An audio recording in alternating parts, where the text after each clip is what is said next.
Hey guys, welcome to my channel. Today we are going to be doing What If Deku Was a Saiyan Part 1. Make sure to like and subscribe. If you like my content. With that stuff out of the way, let's begin. People are not born to greatness, they are made, built and forged into the world's greatest heroes. This is my story. Chapter 1. I'm sorry Mrs. Midoriya, your son has a useless squirk, the doctor said as Izuku sat there with his little all-might action, shocked and wide-eyed. What? Can you please explain? Mrs. Midoriya asked, just as shocked as her son was. We ran a number of tests on your son, all came back positive for a quirk, but he displays no real power. In these blood tests we took, we found an anomaly in this blood. In all my years of being a doctor, I never seen this type of cell. Along with white, red, and platelets, he appears to have a special type of cells. I have no idea how he got these cells, but what I do know is that it is unique only to him.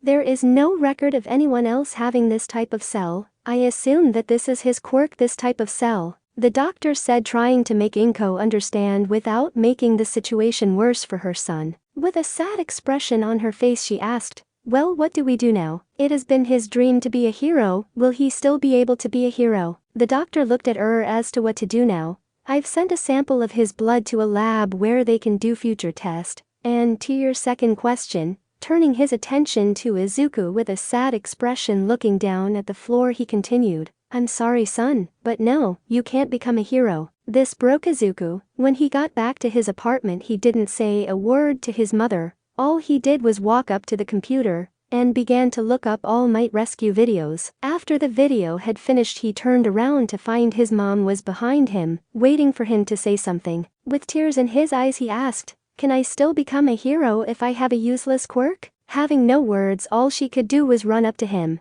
wrapping her arms around him, pulling him close. She held onto his small body and started to cry, only thinking to herself, I'm sorry, Izuku, for not being able to make your dreams come true. Izuku decided if people told him he couldn't be a hero, then he would just have to be a hero without a quirk. After this, he began to become obsessed with quirks and the heroes. He would get to know everything about their powers, weaknesses, and overall stats. He began to write down famous heroes' names and take notes on how they use their power. Izuku will become a hero with or without a quirk. He would show everyone that he could do it. 10 years later, now in this final year of junior high, middle school, Izuku decided to do the best he could to become a hero. This meant training. He began to wear 10 pounds or 4.5 kilograms wrist-mounted weights during his workout session, which consisted of push-ups, sit-ups, and plenty of juice. He started back in this first year of junior high,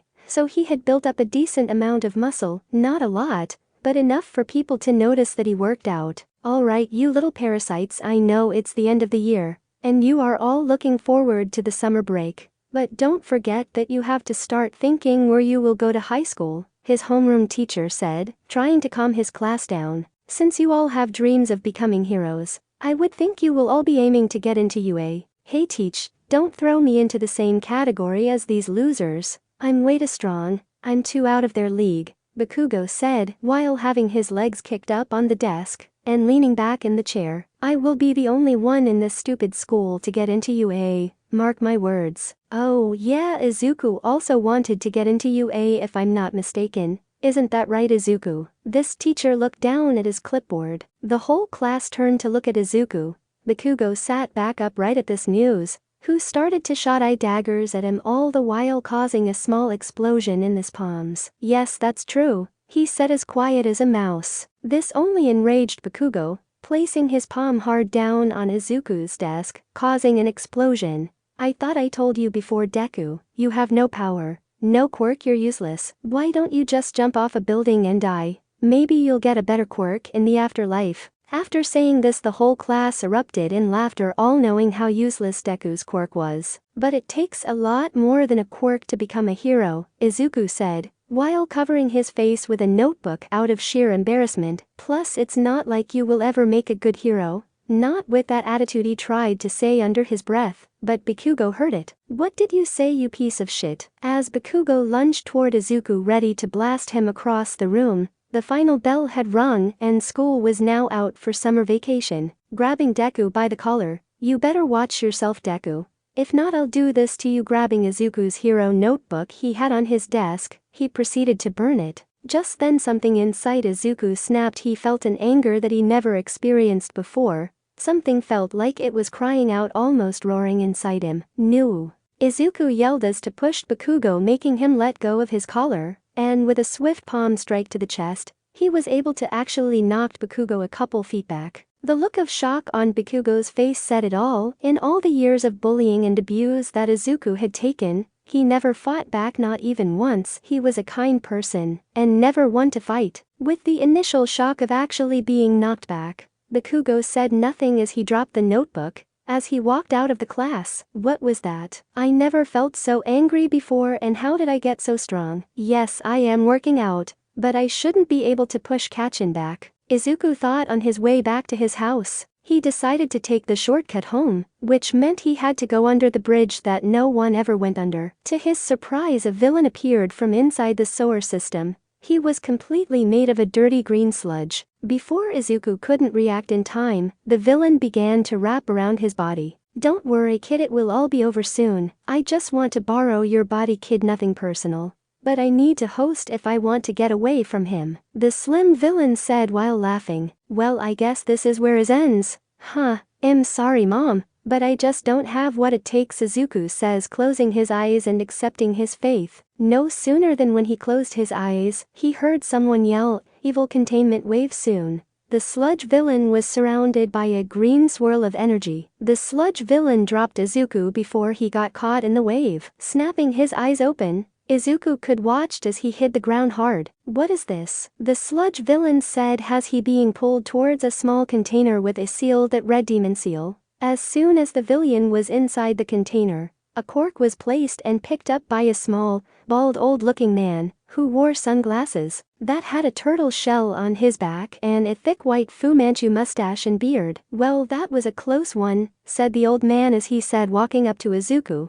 who was still trying to catch his breath. Thank you so much, sir. If you haven't showed up when you did, then I would probably be dead, Izuku said, while bowing as a surprising speed. Don't mention it, kid. Come on, let's get out of here before the heroes get here, and don't worry about him pointing at the container, he won't get out unless someone opens it. I should probably leave a note explaining that. Come on kid, we should get out of here before the pros arrive. I got just the place where we can talk, he told Izuku. As he followed the old man who just saved his life, he noticed that he was taking him to Dagaba Municipal Beach Park, which was always covered in trash. Izuku just remembered that he didn't know this man's name. Excuse me sir, what's your name? Asked Izuku. The old man stopped right at the shoreline, turned around and say, my name is Rashi, and what is your name boy? Izuku. Midoriya sir, said Izuku said, standing up straight. Midoriya, you don't really look like a Saiyan to me, but I sense a great deal of untapped battle power within you, said Rashi, eyeing Izuku up and down.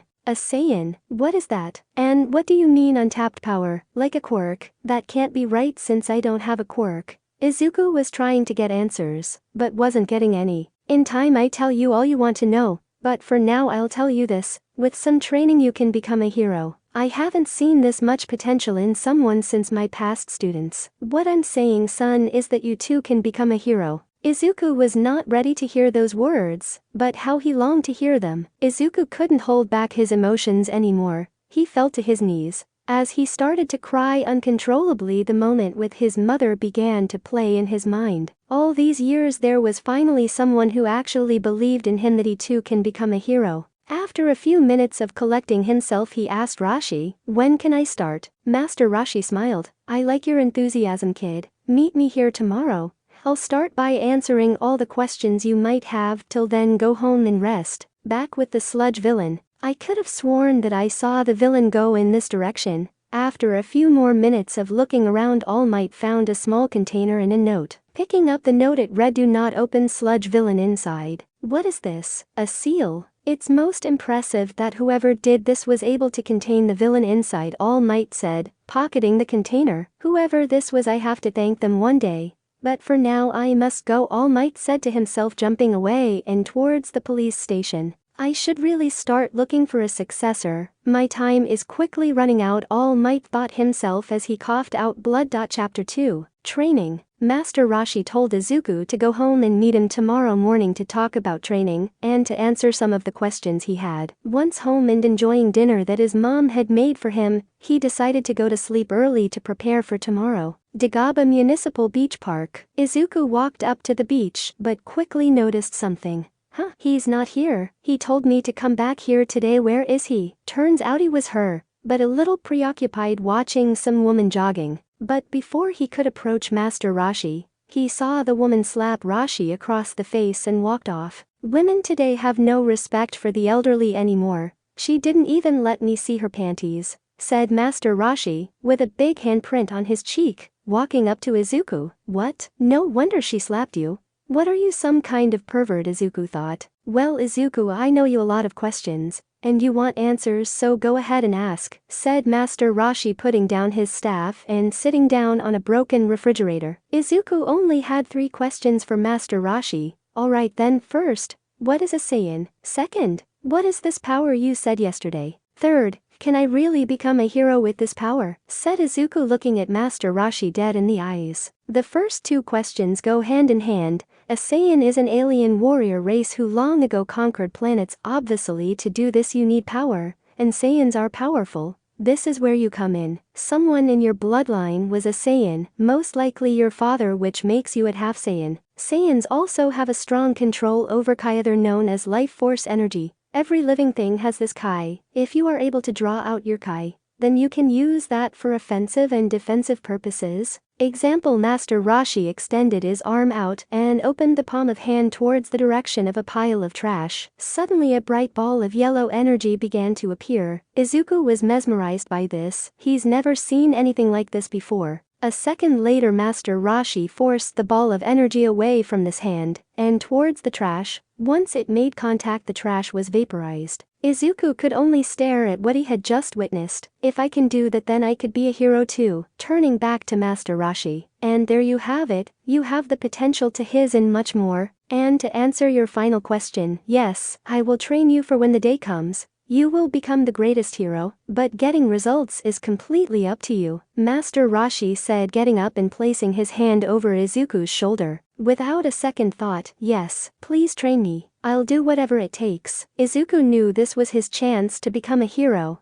so he immediately accepted. When do we start? Asked Izuku, eager to get started. Right now. But first put this on, Master Rashi said, pulling out a giant green-colored turtle shell that had 2 straps like a backpack. Izuku was a little more than confused, but he had no reason to refuse. Taking the shell, he noticed that it was heavy. How much does this weight? Asked Izuku, struggling with the weight. About 50 pounds or about 23 kilos. This will help you increase your strength as well as your endurance during workouts, said Master Rashi. Right now, as you are no stronger than your average human, but with my training, you will shatter the human barrier. Simply put, you will become superhuman. You have 9 months until your entrance exam, so we have no time to waste. I will have to teach you how to draw out your Kai, said Master Rashi, clearing out an area for them to sit down on the sand. Now sit down, I'll teach you how to use your Kai. Izuku sat down right in front of Master Rashi.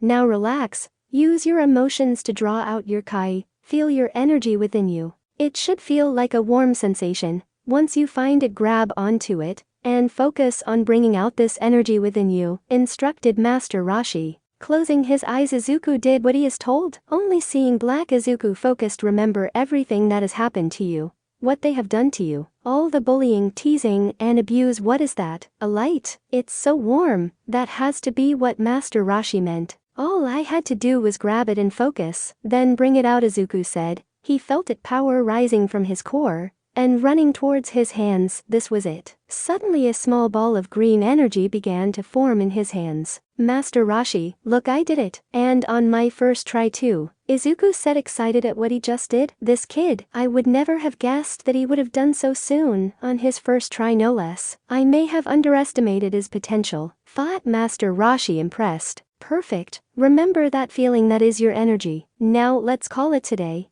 But be ready, for the next 9 months are going to be hell for you. Izuku got up as the ball of energy disappeared from his hand. 5 months until entrance exam. It has been 4 months since Izuku had started training with Master Rashi. To the surprise of Master Rashi, Izuku had already had a mastery over Kai control. Now it was time to teach Izuku hand-to-hand combat. Listen kid, since you are half Saiyan, you have the natural ability to grow stronger after every fight. I'll teach you pressure point combat, karate, and jujutsu and various other forms of martial arts. Train your body, and the stronger and greater Kai will become. And if I see you can master these fighting styles, I will teach you a move that took me years to perfect. Izuku would spend the remaining time training his body. His body had to keep up in order to be able to handle his increase in power. 1 month before the exams, Izuku was tired, very tired. Even at school it was hard for him to stay awake. Master Roshi decided it was time to move on to martial arts training,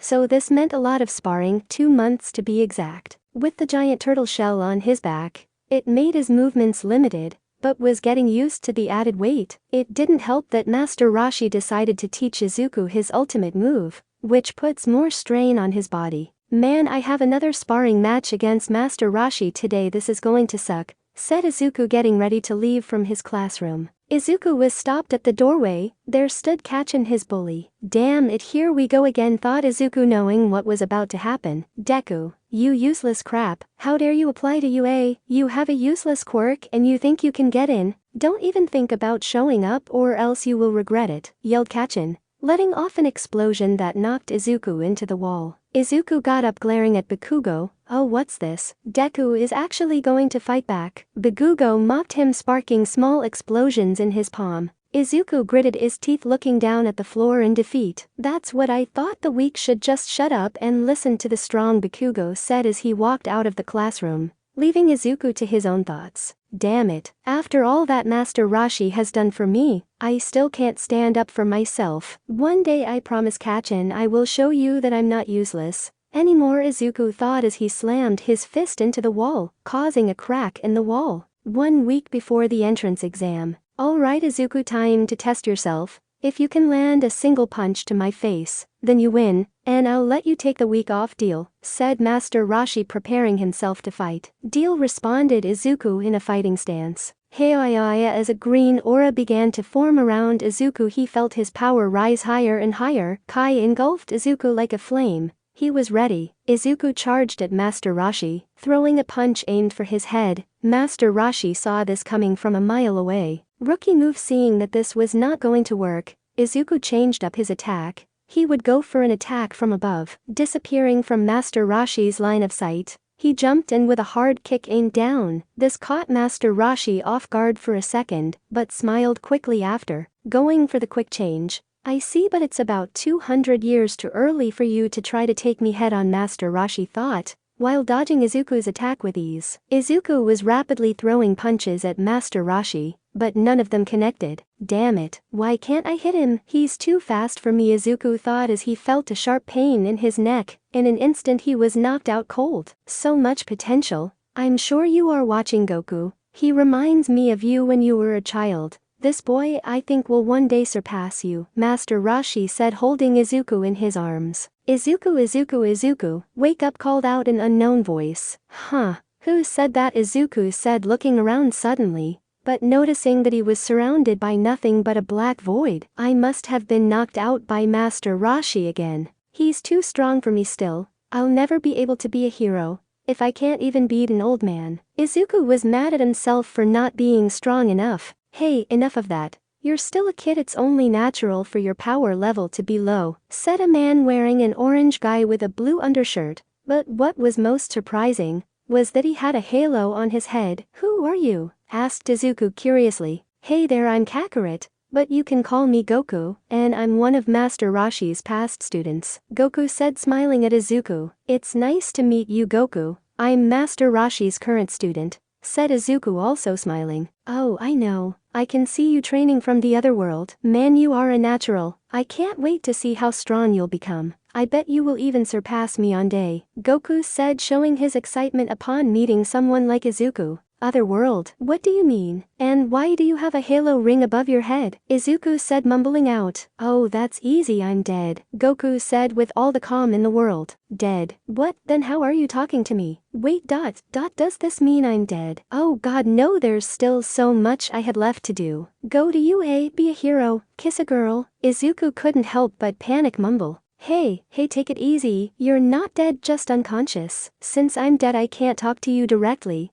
but I can enter your mind when you are unconscious. Listen, I don't have much time left, so I keep it simple. I also see great potential within you, and I believe one day you will become stronger than I ever was. So I'll give you the tools you need to make that happen, Goku said, placing his hand on top of Izuku's head. Suddenly a yellow glow began to surround Izuku completely. What is this? Kai. It's so comforting and warm, Izuku said, shocked at what was happening. After a few seconds the glow faded away. With a sigh Goku removed his hand. There you go, kid. What I just did was give you the last of my remaining Kai, and with it all the techniques I've ever learned, and some I've copied from my friends in my lifetime. But I must warn you, some of these moves can be dangerous, so use them wisely. Goku began to fade away slowly but surely.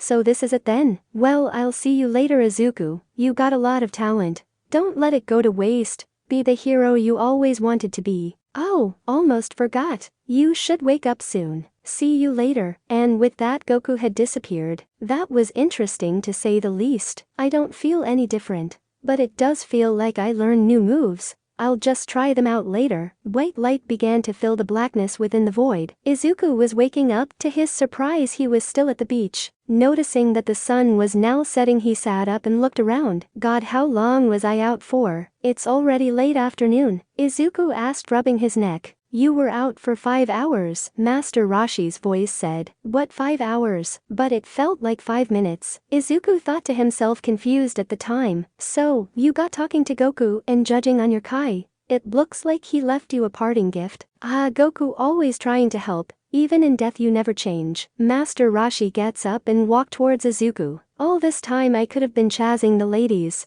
but now that Goku helped you out, it made my training less meaningful. That's not true, Master Roshi. You helped me train my body to handle my new powers. Not only that, but you also helped me learn various forms of martial arts. So please don't say this was all meaningless. Izuku looked at Master Roshi. He has that same spark in his eyes as Goku had all those years ago. Thank you, Izuku, that means a lot to me. Now, I know you must be curious about your new moves, but we don't have time to master them. For now, take the week off to relax, take it easy. You can even help me pick up some of these sexy ladies. Right, one last thing. I won't be here until after your exam, so don't come looking for me. Master Roshi gave Izuku a small push. You never change, do you? Anyway, thanks, I'll take it easy this week, Izuku said thankfully. Izuku bowed slightly and began to run home. Before he left he decided to turn around and smiled at what he saw. There stood Master Roshi staring out at the sunset on the horizon.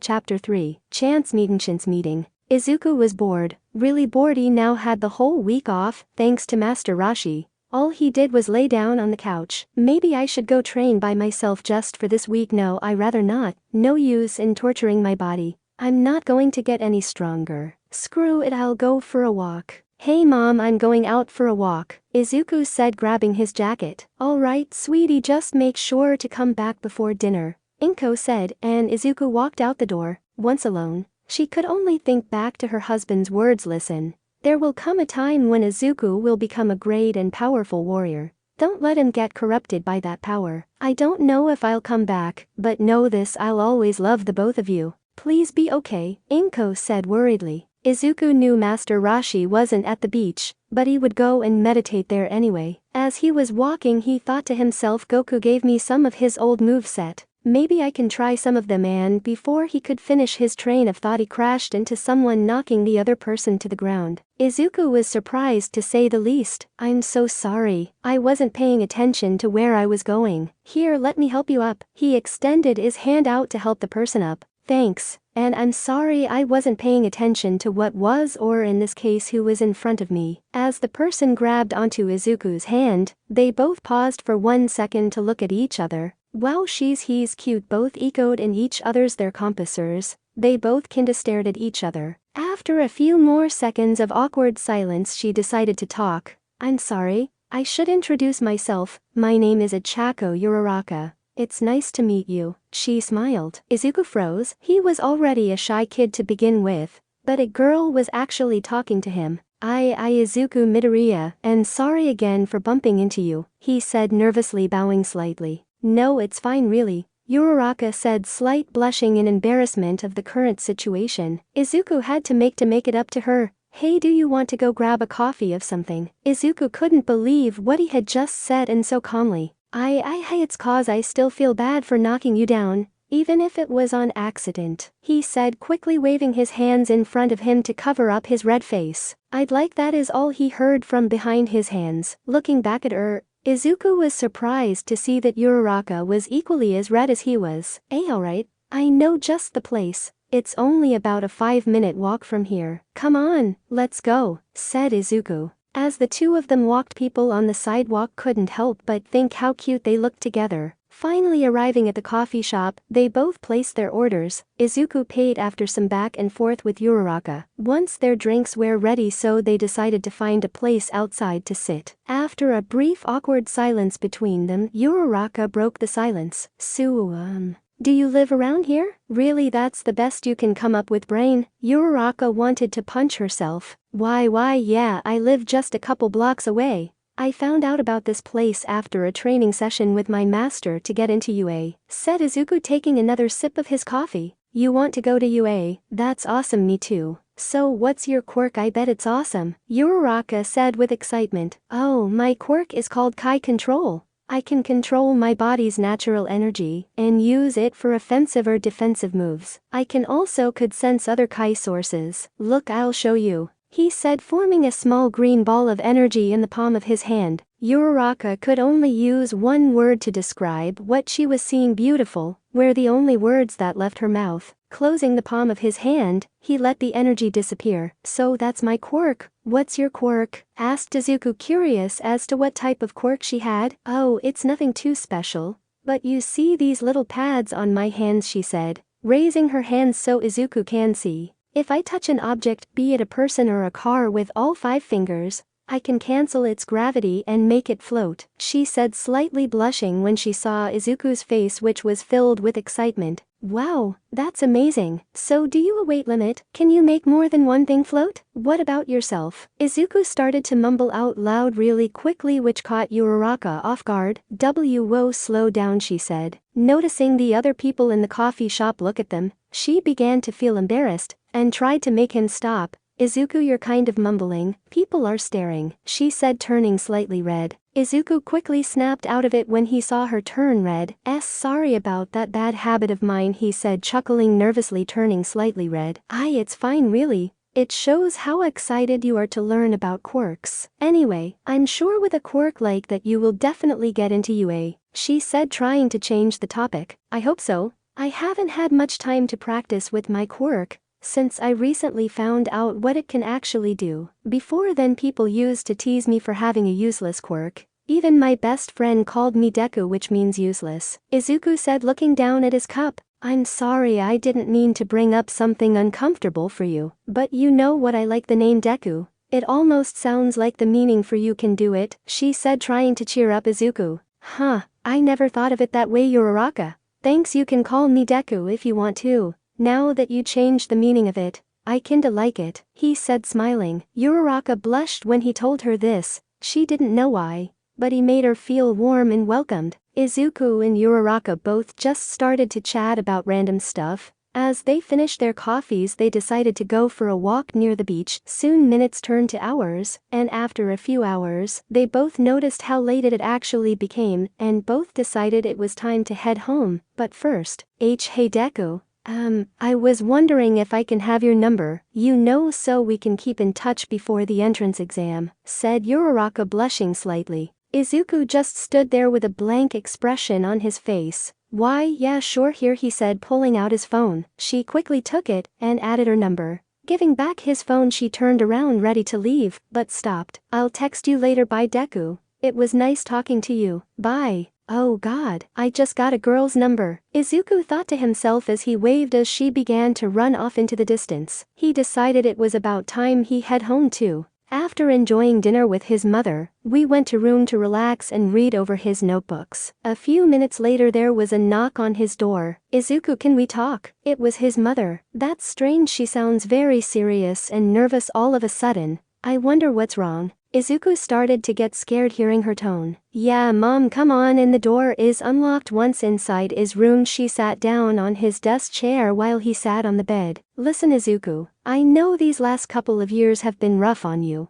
I know how much you want to be a hero, but I'm your mother, and as your mother, I can't help but worry what might happen to you during the exam. Inko said, fighting back the tears. I know you have been training, I won't ask with who, but I know you have gotten stronger. But the human body can only go so far without a good quirk, and Inko tried to finish but was cut off by Izuku. I know mom, but if I don't try then what's the point of me being here? If I fail then I could just go for the general course. But please mom, don't worry, if it's one thing I'm confident in right now it's my strength, said Izuku smiling at his mother. Inko began to cry, unable to hold back her tears. Oh Izuku, you remind me so much of your father, she said to Izuku, pulling him in for a hug. Izuku couldn't help but ask, who was my father? And why don't you even talk about him, mom? Izuku said, pulling away from the hug. Inko sighed. I know you have questions and want answers, but I can't answer them right now.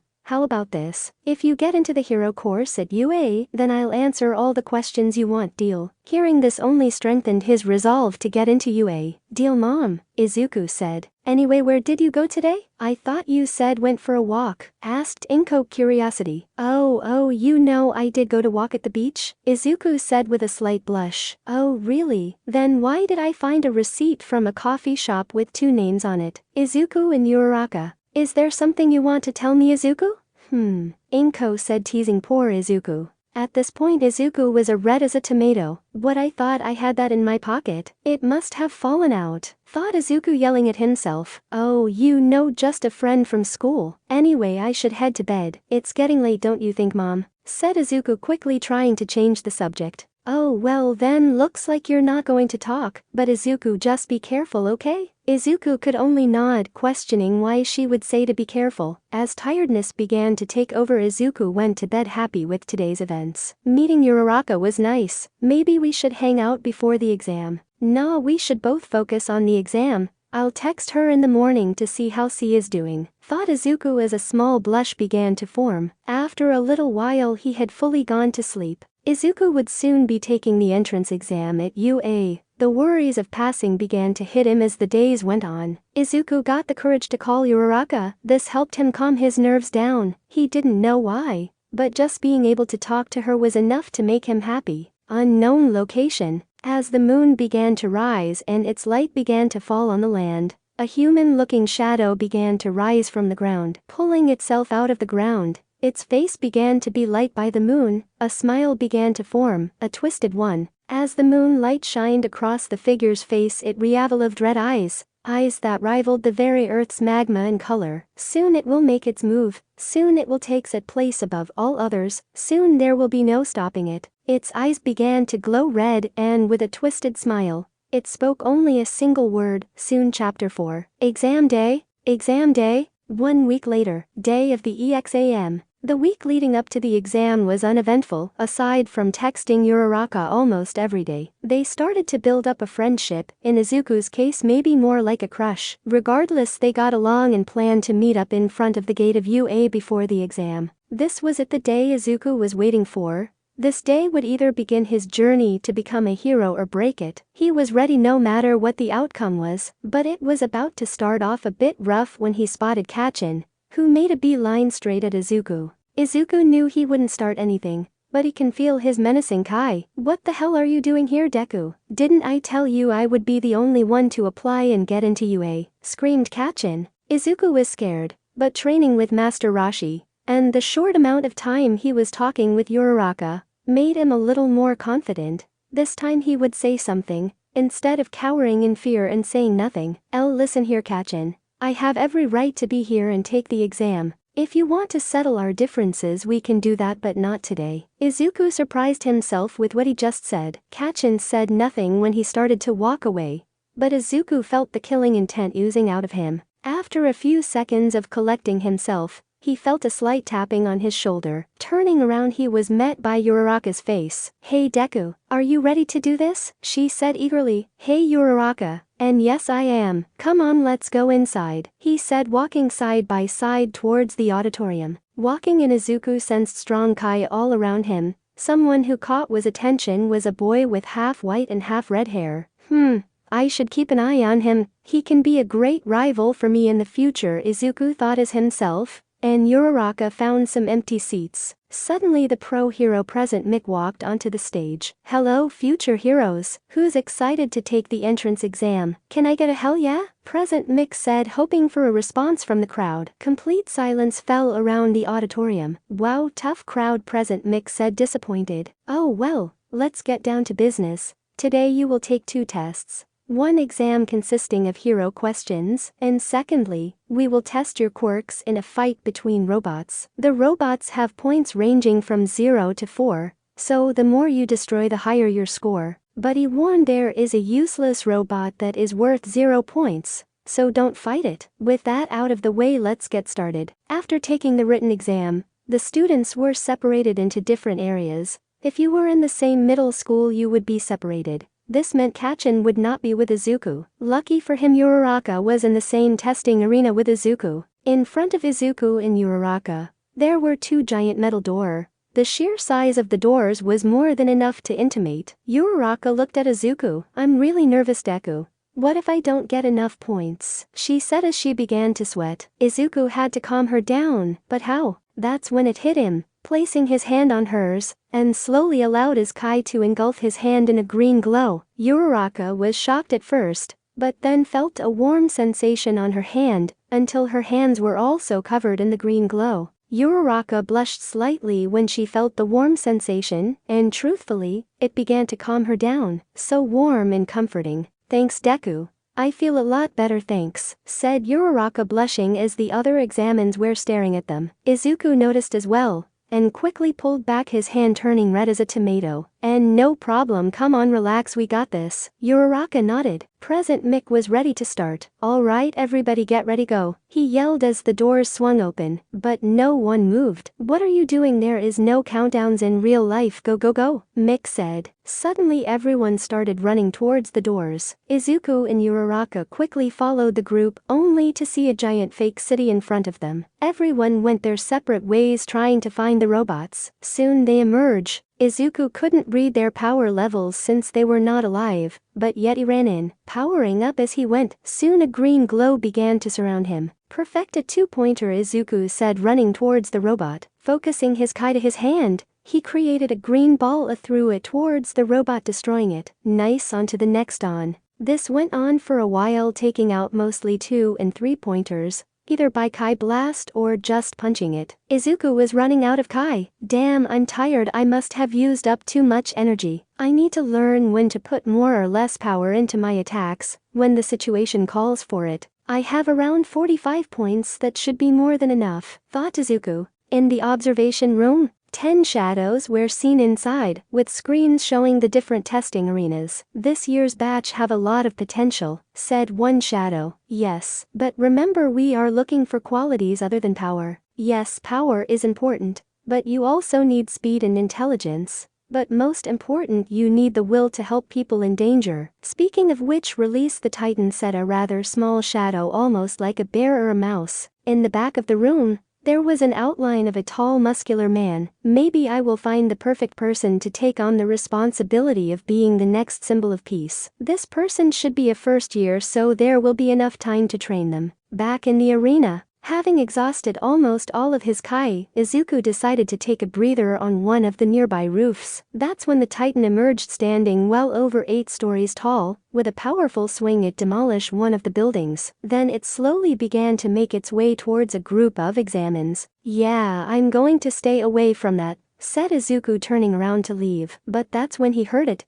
Help me, it was coming in the direction of where the robot was heading. Izuku, focus this Kai, it's familiar. Wait, is that Uraraka? Damn it, I need to help her, thought Izuku, jumping down from the building and running towards Uraraka. Once he got close enough, he noticed that her ankle was trapped under a cement pillar. Hey, are you okay? Said Izuku, stopping next to her. Yeah, but my ankle is stuck, and I think it's broken. I can't use my quirk either. I'm already at my limit. Hurry, get out of here before you get crushed too, Uraraka said with pain in her voice. No, I'm going to save you because that's what heroes do, Izuku said, picking up the cement pillar from her ankle and tossing it aside. Sit tight, don't worry, I got this, he said, smiling before turning around to face the Titan. Do I got this? I am almost out of Kai, and I'm sure I won't be able to punch it hard enough to break it. Wait, there is one thing I can do, thought Izuku. He knew what he had to do. Planting his feet to the ground, he prepared his attack. Green aura suddenly began to form around him,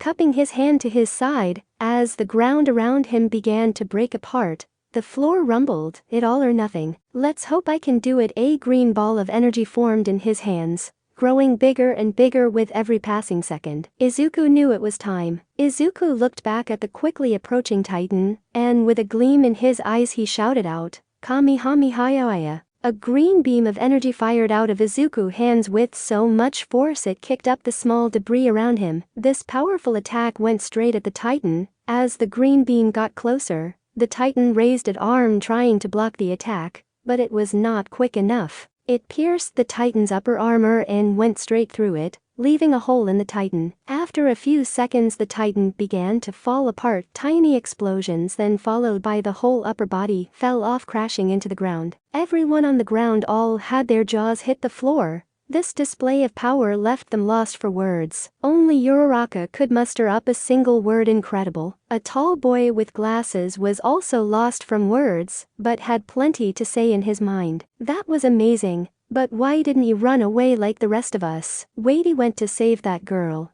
But why? Was there another part of the exam that the rest of us missed? Izuku was breathing hard. He put every last bit of energy he had left into that attack. Yes, I did it, is all he could say before blacking out and hitting the ground hard face first, having exhausted all of his Kai. Test Arena 5. Bikugo was blowing up another three-pointer when the giant green beam of Urgiri shot across the sky. What the hell is that? He wondered, amazed by it. It seems I'm not the only strong one here. This year is going to be very interesting, he said, going back to blow up some more robots. Observation ROOM. What the heck was that? Said the shadow with a scarf around his neck. The mouse-looking shadow was just as surprised as the others were. Then he spoke. It appears that young man just one-shot the Titan, and while rescuing that girl no less. It looks like his name is Izuku Midoriya. Looks like we have a hero in the making, said the female shadow. The buff shadow just stared at the collapsed kid. Could he be the one I am looking for? He said with a smile. Arena. Uraraka tried to stand, but failed. She needed to get to where Izuku was to check on him. With the help of a metal pole she found, she managed to push herself up while using the metal pole as a cane, and limped her way to him. What she saw was something she will always remember. Izuku had the biggest smile on his face. Sighing, she couldn't help but smile as well. Oh, Izuku, you idiot, thank you, I won't forget this. Just then an alarm was heard indicating the end of the exam. Alright everybody, good work. Now if you are injured, please tell me now so I can help you, said an old short-looking woman with a needle-shaped cane. Who's that? Asked one of the students. That is the youthful heroine, known as Recovery Girl. She can heal anyone with a kiss, said a French-looking student. Walking up to Uraraka and Izuku, who was still knocked out, she asked, "Are you alright, dear? Your ankle?" "I'm fine, I think my ankle is broken," said Uraraka, looking at her ankle. Without a second thought, she kissed Uraraka on the forehead, and instantly her ankle was fixed. "There you go, sweetie, all better?" Now to the other child, shifting her attention on Izuku. "What is this? He looks completely fine, so why hasn't he woken up? He must have used all his energy in that final attack." "Alright, miss, you have an anti-gravity quirk, right? Can you please use it on him and take him to the nurse's office?" Uraraka nodded and did what she was told. "Nurses OFFICE. Izuku Midoriya, wake up, fool," said a voice. Izuku didn't recognize this voice. Opening his eyes, he noticed he was back in the empty void. like when he met Goku. Who said that? Asked Izuku, looking around. Suddenly a man with tall spiky hair in a blue jumpsuit with gloves appeared in front of him. He was wearing some kind of armor. Look at you exhausting all your energy in such a short amount of time, pathetic. And to think you are a Saiyan. Where is your Saiyan pride? Said the man, scolding Izuku. Pathetic. Listen here, boy, you are a Saiyan, so act like one. That clown Kakarot didn't tell you anything. You are expelling out too much energy when you power up. All that energy could be used to fight for longer periods of time. Learn to control your power output. Then learn to use that reserve energy when you need to. The man said, almost screaming at the poor boy. Izuku was dumbfounded. Why didn't he think about that? Now wake up, and next time we met I'll teach you more. With that, a white flash of light engulfed Izuku. Izuku opened his eyes to find out he was staring at a ceiling. Where am I? A hospital, a nurse's office, he said softly. As he tried to get up, he was quickly stopped by Uraraka, who was waiting for him to wake up. Hey, slow down, you need to rest. Her calming voice made Izuku fall back onto the bed. What happened, Uraraka? I remember going to help you, but that's it, he said, trying to remember what happened. You don't remember? Well, after you came rushing to help me, you took down the Titan in one shot with a beam of energy. After that you collapsed and we brought you here, she said, trying to copy the Kamehameha. Suddenly the old lady walked in. She's right, son. You should rest now. And you, pointing at Uraraka. You should head home, it's getting late. Don't worry about him, he will be alright, she said, trying to reassure her. Go, it'll be fine now, Uraraka. I'll text you later, alright? Said Izuku, reassuring her. Alright, but you better text me, she said, waving as she made her way out. You got a good girlfriend there, son. Recovery girl teased him. It's not like that. But maybe one day, he said, blushing at what she had said. Anyway, I couldn't heal you because my quirk requires the body's energy to heal, and seeing that you had no energy, it would have been dangerous to heal you. You should be fine now if I heal you. Just be careful from now on, alright? Recovery scolded him. Yes, ma'am, Izuku replied, kissing him, and once fully energized, Izuku was allowed to leave. On the trip back home, he had time to think about what had happened today. Hopefully I passed, but I won't know until I get the results back. More importantly, who was that other man? He had to be another Saiyan. I have to train harder. I need strength to protect people. Now more determined than ever, Izuku knew what he had to do. Chapter 5. Results. Results. A few days have passed by, and still nothing.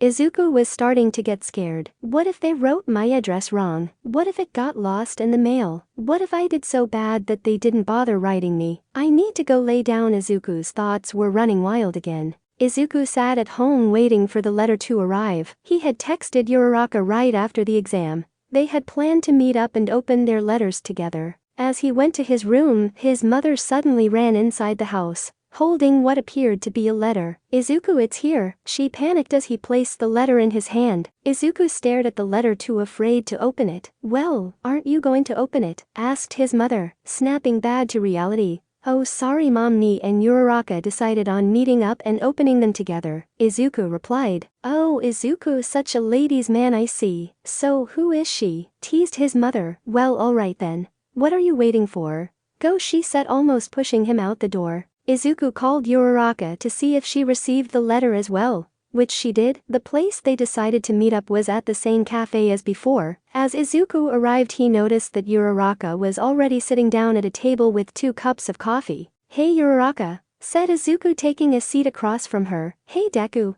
I ordered for you already, hope you don't mind. Izuku didn't mind, in fact she got exactly what he liked. Before we see if we pass, Deku, I want to thank you for what you did during the exam, she said, bowing slightly. Izuku blushed. It's okay, Uraraka, just looking out for a friend, you know. Anyway, you ready to find out if we passed or not? Asked Izuku. And no, not really, I'm still really nervous. You know what? Let's open the letters at the same time, that way we see each other's result if we passed or failed. What do you say? Asked Uraraka nervously. Sure, let's do it. Honestly, I'm really nervous myself, he chuckled nervously, finally opening the letters simultaneously. They were a little surprised to see that what appeared to be discs fall out. Safe to say they were both really confused. The 2 discs suddenly began to be pulled together, and with a quick motion they were joined together, forming one disc. After a few seconds, a hologram projection appeared on both of the discs. It was All Might. Hello there young heroes, it is me All Might.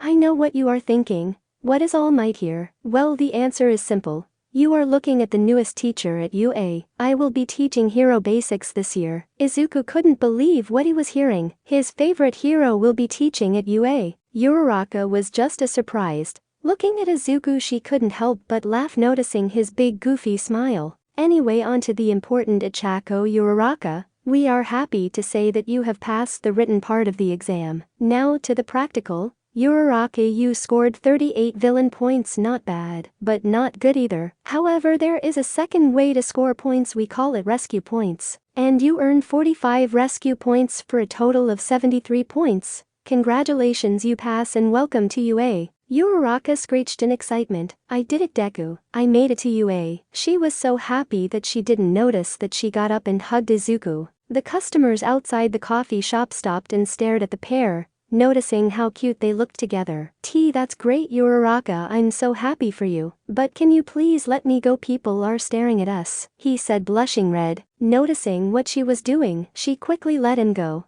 Sorry, got a little carried away, she said, also blushing before going back to sit down. Now let's see how young Midoriya did. For the written part you passed as well. As for the practical part, you young man earned 45 villain points, not bad, but you also earn rescue points. 60 rescue points. Not only did you save Miss Uraraka, but you were the only person who ran at the Titan to try and stop it. Not only that, but it seems you sacrificed all the power you had left in order to defeat it. That is something that this school can't ignore, bringing your total to 105 points, beating everyone and taking first place in the exam. Congratulations, young man, you passed and earned a spot at UA. I expect great things from you, young man. That it all, so long. As the projection disappeared, Izuku let out the biggest sigh of relief. I did it. Uraraka, I got in too, he said, trying to fight back the tears of joy. Well, I guess this means I'll get to see you more frequently.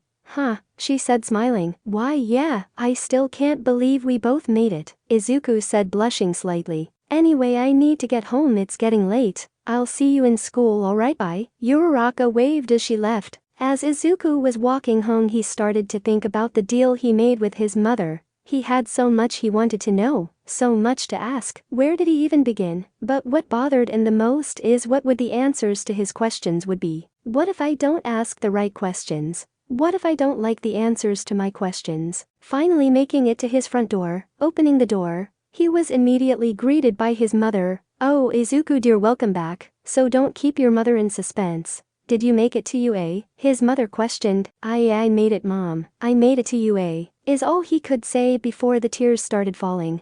That's great, Izuku. I am so happy for you. I always knew you can do it, she cried. But also thought back to the time when he was just a little kid. The doctor had just told him he had a useless quirk. Our baby boy has grown up so much, hasn't he? I bet you would be so proud of him. After a few minutes and lots of tissues later, they finally relaxed and sat on the couch. So Izuku, as I promised, I know you have questions about your father, so ask away, she said, preparing herself for the questions Izuku might have. This was it. All the questions he ever wanted answers were about to be answered. Well, to start off with, who is my father? He asked, ready for her response. I think the best thing to do is to show you who he was, she said before getting up and going into her bedroom and returning with a picture, handing it over to Izuku. He couldn't believe what he was seeing. This is my dad. Wow, he has the same freckles as I do.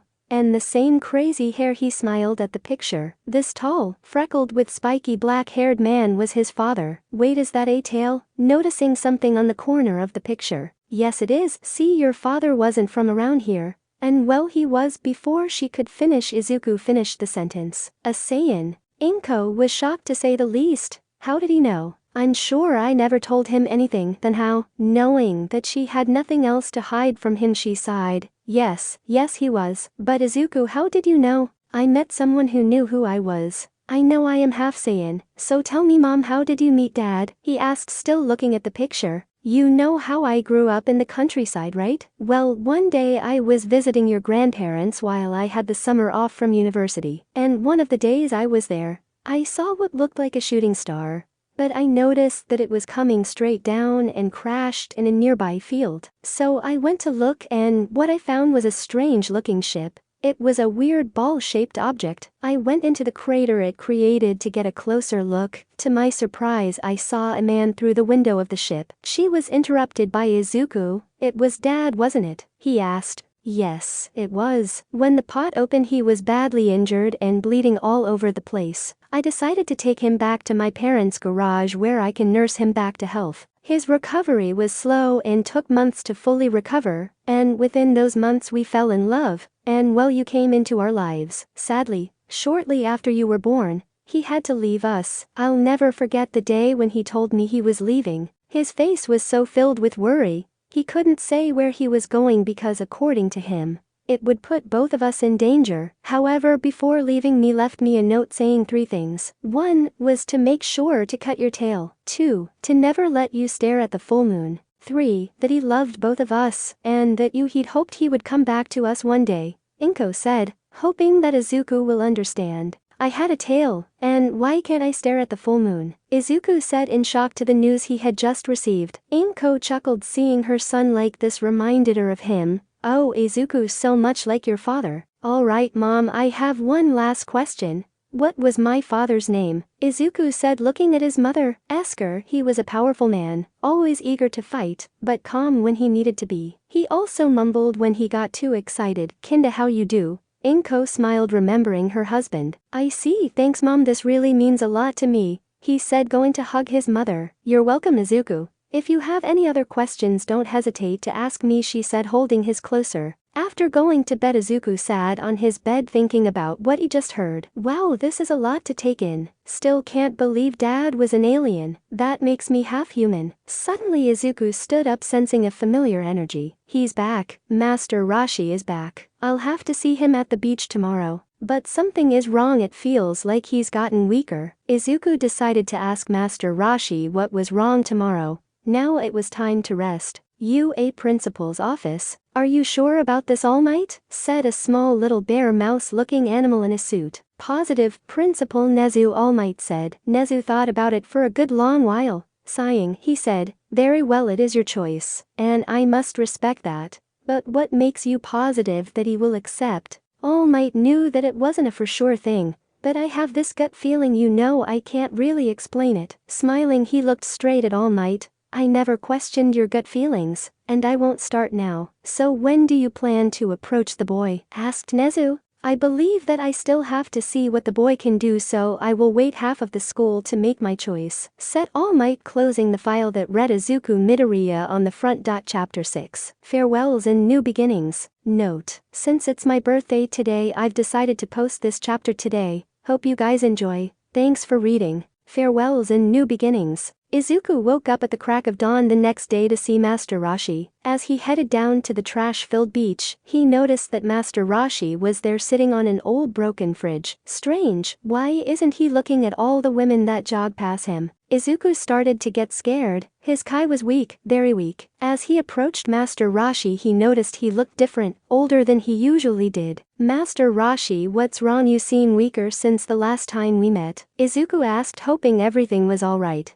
"It's almost time for me to go, Izuku." This confused Izuku. Go where? You just got back." He knew what he meant but didn't want to accept it. "I'm going to die soon, very soon. But before I do, I have to tell you something. It's about what you can do," Master Roshi said, coughing out a little bit of blood. Hearing that his master was dying shocked Izuku. His eyes widened. He began to breath heavy as well. "Did I? No, that can't be right. You were just fine just last week. You can't be dying. We have to get you to a hospital. Maybe they can help you." With pain in his eyes, he turned to look at Izuku, who was starting to cry. "Listen, Izuku, my time here has come to an end, but I need you to listen to me now. You have great power within you. I've sensed it since I first met you, and one day soon I see that you too will transform. I want you to know, when you do, remember who you are. You are a Saiyan, proud and powerful race, quick to rush into battle, but you are also human, gentle and kind. One day I fear you will have to choose between the two, and I hope you choose correctly." Izuku didn't want to hear this. All he wanted was for his master to get better.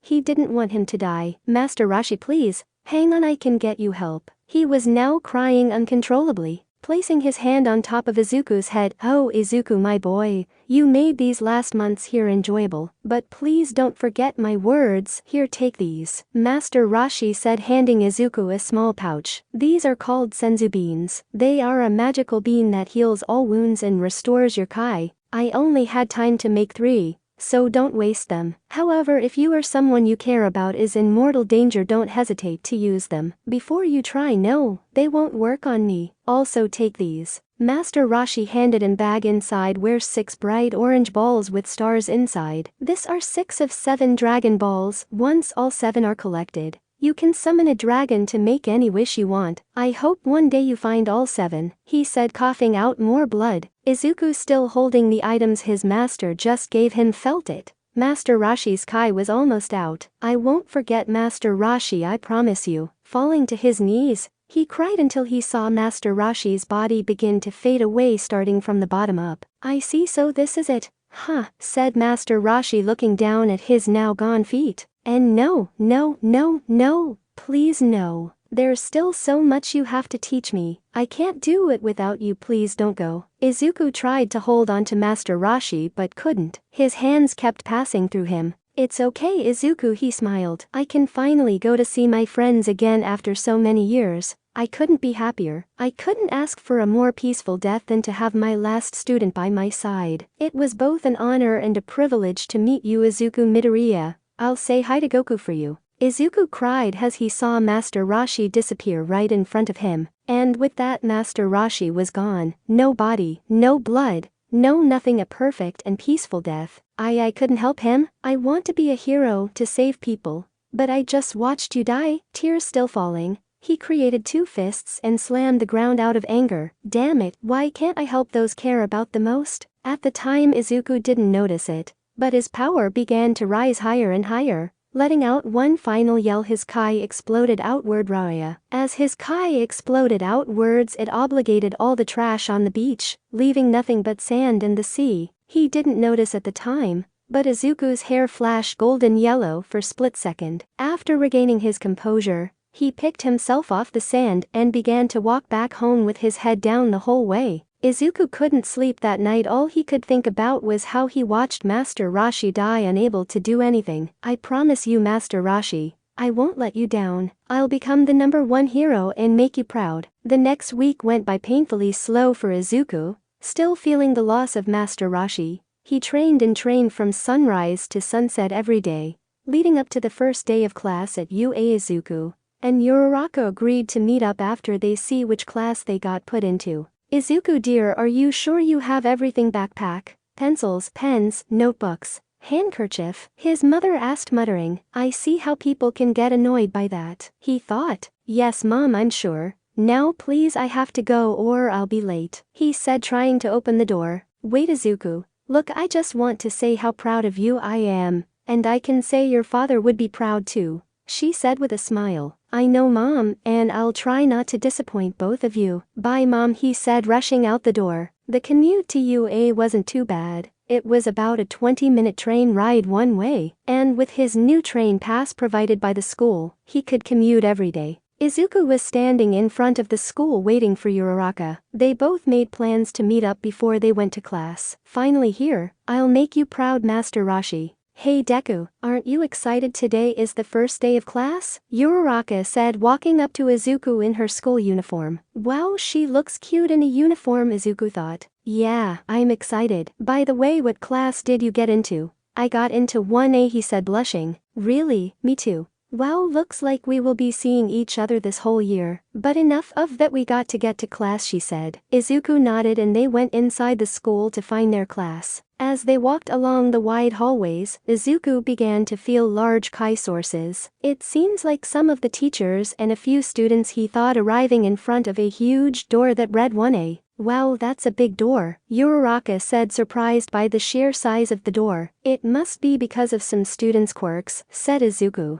As they walked inside, Izuku noticed a familiar blonde. It was Kachin, and a glasses-wearing student that were arguing over Kachin's behavior. He also noticed other students.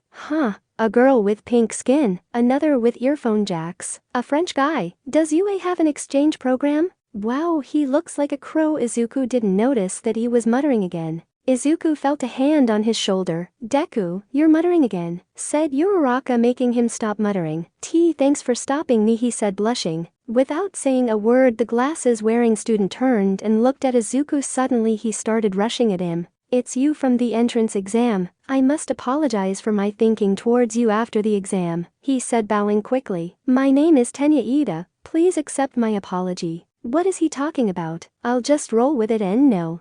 It's fine really, Izuku said, trying to reassure him. That's when a certain duo hair-colored kid caught his attention. It's him from the exam. It seems he is just as strong as I remember him. Just then the doors to the classroom opened. Stepping into the classroom was a man who looked like he needed to sleep, wrapped inside of a sleeping bag. If you are here just to socialize, then leave now. After a few seconds the class quieted down and went to their seats.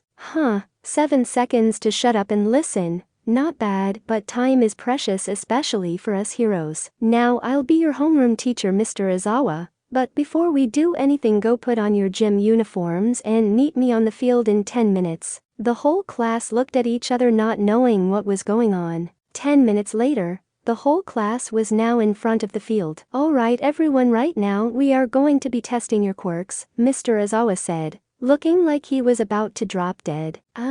What about the entrance ceremony? Asked Uraraka. We don't have time for stuff like that if you are looking to become pros. Plus it is good to know your own quirks limits, Mr. Izawa said, taking out a ball and tossing it to Bakugo. Since you got the most valiant points, you got first. What was your distance in the ball toss in middle school? Asked Izawa. About 75 meters, Bakugo responded. Good, now use your quirk. This I'll give a good reading on what you can do. Step inside the circle. Do whatever you need to do, just don't leave the circle, instructed Izawa. Stepping into the circle, Bakugo winded up and with an explosion launched the ball. Die, he said as he threw it. Die, really? Catch-in. Izuku could only shake his head. After a few seconds, Mr. Izawa turned and showed the device that read 754 meters. This way we can accurately calculate your full potential. Oh wow, this looks like it's going to be fun. We get to use out quirks and everything, said a pink-synced girl. Heck yeah, UA is awesome, said a red-haired kid. Fun, you say? Izuku knew something was wrong from the tone of his voice. Alright then, since it's so fun,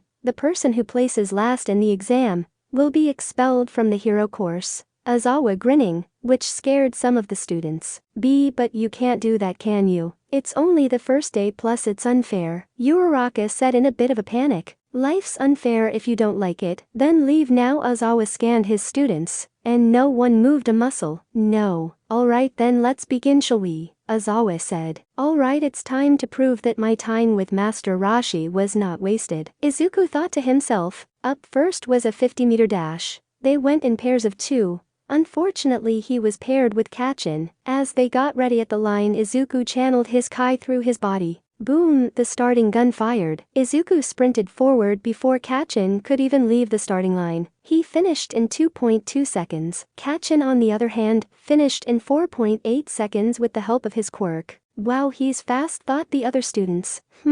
I probably should have increased my energy more. Half strength was enough, Izuku thought to himself as he made his way back to the group. Is this kid holding back on me? Asked Izawa, eyeing Izuku. After the basic strength training tests such as push-ups, sit-ups, and side steps, it was finally time for the ball throw again. After a few students have gone, it was down to 2 people, Izuku and Uraraka. Stepping into the circle, Uraraka simply used her quirk on ball and threw it lightly, to the surprise of everyone except Izuku. The ball never came back down. Izawa showed the distance, which marked as infinity. Alright, last but not least, Midoriya, you're next. Izuku nodded and made his way to the circle. Before Izuku could throw the ball, he sensed something or someone glaring at him. But before he could turn around to see who was glaring at him, he heard a loud voice behind him. It was Mr. Izawa. Listen, Midoriya, if you hold back on the test you will expelled, understand? I want everything you got. This stunned the class. He was holding back this whole time. Just how strong is he? You want my full power? Fine then. But don't say I didn't warn you. You might want to step back, Izuku said with a bit of pride. Ha, damn, Deku always trying to show off, even though he was a useless quirk, scoffed Kachin. Useless. Didn't you hear what he did during the entrance exam? He took out a Titan by himself, said Iida. Yeah, you should have seen him. He saved me from being crushed from the Titan. Uraraka couldn't help but smile, remembering how cool he looked. Before Kachin could say anything, they were interrupted by a blast of wind hitting him. Hey. The whole class witnessed Izuku begin to glow green with energy. As his power grew, it started to create wind, strong wind. The wind was getting stronger. It was to the point the students had to take cover behind a wall one of the students created. Izuku was ready. Turning to Izawa, "This is my full power." Izuku looked like he was on fire. Green aura surrounded him. The stare he gave Izawa was enough to send chills down his spine. His face was serious, dead serious, lacking all emotion, focused purely on the task ahead. "This kid, you really are something else," Izawa said, smiling. What the hell, Deku, you bastard, were you just pretending to be weak this whole time?" Kachin said, trying to shield his eyes from the dust. Izuku gripped the ball tightly, making sure that it won't slip out when he threw it. Izuku threw the ball. The sheer force of the ball leaving his hand created a small shockwave that picked up dust. As the ball left his hand, a loud boom was heard. The whole class was stunned. The kid looked really weak, but yet he is strong enough to do that. "How far did he throw that?" asked the pink-skinned girl.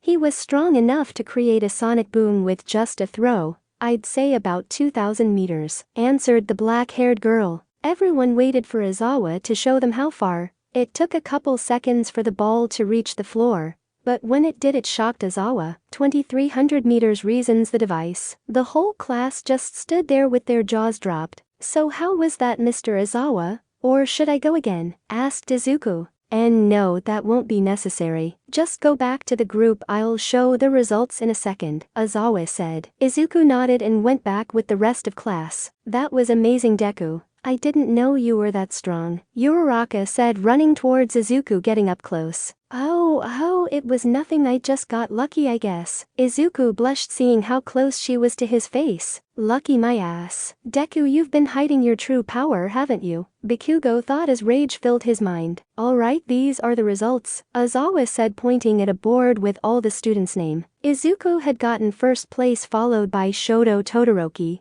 Momo Yaoirozu, and Bikugo. "I actually got first place," Izuku thought. Sadly, there was one kid who was not so happy, Minoru Mineta. He had gotten last place. "It shouldn't come as a surprise, but you're not getting expelled. That was just a lie I told so you can go all out," Izawa said, grinning. "Now hurry up and go changed, we got an orientation to get to." After the orientation, the day had ended and Izuku was exhausted. As he was walking out of the school, he was stopped by Iida, who wanted to talk. "Today was an interesting day, right, Midoriya?" Iida said, straightening his glasses. "That power you demonstrated was amazing." It was nothing really, just trying to be a hero," Izuku said, rubbing the back of his neck. "Hey Deku, Iida, wait up. You guys are heading to the station, right? Mind if I tag along?" Uraraka said, running behind them. Uraraka, sure, let's all go to the station. "But I must say, why do you call Midoriya Deku? Doesn't that mean useless?" Iida asked. "Oh well, the thing is, I hear is it meaning you can do it.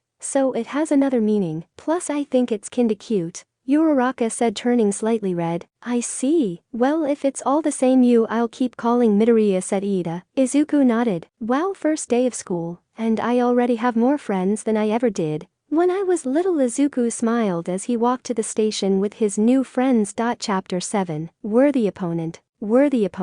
It was now the second day of class, and Izuku was just as excited as the first day. Making his way to class, he suddenly felt an evil presence. Snapping his head up, he quickly looked around but found nothing. The presence disappeared as quickly as it appeared. "I get the feeling something is going to happen soon," Izuku thought as he entered his class. "Hey Deku, what do you think we are going to do today?" "Whatever it is, I can't wait," Uraraka said energetically, which made Izuku smile. "Why does she make me smile?" he thought. "Hey Uraraka, I heard we are going to do some combat training." "And yeah, I can't wait either," Izuku said. Just then the Izuku eyes widened as he felt a huge power level appear out of nowhere. Who is that? His power level is unbelievable. Wait, there is only one person that energy can belong to, Izuku thought, trying to regain his composure. I am coming through the door like a normal person, boomed a loud voice who was wearing a bright red and yellow costume. It was All Might. How is that normal? Thought the whole class. Wow, it's All Might, asked Nina Ishido, Quirk Acid. Isn't that his Silver Age costume ribbit? Asked Sayo Asui, Quirk Frog. Wow Deku, it's really All Might. He actually is teaching here at UA, Uraraka said turning to Izuku. I know, it's amazing to see him in person. I wonder if he would sign his name in my notebook, he said smiling. His power level is off the charts. I can see why they call him the #1 hero. Alright everyone, settle down. I need to get class started. Now today we will be testing you on battle situations. You will be broken into teams of 2 and will have heroes and villains. But first, every good hero needs a costume. Suddenly suitcases started appearing from the wall, all numbered. These are your hero costumes you all submitted to the school. Now grab your respected case and meet me at Ground Alpha. This will be the perfect chance to test myself against strong people, thought Izuku, as he made his way to the boys' changing room. Outside Ground Alpha, All Might stood there waiting for his class. This will be a great opportunity to see if he is really worth inheriting my quirk. A couple seconds later the students started to come out of the locker rooms. Izuku was waking out of the locker room. Izuku was wearing a guise similar to what Goku was wearing in the dream, but made some modifications with the color. Instead of orange he changed it to green. It was now an emerald green color like his eyes. The blue undershirt was now a solid black shirt. He also had the 2 wristbands which were also emerald green. Basically it's Goku's uniform, but green and black. Izuku made his way to where All Might was but couldn't help but notice the girls' uniforms. Wow, her costume is really revealing. Must be because of her quirk. If I remember correctly her name was Momoyerozu. Deku, wow, you look so cool. You really look like a hero, said Uraraka in her hero costume. Uraraka, you are wearing a spacesuit, asked Izuku, blushing at the sight of her. Wow, she looks amazing in that. But does it have to be so skin tight? Not that I'm complaining. Why yeah, it's really nice. But there must have been some kind of mistake with the support department, because I didn't want it so skin tight. I probably look super weird. Huh, Uraraka blushed. Hey, actually you look really cute, said Izuku, turning away and exploding red. Damn it, did I really say that out loud? He didn't notice that Uraraka also exploded red. He thinks I look cute. All of you look amazing. Now for the fun part, battle training. As I said before, you will be split into 2 teams of 2. 1 hero team and 1 villain. I have put all your names in this box, and I will choose randomly. There will be a bomb that the hero team will have to touch in order to win. However, if the villain team manages to capture or stall the heroes, the villains win. Now let's get started. Teams are the same, no changes from the anime. Izuku was happy that he was on the same team as Uraraka, and Uraraka felt the same. Given 15 minutes to prepare, they decided to talk strategy. So Deku, how do you want to do this? Asked Uraraka. We should head straight to the bomb. Ida will probably stay guarding it, while Kachin will probably go after me, he said. I've been meaning to ask about that. Why does he hate you so much? Uraraka asked. I haven't said this to anyone, but I know I can trust you. It has to do with my quirk. At first I was told my quirk was useless, and eventually Kachin found out and started picking on me, and so did most of the students in my class. I was picked on, beat up, and ignored by my classmates. But just a year ago my master taught me how to use my power. It turns out I just had to unlock my potential, said Izuku. Looked down at his guy. Sorry if I brought up some bad memories. I didn't mean to, Uraraka said, frowning. It's fine really, I'm over it. But yes, I'm sure he will go after me first. When he does, leave him to me, just head straight to the bomb site. Uraraka nodded, as an alarm sounded to indicate the start of the battle. With Ida and Kachin. Hey Four Eyes, do you think Deku and Round Face can really give me a challenge? Asked Bakugo. Deku. Oh, you must mean Izuku, and well, you saw what he did during the quirk assessment. And her name is not Round Face, it's Uraraka. And she is a smart person, we can't underestimate her, said Ida, adjusting his glasses. TSK, we will have to see about that. I'm going to find him guard the bomb while I'm gone, ordered Bakugo. As he left, Ida could only stand there and wonder what kind of history did Izuku and Bakugo have. Questions for another time. I need to focus on the mission ahead, Ida thought as the alarm sounded. Back with Izuku and Uraraka. Izuku and Uraraka both made their way into the building. There were a lot of turns in the building, making it easy for someone to take them by surprise. Damn it, I can't get any accurate read on their Kai with All Might here. Kachin could easily sneak attack us, as Izuku thought as they turned a corner. Almost 1Q. Izuku felt a sudden spike of energy. It was Bakugo about to blow them up. He jumped back to pulling Uraraka out of the explosion, but he didn't get out unscratched. Uraraka, watch out. The explosion managed to catch Izuku in the face, drawing blood from his lips and throwing him to the ground. Deku, alright, you alright? Uraraka asked, worried about her teammate. He's fine, round face, but I'll be more concerned about what's going to happen. Kachin's voice grew dark. Izuku wiped the blood off his lip. Uraraka, go and find the bomb. I'll handle Kachin. But I can't just leave you, she said, not wanting to leave him. I'll be fine now, go. There's a time limit, so go. Uraraka nodded and took off running to look for the bomb. Don't make me laugh, Deku. You handle me, please. What makes you think this will be any different from when we were kids? Kachin said, sparking more explosions from his hands. Because Kachin, you aren't dealing with the same useless Deku from our childhood. Someone changed the meaning of Deku now means you can do it. Hi. Powering up, Izuku could feel his power growing and growing. What the hell, Deku, you bastard. I thought you had a useless quirk all these years. You've been lying to me, to everyone. Kachin let out more explosions from his hands. Observation room. All the students were staring at the giant monitor, watched the match unfold. As Izuku exploded with green energy, the whole class couldn't help but back away from the screen out of instinct. Wow, incredible, it looks like he is on fire. How manly is that? Said Ijiro Kirishima. Quirk hardening. I know, right? It almost looks like a power-up from an anime. Said a pair of gloves. Toru Hagakure quirk, invisibility. Remember, kids, the fight has just started, so it can go anyway. So both of them need to be careful if they don't want to lose. All Might said, looking at the screen. A certain duo-colored hair kid was in the back of the room staring at the monitor. This could be interesting. Back with Izuku and Kachin. Kachin ran towards Izuku. He swung his arm wide, ready to punch Izuku in the face, but to his surprise, Izuku grappled him over his shoulder and threw him on the ground, making Kachin spit up some blood. You always start with a wide right swing, Kachin. After all those years of bullying, I can now use those moves against you, Izuku said with a smirk. Fine then, how about this? Kachin got up, using his explosions to rocket himself towards Izuku, raising both hands in front of Izuku and blasting him. Caught off guard, Izuku was thrown backwards into the wall, hitting it, causing him to yell out in pain. His costume has gotten damaged. Small burn mark began to show. As Izuku got up, all he could think about was how strong Kachin is. I need to be careful, a couple more blasts like that and I'm done for. Plan B it is then, Izuku thought as he fired Kai blasts. I'm not done yet, Deku. I have to show how worthless you really are. What? Kachin said as 5 small green blasts came rocketing towards him,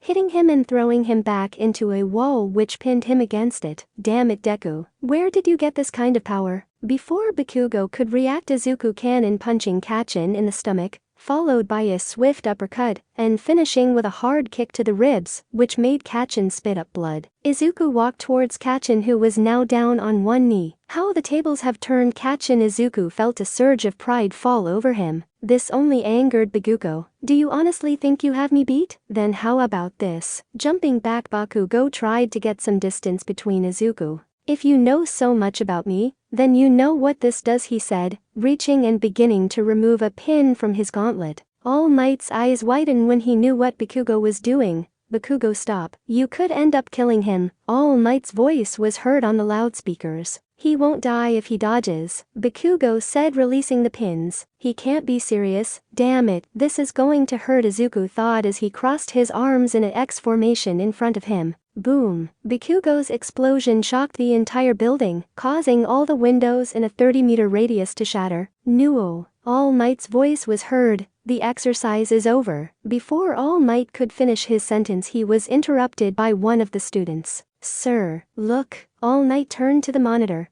That's impossible. He couldn't believe what he was seeing. Izuku was not only alive, but he was still standing. What little sense of relief he felt will soon disappear when he saw the condition Izuku was in. Izuku's breath was heavy. Each breath he took hurt more and more. His face was now dripping with blood. Burn marks ran from his arm to his leg. His costume now missing, exposing his chest, which was also bruised and bloody. Oh crap, that hurt like hell. My body feels heavy. My Kai is all but gone. Damn it, I'm going to lose, Izuku thought as he looked around. Bakugo, do that again and your team losses. Midoriya, can you continue? All Might said. Why yes, he said, struggling to respond. Deku, coming please. What happened? What was that explosion I heard? Uraraka's voice was heard over the communication device in Izuku's ear. Uraraka, that explosion was from Kachin, and I'm not doing so good right now, he said. Oh no, I'm going back to help you. Where are you? I found the bomb in Iida, but that doesn't matter right now. I'm going to help you, Uraraka said, trying to find out where he was. And no, stay where you are. I got one last thing I want to try. Trust me, Uraraka, this going to work.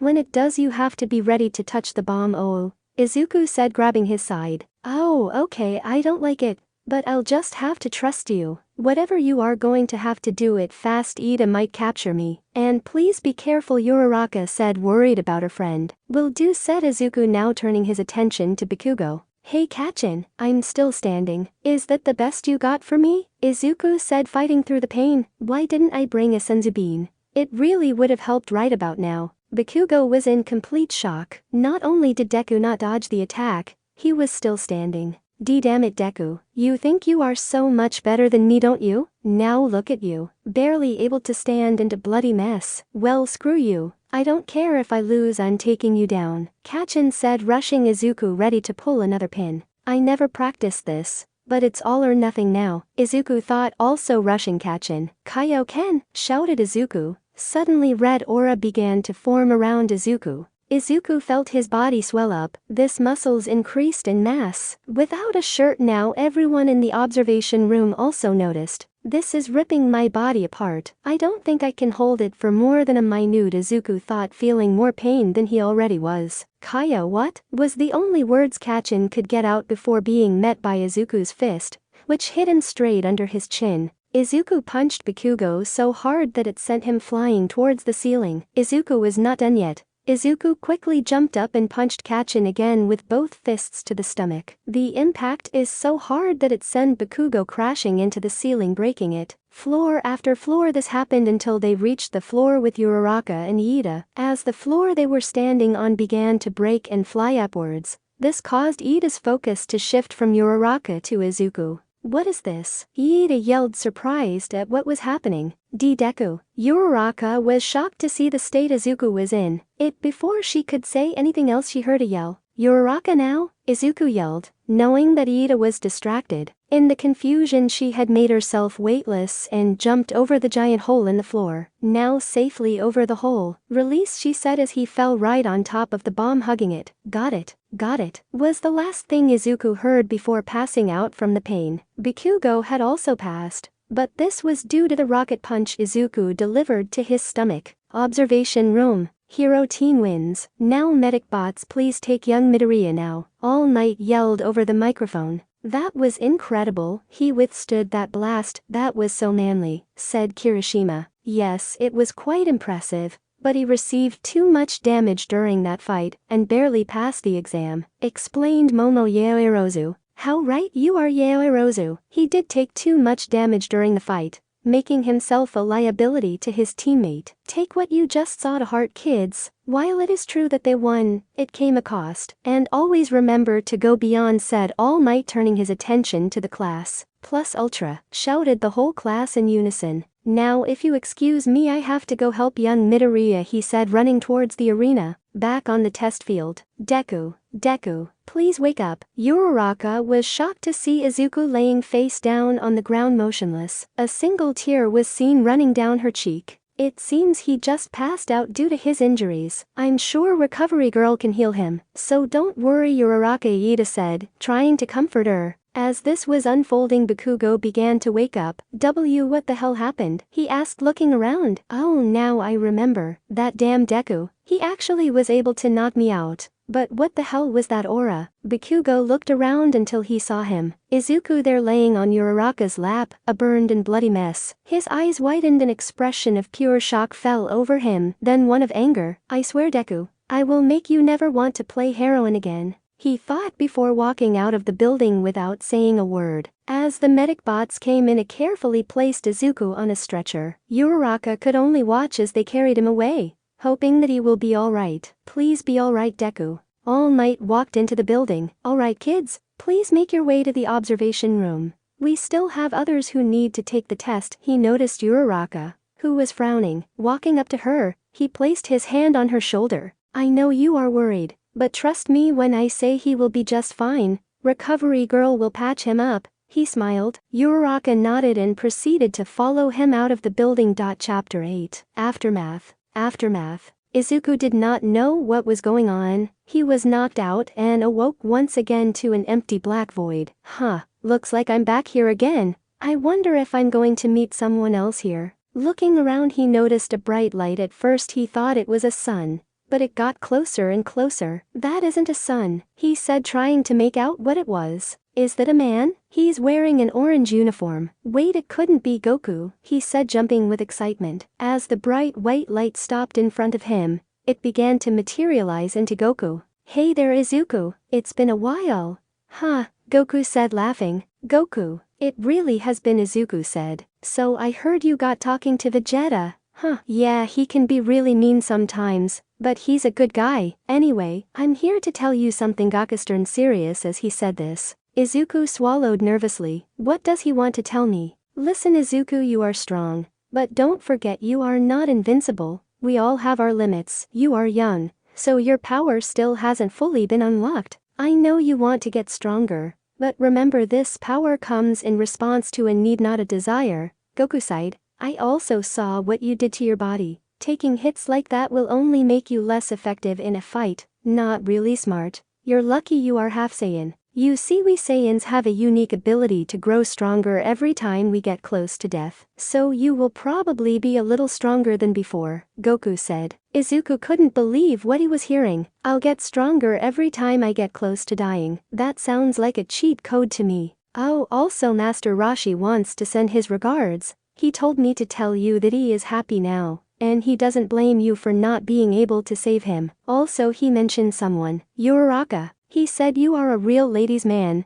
just like he was when he was younger, Goku said, trying to hold back his laughter. At first Izuku felt like he was about to cry, but after hearing that Master Roshi was happy, but hearing the last part, he turned bright red. And no, she's just a friend, I guess. Anyway, tell Master Roshi I won't let him down. I will become a great hero, he said as the void was turning from black to white. Izuku had woken up for real. He was laying down on a bed. Sitting up here, looked at the clock and started to panic. Oh no, it's 3 p.m. I missed the whole day. Aizawa is going to kill me, he said, trying to get out of bed. Oh no, you don't, mister. A voice came from behind the curtains. You get back on that bed and let me heal you properly, and then you can go. It was Recovery Girl.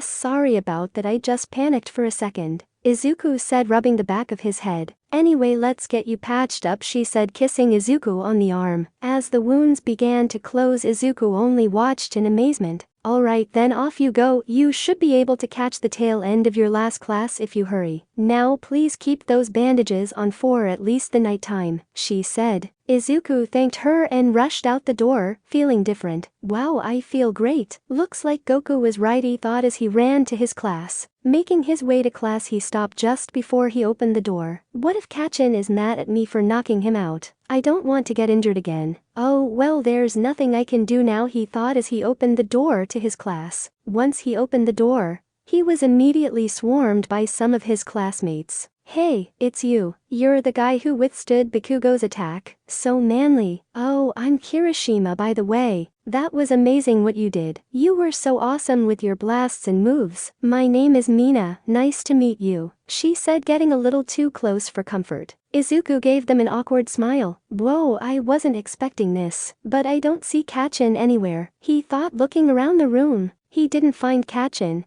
but he found someone else. Uraraka. She was with another classmate. They both were carrying 2 giant stacks of paper. It seems they went to do help Aizawa with something before he could think of anything else. She ran towards him. Deku, you're finally awake. Oh, thank goodness. I was so worried, Uraraka said, fighting back tears. This made Izuku blush. Sorry if I made you worry, but I'm alright now, promise, he said, smiling. Are those 2 dating? Thought everyone in the class. Anyway, where is Kachin? I don't see him anywhere, he asked, still looking around. Oh, you mean Bakugo? He left about a minute before you got here. He left without saying a word. He also didn't say anything after we won, Uraraka said, puzzled by his reaction. If I hurry I can still catch him, Izuku thought. Hey Uraraka, I'll see you tomorrow, alright? I need to go catch up with him, alright, bye, he said, dashing out of the classroom. So are you two like dating? Asked Mina, walking up to Uraraka. Dating. And no, we aren't dating. We are just friends, Uraraka said, turning red as a tomato.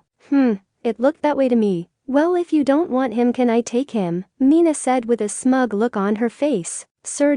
Wait, what I mean do you? Uraraka was stumbling with her words. Mina laughed. I'm just kidding. But if you don't hurry, someone else might take him away. Could be me, Mina said as she was walking away. This shook Uraraka. He liked him, sure. But as a friend, maybe more. No, I have to focus on school. Now is not the time. She does have a point though. Uraraka lightly slapped her cheeks. Izuku was running through the halls trying to find Kachin, but no luck. Wait, I can sense him if I try really hard. Let's see. Izuku stopped and emptied his mind. Izuku felt something, a small tingle in his head. It has to be Kachin.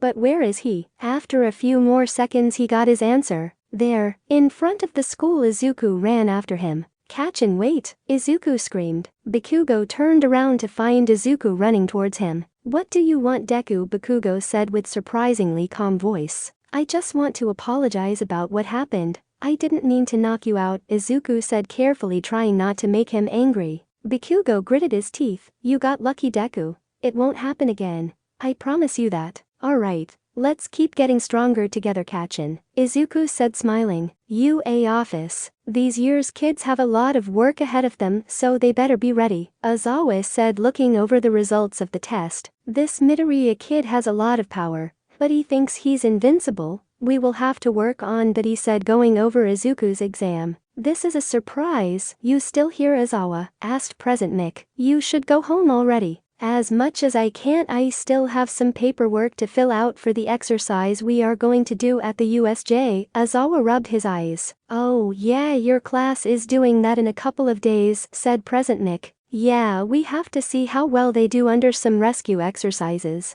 he said with a creepy smile. Later that day with Izuku. After having dinner with his mom, Izuku decided to head to his room to do some homework. After about an hour he was tired. Man, this sucks. Let's see what Uraraka is doing, he said, picking up his phone. Uraraka was busy with homework when she heard her phone went off. A text from Izuku. Hey Uraraka, what's up? Izuku. Nothing much, just doing homework. Uraraka. Yeah, I took a break, it's really boring. Izuku. Yeah, I know. Anyway, how are your injuries? Uraraka. They are fine now. I just need to keep the bandages on for tonight. After that I should be fine. Izuku. That's great. Well, I'm going to finish up my homework and go to bed. It's been a long day. Uraraka. Yeah, I should probably finish up mine too.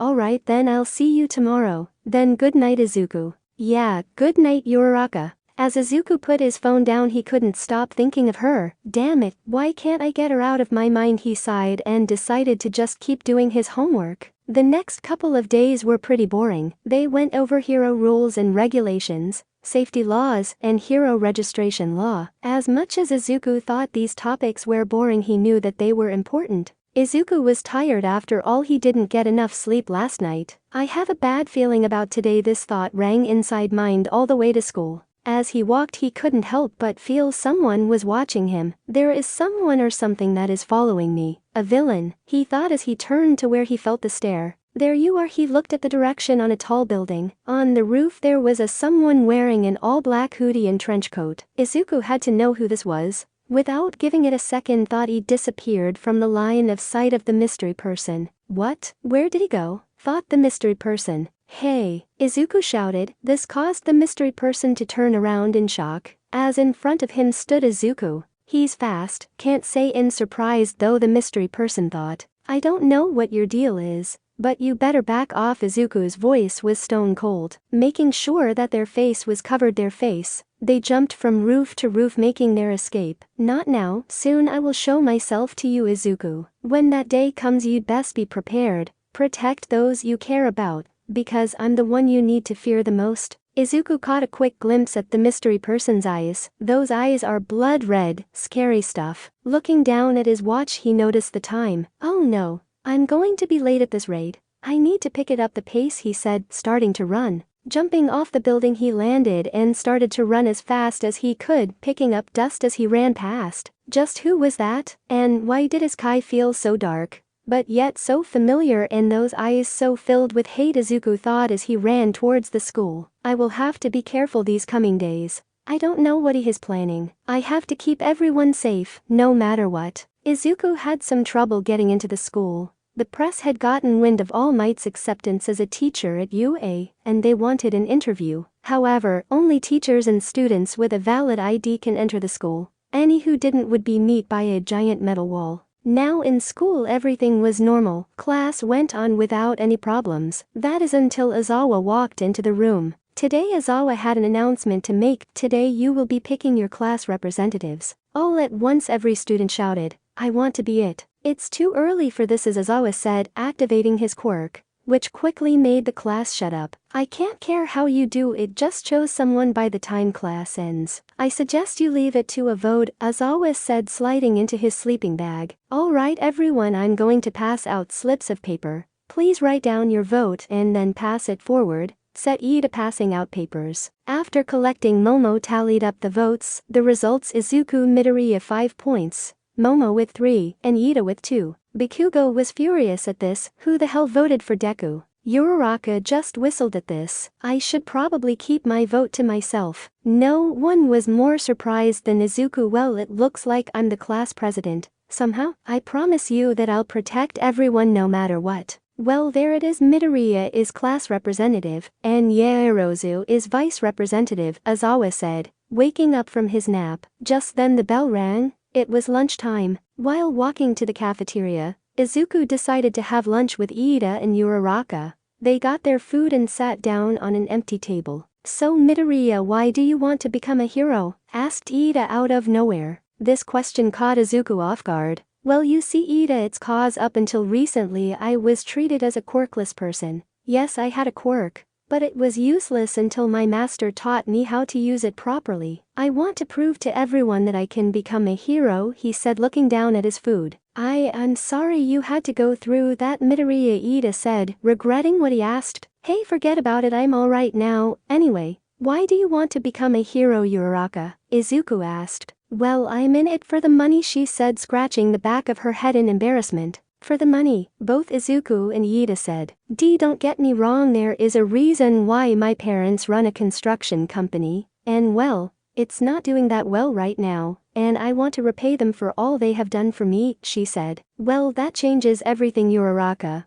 It's a great reason to become a hero, Izuku said, reassuring her. Ida did as well with a simple nod. Izuku went back to eating. But while he was enjoying his food, he suddenly felt an evil presence. He looked around in a panic, thinking it was an attack by the mystery person. Shortly after, an alarm began to sound, which sent all the students running towards the exit. All three got caught up in the stamped as they were being pushed and smushed. He found out what the cause of the alarm. It's the press, guys. He tried to tell everyone, but no one would listen. Seeing Uraraka, he got an idea. Uraraka, make me weightless, he said, extending out an arm. She knew he had a plan, so she made him weightless. Floating above the stampede of students, he knew he had to make them stop and listen. Heya! Izuku charged up. As his aura began to expand, he held out his hand and let out a blast that shot past the exit, barely missing the students running towards the exit. This caught the attention of everyone. Guys, it's only the press, relax,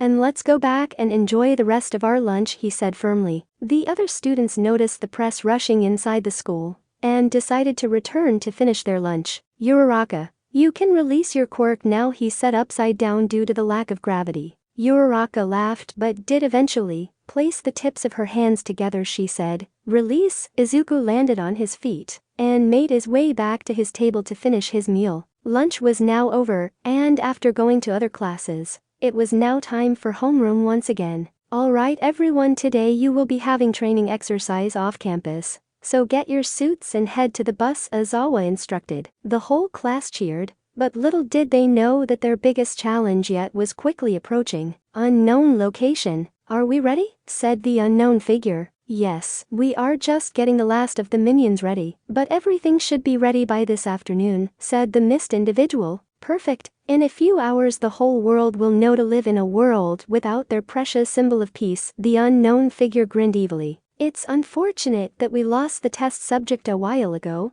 It would have been of great use to us," the mist individual said. "Yes, but we must trust Sensei to get it back. Now let's focus on the task ahead," the unknown figure said. "Let's go." Chapter 9, Spark of Hope. Spark of Hope. "Well, that's all. Go change into your hero costumes and meet in front of the bus," Aizawa said, walking out of the classroom. After quickly changing, they began to load onto the bus. Izuku sat next to Uraraka, but quickly fell into deep thought. Master Rashi said something about transformation. "I wonder how I do that. Do I need to train more, or do I need a sort of item? If it like a power-up, I wonder how much stronger I'll get." Izuku failed to notice that he was muttering until Uraraka shook him back to his senses. "Deku, are you alright?" she asked. "Why, yeah, just thinking about something." "What were you guys talking about?" Izuku asked nervously. "We were talking about our quirks and what they do. And we were asking, what is your quirk?" Ribbit said. "Asui." Oh, Asui, my quirk is energy manipulation.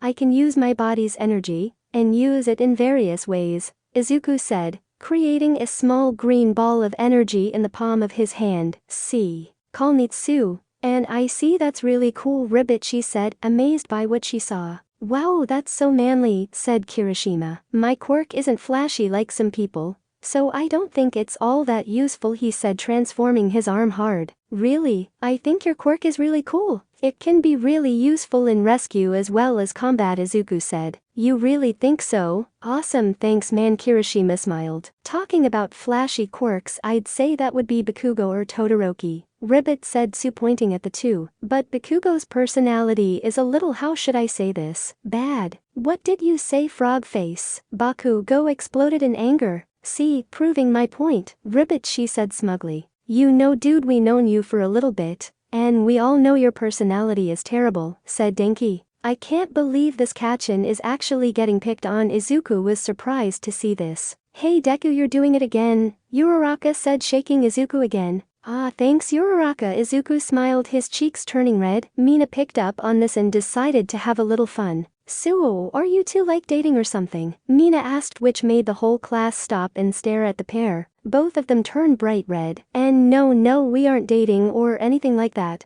We are." Uraraka couldn't think of an answer. "Friends," they both said in unison.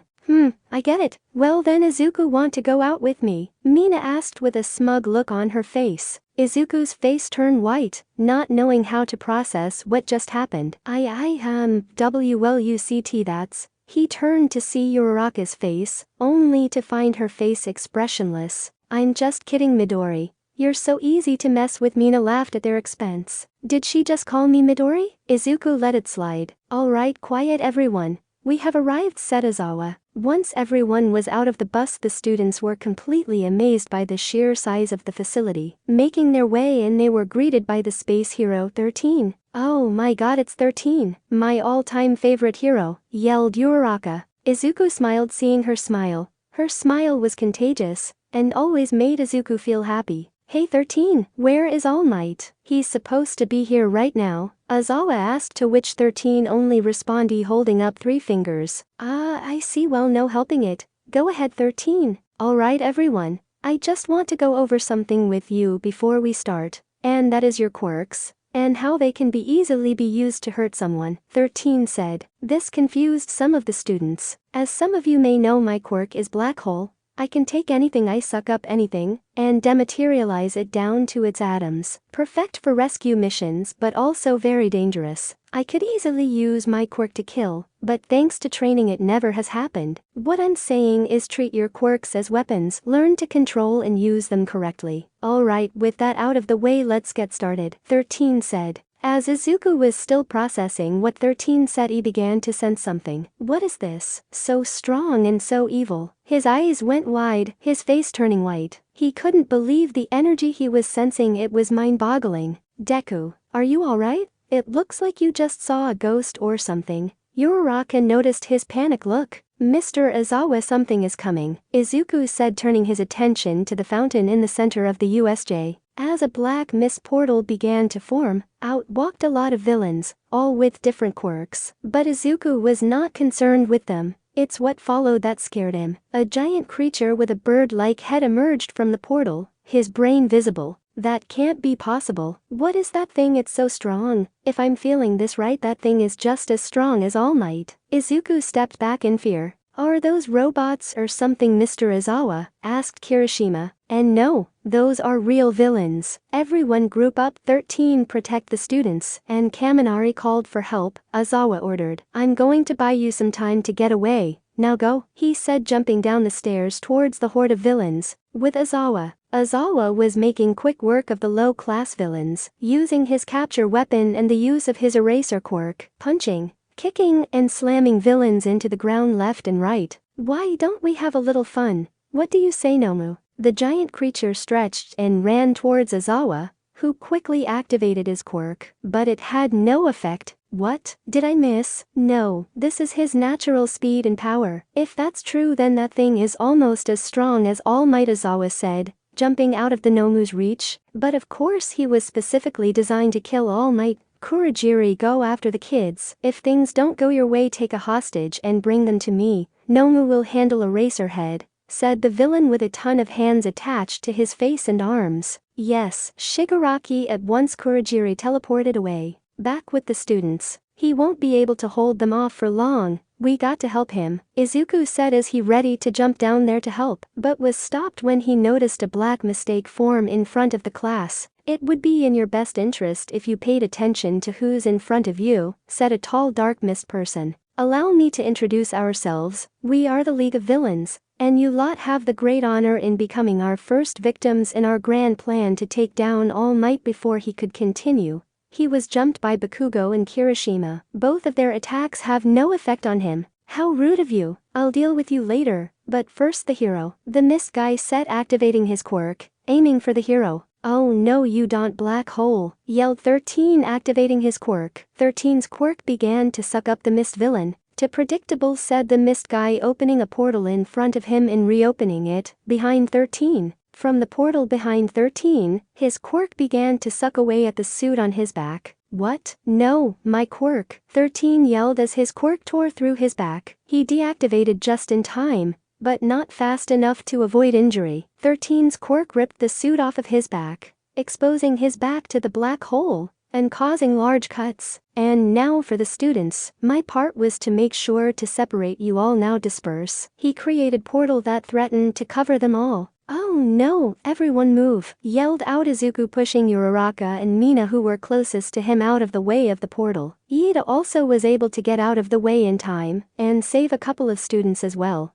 Deku, no. Uraraka tried to reach out to grab him, but it was too late. He was gone, and so was most of the class, leaving only a few students with the now injured 13. Izuku closed his eyes expecting an attack, but felt nothing. When he opened his eyes, he noticed he was falling into a lake. Oh no, I can't swim, he thought as he crashed into the water hard. Now underwater, Izuku started to panic. He desperately tried to swim towards the surface, but with no success, kicking and squirming trying to get to the surface. Izuku sensed something approaching him at a fast speed. It has to be one of the villains we saw. Crap, I can't get away, he's going to get me, Izuku thought as he closed his eyes. Nothing personal, kid, but I gotta take you out, said the shark-faced villain, opening his jaw wide, ready to take a bite out of Izuku. Before he could take a bit out of Izuku, the villain was kicked in the face by Tsu, who quickly wrapped her tongue around Izuku and pulled him onto a nearby ship where Mineta was on too. Teat Sue, he said, coughing out water. You saved me, thank you.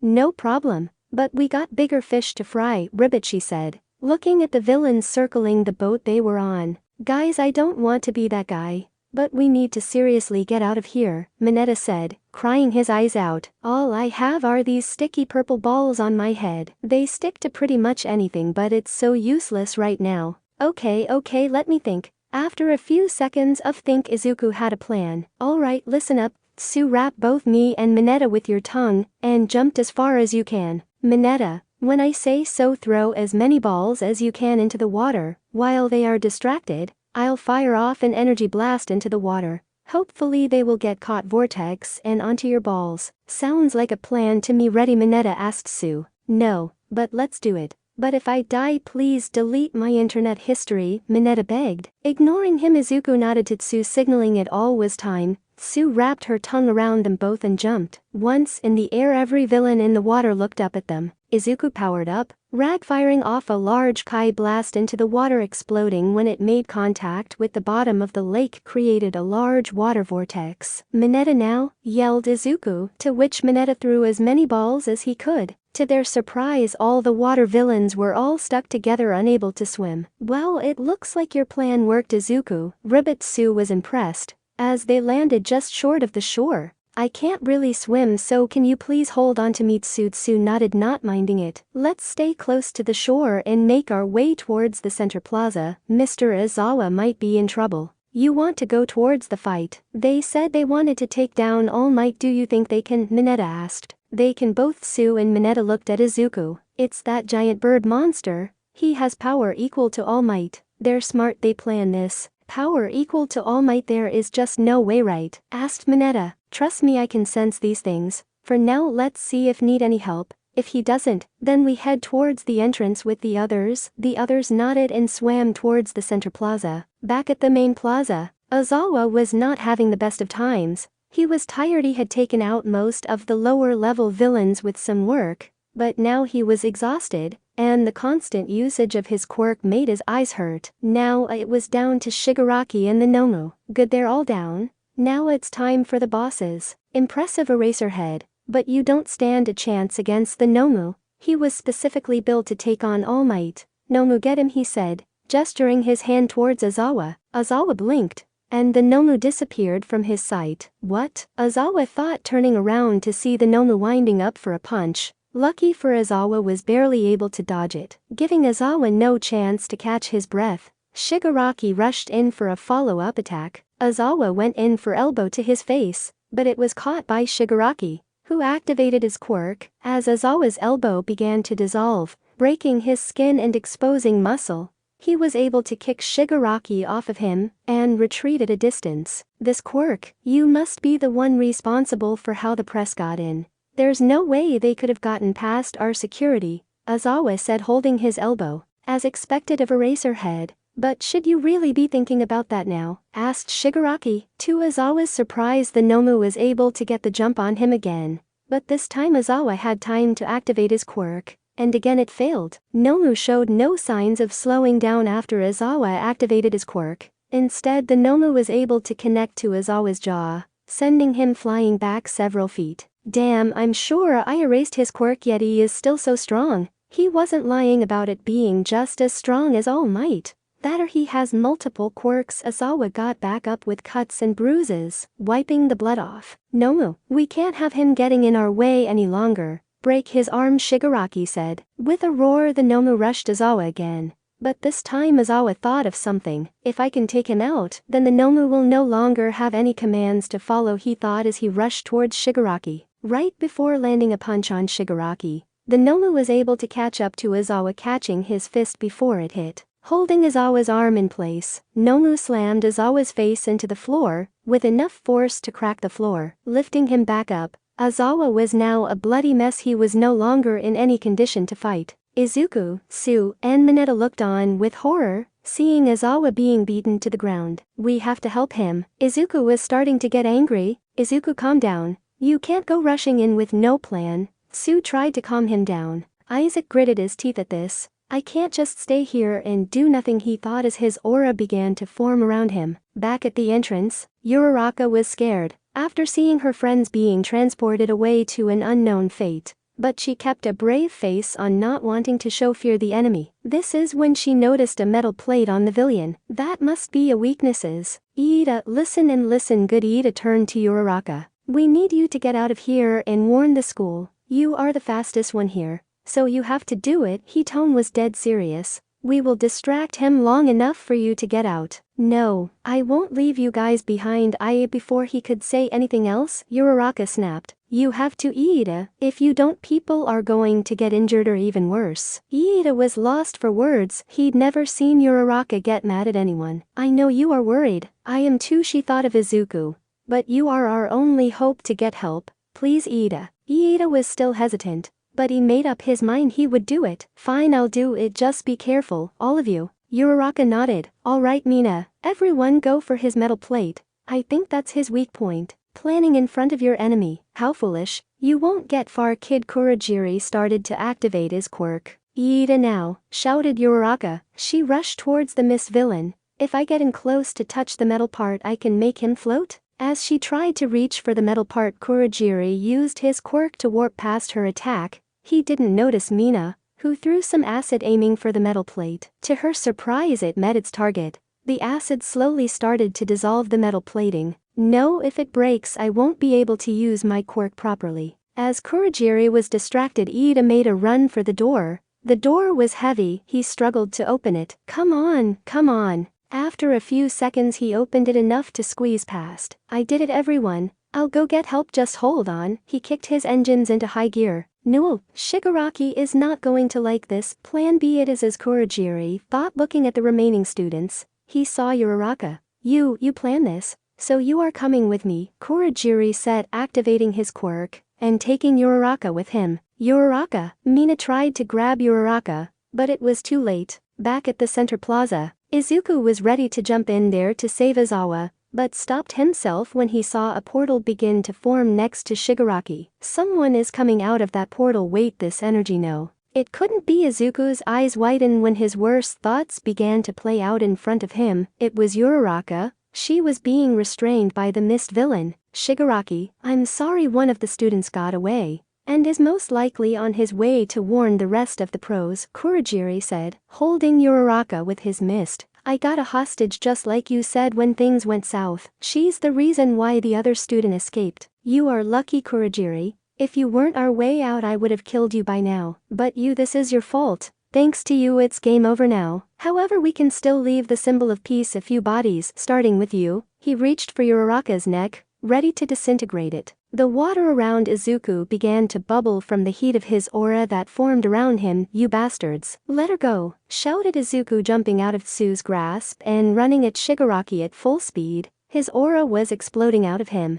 Izuku pulled his arm back, ready to punch Shigaraki in the face. His fist hit, but looking up, he noticed the Nomu had jumped in front of him just before it hit Shigaraki. The Nomu had blocked the punch with his body. Unfazed by the rocket punch Izuku tried to deliver. Deku, no. Get out of here, Uraraka shouted, but was unable to do anything. She saw as the Nomu roared and punched Izuku in the face, sending him flying back into a wall. Look at him. The little student thinks he can actually be a hero. Pathetic, Shigaraki said. But turning away, he noticed he was shaking. What was that? The kid was so angry. If it wasn't for Nomu, I wouldn't be here right now. At least he is gone now. Do you think it would be that easy? Said a voice behind Shigaraki. It was Izuku. Getting up from the rubble and covered in cuts, he slowly made his way towards him. Nomu, kill him. He may pose a threat to us in the future. It's better to get rid of him now. Shigaraki pointed towards Izuku. The Nomu began to walk towards Izuku slowly but surely, ready to take his life. No, I won't let it end like this. I can. No, I have to save her, Izuku thought, cupping his hands together. Kamehameha.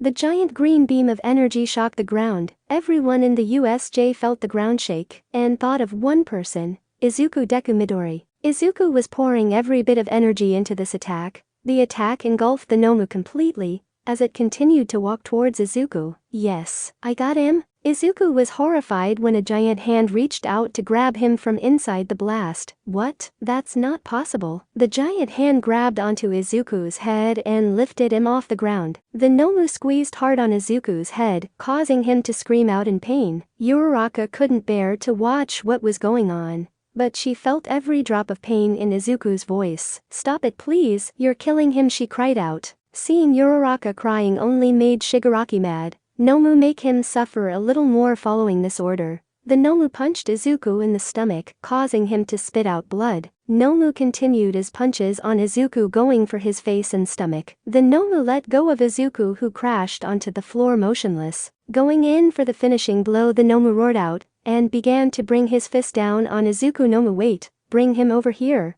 I want him to see when I make his friend here disappear." Nomu grabbed Izuku by the arm and dragged him over to Shigaraki. Nomu grabbed his face and made him watch as Shigaraki began to place his hand on Uraraka. Slowly each finger began to make contact with Uraraka's neck. 2 fingers, 3 fingers, 4 fingers. "No!" Izuku yelled, trying to break free of the Nomu's grasp, but with no luck. To Izuku's shock, nothing happened after Shigaraki placed the last finger on Uraraka. "You really are amazing, aren't you, Eraserhead?" Aizawa managed to activate his quirk and erased it before he could lay the last finger on Uraraka. It took everything he had to push himself up off the ground. Blood dripped from his forehead. Before the Nomu could go and take out Eraserhead, a giant explosion was heard coming from behind them. "Die!" yelled Bakugo, flying by and blasting the Nomu off of Izuku. Izuku managed to pick himself up and retreat with Bakugo to find Kirishima and Todoroki with him. "What the hell is that thing?" asked Kirishima. "It's called a Nomu. Apparently they made him to kill All Might," Izuku said, catching his breath.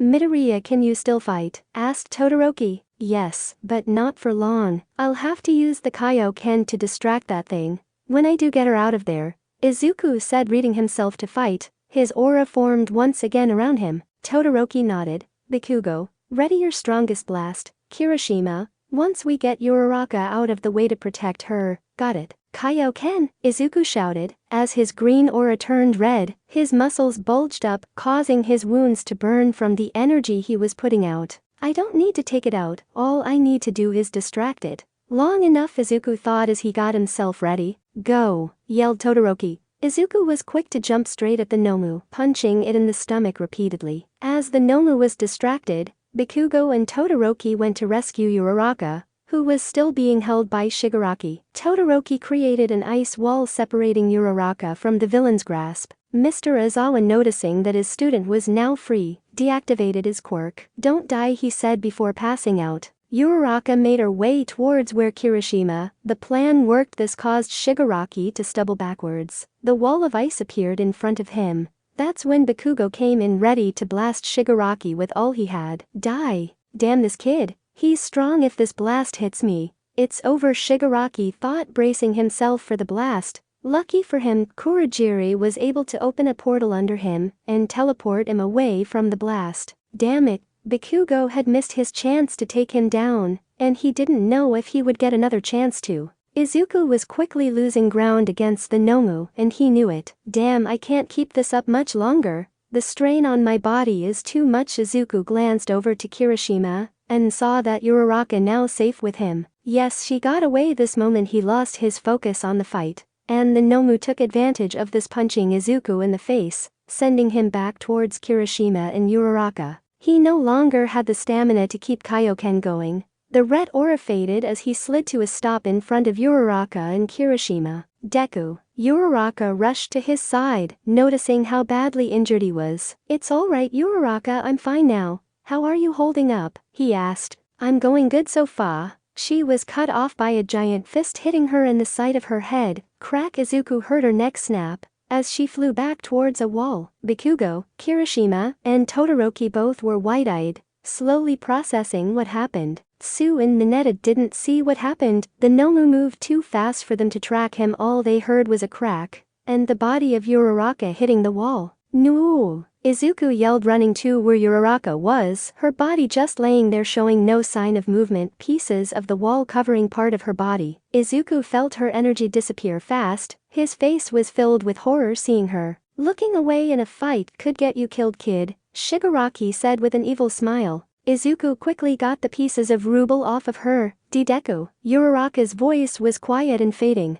I'm here, Uraraka, I'm here, please stay with me please. He grabbed the back of her head, trying to keep it from hitting the floor, as the tears started to run down his face. Uraraka smiled and placed her hand on his cheek. It's okay Deku, you have to keep on living, please get out of here. Those were the last words Izuku heard, as her hand fell from his face, and hitting the ground motionless. Izuku's eyes widened, he couldn't feel her kai anymore. Uraraka, hey come on don't do this, please get up, we can go get coffee again. Please get up, please. The tears began to run when he knew that she was gone, his first true friend gone, and it was all his fault. He gently placed her head down and walked towards the Nomu. His heart was so filled with rage, he no longer cared what happened. He was going to take down the Nomu no matter. You killed her, Izuku yelled as he was crying. And so what if I did? Your friends can't touch me. And you no longer have the energy to fight. Not to mention that girl over there, Shigaraki said taunting Izuku.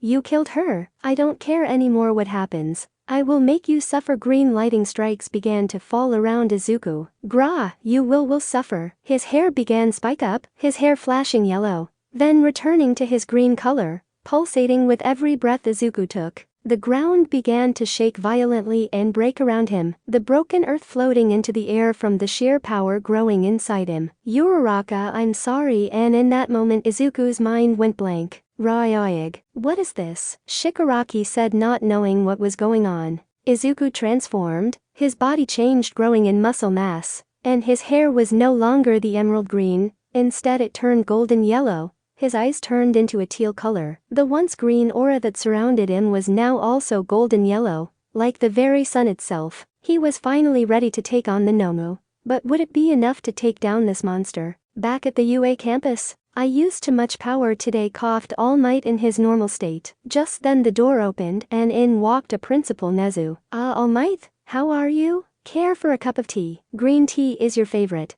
If I remember correctly, he asked, walking towards the table. Yes please, I'm supposed to be at the USJ today with class 1A, but I'm already at my time limit, he explained. I see, well there is no helping it then. I'm sure they are doing just fine without you, here Nezu said, handing All Might a cup of tea. As All Might was about to take a sip, the ground began to shake around them. What the? An earthquake, said All Might, getting up from his seat. No, this is different. The waves didn't slowly build up. This is from an explosion, Nezu said, grabbing onto All Might's leg. After the shaking stopped, the door to the room exploded open, nearly giving All Might a heart attack, as he buffed up ready for an attack, but it never came. There was Ida sweating and breathing hard, his engines puffing out black smoke from the long run. We need help? USJ attacked villains. Both Nezu's and All Might's eyes went wide. Then that was from the USJ, my god, All Might said. Nezu, inform all available teacher and have them go to USJ now.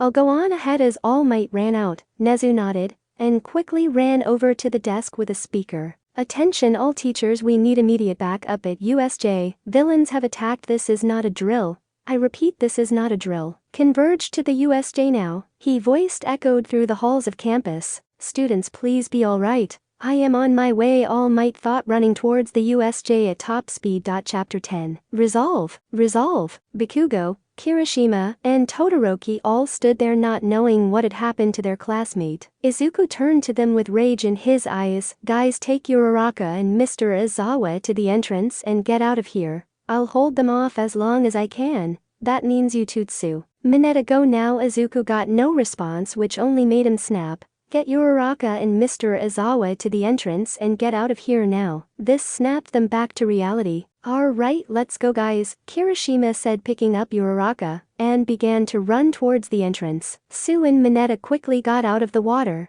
and picked up Mr. Izawa, and ran towards Kirishima, who was holding Uraraka. Sue was horrified when she looked at Uraraka's face, expressionless and white as snow. Bikugo, however, refused to leave. You're crazy, Deku, if you think you are going to stay here and fight them alone. Bikugo, we have to go. We will only get in his way if he has to worry about protecting us too, Todoroki said, placing his hand on Bikugo's shoulder. I don't like it any more than you do, but I have a feeling with this transformation, he should be able to stall them long enough. Now come on, we have to go. Bakugo knew this was true. He would hold back if they were to stay. Fine, but you better get back in one piece, alright Deku. Hahaha, you think I'll let them get away? Nomu, go after them, Shigaraki ordered. The Nomu started to run towards them only to be sent flying back towards a wall. What the hell was that? Shigaraki said, looking around only to see Izuku standing where the Nomu once was. Izuku felt it. The adrenaline running through his veins, the pulsating in his fists. So this is real power. The Nomu got back up, more pissed than anything else. Shigaraki, we have to leave, we can't lose the Nomu here. Plus I think the pros have been alerted, said Kurogiri. No, not until we take him down. If we don't, he will only get stronger and ruin our plans for the future. Shigaraki said, scratching his neck. Your first mistake is thinking I'll let you get out of here. Izuku said with a stone-cold look on his face. Damn it, Nomu, rip him apart. The Nomu screeched and ran full force towards. As it threw a punch, Izuku dogged it. After repeated tries and Izuku dodging, the Nomu got frustrated and slammed the ground, causing it to break into pieces. Izuku calmly jumped back like nothing. Izuku saw the metal plates on Kurogiri. Izuku fired a Kai blast at the metal plate, shattering it. Getting out just got a whole lot harder for you, said Izuku with a grin on his face. Nomu, kill him. The Nomu once again ran towards Izuku.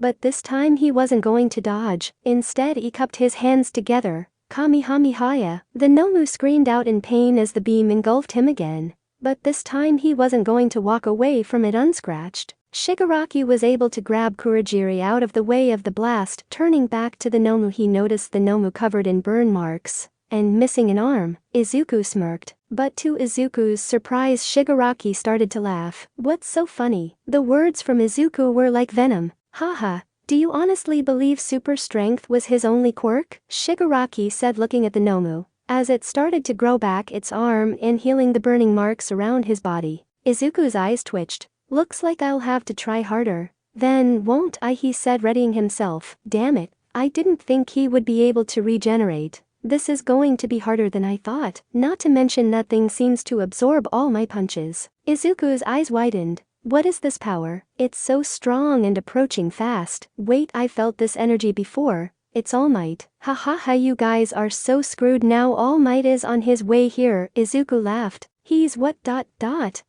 Perfect, Shigaraki said, smiling. Let's give him a surprise when he gets here. I'd say 2 dead students should be fine. Alright, Nomu, playtime is over. Take this seriously now. No way, he's bluffing. There is just no way, Izuku thought. Before he could think of anything else, he saw a giant fist in front of him. With so little time to react, he managed to get his arm up to block it. But it wasn't enough. Izuku flew back, bleeding from his nose. What? His power level just exploded. Holding back all this time? I can see why he would be able to kill All Might. But unfortunately for you, I'm not All Might. Hey, the aura around Izuku grew larger. Damn it, I hate to admit it, but I don't think I can win this fight. Izuku charged the Nomu, punching it repeatedly in the chest, causing it to scream. It soon countered by grabbing one of Izuku's arms and slamming him into the ground, then throwing his into another wall. Izuku spit out blood and rushed back in, firing small Kai blasts to distract the Nomu. As he went in to punch him in the head, the Nomu spit out blood at this attack. Izuku knew if he had any shot of winning, he couldn't stop attacking. Back and forth this went on, and Izuku was starting to lose ground. Blow for blow, Izuku was taking more damage than he was doing. Entrance to the USJ. Tsu, Mineta, Todoroki, Bakugo, and Kirishima all made it to the entrance safely. They saw their fellow students near the entrance. Mina jumped in joy when she saw them approach. Guys, you're all alright? Hey, where is Midori and Uraraka? Her joy quickly turned to shock when behind Bakugo was Kirishima holding Uraraka, her eyes closed and not moving. Kirishima, holding Uraraka, decided to put her down. I'm going back. This shocked the other 4 who just got back from the plaza. Sue and Mineta did the same with Mr. Izawa, then tried to tend to his wounds. Todoroki was the first to speak up. No, you're not. Rather, we can't. None of yous are strong enough to fight that thing head on. So you just want me to stand here and do nothing? All the while Midoriya is fighting that thing. I failed him already by not protecting Uraraka. I won't make that same mistake again, Kirishima said, grabbing Todoroki by the collar. Todoroki is right, Bakugo said, looking down towards the plaza. Deku is crazy. But he isn't stupid. Ever since we were kids he always had a plan. All we can do is put our trust in him. This shocked the students. The hot-headed Bikugo was actually keeping a cool head right now of all times. Still we can't just leave him, said Kirishima, letting go of Todoroki. Damn it. It's admirable that you are willing to jump into danger for your friend. But I must say, let this for the professionals. A bombing voice was heard behind the entrance doors. I won't be able to defeat him like this, he just keeps healing. Think come on, is any technique that will help, Izuku thought as his breath started to become heavy. Just then the door to the USJ exploded open. Through the dust out emerged a shadow of a tall man. As the dust settled, everyone at the entrance began to smile, some even cried, recognizing who it was. Don't worry students. Everything is going to be all right now. Why? Because I am here, All Might said, ripping off the tie on his shirt. All Might, go help Izuku, he's fighting right now down at the plaza. Please, Tsu begged All Might. He turned to her and placed his hand on her shoulder. It will be all right, young Asui, I won't let anything happen to you. All Might's eyes went wide when he saw Uraraka laying down on the ground motionless and Izawa on the ground in a pool of blood. Is she? He asked, gritting his teeth, walking towards her to check her pulse. Wait, she is still alive but only barely. He sighed in relief. Don't worry students, she has a pulse. But it's faint, she won't last for very long. We need to get here help now. The other teachers will be here shortly. But in the meantime, I need to take on the villains. He turned and jumped down towards the plaza. Landing hard on the floor, All Might noticed Izuku had changed his hair, now spiky golden yellow. And his eyes no longer the emerald green. Now it was teal color. Midoriya, my boy, what happened to you? All Might noticed his body covered in cuts and bruises. They killed her. They killed her. Uraraka, Izuku said, fighting back the tears. Young Midoriya, Uraraka is still alive. But only barely, explained All Might. Izuku was shocked, but decided to focus on sensing her kai. There she is alive, barely but alive. Thank God. Wait, I have a Senzubin. I can still save her. But I have to finish this quick. This time the tears started to fall. But not out of sadness, but of pure relief. All Might, if you can distract him for a minute,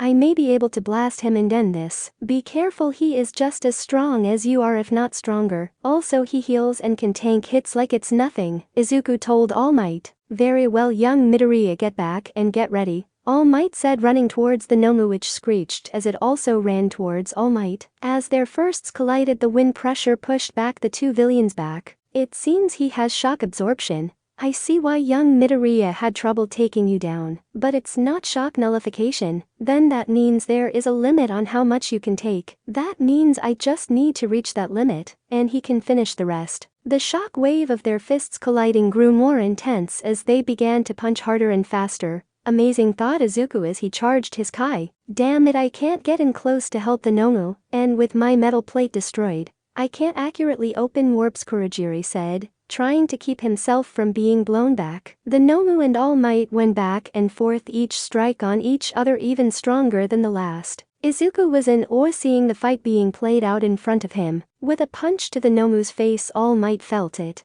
It seems you've reached your absorption, has finally reached it max. Izuku let out his aura and charged up for one final attack. All Might, launch him into the air, he yelled. All Might smiled, knowing this was it. Well then, villain, it seems our time is up. But I'll leave you with these simple words. When we go beyond our limits, go beyond, plus ultra, All Might said, punching the Nomu in the gut, sending it flying into the air. Izuku jumped in the air to meet the Nomu face to face, and with a powerful yell, he let out the words, Dragon Fist. His classmates turned in the direction of the yell to see Izuku in the air. Izuku yelled out his classmates as a giant golden dragon began to form around his fist. As his fist made contact with the Nomu, it stretched out in pain. Izuku went flying through the Nomu, making a hole where his fist made contact, and sending the Nomu out of the USJ. Holy S, and said all the students at the entrance. However, the Nomu was able to get one last swipe of his claws at Izuku, cutting him across the chest. As Izuku fell, All Might was able to catch him before he hit the ground. Young Midoriya, we did it, said All Might as Izuku stood up, but only barely, grabbing onto his chest trying to stop the bleeding. It's not over yet, All Might. We still got villains here. Izuku was pushing his body to the limit. The cuts burned, his muscles were weak, and his breathing was shortening. Why you cheated? Master lied, you aren't weaker. And you, where the hell did you come from? Shigaraki said, frantically scratching his neck. No. This is all wrong, it wasn't supposed to be this way. Shigaraki, we have to go now. The other pros are probably almost here. We have to bang. Kurogiri was cut short when he saw 3 bullets striking Shigaraki in the shoulder and in the arm. They're here, All Might shouted. Izuku smiled, knowing that backup was now here. Without thinking twice, Kurogiri was able to accurately warp Shigaraki in a portal and made their escape, but not before Shigaraki got out a few last words. I will return, All Might. I will make you pay for all of this. And you kid, I will make you wish you had never crossed paths with me. Next time I see you it will be your last, so enjoy them. As the portal disappeared, Izuku fired one last Kai blast, which stuck Shigaraki in the shoulder, piercing his flesh. As the beam went out the other side, that was for Uraraka. Shigaraki screamed in pain as the portal closed. The villain treat was now over, but it was not over yet. Izuku fell to his knees, still in his transformed state, but he couldn't collapse. Now he still had something to do. All Might, get me to Uraraka quick, I can save her. All Might saw the desperate look on his face. He nodded and picked up Izuku and jumped towards the entrance. Izuku in arms, All Might landed in front of the students and Principal Nezu, who were all standing next to Uraraka. The whole class turned to see the state Izuku was in, blood dripping down from his face to his arm, the giant slash marks down his chest, and bruised everywhere. But the thing that caught their attention the most was his hair and eye colors were now different. Some turned away when they looked at him,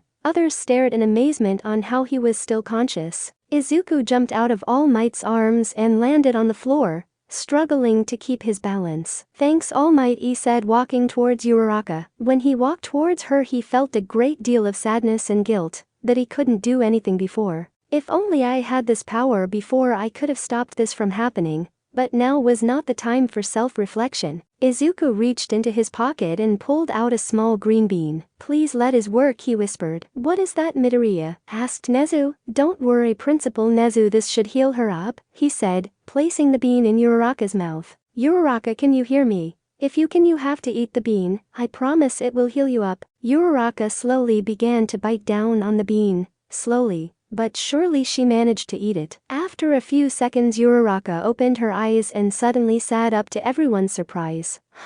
Where am I? She looked around and noticed everyone around her. Did something happen? Impossible, she had a broken neck. There is no way she could be able to awake, let alone talking, Nezu said, just as shocked as everyone else. Izuku smiled. He did it. He managed to save her. I'm sorry everyone, I wasn't strong enough, he said as his hair and eyes reverted back to their original color, then collapsed on the floor, knocked out. Deku. Hey Deku, wake up. We need to get him help now, Uraraka said, rushing towards him. Get into recovery, girl, now. Also grab Aizawa. All Might take them. I'll handle things from here, Nezu said, and All Might just nodded, grabbing them both. He was about to take off when Uraraka jumped in front of him. I'm going with you. I won't leave him alone, not after he saved my life. All Might looked over to Nezu, who just nodded. Very well then. Let's go, he said, grabbing her and running towards the school nurse's office. Izuku was in critical condition. He had broken multiple bones in his arms and legs, 4 broken ribs and a punctured lung,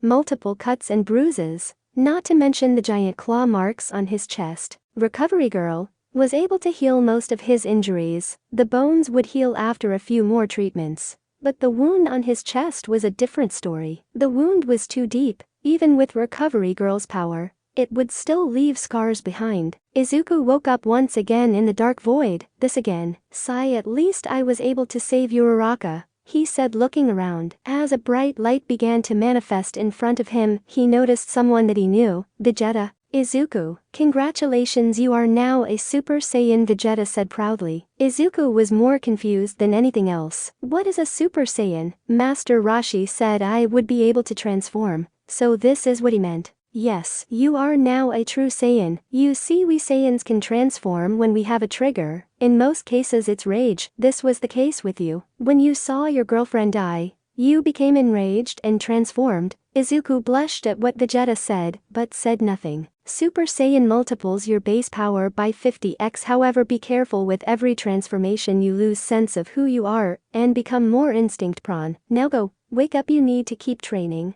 I sense a great evil approaching you, the Jetta said as a bright light engulfed Izuku. Izuku slowly began to wake up to an all but familiar sight. Damn, my body is sore. He tried to sit up, but noticed he had IVs going into his arm. As Izuku looked around, he noticed 2 chairs, one beside his bed, and one not that far behind. To his surprise, Uraraka was in the chair nearest to his bed holding his hand, and his mother in the other chair, both asleep. Izuku blushed as he looked at Uraraka. I may have failed to protect you, but I won't let it happen again. I promise. Izuku began to cry, as he remembered her body motionless on the floor. The quiet sobbing noise was enough to wake Uraraka up. As she rubbed her eyes, she noticed Izuku was awake. Izuku, she yelled, getting up and hugging him. Thank God you are okay. I thought I lost you back there, she said as tears fell from her eyes. Inko also had woken up to Uraraka's voice. Once she saw her son awake and alive, she too couldn't hold back the tears. Excuse me, miss, but we have to let him rest.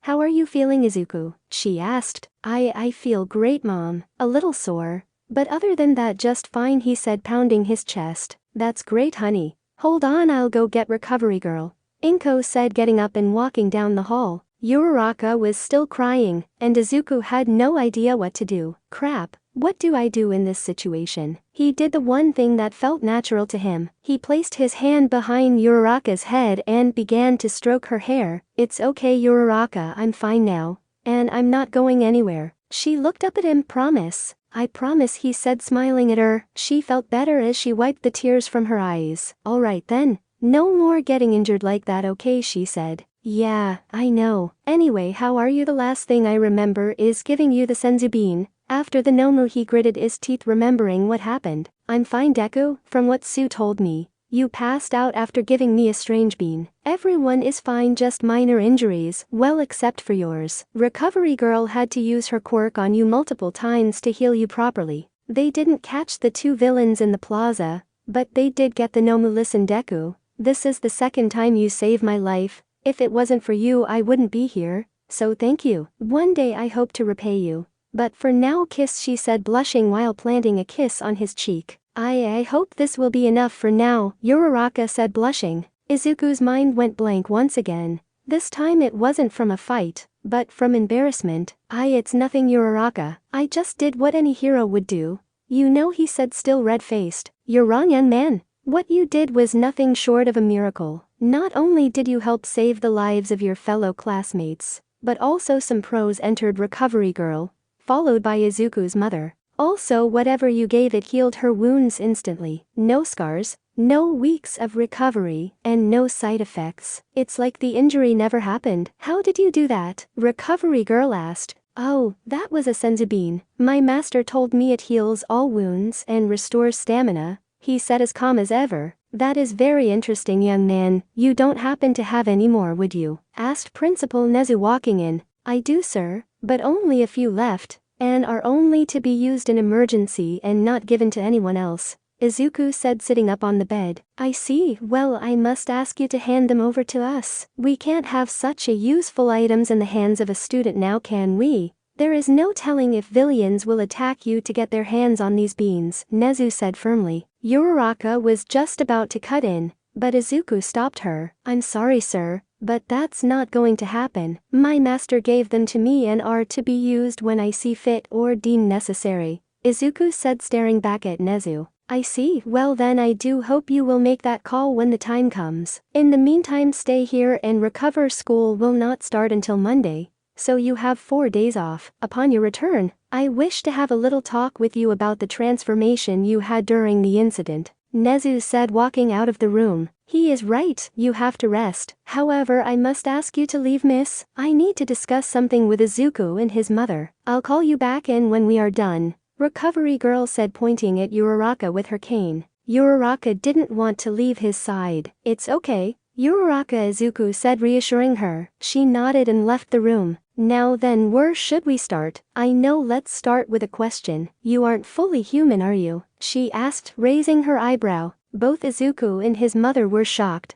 How did you know? Inko said nervously. She always feared the day someone would see that Izuku is not fully human and try to experiment on him. We drew some blood to see what blood type he was, And when I got back the results I saw something. He has an abnormal high cell count of something I had never seen before, so I took a sample and cross-referenced it with human cells. When I got back the results, DNA testing showed a half human and half unknown genetic makeup, Recovery Girl said, picking up her charts. Both Izuku and his mother were nervous. What is she going to do with this information? They both thought. I see that this is a touchy one, so I won't pry go much. However, I want to learn more about you, so with your permission, I would like to take some blood samples, Recovery Girl asked. Both Izuku and Inko looked at each other. Then Izuku spoke. I'll agree to that if and only if you promise you will never share this information with anyone, not even the principal. Inko smiled, signaling her approval. Very well, you have yourself a deal. For now let's call it a day. We can discuss this later. Now off you go. I've healed you enough to where you can walk on your own. Just take it easy for a while, Recovery Girl said, walking out the door and signaling to Uraraka that she could go back in. Uraraka walked into the room and seeing Izuku wake and moving around, this made her happy. Hey Deku, are you being let out already? She asked. Yeah, Recovery Girl said, I should be fine, just to take it easy for a while, Izuku said, starting to get up. Cough cough. He turned around to find his mother staring at him. Inko pretend coughed and looked at Izuku. Aren't you going to introduce her? That's when it hit him. His mother didn't know who Uraraka was. Oh alright, Mom, this is a Chako Uraraka. She's a classmate of mine and a good friend as well, Izuku said, turning to his mother. Hello Mrs. Midoriya, my name is Chako Uraraka. It's nice to meet you, she said nervously while bowing slightly. Hello Uraraka, I'm Izuku's mother, but please call me Inko. So you're the girl Izuku meet? Inko looked at Uraraka. She's very pretty, brown hair, brown eyes, and not to mention very sweet. Inko nodded. You found quiet the girl Izuku. Make sure you don't let her go, or else someone will snag her up. This made both Izuku and Uraraka blush. And Mom, it's not like that. We are just friends, right? Izuku quickly tried to explain. Why yeah, friends. He did save my life though, Uraraka said, little sad that Izuku answered rather quickly. Well, maybe right now, but you never know in the future. Inko was just teasing them at this point, but seeing them both blushed reminded her of when she and her husband. Alright, I'll stop. It was very nice to meet you, Uraraka, and thank you for staying by my son's side. Inko lowered her head. It's nothing really. If I'm quite honest with you, I owe him a lot more. Maybe one day I could repay him, she said, looking over at Izuku. Izuku could feel his heart skip a beat. Damn it. I think I'm in love, Izuku thought as he grabbed his chest. Oh no, Izuku, are you alright? Inko asked, seeing her son grab his chest. Yeah Mom, I'm fine, just tired of being here. Let's go home, he said, avoiding the topic. But Inko picked up on what had happened. Oh, my baby is all grown up. Alright Izuku, let's go. Well, once again it was nice meeting you, Uraraka. And I do hope you will look after my son in the future, Inko said. Yes, ma'am, I will. I promise, Uraraka said with confidence. As Inko was filling out the discharge papers, Izuku and Uraraka talked for a bit in the lobby. Having a couple of days off, Izuku wanted to hang out with Uraraka, but she insisted that he rest up before class starts up again. After some back and forth arguing, Izuku finally caved in and agreed that he would stay at home and rest. Unknown location, 1 month ago. Doctor, experiment number 23 has escaped and nowhere to be found, yelled out a man in a white coat. Damn it, that was our only living successful test subject. Find it and bring it back. Our client will have our heads if we don't deliver, yelled the doctor, who looks suspiciously like the doctor from the beginning. It seems you are having some trouble, doctor, said a voice coming from behind the doctor. Behind him there was a giant screen that displayed the letters AFO across it. The voice scared the doctor. And no sir, just a minor setback, that's all. We will have the situation out of control in no time, said the doctor, sweating. For your sake, doctor, you better be right. That test subject holds the very rare DNA of a certain individual in power like I've never seen before. Need I remind you that we have spent years breaking down the genetic code, not to mention the amount of money it took to fund your research? Send a task force to find it now, said the screen as it went black. Chapter 11, New Challenge Approaches. New challenge approaches. It has now been 4 days since the attack at the USJ, and the students were finally going back to class. Izuku used those 4 days to rest, but against his mother's request, He secretly trained on the beach, trying to transform into a Super Saiyan, but to no avail. His body was still too weak to handle the increase in power, so he turned to do basic muscle builder exercises. After 4 days his body was now fully healed, thanks to a little Saiyan biology. However, it was now time to go back to school. His training will have to wait. Now back in school, he made his way to his classroom alone, not knowing how his classmates will respond after such a large incident. I hope everyone is doing alright after the USJ attack, Izuku thought walking into his class. To his surprise, everyone seemed pretty normal. No one showed any signs of being traumatized. This made Izuku happy, but then he saw her, Uraraka, sitting at her desk talking with Sue. Looking at her made him think back to the accident. He couldn't bear it, so he turned away and walked to his desk, head down. After a few minutes the bell rang indicating the start of the class, yet their teacher was not there. "Mr. Aizawa is still in the hospital, right?" asked Mineta. "He should be. I wonder who is going to teach homeroom while he recovers," Ribbit said Sue. Just then Izuku felt a very familiar Kai. There is now way. As the door to the classroom opened, everyone stopped what they were doing and stared in surprise. There stood Aizawa covered in bandages from head to toe. "Morning class. I know it's been a long week, but we can't let a minor setback stop up, so let's just jump into it," he said, a bit muffled thanks to the bandages. Mr. Aizawa, shouldn't you still be at the hospital recovering?" asked Sue. "Right, he should be in bed," thought Izuku as well as the whole class. "Time is a valuable thing. I can't spend time in a hospital bed when I could be here teaching. I hope you are all ready because your battle is still not over." The room almost froze in place hearing this. "You have the UA Sports Festival coming up." The class erupted in cheers upon hearing this. "As many of you know, this will be the perfect time to show off what you can do. Use this opportunity to show the world what you are made of. At the end of the festival you will receive offers to work with an agency. The better you do in the festival, the more offers you will be receiving." "Mr. Aizawa, are you sure having the sports festival so soon after a villain attack is a good idea?" asked Momo. That was a concern, but Principal Nezu wants to show that we won't take anything sitting down. He wants to show everyone that if you mess with UA, you won't hold us back, explained Aizawa. "Now, you have 1 week to prepare,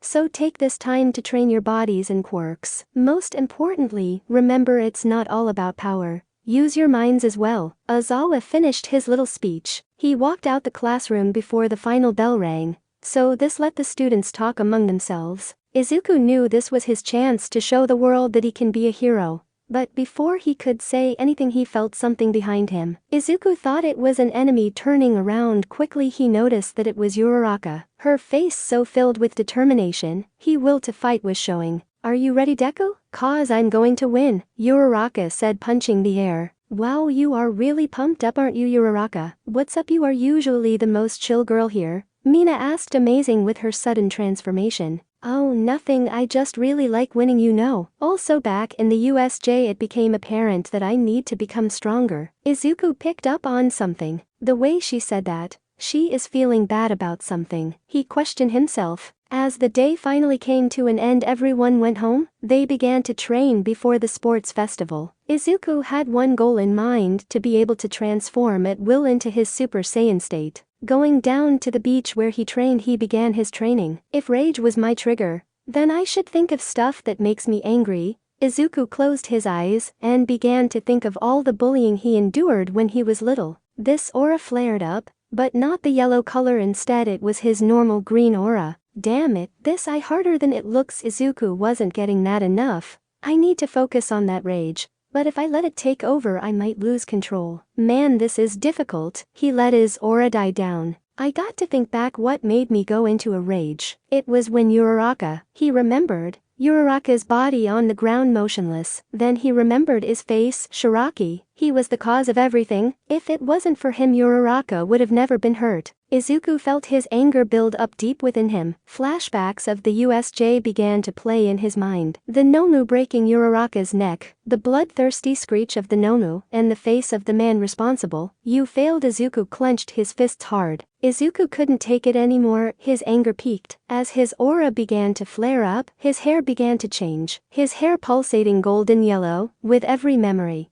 It pulsed faster and faster until finally his Kai shot out, engulfing Izuku in a golden aura. his hair now pure golden yellow, his eyes now a teal color, and his power grew massively. Alright, time to calm down. Don't let the rage consume you. Izuku gritted his teeth. He thought of Master Roshi, his mother, and especially Uraraka. As he began to calm down, he walked down to the shore to look at himself in the water. So this is Super Saiyan. Incredible, so much power, but it drains my energy quickly. I won't be able to maintain it for very long. The transformation itself takes a lot of stamina. I need to be able to keep his form for longer. If I train as a Super Saiyan, it will make the transformation less energy taxing, he said, looking at his reflection in the water. Izuku would spend the week leading up to the festival training. Izuku found a secluded part of the beach where he could train without hurting anyone. It was near a cliff, so he would bother anyone either. Izuku fired Kai blasts into the ocean to increase his maximum output.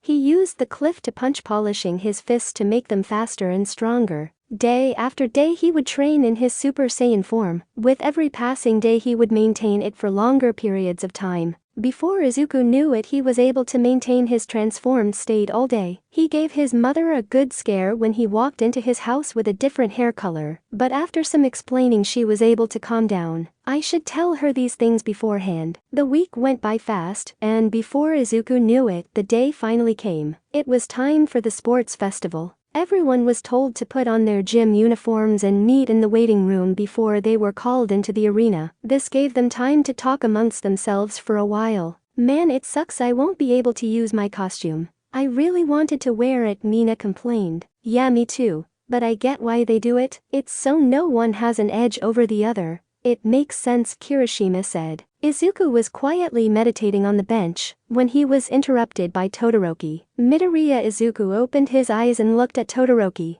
Generally speaking, I'm better than you. We all know you did a little transformation, but all you really did was change your hair. Any hope you might have had of winning, forget it, cause I'm going to win. The whole class went quiet. Izuku on the other hand got up and got into Todoroki's face. If that's what you really think, then you are sorely mistaken. You are strong, but never underestimate me. The last person who did that, well, just ask Kachin, and what I did to him in the hero versus villain exercise. This made the whole class go wide-eyed. Izuku was usually so calm and collected. Hey now guys, come on, relax, we all know you guys are strong. No need to start a war now, said Kirishima, getting in front of them both. Todoroki said nothing before turning away. Izuku continued to stare at him. Plus, you won't beat me with only half your power. Would Class 1A please make your way to the arena, said a voice over the loudspeaker. This is it, time to show the world what I can do, Izuku thought, as he walked to the arena with the rest of his class. Welcome everybody to the UA Sports Festival. I'm your commentator for today, Present Mick. Joining me today is the one and only Eraserhead. Present Mick yelled out. It looks like the students are making their way towards the arena now. Oh, what's this? It's Class 1A. The crowd cheered as they made their way to the center of the arena. Wow, there are a lot more people than I thought there would be. Uraraka was amazed by how many people there were in the stands. Yeah, it just goes to show that UA is really popular. You aren't nervous, are you, Uraraka? Asked Izuku, making sure if she was alright. Why, yeah, just a little overwhelmed, that's all. Thanks for asking though, she blushed. Thanks for worrying about me, Deku. Making their way to the center, there was a platform. Alright everyone, let's meet. You're on the field host for this year's festival. You've known her as the R-rated hero Midnight. Midnight walked onto the platform with a whip in hand, and in full hero costume, which left nothing to the imagination. Someone should tell Midnight that her appearance is inappropriate for this type of event, said Tokoyami. I mean, he's not wrong, but she does look good in it, thought Izuku, nodding his head, but stopped when he noticed Uraraka looking at him. Oh crap. With a crack of her wipe she silenced the students. Alright everyone, quiet. It's time to begin, but not before we get a speech from Class 1A's representative, Izuku Midoriya.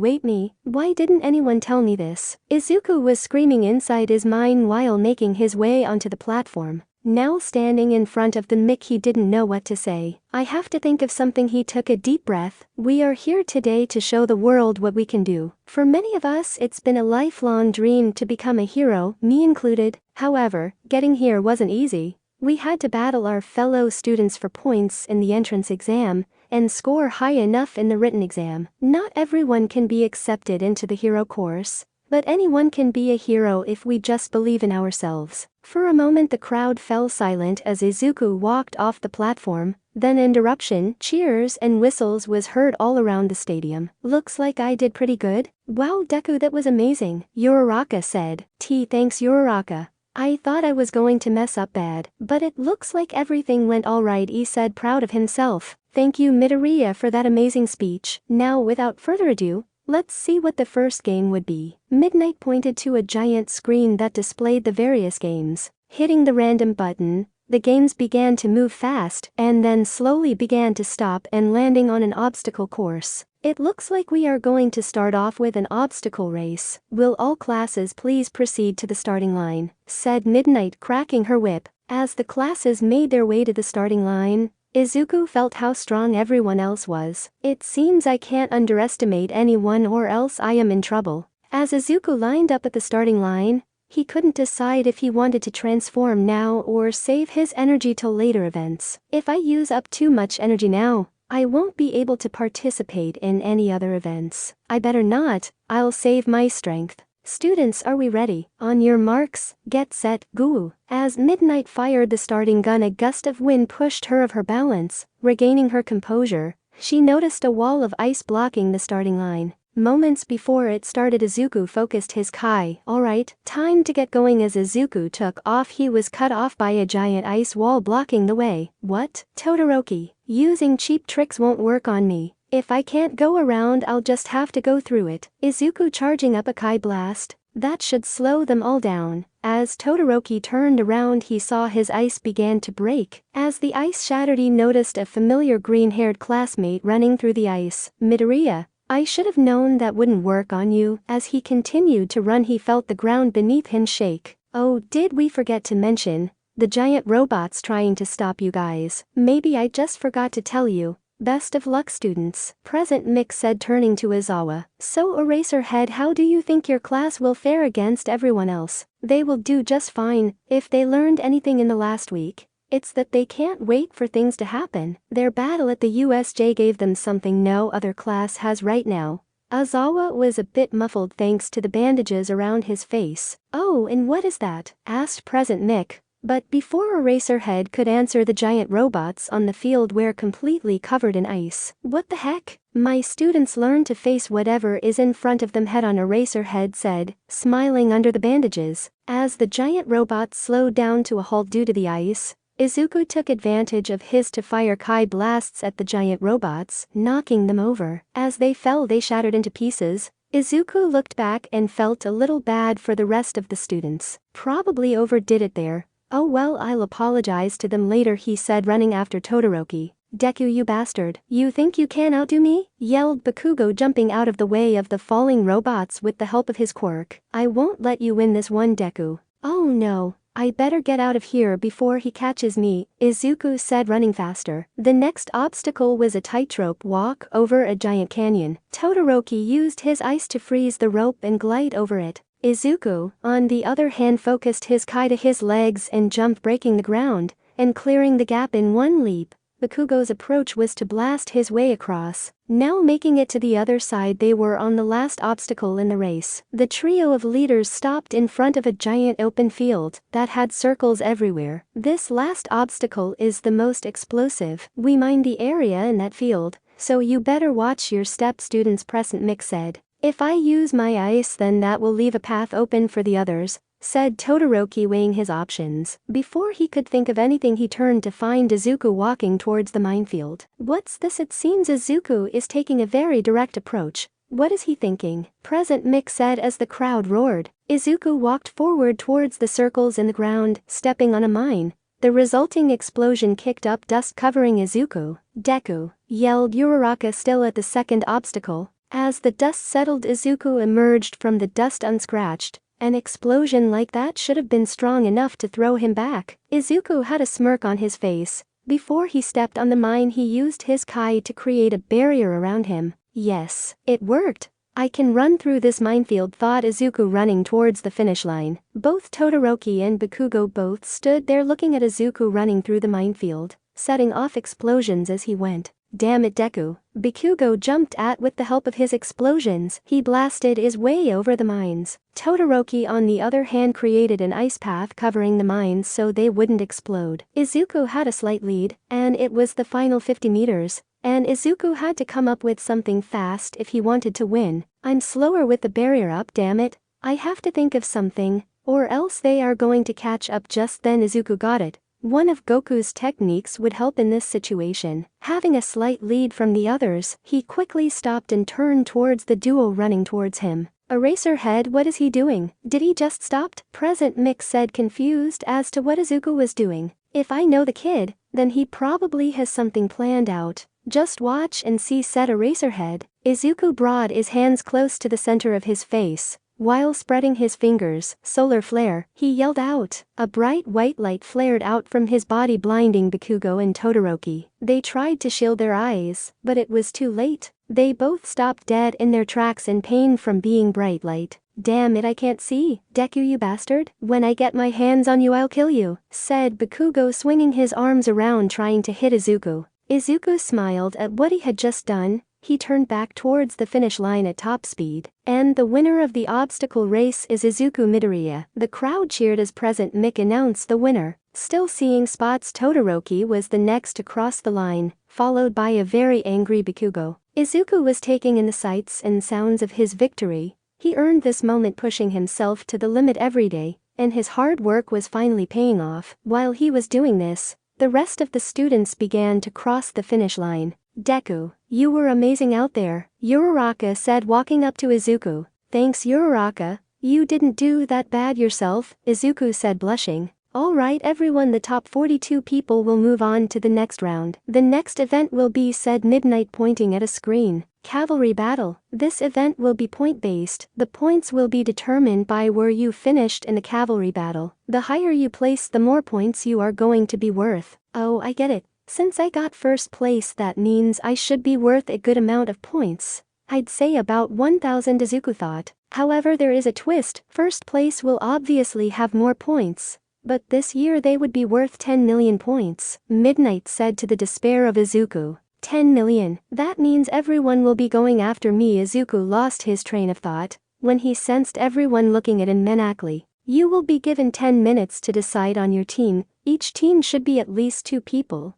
but no more than 4 people in your group. The time limit will be 30 minutes. Good luck everyone, she said, cracking her whip. This is not going to end well, is it? Izuku sighed, looking around for some team members. To the surprise of no one, not even himself, no one wanted to team up with him due to his high point count. Isn't there anyone who will be willing to join me? Just then Uraraka tapped Izuku on the shoulder. Hey Deku, want to team up? She asked, to Izuku's surprise. Why, you mean it, Uraraka? I mean everyone is going to go after me, thanks to my 10 million points. He sat on the edge of tears. Yeah, of course. It's better to team up with people you like, don't you think? Uraraka said, smiling. Izuku blushed at the sight of her smile. Yeah, alright then, let's team up. Izuku was interrupted by another person suddenly appeared in between him and Uraraka. Hey, you're that 10 million point guys, aren't you? Let's team up. I could use you to get my babies in the spotlight, the mystery girl said, getting a little too close for comfort.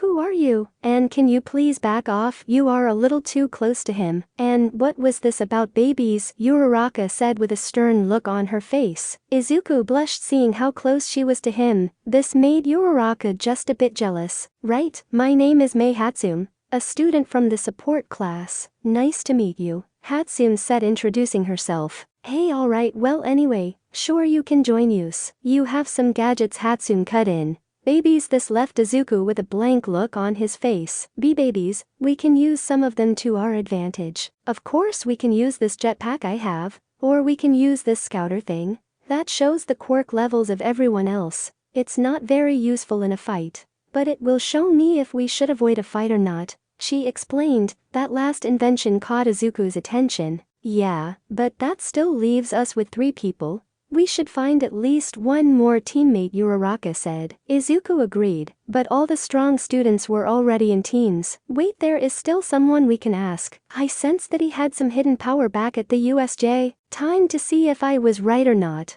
Izuku walked towards the direction of a lonely student. Fumikage to Koimai. Chapter 12. Battle start. Message to the readers. Alright, I hear you. Oh, shouldn't Izuku be like 10x more stronger? Look, I purposely scaled back Izuku Saiyan powers for now. Please, if you are willing to wait a few more chapters, I will eventually make him a lot stronger. I felt that given the power scale in the MHA universe, I wanted him to be kinda strong, not too op, but apparently people don't like that, and want him op as hell. If I made him op from the start, it would make for very boring fights. Izuku is fighting between his Saiyan side and his human side, which leads him to fight internally with himself, thus holding him back and lowering his battle power. He will eventually overcome this, but as of now I hope you understand, and please hang in there, I won't disappoint, hopefully. Oh right, and those who said they wanted more between Izuku and Uraraka, don't worry, I haven't forgotten. I get it. I want them to be together too,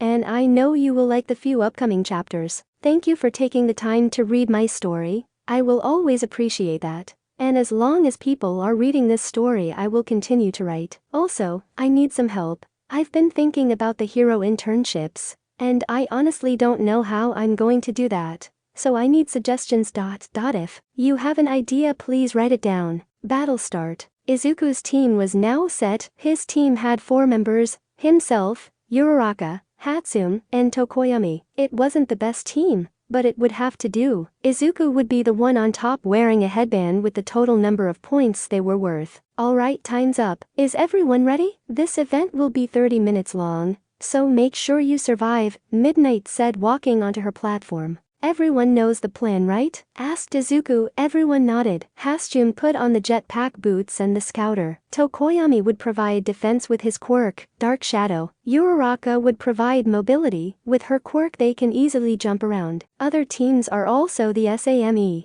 Go! Midnight yelled. As soon as she did, every team on the field rushed Izuku. Deku, those points are mine, Bakugo yelled as he charged Izuku. Hatsune, activate the jetpack. Uraraka, use your quirk on us, makes us waddles. Both nodded and did what they were told. Tokoyami now. As Dark Shadow emerged from Tokoyami's stomach area, it used its 2 giant arms to jump into the air. Running won't do you any good, Deku, Bakugo yelled as he jumped into the air, climbing higher using his explosions. Soon he was face to face with Izuku. Bakugo extended out his arm to blast Izuku, but was pushed back down when Izuku powered up. Hiya. What? Deku, you bastard, Bakugo yelled on his way down. Lucky for him, his teammates were able to catch him before he hit the ground. Izuku made sure his aura didn't knock down his teammates. Incredible. His power is reading is off the charts, Hatsune said as her scouter beeped faster and faster as Izuku powered up. An error sign popped up on the scouter. What? She yelled as the scouter blew up. His power broke, my baby. The whole stadium stared at Izuku, who was now glowing green in the air. But there was one person who was more impressed than everyone else. All Might? Incredible. His power is something I've never seen before. Young Midoriya, you may be on the level of the big 3, if not stronger. Not to mention your transformation you displayed at the USJ. Izuku, I won't be able to keep us floating forever, we need to land soon.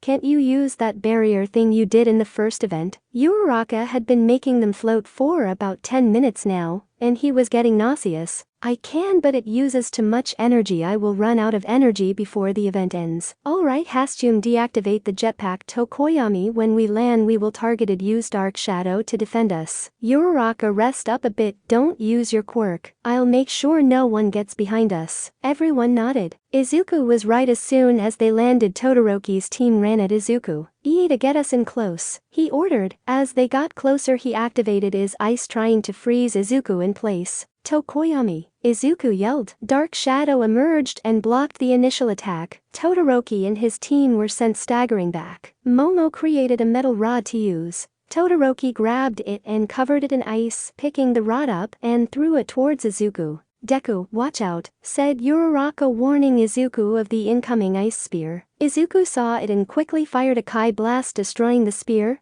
Damn it, we have to get in close to snatch the headband, Todoroki said as Ida got an idea. Guys, listen, I got a special move which should let us get the headband, but I can only use it once. So be ready to grab it, Iida said, charging up his engines. Todoroki was ready. Recipio burst. His engines were pushing to it max, and with speed so fast Izuku couldn't see them coming. What the Izuku felt the wind as he noticed that the headband was gone. And Team Izuku has lost the headband. They better hurry up and get it back because they only got 10 minutes. Present Mick said, as the crowd cheered. Izuku, we have to get those points back, Tokoyami said. Dark Shadow nodded in agreement. I know, just let me think for a second. Uraraka, can you use your quirk again? He asked. And no, sorry, Uraraka said, feeling a little useless right now. It's fine, we can still get those points back. We need to be careful of Todoroki's ice. Once we get in close, Dark Shadow, when you see the opening, grab the points.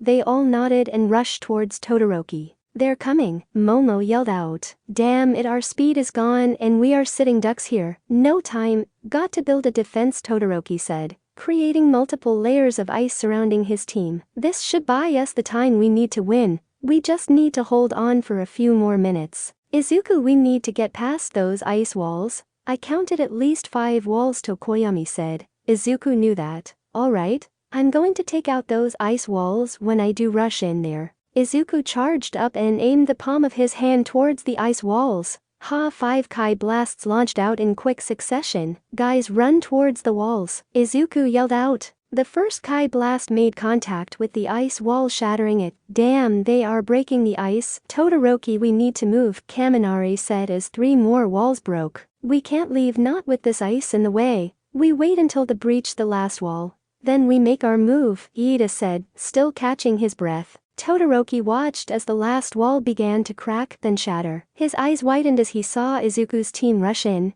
Damn it, I need to get rid of this ice, he thought, as he activated his left side, but stopped midway when an image of his father flashed in his mind. Dark Shadow, grab the headband, Izuku yelled. As Dark Shadow reached for it, Momo tried to create a shield to block him, but was not fast enough. Dark Shadow managed to grab a hold of the headband. Got it, it yelled out, retreating back with group. Deku, let's go, Uraraka said, happy that they got their points back. Right, let's go? Leaving, he turned around to see Todoroki looking at his left hand in disgust. As his team got out, the crowd exploded. Looks like Team Midoriya has taken back their original points. Most impressive. But can they hold on for 5 more minutes? Present Mick said. Izuku, we can do the same thing we did in the beginning. I should be able to handle 5 minutes, Uraraka said. Are you sure? I can just create a shield around us. It will take some of my energy, but I can manage. Before Izuku could finish, Izuku felt a sharp increase of Kai behind him. A loud explosion was heard around the stadium.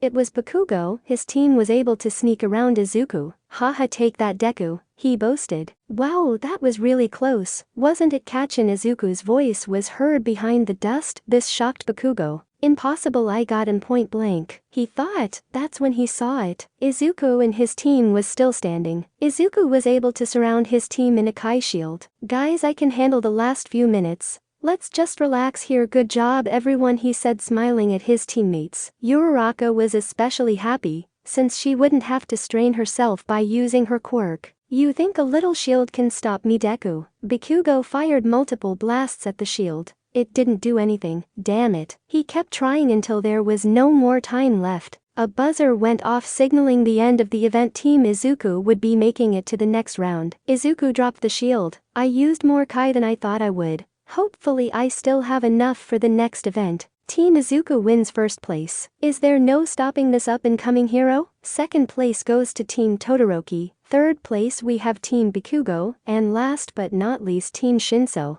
We will now announce the next and final event will winning teams. Please focus your attention to the screen, Present Mick said. When Izuku saw the event name, he was excited. It seems for the final event we will have a good old-fashioned 1v1 fights, Midnight said. As the name implies, the fights will be one-on-one. The match ends when someone is knocked out of bounds or unable to continue to fight. Teacher will not interfere until one of the fighters are knocked out or out of bounds. So keep that in mind. We will now have a short intermission so our students can catch their breath, Midnight said, cracking her whip. Izuku decided to go rest in the prep room. He was still a little short on energy after using so much on the shield. While he was resting up, Izuku was interrupted by Todoroki, who walked into the room. Midoriya, we need to talk, Todoroki said seriously. Alright then, talk. I need to regain my energy, Izuku shot back. There is someone else outside the door. This Kai, it has to be Kachin. You almost made me use my left side. His fire. Midoriya, you have the potential to become the #1 hero. If I defeat you and win the sports festival without using my left side, then the old man will leave me alone. Todoroki stood there trying to intimidate Izuku. But Izuku didn't flinch. You are a fool if you think you can beat me with only half your power. I don't care about your personal reasons for not using your left side. Use it or don't. It's all the same to me. I will still defeat you. I'll be seeing you in the finals. Izuku went back to meditating as Todoroki stormed out. Brackets for the final round have been drawn, and Izuku's surprise, he wasn't up against anyone in his class. Instead it was someone from the general course, Shinso. This would be tricky not because Shinso was stronger, but it was the fact that he didn't know what he can do to make matters worse. He would be fighting first. Will Midoriya and Shinso make their way to the arena? Midnight said over a loudspeaker. Just before he was about to go onto the arena, he was stopped by one of his classmates, Ajiro. Quirk Tail. Izuku, I saw who you are up against in the first round, and I have to warn you to watch out for his quirk. I don't know what it is, but I do know this. He used it on me during the cavalry battle, and now I don't remember what I did. That's why I chose to withdraw. Regardless, do not talk to him. No matter what. Alright, Ajiro said. Right, I'll keep that in mind. Ajiro, thanks. Izuku brushed off his classmate. I got this, I don't need any help. Izuku made his way to the arena, stepping on outside and onto the field. He was met by cheers and applause. And there he is, folks, the man of the hour, Izuku Midoriya. Present, Mick said. Izuku walked onto the arena confident that he will win this fight easy. Turning into the stands, he saw his classmates looking at him, cheering him on. When his eyes met Uraraka's eyes, he couldn't help but smile. Back in the stands, Uraraka blushed seeing him smile at her. This caught Nina's attention. She should remember this. Now introducing Hitachi Shinso, the only general education student to make it to the final event. Shinso walked onto the stage with a calm and collected look on his face. Now both fighters, remember, you win by either knocking your opponent out of the ring, or they are unable to continue. Ready? Midnight explained, as both fighters nodded.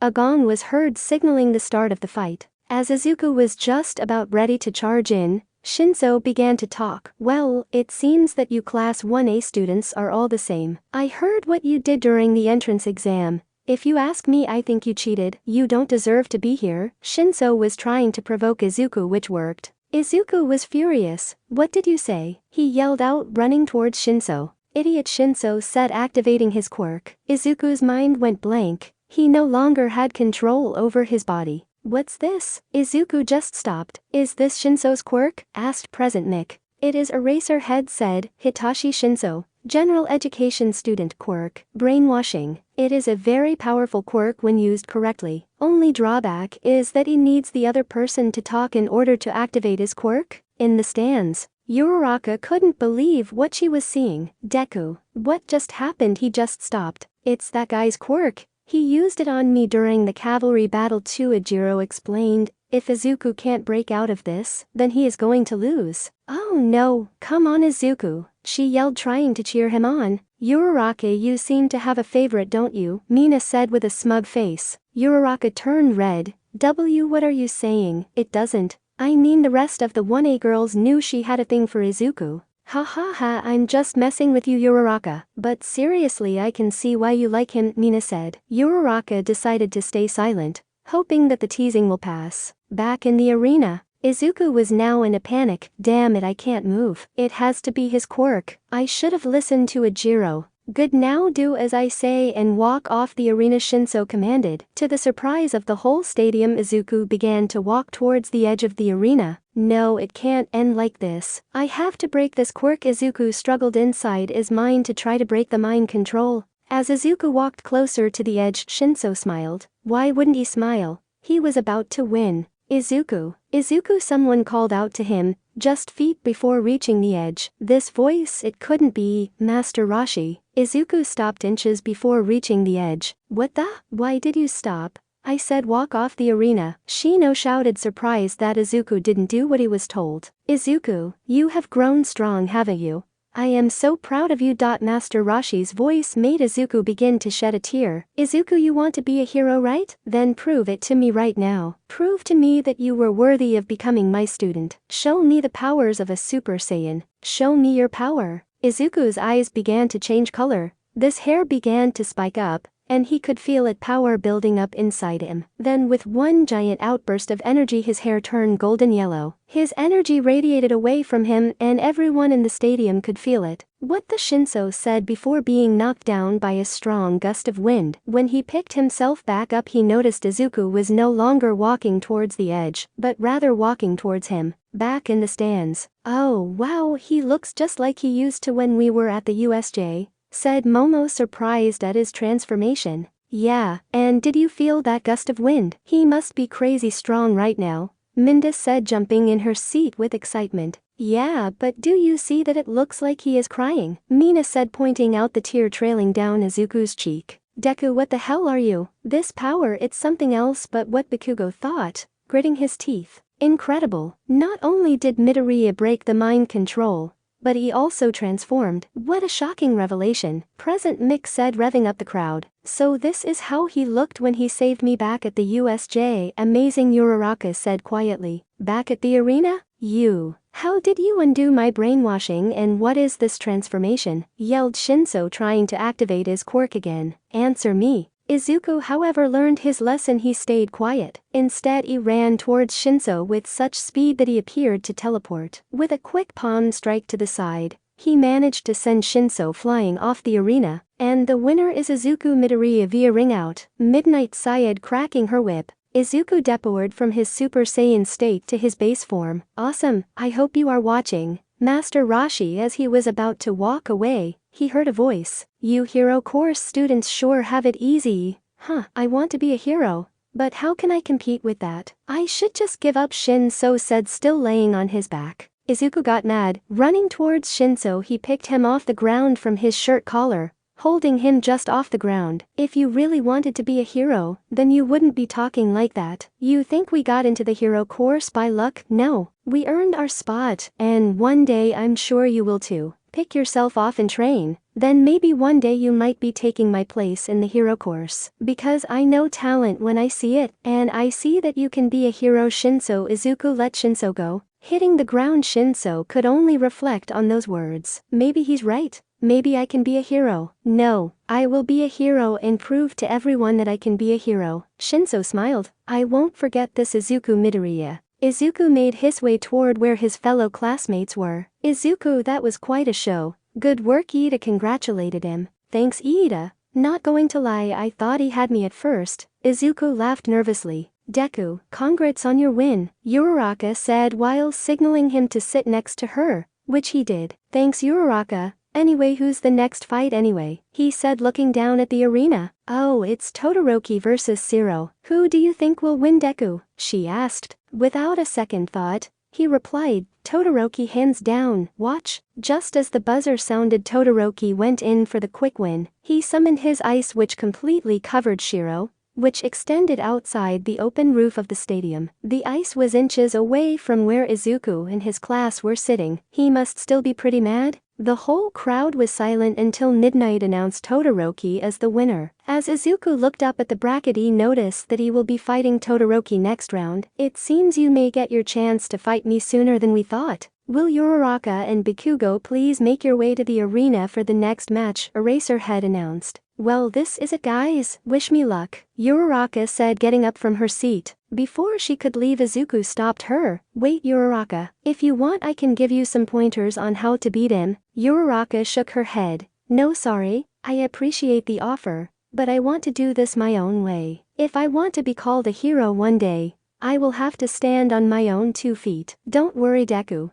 I have a plan myself, she said, throwing up a shaky thumbs up at him. Izuku smiled. Right, give him hell, Uraraka. She turned around and walked towards the arena. Now introducing the anti-gravity hero in the making, Uraraka Achako. The crowd roared as she walked onto the stage. And her opponent, the bad man with an explosive attitude, Kitsuki Bakugo. The crowd roared just as loud for him. Are both fighters ready? Midnight said, holding her whip high. They both nodded. Begin. If I get in close and touch him then it's my win, Uraraka said, running at Bakugo. Bakugo didn't move. Hey, why don't you just surrender? You can't beat me. Sorry, but if I give up then I won't be able to face him, she said, getting closer. Fine, then do me a favor. Die, Bakugo said, raising his hand, causing an explosion to fire in her direction. Uraraka winced in pain from the explosion, but she would not give up. Powering through it, she managed to get past the explosion and continued to run towards him. Idiot, Bakugo thought, blasting in her direction once again. However, this time there was no contact.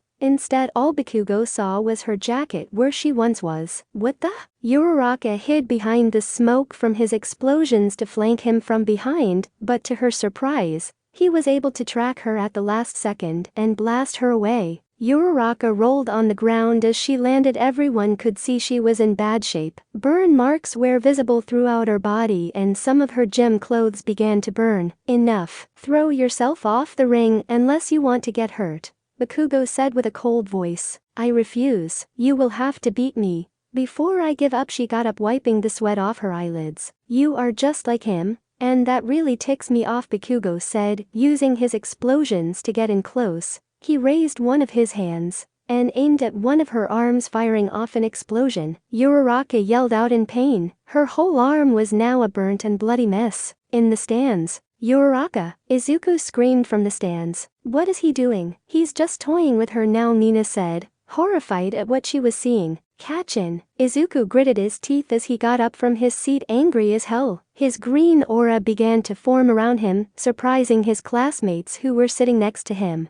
Izuku, stop. I know what you are thinking, but don't. If you go down there she will be disqualified, Iida said, trying to calm down his friend. Izuku was angry. I know that, but I can't just watch his happen. Back in the arena. That's what you get for being just like him, useless. When will you all learn? There is no one better than me, he said, staring down at Uraraka. Grabbing her arm, she pushed through the pain. If you think this is enough to make me stop, then you are mistaken, because if he won't give up, then neither will I, Uraraka said, standing up. This only made Bakugo even angrier. Then you can fail just like he will. Bakugo went in with rapid explosion punches. Uraraka cried out in pain with every explosion hitting her skin. He was torturing her at this point, and the teachers stood around and did nothing. Rather, they couldn't do anything until she gave up. In the stands, that's enough. I won't sit by and watch his happen to her, Izuku said, transforming into a Super Saiyan. I'm putting an end to this right now. Izuku, don't. You can't. Iida tried to plead to his friend. Oh yeah, and who's going to stop me? He said, making his whole class wonder if any of them could stop him. That's what I thought. Uraraka, he yelled, jumping from the seats he was from onto the grass area just outside the arena. In the arena, as Uraraka continued to take the punches, she managed to get the tip of her hand together. Our release. Pausing for a second, Bakugo looked around but saw nothing. What did she do? I don't see anything, unless as he quickly looked up and noticed giant rocks and small rocks falling towards him. So this was your plan all along? Uraraka smirked. Made you look, she said before collapsing. Clever but not clever enough. Bakugo pointed his hands towards the rocks and with a giant explosion, destroyed all the rocks. Izuku was just about to jump into the arena when he saw what Uraraka did. He stopped to look at all the rocks she had collected. Amazing. I didn't even notice that. It would have worked on any other opponent, but Bakugo's quirk gave him the edge. Uraraka is unable to continue. Bakugo moves on to the next round, Midnight said, but instead of cheers, Bakugo was met with boos. Uraraka, Izuku jumped into the arena to help his friend. Deku, I almost beat him. Huh, she said, smiling. Yeah, you sure did. That was one hell of a fight, he said, smiling back, until he noticed her injuries. Her arm was a mess, her body was covered in burn marks, and she had blood dripping from her head. Don't worry, Uraraka. Recovery girl will heal you up in no time. Alright, she nodded and passed out in his arms. Izuku picked up Uraraka bridal style. Izuku calmed down, and reverting back to his base form, with his back towards Bakugo. Kachin, I hope you make it to the final round, because I'm going to make you pay for what you did to her, Izuku said, walking away to take Uraraka to Recovery Girl. Bakugo ignored Izuku. He scoffed and turned to leave also. We will just see about that. Deku Chapter 13. Hard-fought battles. Chapter 13. Hard-fought battles. Izuku walked away from the arena with Uraraka in his arms. Uraraka was fading in and out of consciousness. Disoriented, she looked at the person carrying her. Deku. Did I lose, she said, grunting from the pain? Uraraka. It's okay now, I got you, he said with a calming voice. You fought hard, Uraraka. Now it's time to rest. Uraraka began to cry, not from pain, but from the sadness she felt within. I couldn't beat him, he was just too strong. I failed. I wanted to prove myself to you, but I failed. Izuku held onto her tighter. It's alright, Uraraka. You proved to everyone that you can fight head-on with the best of us. There is no shame in this defeat, and I'm proud of you for making it this far. Uraraka passed out in his arms one last time, with a tear running down her cheek. As they arrived at the infirmary, he was instructed to put her down on one of the beds, to which he did. Izuku stepped outside to give Recovery Girl a few minutes to look over Uraraka. Once Recovery Girl finished, she called Izuku in. How is she? Izuku asked. Recovery sighed. Well, that Bakugo kid sure did a number on her. Second-degree burns all over her body. Her arm is dislocated and also badly burned. I'm surprised she managed to stay conscious for so long. The pain she must have felt must have been unbearable. Recovery Girl looked at her charts. Izuku closed his hand into a fist and gritted his teeth. That bastard. In that short moment, Izuku's eyes changed color, but was quickly calmed down by Recovery Girl. But she will be fine after I use my quirk on her. She will need to stay here after I do. Go on now, I'll look after her, Recovery Girl said. Izuku knew he wouldn't be much help now. Not without another senzu bean, which he didn't have on him. Alright, please take care of her. She means so much to me. Izuku began to leave. He stopped when he heard a soft voice call to him. Deku. Turning around, he saw Uraraka had woken up. I'm here, Uraraka, he said, grabbing her hand. I want you to promise me something, she said, barely hanging on. What is it? Izuku asked, leaning in to hear her better. When she said, smiling before fall back unconscious. Izuku smiled. I will, Uraraka. I promise you. Izuku got up and left, leaving Recovery Girl to take care of Uraraka. You have a good boyfriend, don't you, Uraraka? Recovery Girl said, looking at the beaten girl. As Izuku made his way back to the stands, he couldn't help but think about Uraraka. But before he could do anything else, he sensed another big Kai source approaching. Amazing, who is this? Around the corner stepped out Endeavor, the number 2 hero and father to Shoto Todoroki. Izuku tried to walk past him, but was quickly stopped by Endeavor. Boy, I saw that power you displayed, most impressive. You well may be on your way to becoming a top hero. That is after my son reaches number 1. Oh, is that so? Izuku said, raising an eyebrow. Yes, for you see, Shoto is destined to surpass me and become the number 1 hero. But in order to do that, he has to use his left side, which he refuses to do. That's where you come in, this confused Izuku. Since you will fight him in the next round, I want you to make him use his left side, Endeavor said. And what makes you think I can do it? Izuku questioned. Because it's destiny. He won't be able to beat you with just ice, no. He must use both. Do this for me and I promise you a sidekick job in my agency when you get out of UA, Endeavor said. No, Izuku said loudly. This shocked Endeavor. What was that? I said no. Todoroki despises you, and frankly speaking, I see why. Todoroki wants to be a hero. If he chooses not to use his fire, then that's on him. Endeavor's expression turned to one of rage. I'll make him use his fire, but not for you. But because I want to see him at full power. Izuku walked past the number 2 hero, leaving him to his own devices. Holding back Todoroki, I won't accept that. I want to see your full power, Izuku thought as he walked up on the stage. And there they are, the 2 powerhouses of Class 1A, Izuku Midoriya and Shoto Todoroki. The crowd cheered as President Mick introduced them. Are both fighters ready? Midnight said. They both nodded. Midoriya, you may be strong, but I have a purpose, and not even you will get in my way, Todoroki thought, going into a fighting stance. Izuku did the same. Begin. Midnight cracked her whip. As soon as the match started, Todoroki created an ice spikes to throw at Izuku. Izuku dodged it with ease, firing a Kai blast. He destroyed the ice spikes. Todoroki, this is boring.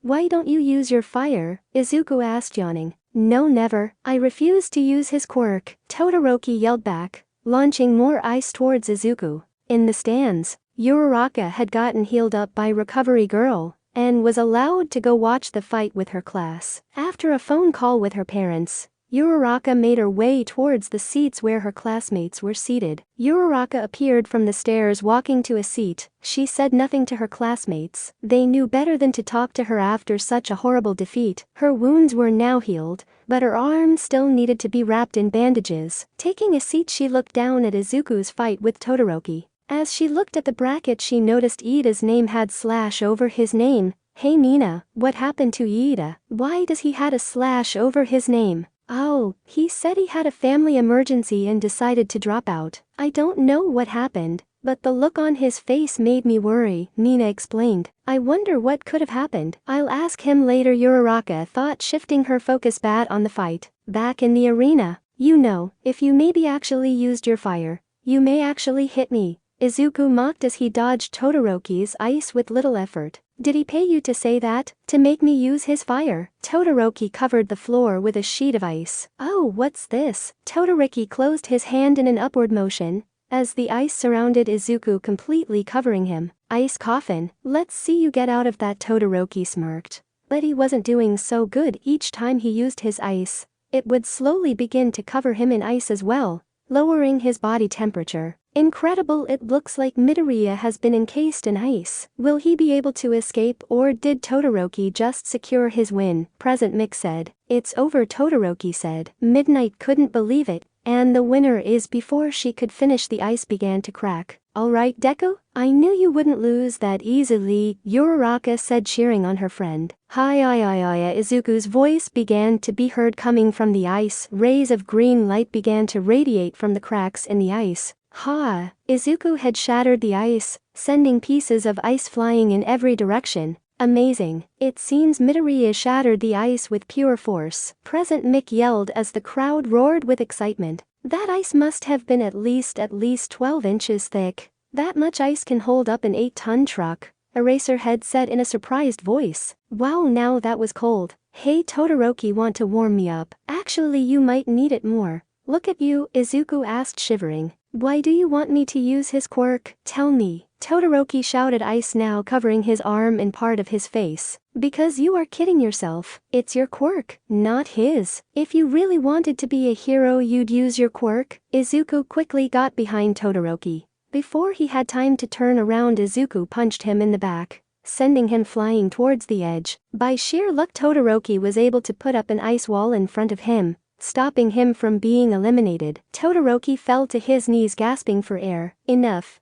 If you aren't going to use it, then I'm just going to knock you off this arena. Izuku walked towards Todoroki. Stopping right in front of him, he raised his hand to Todoroki and charged up a Kai blast. Pathetic. No, I won't let it end like this. I have to do it for her. Mom. Flashbacks of his mother began to play inside his mind. The good times he spent with her playing hero. Then he remembered her words. Yes, you are his son, but always remember who you are. If you want to be a hero, then be one. A hero that you want to be, not one he chooses for you. Just as Izuku was about to fire his Kai blast, fire began to rise from Todoroki's left side, completely covering his left side. It shot outwards. About damn time, Izuku smiled, jumping back. Why? Why did you help me? You wanted my full power, then here it is. Don't blame me if you get hurt. Todoroki activated both his quirks simultaneously, melting the ice in the arena and off his body. Finally. But now it's my turn to practice what I preach.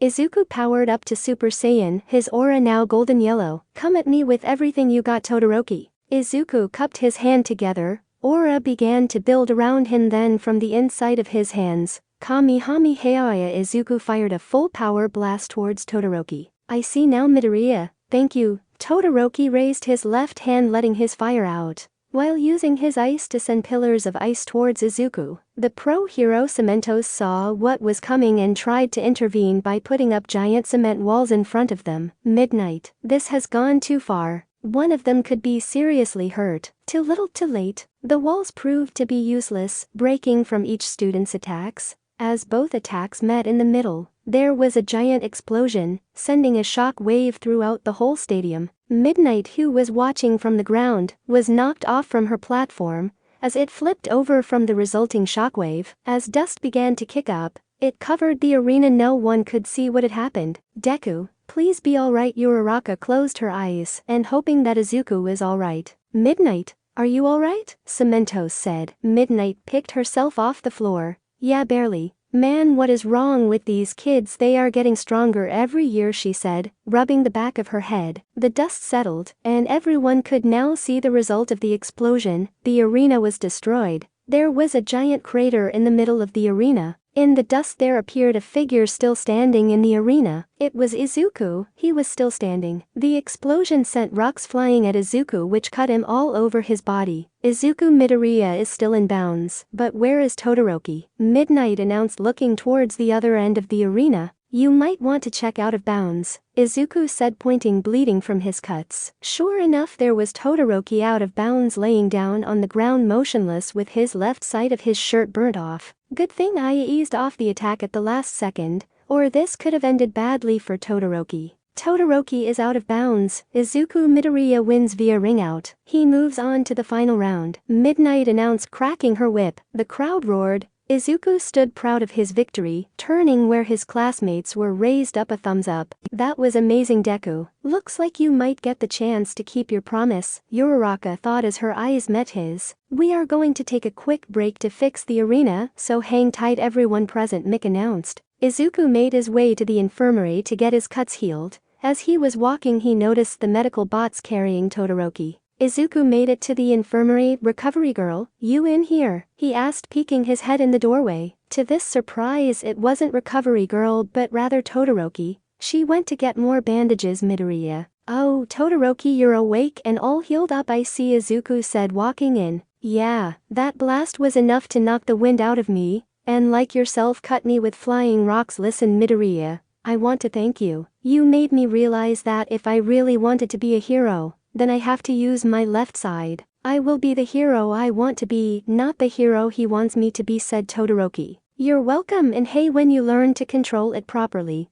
what do you say we fight? Izuku said, extending out his fist. Todoroki smiled. You got it, but it won't go the same way as it did today. They fist bumped. This marked the beginning of a friendship that would last a lifetime. As Izuku and Todoroki were in the infirmary, the second fight of the semi-finals was taking place, Bakugo vs Tokoyami. Unfortunately for Tokoyami and his quirk Dark Shadow, they proved no match for Bakugo and his explosion quirk. Dark Shadow being weak to light and Bakugo created explosions with his explosions, he had no other option but to surrender. Bakugo would be moving on to the finals. Izuku Midoriya vs Katsuki Bakugo. There was a 30-minute break to give each finalist a chance to rest up before the final match. For Izuku, this meant getting his wounds closed, and for Bakugo, this meant coming up with a plan to deal with Bakugo. Izuku went up to the stands where his class was before the match started to tell everyone Todoroki is okay. As he got there, a very excited Uraraka jumped up and ran towards him. Deku, you were amazing. She got up close and personal, which made Izuku blush. Thanks, Uraraka. He liked seeing her smile. It always made him feel happy.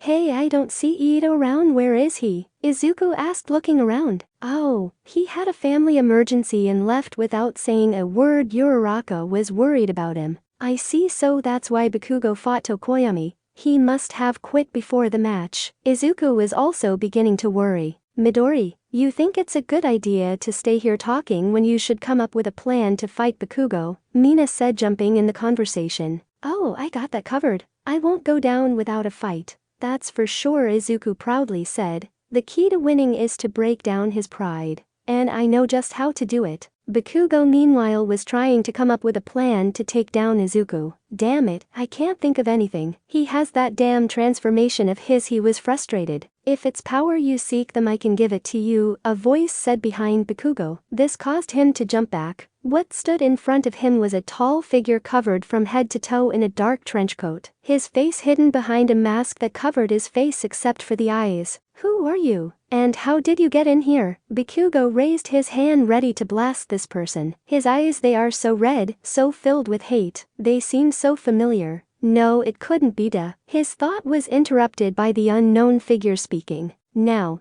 we don't want anything bad to happen now, do we? I'm just here to give you what you want, power. The future said, extending his arm out from underneath his trench coat. revealing a strange fruit. It looked like the lychee fruit, but orange in color. This is a fruit from the tree of might. It grants whoever eats it an amazing power boost. Eat it during your fight with Izuku, and you will gain an edge over him, the figure said, smiling underneath his mask. This seems too good to be true, but if it will help me beat Deku, then I'll take it. Bakugo grabbed the fruit from the figure, looking at it. It seems it was nothing but a regular fruit. Perfect, the figure thought, smiling under his mask. So all I have to do is eat this F. When Bakugo looked back up, the figure was now gone. Where did he go? Doesn't matter. If what that guy said is true, then I might have a chance to beat Deku. Bakugo put the strange fruit in his pocket and decided to use it when he needed to during the fight. Will Izuku and Bakugo please make your way to the arena? It's time to start the final round. Present Mick's voice came over the speakers. Back with Izuku, he felt something.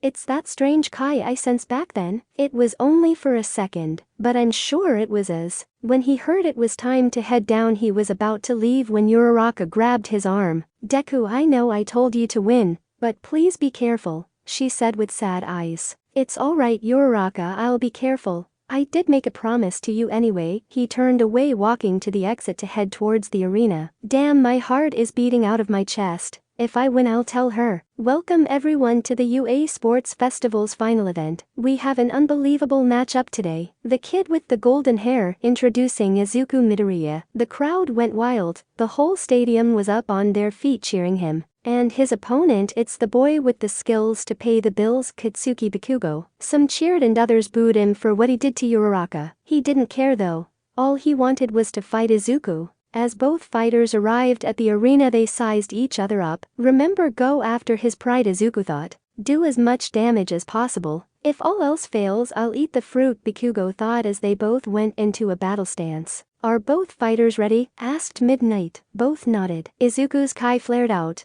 while Bakugo set off tiny explosions in the palm of his hand. Please don't destroy the arena this time. We just got it fixed. Begin, she said nervously. With a crack of her whip, the final event was underway. Note: now it's time for the sports festival final. Deku vs Bakugo. Again, I would like to thank everyone who continued to read my story, and to those who are reading this for the first time, welcome. And I hope you stick around. Also, I need some ideas for the hero intern arc, and all suggestions are welcomed. Question: if had the choice to bring in one character from the Dragon Ball universe into the MHA universe, who would it be and why? I would like to know who you would bring. I would choose Ultimate Gohan. He would just dominate. Chapter 14. Rivalry Battle. And again, I will like to thank everyone who reads my story. I really appreciate it. Chapter 14. Rivalry Battle. Begin, Midnight yelled out. But no one moved. Everyone in the stadium was confused until Bakugo spoke. Hey Deku, aren't you going to transform? Bakugo asked, looking like he was going to explode any moment.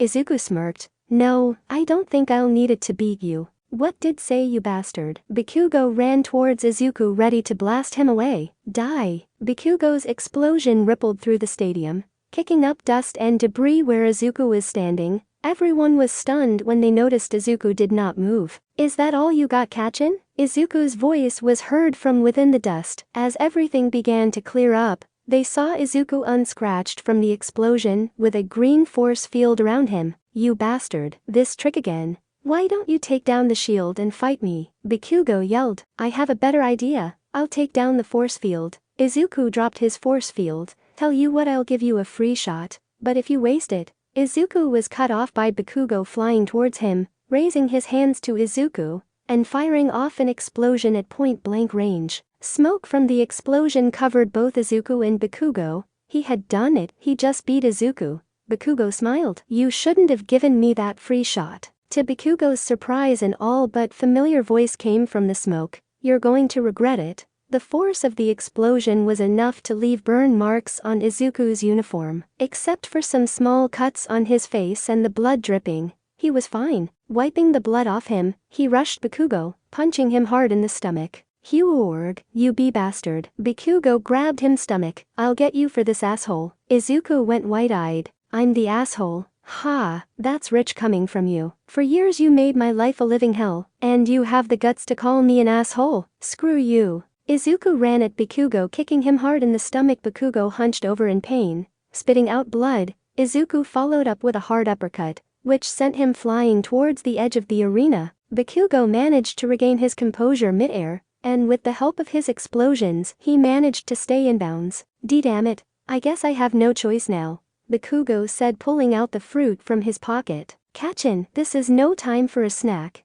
You can eat later, Izuku mocked. Bakugo ignored him and proceeded to take a bit out of the fruit. Instantly Bakugo felt different. What is this? His body began to change, he bulked up, an aura began to surround Bakugo similar to Izuku's, but black in color. What the? His power, it's growing. But how? It must have been that fruit he ate. Izuku was shocked. This isn't good.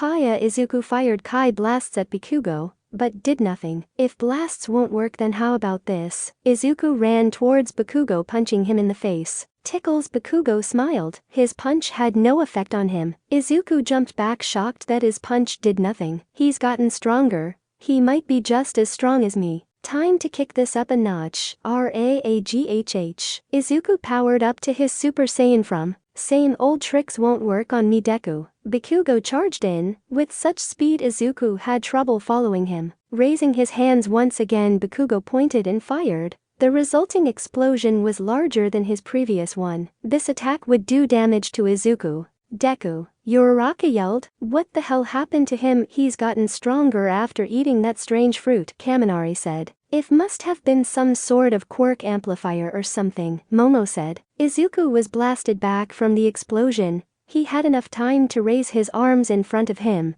but it would prove useless. His arms were now burnt and bleeding from the injuries. Damn, that hurt. Even as a Super Saiyan he can keep up. I better take this more seriously, Izuku said, looked at his arms. What's wrong, Deku? What happened to all that pride you were spilling a second ago? Not so tough now, are you? Bakugo grinned. I'm not even getting warmed up. Now the real fight begins. Hiya! Izuku fired multiple Kai blasts at Bakugo while running towards him. Bakugo easily destroyed the oncoming attacks with quick blasts. He didn't notice Izuku running at him. Izuku delivered a swift kick to the stomach. Bakugo countered with a double fit punch to Izuku's back. Blow after blow, the two traded punches. The two showing no signs of slowing down, each had their own reasons not to give up. Go Izuku! Uraraka yelled from the stands, trying to encourage Izuku. In a rare occurrence for Izuku, he glanced up to see her for a split second, and in that second Bakugo found his opening, kicking Izuku to gain distance.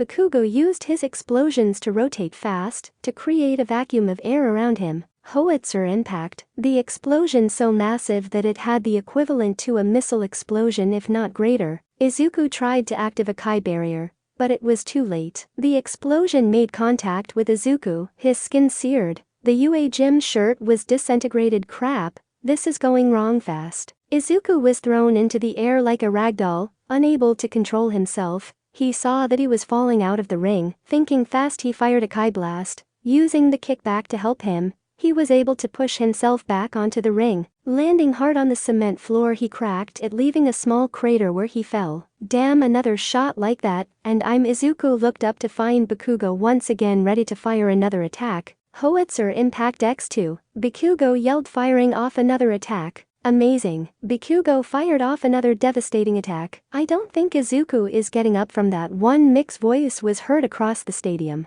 Izuku no? Uraraka said, getting up from her seat. Don't worry, he's alive, badly injured, but alive. He will get out of this, said Todoroki. I hope you are right, Todoroki. No, I know you're right. Izuku will get out of this and win, thought Uraraka, looking down at the arena. For a few seconds the whole stadium fell quiet, amazed by the explosion, but also mixed with a bit of concern for Izuku. A huge sigh of relief was felt when, in the smoke following the explosion, Izuku was seen rushing at Bakugo, catching him off guard. He managed to get in close, punching him fast and hard multiple times. The whole stadium saw Izuku with burn marks on his body and blood running down his body. Most were amazed how Izuku was still fighting. After a while, both fighters retreated to opposite sides of the arena. Izuku felt his body burn, his muscles weakened, and his breathing heavy. Bakugo was the same. They both knew they couldn't go on for much longer. They had to end this now. I have to try that technique.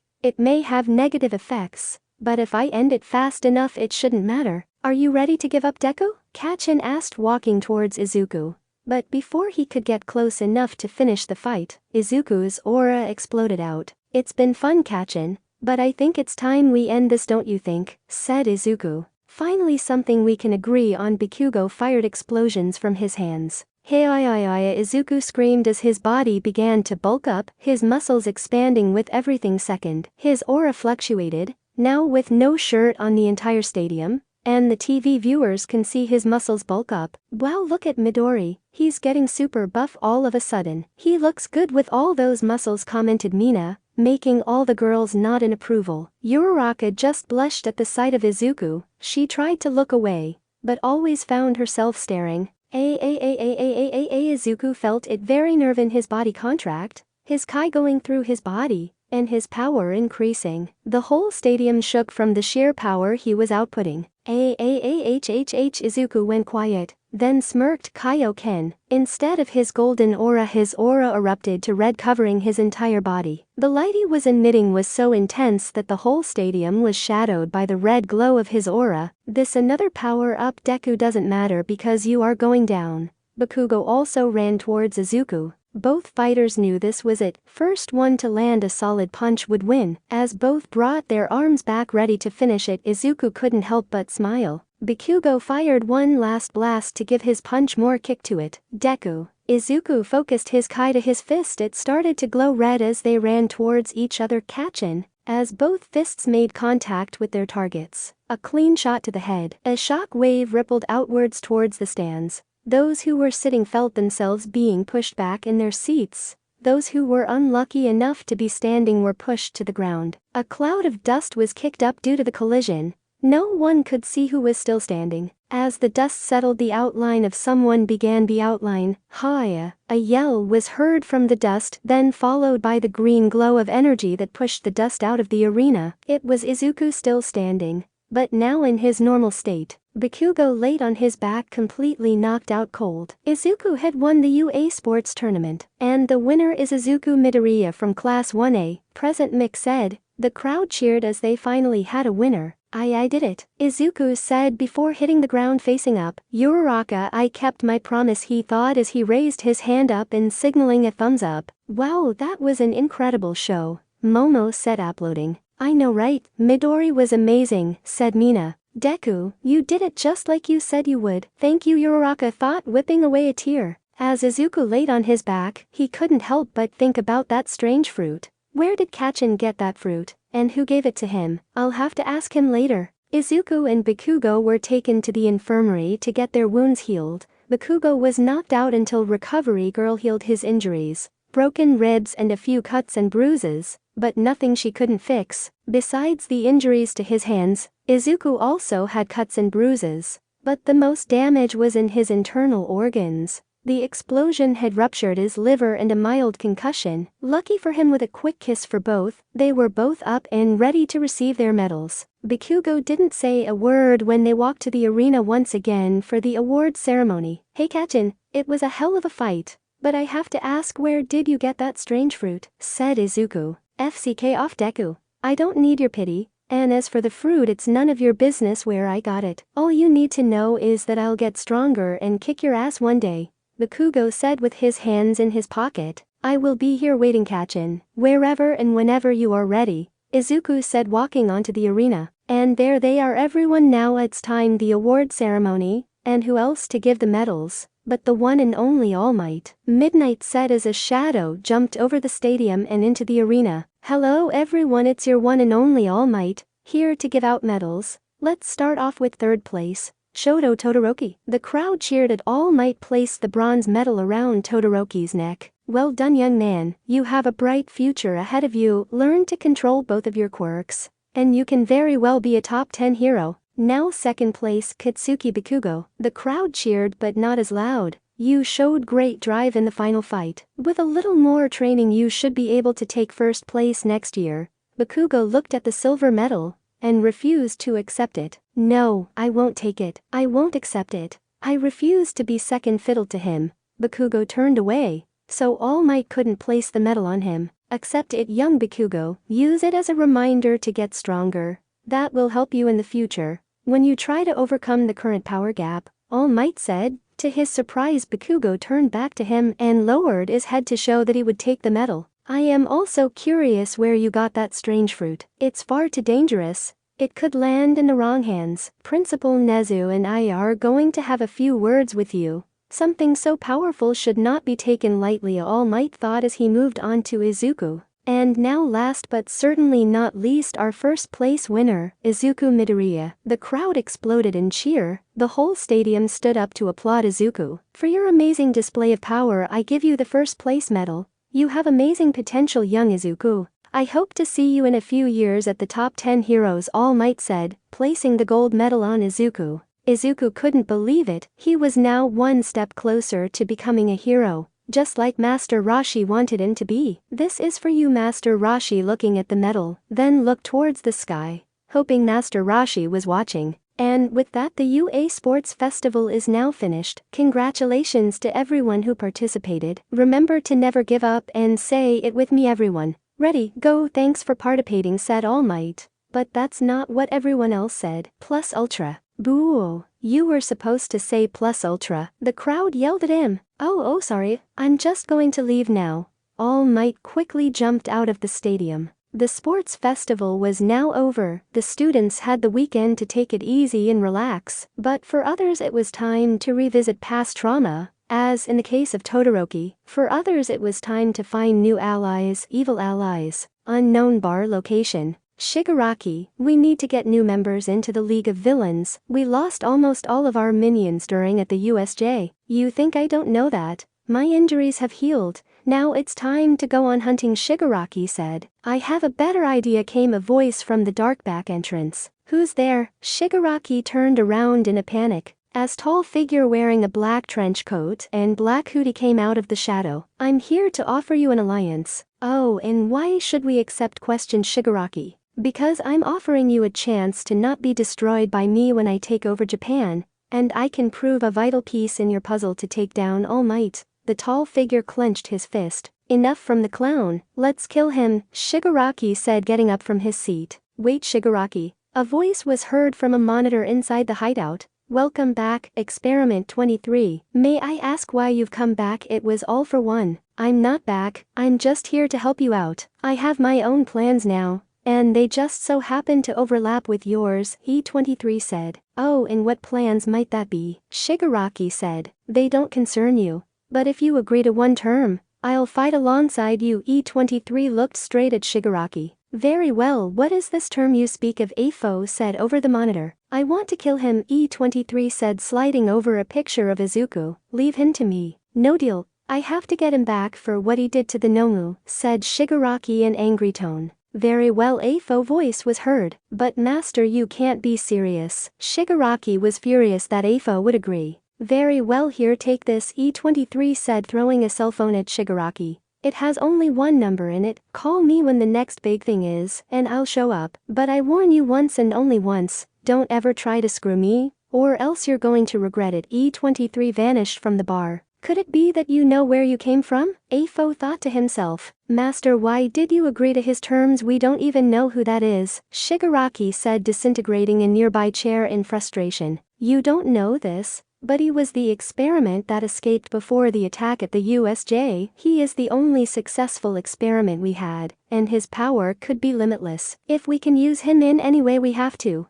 Now, Shigaraki, get ready for the next phase of our plan. The monitor went black, leaving Shigaraki to think about what his master just said. Back with Izuku. Izuku was enjoying the start of the weekend, and it was very well deserved. He had just won the sports festival. Now at home he decided not to do any training, but rather spend time with his mother. That is until he got a text from Uraraka. Hey Deku, again congratulations on the win, Uraraka. Thanks Uraraka, I did promise you I'd win Izuku. Why yeah you did. Anyway, I've been thinking, how about we go hang out before we go back to school? Uraraka. Izuku nearly dropped his phone when he read the text. Alright, Izuku, relax. Why are you getting nervous? You fought the Nomu. Why is this getting you nervous? Izuku talked to himself.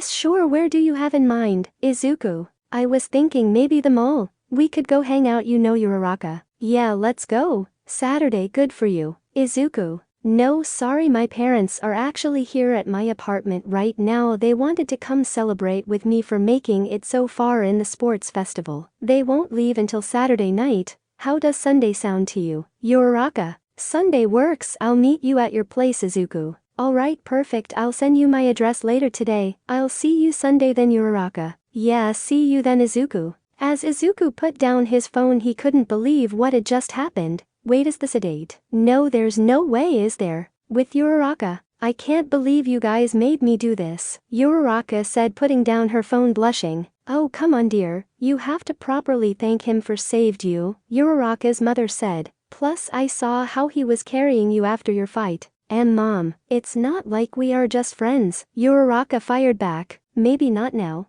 but you never know in the future. Uraraka's mother chuckled, seeing her daughter blushing, but her father was having none of it. That's right, they are just friends, and that's how they are going to stay, right, Achako? He turned to Uraraka to find her blushing. Mr. Uraraka's face went blank. Oh no, my baby girl is in love. He went to a corner to sulk. I told you guys, it's not like that, she said. But her father did not listen, he was too busy sulking. Oh my, so you're denying it too much, dear. No matter. We will see him tomorrow anyway, her mother said, going to check on her father. But this confused Uraraka. Wait, I thought you guys were leaving in the Saturday night, Uraraka asked, confused. Oh, didn't we tell you we also want to thank him ourselves for saving you? It's only proper. So to do that we had to trick you a bit, her mother said, scratching the back of her head. And no, you didn't. Fine, I can't be helped, just promise me you guys won't do anything weird, she pleaded with her parents. Oh, course dear, I would never, her mother said. No promises, her father's voice came from the corner of the room. Sorry Deku, in advance. Uraraka sighed. Chapter 15. A Day to Remember. And thank you everyone once again for reading my story. Love you all. A Day to Remember. Izuku was nervous. He spent all of Saturday trying to pick out what to wear. After a messy room and a little help from his mother, Izuku chose to wear a green shirt with a black jacket and blue jeans. A simple look, but overall he looked good. It was now Sunday, the fateful day. Hey, alright Izuku, get it together. You fought against villains, and this is what's got you nervous. Uraraka had sent her address, and he was on his way there. Before leaving, Izuku was stopped by his mother at the door. Izuku, hold up before you go. I want to ask you something, Inko said nervously. Yeah, sure Mom, what's up? Said Izuku, turning towards his mother. Well, it seems since Recovery Girl found out about who you really are, and I was thinking maybe it's time to tell other people before they find out. This question was a hard one for Izuku. Yes, he'd thought about telling people, but was afraid of what they would say. I have actually given it some thought, Mom, and yeah, I do think I should tell people, but I don't know how they will react when I tell them. You have to tell people you trust, sweetie. Take for example that Uraraka girl. Do you trust her? Inko said, walking up to Izuku. Yes, Izuku answered with no hesitation. Then maybe you should start by telling her. If she can accept you for what you really are, then that means others can too. His mother now looked him dead in the eyes. Don't make the same mistake I made with your father. I never told anyone about him, and I've regretted it since. Izuku sighed. Alright Mom, I'll tell her. Inko smiled. Good, now off you go, and remember, no funny business, okay? Yeah, I know Mom, love you, Izuku said, walking out the door. Izuku walked down the street. Uraraka's apartment was a few blocks away, so he had time to think about how he was planning on telling Uraraka. How should I tell her? Hey Uraraka, I'm half human. No, that sounds dumb. This is going to be harder than I thought, Izuku said as he began walking up the stairs to Uraraka's apartment. He walked past a couple of units until he stopped at Uraraka's apartment. Alright Izuku, it's now or never. He knocked on the door.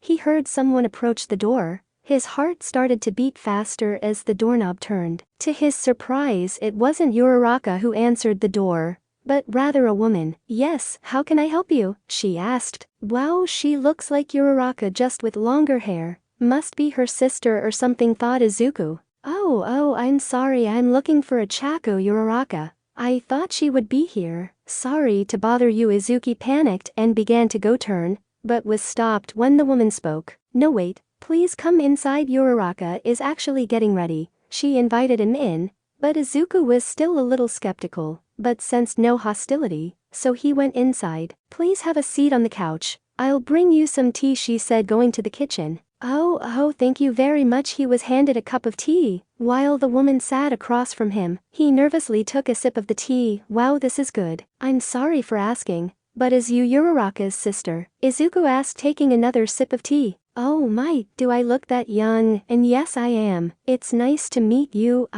Sorry, I never got your name, she said, taking a sip of her own tea. Oh right, it's nice to meet you too. My name is Izuku Midoriya. Wow, Uraraka didn't mention she had a sister. I wonder why. Izuku didn't know why she didn't tell him. Oh, are you two that close that you feel that she needs to tell you? She said with a grin on her face, getting closer to Izuku. I wouldn't say her are that super close, more like best friends. Izuku started to sweat. Too close, too close. Just then Uraraka walked into the living room and saw what her mother was doing. What are you doing? She asked. Oh, just having a little fun, her mother said with a smile. Mom, I told you not to do anything weird, Uraraka sighed. Sorry, Deku. My mom could be a real handful sometimes. Wait, did she just say mom? Izuku yelled internally. Oh, Uraraka, you're so mean sometimes. I was only having a little fun, her mother frowned. Sorry about that, Deku. This is actually my mom, Uraraka said, slightly embarrassed at what her mother was doing. Mom, this is Izuku Midoriya. Oh, it's alright. It just caught me off guard, that's all. I never expected your mother to be so young and pretty, Izuku said, blushing. Oh, why thank you, Izuku. Just so you know, Uraraka has my genes, so she might look as good as me when she's older. Her mother winked at Izuku. Mom, Uraraka yelled as she blushed. Wow, Uraraka already looks amazing. I could only imagine in a couple of years. As Izuku shook his head. Now is not the time for this. Anyway, what about your father? He's been staring at Izuku in the corner since her got here. Uraraka's mother pointed out her husband. Oh, what? I didn't even sense him. Izuku couldn't believe it as he turned and noticed her father. Uraraka's father got up and walked up to Izuku. So you're the guy that saved my daughter? Izuku found himself in front of a man at least 6 feet tall, and with a muscular build. Why, yes sir, Izuku replied nervously. Whoa, he is more intimidating than I thought he would be. I see. Well, listen, good kid. Izuku swallowed a lump in his throat. I would like to personally thank you for saving our daughter. We were told by your teachers what you did for her. Uraraka's father bowed as well as her mother. Izuku panicked. What? Please raise your heads. I don't deserve your thanks. I failed to protect her. If I was stronger, I could have stopped her from getting hurt in the first place, and for that I am sorry. Sorry she had to go through all that. He also bowed his head, hoping that they would accept his apology. Deku, his words cut deep into Uraraka's heart. She had no idea Izuku felt this way. A sense of guilt. Even so, we owe you everything. She is our only child, and we love her more than anything in the world. If it wasn't for you, we would have lost her. You saved her and in doing so saved us. So thank you, her father said, still bowing. My husband is right, we owe you a great deal. Please don't blame yourself. Nothing that happened during the incident was your fault, Uraraka's mother said, now looking at Izuku. Mom, Dad, Uraraka whipped away a tear. Hearing her father say that made her happy. Uraraka's mother walked towards Izuku and lifted his head. Izuku was now looking at Uraraka's mother in the eyes. So please do not blame yourself. What matters is that our daughter is alive thanks to you. I don't know what to say, but I will promise you this. I will not let it happen again. I swear, said Izuku. Both of her parents smiled, knowing that their daughter will be in safe hands. Good, then we will hold you to that promise. By the way, Midoriya, was it? What are your intentions with my daughter? Uraraka's father said, walking up to Izuku and placed his arm on his shoulder. Well, you see, it's just Izuku stumbled with his words. He looked over to see Uraraka blushing. Help me. You may have saved her life, but that doesn't mean I approve of any type of relationship with my daughter, her dad said, which made Izuku very nervous. The dark aura he was expelling made Izuku step back. Note to self: never make Uraraka mad or sad, or else I will have to deal with him, Izuku said, sweating. Now dear, it's time for us to leave. Remember, we have to go back to work tomorrow, Uraraka's mother said, grabbing their luggage and pushing her husband out the door. But dear, I have to teach him a lesson, her father said as he was dragged away with luggage in hand. Remember Achako, pay attention in school, alright? And no funny business, both of you. I'm too young to be a grandmother. Bye. Love you, dear. And just like that they left, leaving Izuku and Uraraka by themselves. Well then, that was something else, wasn't it? Izuku was still wide-eyed. Why yeah, sorry about that, Deku. They were supposed to leave last night, but they wanted to thank you in person for saving me, Uraraka said, scratching the back of her head. Don't worry about it. Anyway, you ready to head out? Asked Izuku. Oh yeah, let me just grab my bag and we'll go, she said, running off to grab her bag and returning quickly. Alright, let's go. And off they went. They first decided to go to the coffee shop where they first met. After a few encounters with random strangers congratulating Izuku for his win, they decided to go to the nearby mall and go to the arcade. As they walked in, what they saw amazed them: claw machines everywhere, photo booths, bowling arena, and even a karaoke. Wow, Deku, there is so much to do here. Come on, let's go have some fun. Uraraka grabbed Izuku by the arm, dragged him along. Izuku was having the time of his life. Being with Uraraka made him happy. And after everything that has happened, smiling and laughing, they liked being with each other. And they knew it, but what they didn't know is that others were seeing it all play out. Minato and Toru were following them. See, I told you they were going out, Mina said behind a vending machine. I don't know about that. It seems like they are just hanging out, Ribbit said Sue, also behind the vending machine. I could get closer to hear what they are talking about if you guys want me to, Toru said. Guess where? Also behind the vending machine. Not just yet, let's see how things play out, Mina said with an evil smile on her face. I have a bad feeling about this. Ribbit soon knew that Mina would try something sooner or later. Hey Deku, let's go to the photo booth. I want a picture of us to remember this day, Uraraka said, dragging Izuku by the arm into the photo booth. Alright, let's pick a frame. Oh, this one is nice, Uraraka said using the touchpad. The design was a simple one, it was a starry background. Alright, ready Uraraka, Izuku said, about to press the countdown button. Ready? Uraraka got in close to Izuku. 3, 2, 1 ...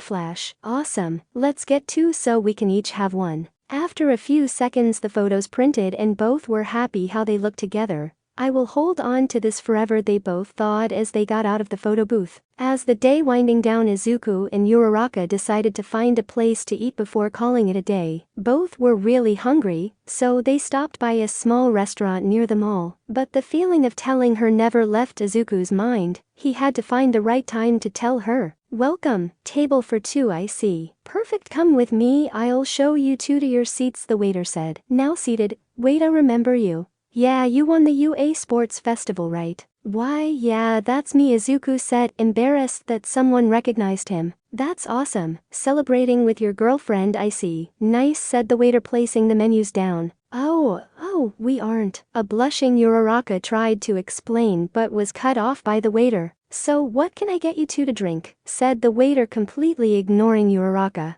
Uraraka decided to let it go. Melon soda for me, please. Make it two, please. Izuku jumped in. Right away the waiter went off to grab the drinks. I guess people see us a couple. Huh, Deku, Uraraka said, trying to hide her blush. Why yeah, it seems that way, Izuku chuckled nervously. What followed was a minute of pure awkwardness. Nobody said anything, the two just stared at the menus. Izuku decided to break the silence. I had so much fun today, Uraraka. Thanks for inviting me out, Izuku said, putting down the menu. And no problem, think of it as payment for saving me. Uraraka hid behind her menu, embarrassed. I should save you more often than, Izuku laughed. Oh, whatever, next time I'll be the one saving you, Uraraka pouted while Izuku chuckled. Just then the waiter came back with the drinks. Here are your drinks, 2 melon sodas. Are you ready to order or do you need more time? Can I get the pork cutlet, please? Izuku said. Of course, and for you, miss, said the waiter, turning to Uraraka. Can I get the udon, please? Uraraka said, pointing to the dish. Very good. I'll be back with your orders, the waiter taking the menus. So Uraraka, how many internship requests do you think you got? Izuku asked. That's hard to tell. I did lose, so I'd say not a lot. I do know this, that you get a lot since you won, Uraraka said, taking a sip of her drink. You think so? It couldn't be that many. I don't think so anyway. We will just have to find out tomorrow, said Izuku. Just then their food had arrived, and here we are pork cutlet for you sir and udon for miss, and this is on the house, the waiter said, putting down a chocolate cake with a little heart in the middle. Enjoy. Wow Deku, everything looks so good, time to eat. Uraraka dug into her food. You're right, it looks amazing. Izuku drooled looking at his food. Less talking, more eating. As they ate, a duo of girls were watching them from across the room. So what are they talking about? Asked Mina. They talked about school, Toru said, sitting back down with the girls. She had stealthily made her way right next to them and listened to their conversation. Wow, really, even outside of school they talk about school? Boring, Mina said, slumping down on the table.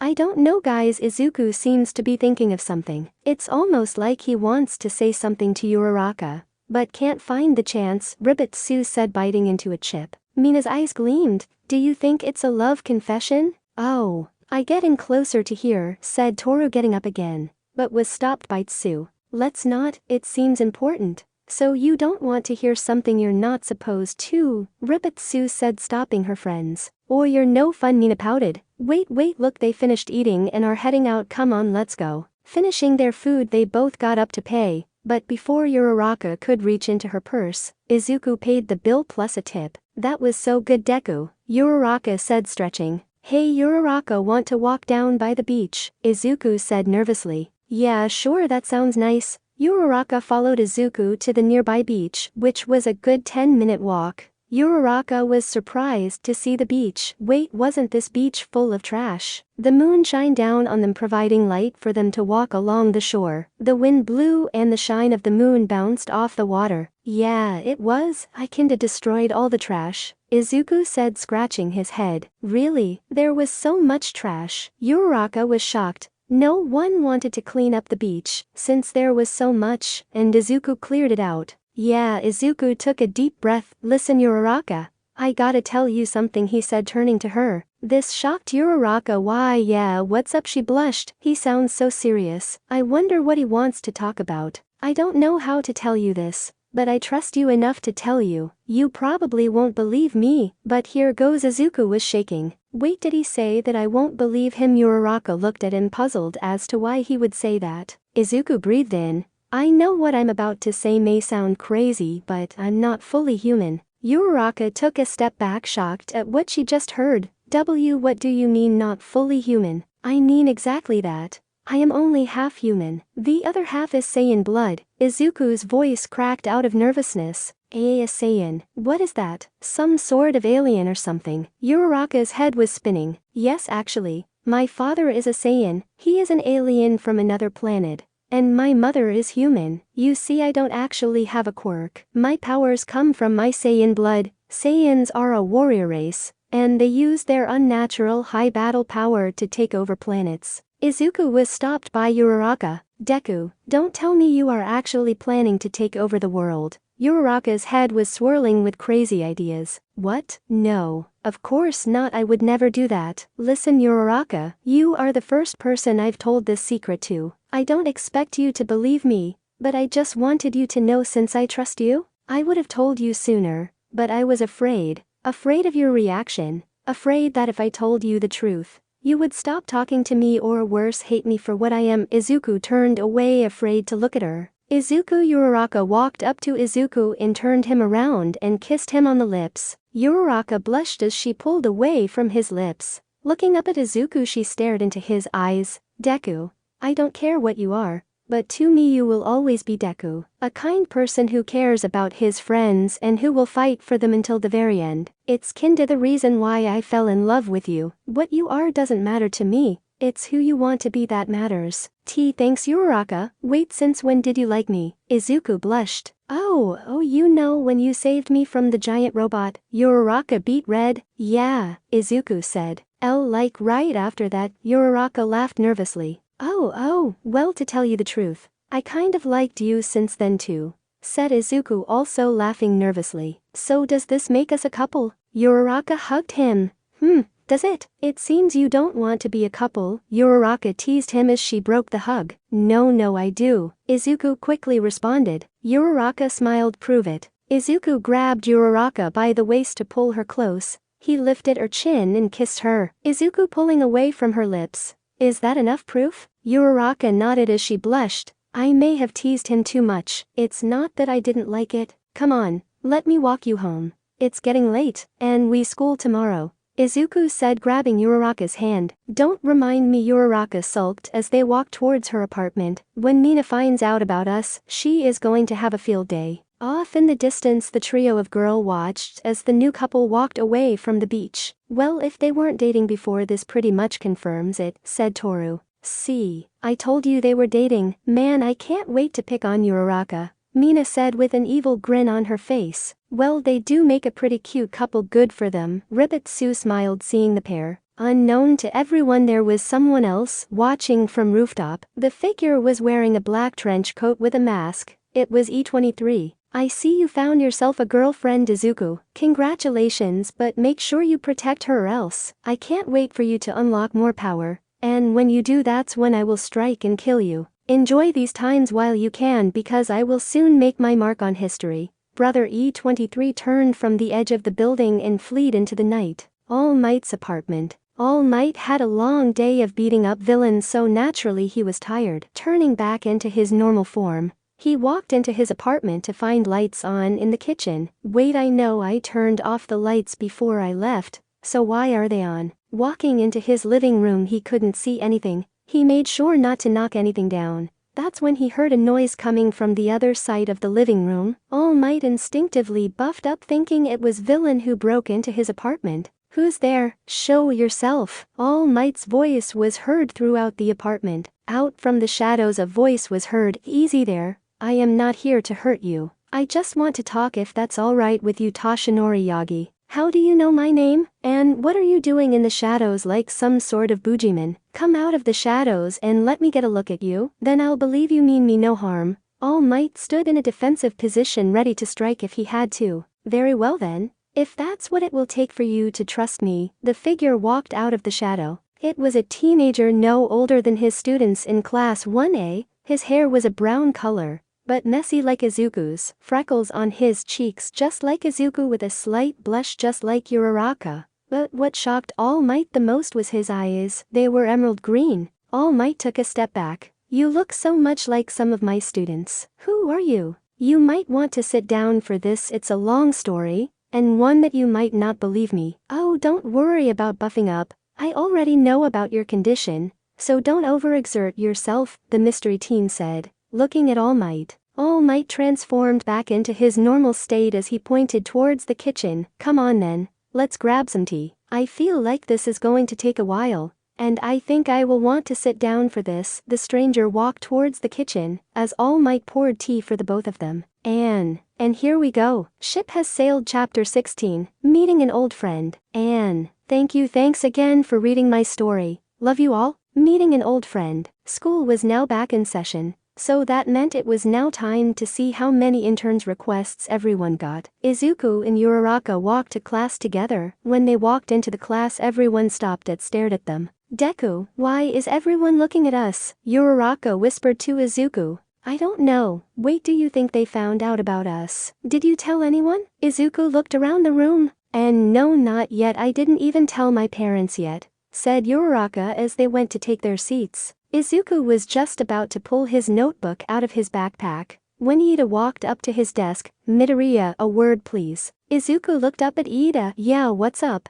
I would like to be the first to congratulate you in your new relationship with Uraraka, Ida said, fixing his glasses. But I must warn you, please do not let that distract you from your duties as class representative. Izuku went wide-eyed. Ida, who told you that me and Uraraka were dating? Oh, I'm sorry, I was given wrong information. If so, I apologize. Ida bowed. And no, that's not it. We are, but who told you? We haven't told anyone yet. How did you find out? Izuku questioned Ida. Oh, that's simple, I heard it from Mina, Ida said, pointing at Mina, who was laughing. Oh, that makes sense. Wait, no it doesn't. How did she find out? Izuku got up from his seat. He walked towards Mina.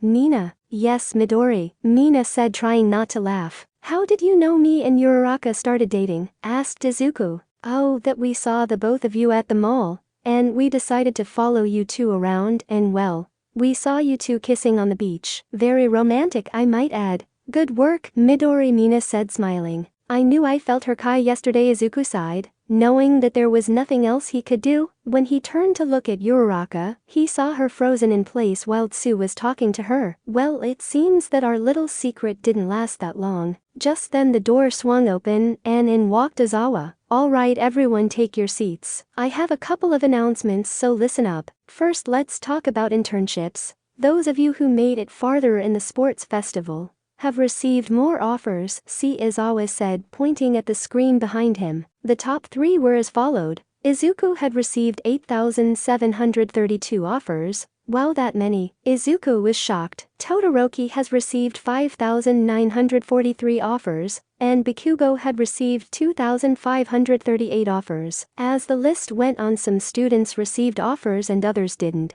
As you can see, the top 3 received the most offers. However, those who didn't get offers, you will still have the opportunity to work under a pro hero. Look over your offers and decide who you want to intern with. You have until Wednesday to decide, Aizawa said, yawning. But before you do any of that, you need to choose hero names. The class erupted in cheers. Awesome, I get to choose my own hero name, Mina said, jumping with joy. Quiet. The room fell silent when they heard Aizawa yell. Now another teacher will be going over your hero names. Remember, the name you chose now could be the one you stay with. So Aizawa interrupted by the door opening. The door opened to reveal Midnight, so make sure it's a name you wouldn't mind being called for the rest of your career. The boys went wide-eyed as she walked in. She was wearing her hero costume, which left very little to the imagination. Izuku saw her walking in, but felt someone staring him down from behind him. He didn't need to turn around to find out who that was. He quickly looked down at this notebook. Alright, Aizawa, I got it from her. You can go take a nap or something,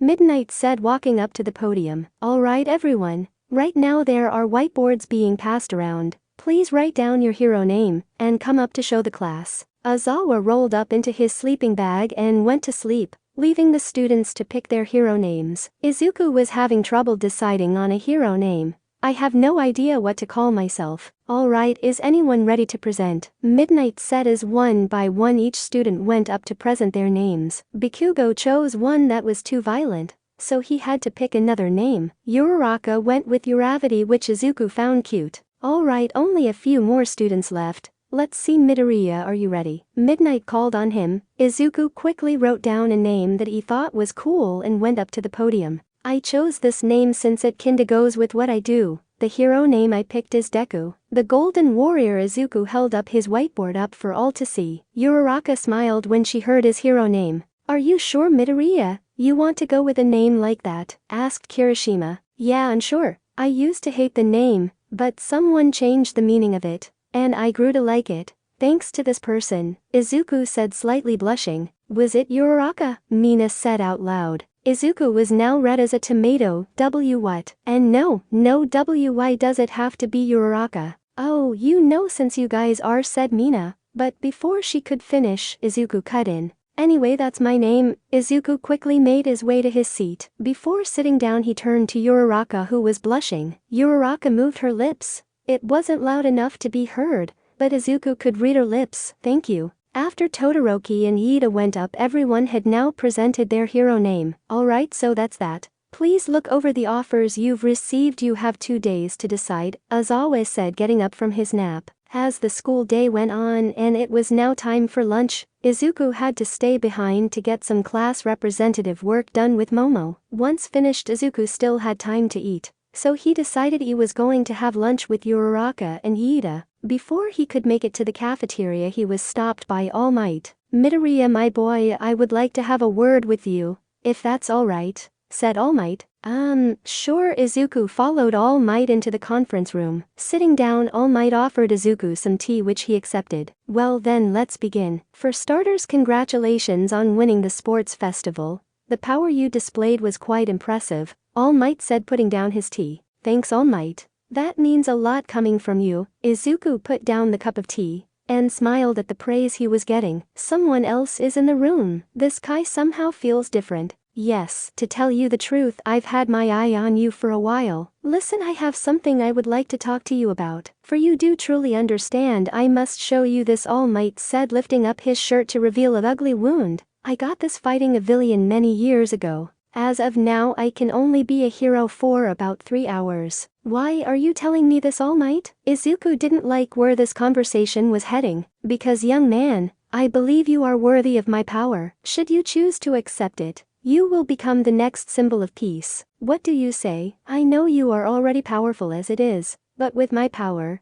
you will feel power like no other, All Might said, extending out his hand. So what do you say, young man? Izuku thought about it. It would be nice to become stronger, but power that I did not earn with my hard work will not sit right with me. Izuku got up from his seat. I'm sorry, All Might, but my answer is no. Perfect, we can start. What? All Might couldn't believe what he was hearing. Midoriya, are you sure? As much as I appreciate the offer, power that I do not earn on my own would be meaningless to me. I will rise to the top with my own power. It may be pride talking, but I honestly don't think I'll need your power. Thank you. Izuku finished the cup of tea before leaving. Well, I'll be damned, that has never happened to me. I do hope that you are making the right decision, Midoriya. From what I've been told, you need all the power you will need for what's coming. All Might let his head drop thinking about the conversation he had last night with the stranger. Flashback: All Might's apartment. All Might sat down at the table with the stranger, not knowing what to expect. As the stranger took a sip of tea, his eyes went wide. Wow, it's been so long since I had a warm cup of tea. Tell me, who are you? All Might asked, looking at the stranger. My name is Isamu, he said, taking a sip of tea. Why do you look so much like some of my students? Said All Might, waiting for an answer. That's easy, my father is Izuku Midoriya, and my mother is a Chako Uraraka, Isamu said. All Might nearly spit out his tea when he heard this. What? There is just no way. I'm telling the truth. They will eventually marry, and later I will be born. Isamu shook his head. I come from a far future, 26 years to be precise. This future is in complete ruins. Not too long from now there will be a villain that will appear like nothing the world has ever seen. His power is outrageous, eclipsing you and my father in strength. At first he didn't seem like a real threat, but shortly after my birth is when all hell breaks loose, Isamu said, clenching his fists. All Might couldn't believe it. This enemy, how strong are they? He can wipe out a whole city if he wanted to without lifting a finger. He's a combination of Saiyan blood and All for One. All Might's blood ran cold. Hearing the name All for One originally created this monstrosity with the use of gene splicing. In my timeline it was dormant until all those who would oppose it wouldn't be around. Wait, does that mean both your father and I are? All Might was interrupted by Isamu. Yes, both of you are dead. First you, then my father. My father will die 12 years from now from a virus that slowly eats away at his power. When the villain finally revealed himself, my father was too weak to do anything.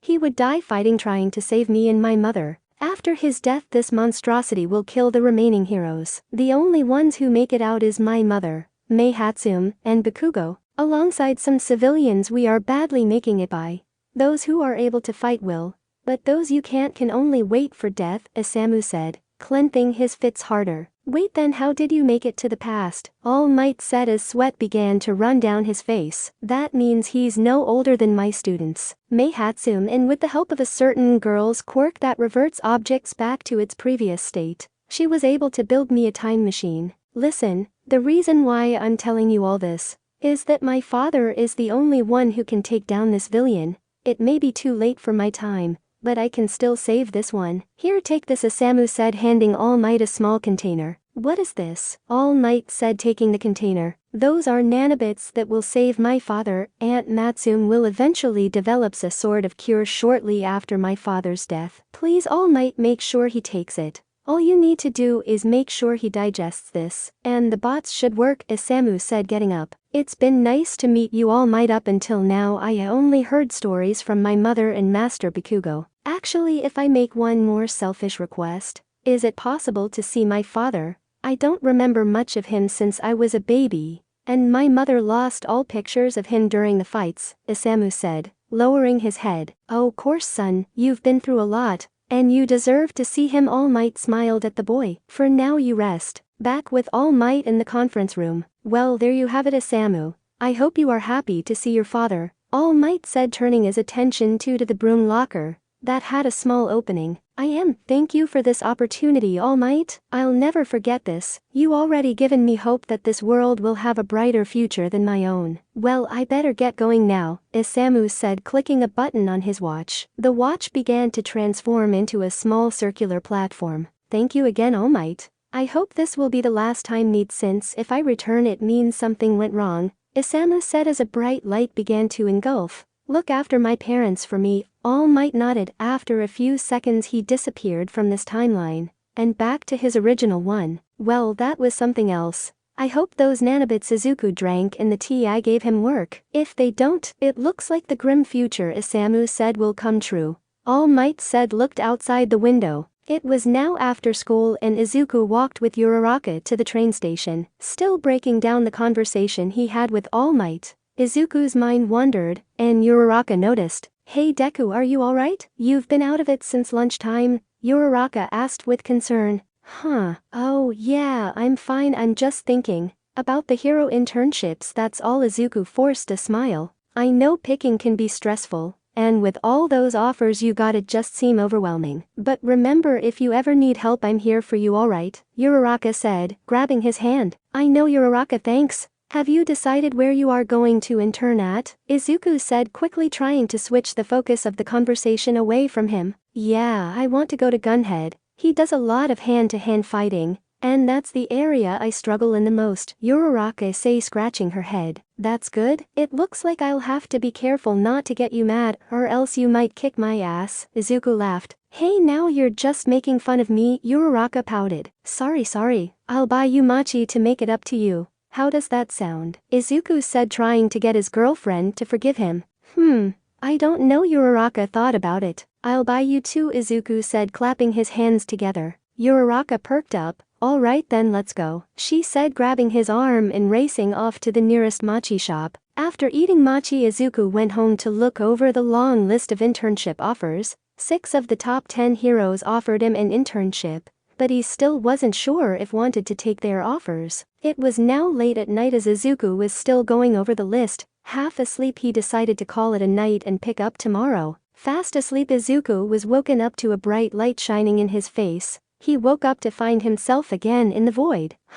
Why am I here again? I didn't get knocked out, did I? Izuku was puzzled as to why he was here. Same as last time, Izuku saw a bright light heading his way. This energy is different. It's not Goku or Vegeta. Then who could it be? Closer and closer the light approached him. Then Izuku recognized the energy. And no, please let it be true, as tears began to form. The light stopped in front of Izuku to reveal Master Roshi. Izuku's heart stopped. After losing his master, he now got the chance to see him once again. Master Roshi. Izuku ran to Roshi, hugging him, crying into his chest. Shhh, it's okay, Izuku. Master Roshi hugged Izuku back. I'm here now. Listen, I can't stay here forever. So listen, Izuku. Izuku broke away from the hug and whipped away the tears. I know you have the internship thing soon, so I want you to go with someone named Dend. He can help train you and I won't spoil it, but you can get stronger in no time. I knew him in the past, and he is a good friend of ours, so he should receive you well.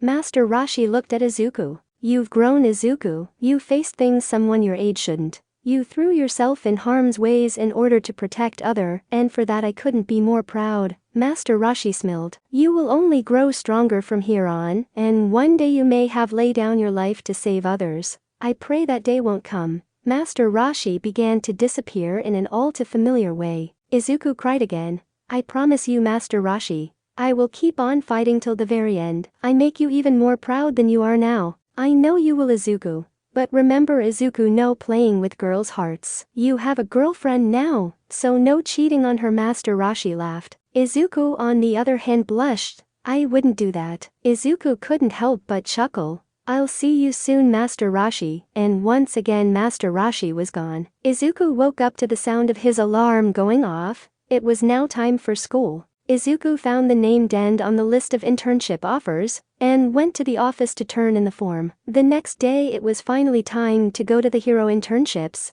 meeting at the train station. But before they left, Izawa had a few words before they left. Alright everyone, listen up. When you get to your destination, make sure to listen to everything the pro hero tells you to. I don't want to receive any complaints. Do I make myself clear? Ozawa said, glaring at the students. Yes, sir, everyone said in unison. Ozawa motioned for his class to move out, but Uraraka, Iida and Izuku both stayed to talk for a bit, since their trains were still no at the station. Hey Deku, did you hear what happened to Iida's brother? Uraraka whispered. Yeah, I heard the hero killer got to him, leaving him paralyzed. Izuku looked at Iida. This face had changed from one of kindness to one of revenge. I also heard he took an internship in the city where it happened. You don't think he will after the hero killer for revenge, do you? Uraraka was worried. I hope not, but let me talk to him, Izuku said, walking up to Iida. Iida, you alright? I heard what happened to your brother. Iida switched back to his kind face.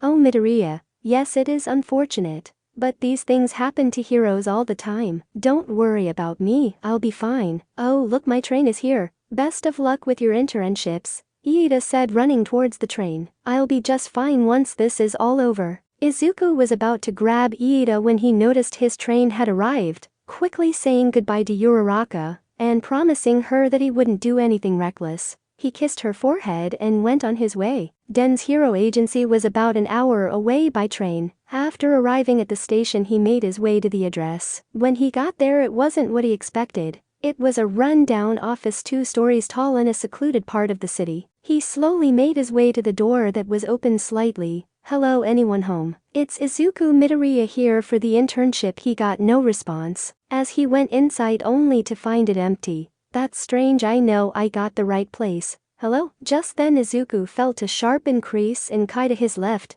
A knife flew past Izuku, scratching his cheek. A knife can scratch me. Izuku turned Super Saiyan, running towards the Kai source. Izuku couldn't see who it was, but he managed to tackle the mystery figure to the ground, pinning him down. Who are you and what have you done with the hero that was here? Izuku said as he pinned the mystery person to the ground. Ha ha ha, I see Master Roshi wasn't kidding about your power. Izuku jumped off the mystery person. If you know who Master Roshi, then that means that you must be Den, Izuku said, surprised. Before him a tall green figure with an antenna on the top of his head holding a wooden staff. Yes, you guessed it, I'm Den. I am the guardian of this earth. Izuku couldn't believe it. He just tackled the person he was going to work with. I'm sorry for tackling you. Izuku bowed quickly, but Den just laughed. It's alright. It's my own fault for attacking you. But I needed to make sure Master Roshi wasn't just talking you up, Den said as Izuku turned back to his normal state. Come, let's get right to work. We need to get you stronger. And I have just the place, Den said, turning his back to Izuku. Oh right. Izuku followed Den into the other room when a bright light covered both of them. Izuku shielded his eyes, but when he opened them he noticed he was no longer in a building. What are we outside? Where are we? Izuku said, looking around. Above him nothing but blue skies, in front of him a mansion looking home. Wait a minute. This place looks a circle, but the tiles are squares. How do all these squares make a circle? Welcome Izuku to the lookout. From here I look over the world, Den said. Incredible. This place is amazing. So is this where I am going to train? Izuku asked as he looked around the lookout. Yes and no, you are going to train inside the mansion. Inside there is a room where you can train for long periods of time. 1 year in the room is equal to 1 day out here. This way you can get stronger. Den directed Izuku to a door. Really? That means I can get stronger in no time. Izuku gleamed when he heard this news. Den smiled, thinking of Goku and the gang. However, I must warn you, being inside you will face hell. Den's face turned serious. Izuku stopped it, turned to Den. I know you've been through a lot, but this will be on a different level. I won't blame you for not lasting a full day in the chamber. Goku almost died when he first entered. However, if you are able to overcome this, the results of your training will be worth it. Izuku was nervous, but if it meant that he will become stronger, then it will be worth it. It doesn't matter if it's difficult or not. I want to become stronger. No, I need to be stronger to protect my friends and those I care about. He has the same shine in his eyes like Goku and Gohan had when they trained together. Den smiled. Very well. Once you enter the room, you will find everything you need to survive for 1 year in there: food, water, and a bath. Remember, you can come out whenever you want, so if it becomes too much, make sure to get out. But before you go in, why don't you show me what you got? You mean fight? Izuku questioned. Yes, I want to see your current power. I didn't get to see your full power back at the hero agency, Den said, putting down his staff. Alright, then you asked for it. Izuku re-added himself as well as Den. As they ran towards each other, Den reached out his arms, but to Izuku's surprise, they grew in length and grabbed him by the collar, and slamming him to the floor. Oh, sorry, did that hurt? Maybe I should take it easy on you, Den mocked. Ha, I'd expect nothing less from the guardian of the planet, but this won't be enough to stop me. Heya. Izuku transformed into a Super Saiyan, forcing Den off of him. Jumping back into the fight, Izuku rushed Den, ready to punch him in the face. Before he could make contact, Den yelled, "Alright, stop." Izuku stopped his fist inches away from Den's face. Huh, why did you say stop? Izuku said, reverting to his normal state. Den laughed. That's because if you hit me then I would be dead. I may be the guardian, but I am not all-powerful. As I am now, can barely handle your full power in your normal state, much less as a Super Saiyan. I see, thank God you told me to stop. Then Izuku looked down at his fists he was shaking. I almost killed someone. Let's call it a day for now. You must be tired and hungry. If you are anything like the Saiyans I knew, then you must eat a lot, Den said, walking into the mansion. If it's alright with you, can you tell me stories of Goku and his group? Master Roshi rarely talked about them, Izuku said, walking side by side with Den. Of course. But first we eat, and off they went. The sun went down, and Izuku was told the adventures of Goku and his group. Izuku couldn't believe it. They went through so much. Amazing. Chapter 17. Fighting back. Tamura was having a good day for a villain, that is, he recently got new people to fight for his cause and strong people as well. Now it was time to see if the hero killer Stain would join their side. Tamura, he is here, Kurogiri said, opening a portal, and out walked Stain the hero killer. Welcome Stain, I'll make this quick. Join me in my cause to take down All Might and bring down this hero society. Will you join me? Tamura said, extending out a hand for him to shake. He had a glove on, so his quirk will not activate. No, your ideas are all wrong. While you seek to destroy the hero society, I wish to make it better by getting rid of all the fake heroes, Stain said, slapping Tamura's hand, then turning around. This made Tamura mad. You dare, I'll turn you to ash. Tamura pulled off the glove and reached to grab Stain,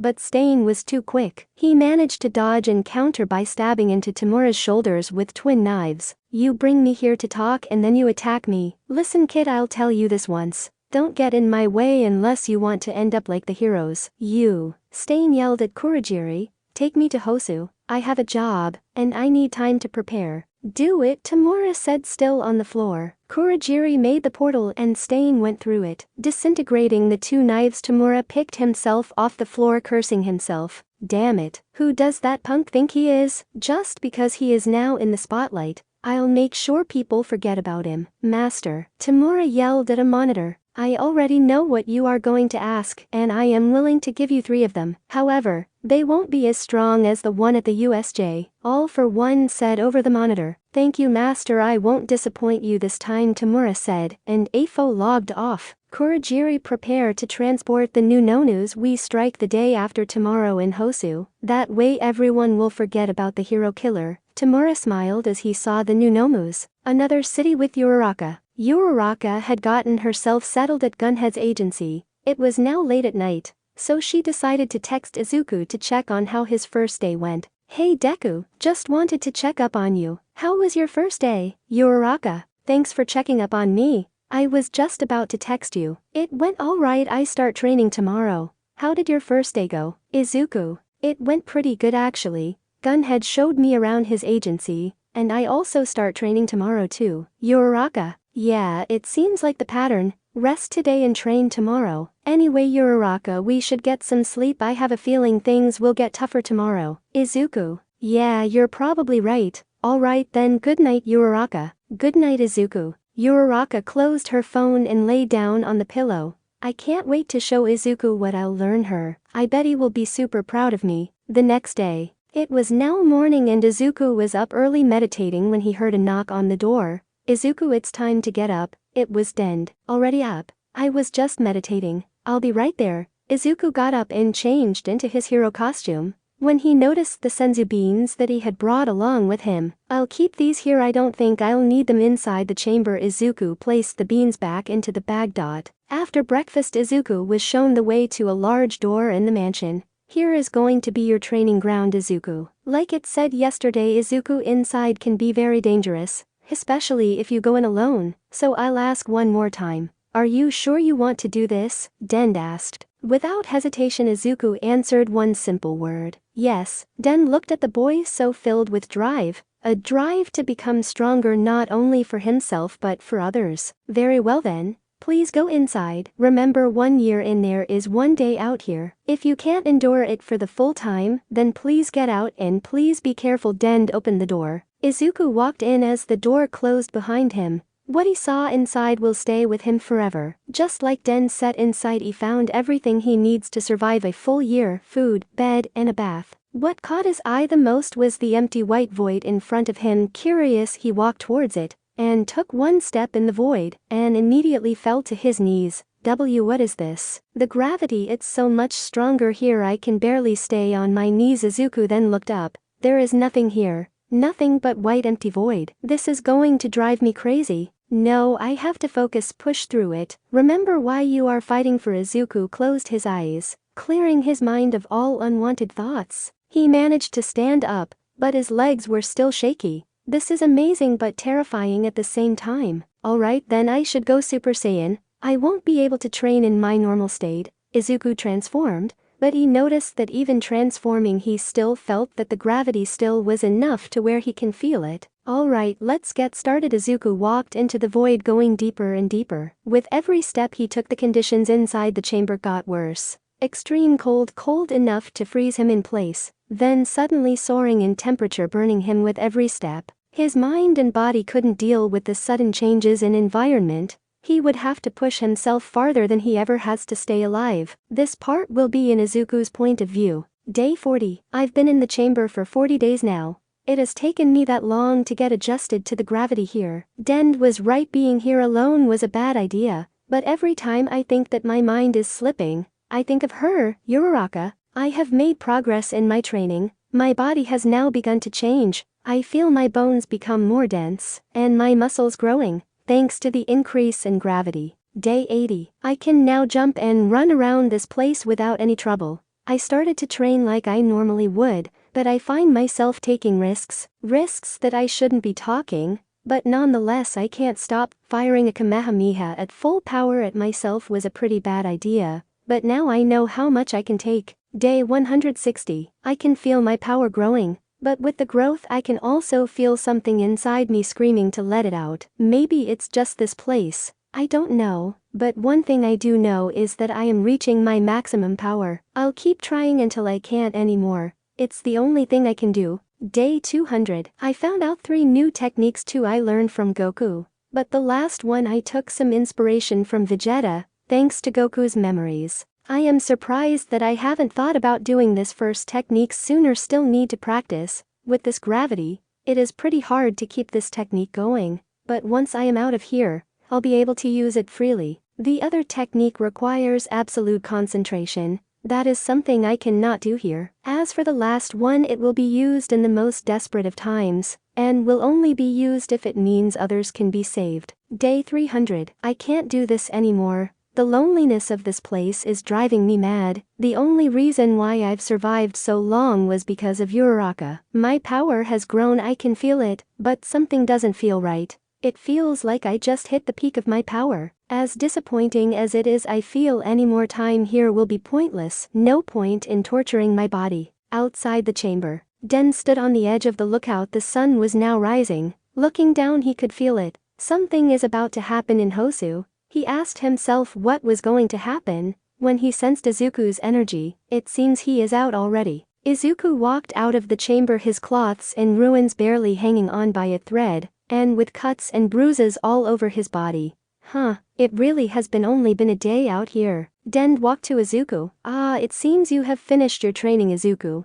But you still had a couple of days left in the chamber. What happened? 2 things actually. The first is that I couldn't take being there alone for so long. The second thing is, I think I've reached my peak power, at least for now at least. Izuku was happy now that he was out of the chamber. I see. Well, you did better than Goku did when he first went in. So that is an achievement by itself. However, your clothes are a little too small on you now. It seems you grew a bit. Come, I'll go get you a new change of clothes. I can also heal your wounds too. Oh, I didn't notice, but thanks, Izuku said smiling. After getting his change of clothes and placing his hands over Izuku, a strange energy covered him, healing his wounds. Den instructed Izuku to go and rest until dinner. They would talk about his time in the chamber at dinner. A few hours later, Izuku sat down to have dinner with Den. Listen, Izuku, you have a friend in Hosu, correct? Den said, putting down his tea. Yeah, my friend Ida. Why? Did something happen to Ida? Izuku raised his voice, worried about his friend. Nothing has happened. Please listen. Your friend is fine for now at least.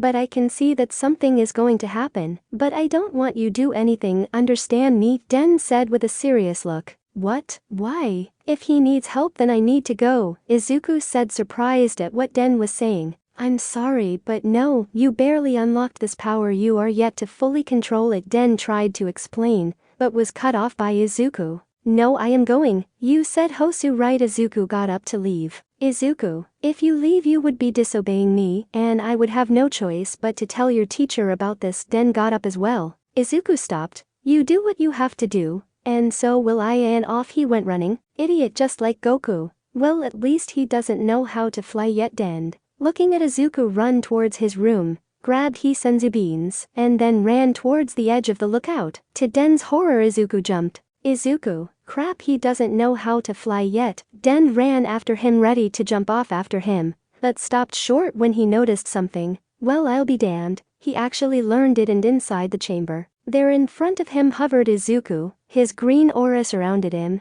He was flying. I'm sorry, Den, but I have to go. Den sighed. I can't stop you. But I won't condone this. Do as you please. Izuku nodded and took off, flying towards Hosu. In Hosu, Iida was out patrolling with the pro hero manual. I'm surprised, Iida, that you would choose my little agency. I'm sure you got better offers than mine. I choose you because you're a little agency. I can learn more here than I big agency. Iida lied. I see. Well, it's now late in the afternoon, and it's getting dark, so we should start heading back to the office. Before they could turn around, an explosion was heard just around the block. Iida, let's go. On the scene, 3 creatures were rampaging. 3 beasts similar to those that attacked the USJ, but smaller in size. What are these things? Manuel said, running to help the other heroes. They look like the thing that attacked the USJ. Careful, they might be really strong, Iida said, running alongside him. That's when he heard something that stopped him dead in his tracks. There have been sightings of the hero killer in the area. Stain.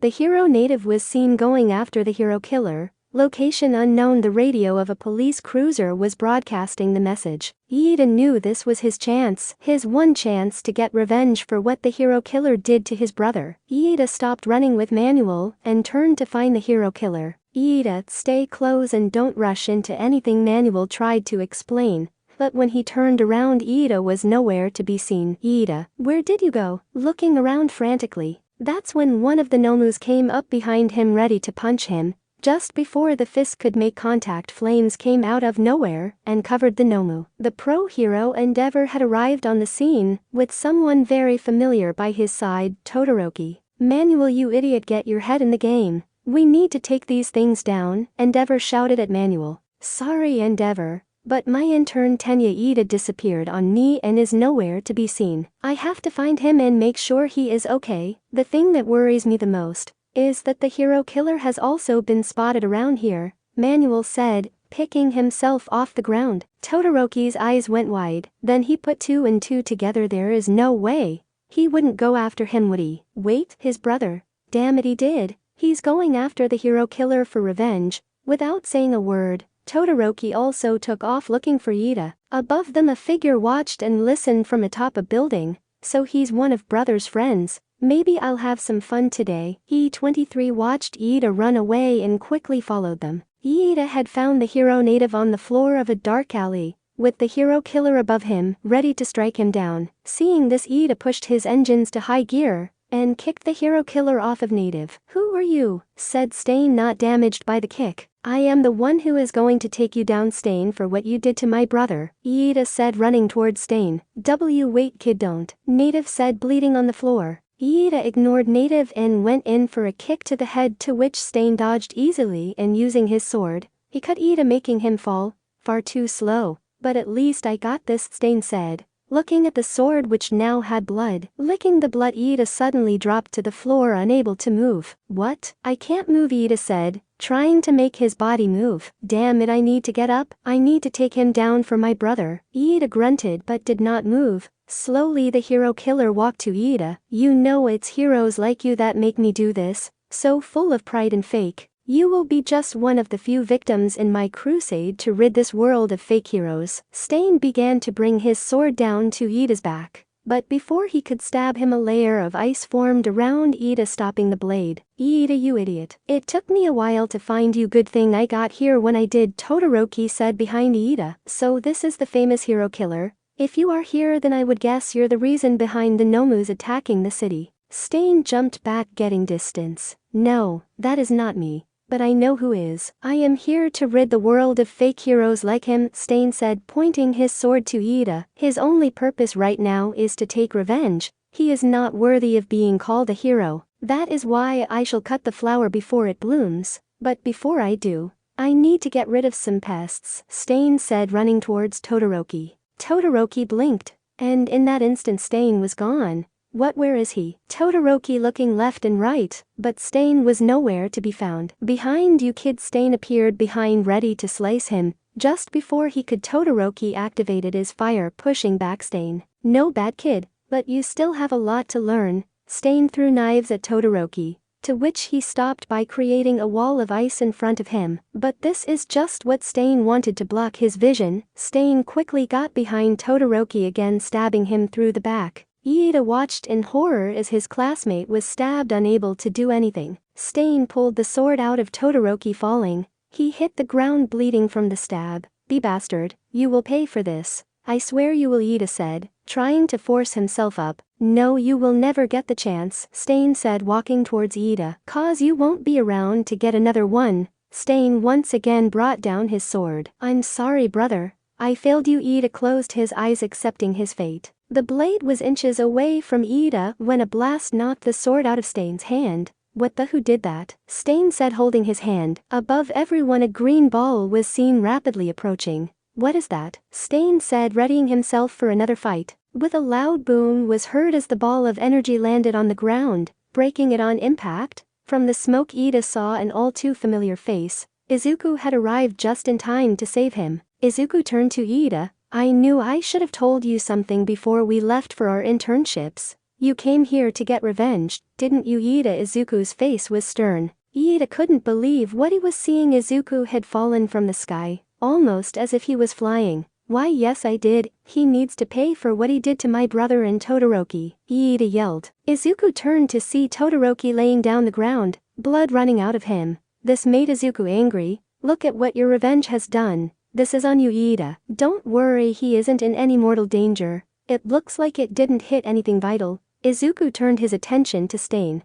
I know who you are, the hero killer, Stain. You killed and crippled many heroes for your fake agenda. But that ends right now. You just made the greatest mistake of your life. Izuku's eyes changed color. Stain didn't back down. Oh yeah, and what was my mistake? Stain readied his sword once again. He seems different from the others. I need to be careful with him. You hurt my friends, Raya. Izuku transformed into Super Saiyan. The sheer pressure of his power was enough to push the hero killer back. Iida could only stare in awe at Izuku in his power. You aren't going to hurt anyone more, Stain. Izuku jumped at Stain, punching him in the face and breaking his nose in the process. I will make sure you will never be able to hurt anyone again. Izuku began to lose himself in his rage, and he began to beat Stain to a pulp. Punch after punch, Izuku would break bones. But he didn't care. No one will hurt my friends. What happened to Uraraka won't happen again. Todoroki began to get up from his injury.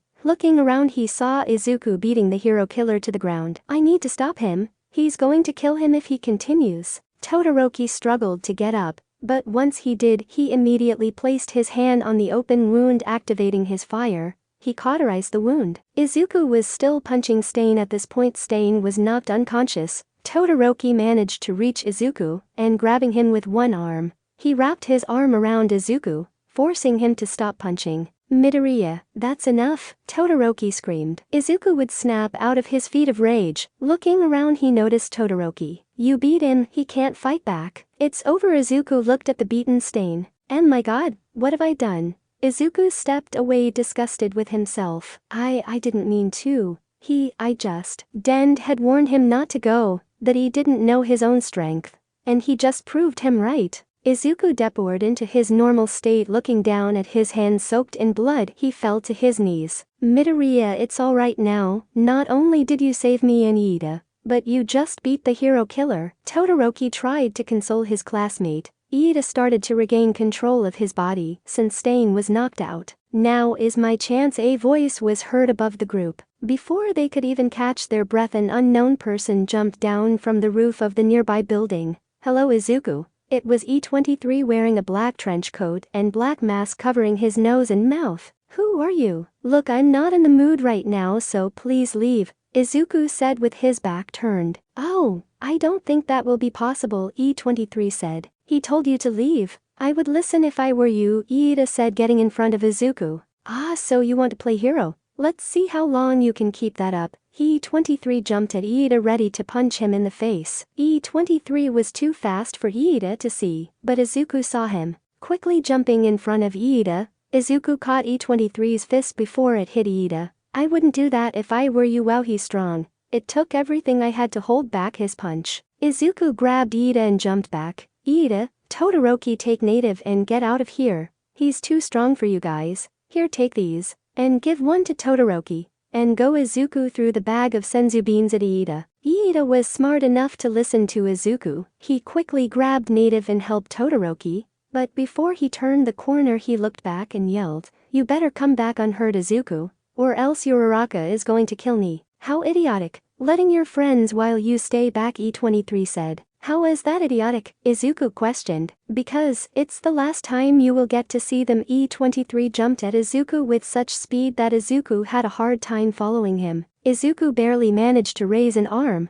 but Izuku heard a crack coming from his arm. Damn it, it's broken. I have to push through the pain. If I let my guard down, I will die. Izuku transformed into a Super Saiyan and readied himself to fight. What do you want from me? Izuku flew towards E23 as he pulled his arm back. E23 did not move. Take this. Izuku's punch made contact with the mask of E23, breaking it. But he didn't even flinch. The mask broke. When Izuku looked up, he saw it. He saw himself. E23 looked exactly like Izuku. The only thing different was the giant scar across his right eye. And his eyes were not the emerald green, but ruby red. Why do you look like me? Izuku yelled, but E23 said nothing. Answer me. Izuku fired a Kai blast, only for it to be swatted away. No, it was too soon for you to find out. E23's voice was in a panic. Heya. Izuku's Kai shot outwards and upwards, littling up the sky with his golden aura. It was so bright everyone in a surrounding city saw the light from miles away, including Uraraka,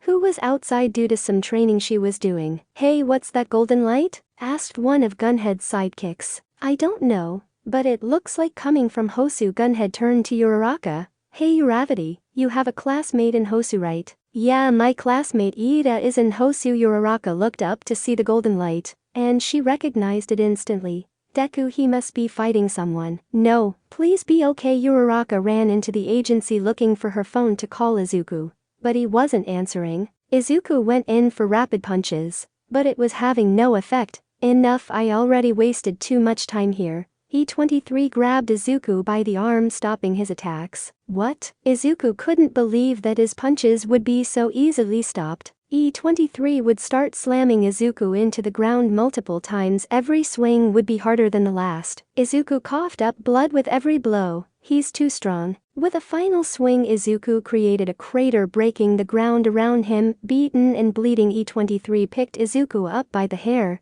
Such a disappointment. Punching his one last time in the stomach, he raised his hand to Izuku's stomach and fired a Kai blast covering his entire body. Izuku's body was blown back by the blast, his body rolled to a stop. Izuku couldn't feel his legs and arms, his entire body went numb as he lay on the floor motionless. He's too strong, I don't stand a chance, he thought as he slowly closed his eyes, falling unconscious. Don't worry, I won't kill you yet. I want you to see what I am going to do. First I'll pay a visit to your friends and family, so they can be waiting for you in the afterlife, including that little girlfriend of yours. E23 smiled as he walked towards Izuku. One by one everyone will die in front of you, and you will be unable to do anything. But first I need to make sure you don't become a problem. So I'll take your legs. E23 walked up to Izuku, raising his hand. No, them. I won't let you hurt them. Izuku snapped, his aura burst out once again, pushing E23 back. Izuku slowly pushed himself up as his golden aura around him grew. You won't touch them. Raya. Izuku yelled as his hair spiked up even more than when he was a Super Saiyan, and lighting began to appear around his aura. Unlucky for him, he had taken too much damage and couldn't stay conscious.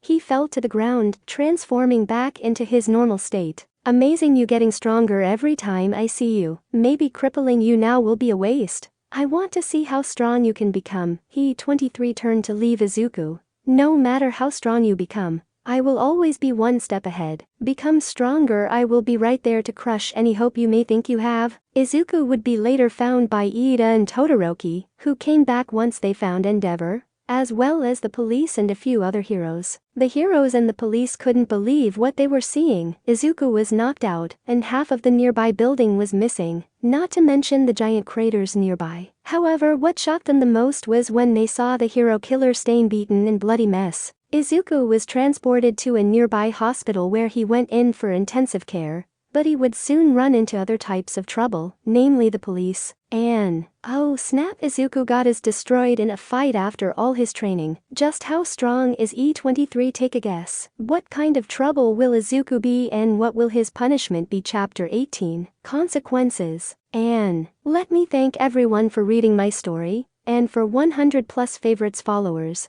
It makes me smile that at least some of you like my story. Consequences. Reports are coming in that the hero killer known as Stain has been defeated and is currently being transported to a police hospital for treatment. Rumors say that a student from UA was the one who defeated the hero. Police have declined any future comment. In other news, people are still trying to understand what that golden light was in the sky last night. That was seen for miles. A TV in Izuku's hospital room played out the reports of the previous night. Izuku woke up to find himself in an all too familiar place, the void. This again. Wait, I can't stay here. That guy said he was going to kill Tamam and Uraraka. I need to wake up. Izuku tried to force himself awake, but it didn't work. Just then a voice was heard. Easy kid, you will wake up soon enough, don't worry. Izuku turned to see someone who looked a lot like Dend. The name is Piccolo. Listen, your body is currently recovering. You should wake up within a few minutes. For now, I'm here to tell you that you need to train your mind. Right now you aren't thinking before you act. Your movements are becoming more linear and easily predictable. To become stronger, one must first be strong-willed. Control is achieved once there is a balance between body and mind, Piccolo said, towering over Izuku. And for God's sakes, learn to dodge. You can't keep taking hits like that. Dodge, Piccolo yelled as a bright light covered Izuku. Izuku opened his eyes slowly to find himself in an empty hospital room. He sat up to get a good look around when a nurse walked in. Instantly she went eye wide and ran out the room looking for the doctor. He went to rub his eyes, but found that one of his hands were cuffed to the bed via the rails. What is this? A few seconds later the doctor walked in, followed by Izuku's mother, a detective, and a nurse. How are you feeling, Mr. Midoriya? The doctor asked. I'm feeling good, Dr. Izuku smiled, reassuring the doctor. Sore mostly. That's great news. Now I'd like to introduce someone to you. This is Detective Nanamasa. He would like to speak to you. The doctor instructed the detective to come closer. Nanamasa wore a brown trench coat and hat. Hello, Mr. Midoriya. As the doctor told you, I have a few questions I would like to ask. If that's alright with you, he asked with a pen and paper ready. Sure, fire away. Izuku laid back down on the bed. But first, you think you can get these off? Izuku pointed at the cuffs. Sorry, but not yet. I would like to ask you some questions first, asked Nanamasa. Just so you know, those cuffs limit quirks. so don't try to use yours. Now, are you the one who fought the hero killer? Yes, I did. Izuku closed his eyes remembering what he did. I could very easily break the cuffs, but I better not, don't want to cause any more trouble. So are you the one beat him? Nanamasa said, writing everything down. Yes, Izuku knew where this was heading, and he wasn't going to like it. Tell me, why did you beat him that badly? Asked Nanamasa. Because he deserved it. Izuku looked at the detective. If I didn't, he would have killed someone. I see. Izuku, you have to understand, we cannot pass judgment on others. Heroes are meant to stop the bad guys and bring them in, so they can face justice. Not only that, but I heard you did not have permission to use your quirk from your hero guardian. Is this true? Nanamasa stared back. Izuku couldn't find the words he was trying to say. Well, the thing is, so let me get this straight, you disobeyed orders, illegally used your quirk, used it to harm others, not to mention the property damage, and to make matters worse, you put others in harm's way, Nanamasa said, as he readied his pen to write down Izuku's response. Izuku could only look at the ground. He knew what he went a little overboard, but Stain deserved it. Who was the other person who was there? Asked Nanamasa. I can't tell him. It was someone who looks like me. They would think I'm crazy. Izuku decided to stay silent. From what I got from your classmates, he is the one who put you in the hospital. They would have to be very powerful to do that, especially someone of your caliber. So tell me, who was the other person present? Nanamasa asked again. Izuku sighed, knowing the truth would eventually come out, but he wouldn't say how he looked. I don't know, he was wearing a mask. I couldn't see who he was, but he was strong, leagues stronger than me. He told me that he wanted to kill me, but that he wanted to torture me by killing my friends and family first. Izuku clenched his fist hard. I see, it's unfortunate what you went through, but that does not excuse your actions. Nanamasa got up and began to head for the door. I hope you're ready, young man, because there will be consequences for this. Izuku looked at Nanamasa with surprise. What are you saying? I'm saying to ready yourself because your time as a hero could end before it even begins, Nanamasa said as he walked out the door, leaving Izuku wide-eyed. Izuku was left alone with his mother, who stood there as he was being told off by the detective. As soon as he left, she ran to hug her son. Izuku, I'm so glad you're safe. She stroked the back of his head. Look, Izuku, I'm not mad for what you did. I'll be honest, he deserved every bit of it. So no matter what happens, I will be right here for you. She continued to hug her son. After a few moments they let go. Izuku, are you told Uraraka what happened yet? Izuku shook his head. I don't know. She's at her hero internship, and I don't want to worry her. I see, well, this might be a good time to tell her. Inko pointed at the door. To Izuku's surprise, Uraraka was standing in the doorway. You, Uraraka, what are you doing here? What about your internship? Izuku said, surprised to see her. Gunhead was kind enough to give me the day off to visit you in the hospital. Uraraka walked into the room. Do you have any idea how I felt when I saw the giant light in the sky? I knew it was you. I knew you were fighting someone strong. For a second my mind thought you were fighting another Nomu, and my heart sank. Then Todoroki called me saying that you fought the hero killer and someone that was strong enough to put you in the hospital. My heart was about to drop to the floor. I was so worried. Uraraka buried her head in his chest as tears escaped her eyes. I'm sorry, Uraraka. I'm here now and I'm fine. Izuku pulled her closer to his chest. He would have hugged her, but his hand was still cuffed. This moment was interrupted by two people walking in the door. I hate to break up this little moment you're having, but I have someone who would like to talk to you, Izuku, Nanamasa said as a small little mouse bear-looking thing walked into the door. Hello, Mr. Midoriya. My name is Nezu. I am the principal of UA. I believe we spoke once after the USJ incident. He jumped on a stool to reach Izuku's level. Hello, Principal Nezu. They said you had something to discuss. Izuku bowed slightly. Yes, well, it's about this most recent incident. We have already spoken to Ida and Todoroki, and have given them proper punishment. However, your case is different. In your case you broke many rules that both the school and the country have agreed upon, Nezu said, looking at Izuku. I am aware, sir, but if you are looking for an apology, you aren't getting one. Izuku shot back. I see. Well, let me ask you this, if you had to do it over, would you still beat the hero killer so badly? Nezu said. Izuku thought about it for a second before answering. If it meant saving my friends and the ones I care about. He looked at Uraraka and his mother. I would do it again. Nezu sighed. I see, well then, We have no other choice than Nezu said with a sad look on his face. Izuku Midoriya, you are now placed on probation. Another incident, big or small, will result in your immediate expulsion from UA. You are far too strong to be left unchecked. There are rules you need to follow. If you want to become a hero, young man, I hope for your sake you will follow them, Nezu said, jumping off his stool and began to walk out. Is that a treat, sir? Because if it is, then I really do think it's for your best interest if I follow them, Izuku said, looking down. Nezu turned to look at Izuku one last time before leaving. Out in the hall, Nezu pulled out his cell phone and dialed a number. Hello, it's me. Yes, his actions were uncalled for, but he doesn't seem to think he did anything wrong. Yes, as unfortunate as it seems, we have to think ahead if he should ever turn against us. Begin work on a contingency plan for Izuku Midoriya. Threat level Omega, codename Final Stand. Inform David Shield that we will need something strong enough to contain him if the time arises. Nezu closed the phone as he walked down the hospital halls.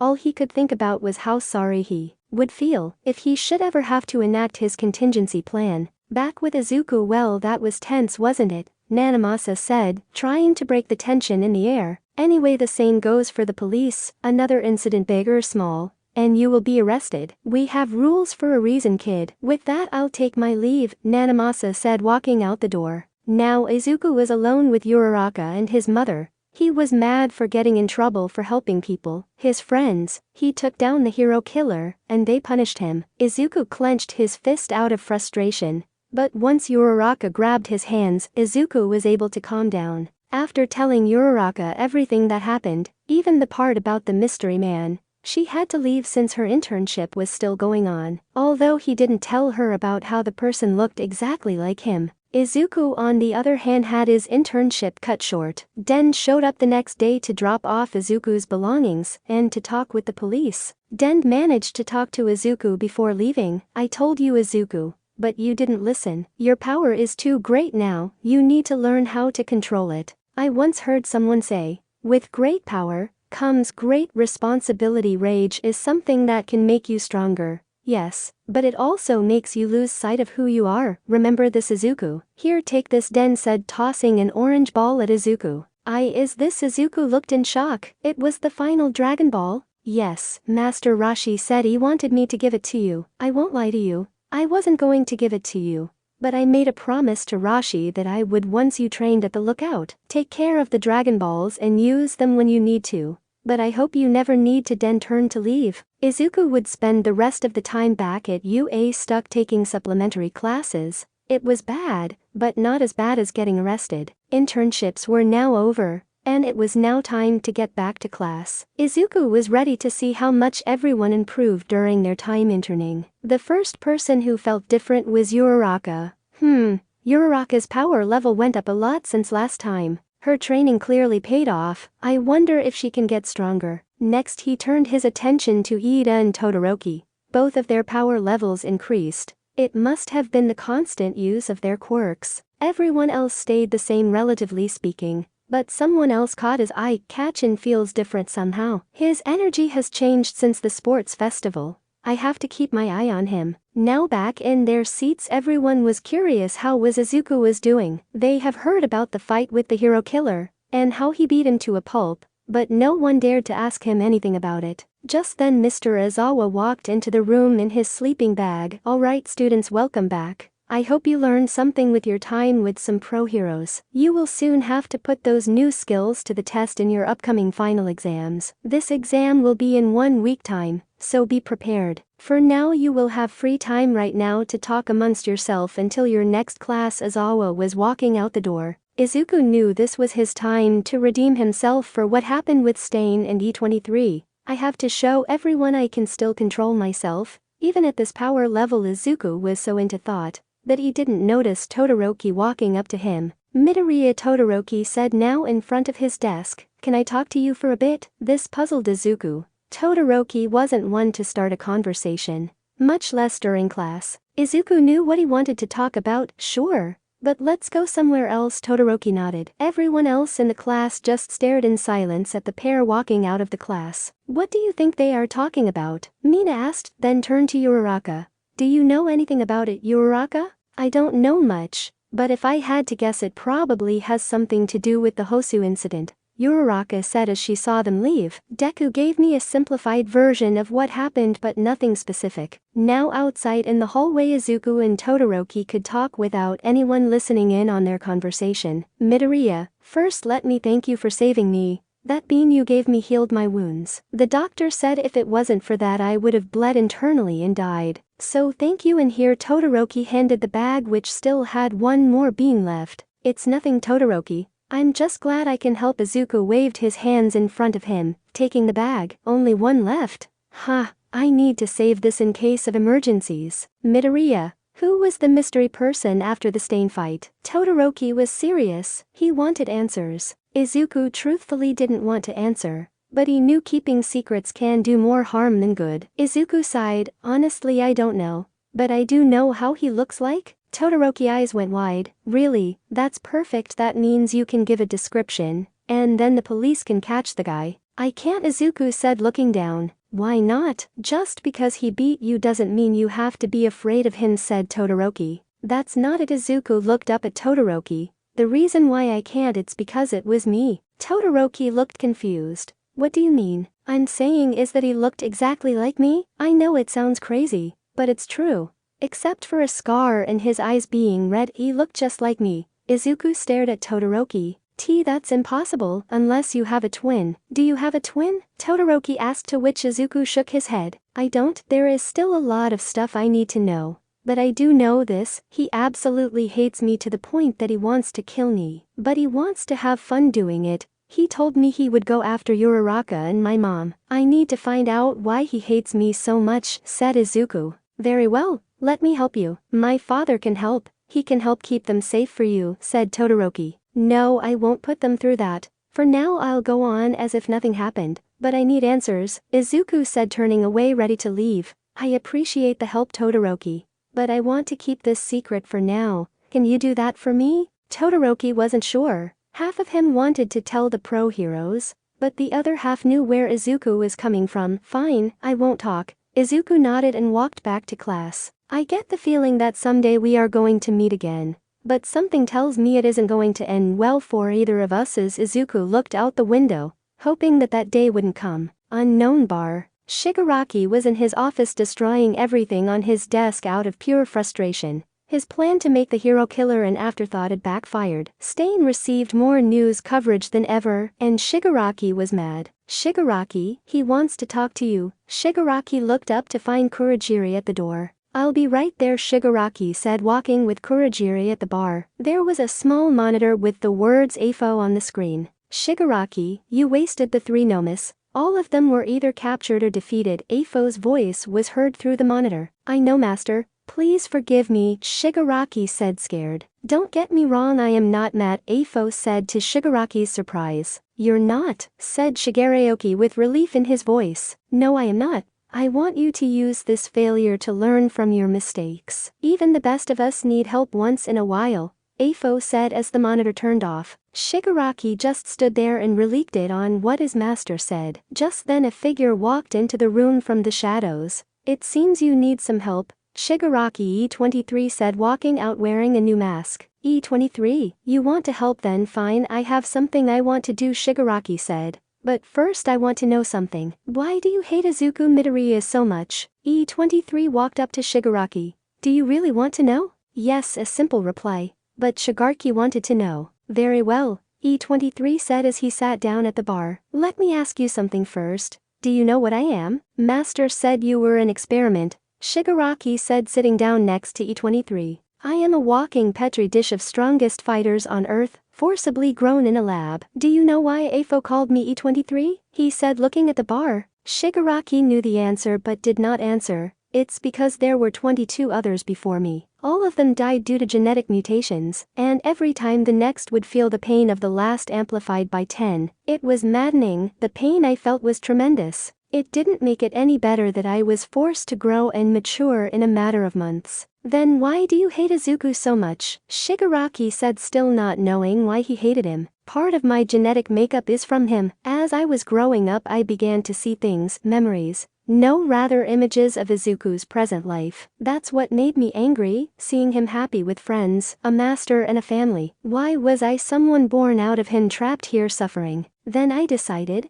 if I can't have what he has, then I'll just have to burn everything he ever treasured or will treasure to the ground. I want him to feel pain the same way I felt in that test tube. Then something inside me just snapped. It felt as if a giant beast inside me had awakened and given me unlimited power. E23's aura began to flare out in a black color. I won't rest until he is dead at my feet. E23 was angry, but calmed down when he collected himself. This is the only way I will feel any satisfaction in my life. That's why I want to kill him. Very well, I'll let you kill him. But if he attacks me, I won't hesitate to kill him, Shigaraki said, to which E23 said nothing as he got up. Before you leave, I want you to help me with something in 2 weeks' time. Just so you know, Izuku Midoriya will be there. E23 smiled under his mask. You know how to get in contact with me, and off he went. E23 was gone. Now that E23 was gone, Shigaraki sighed, relieved that he was no longer here.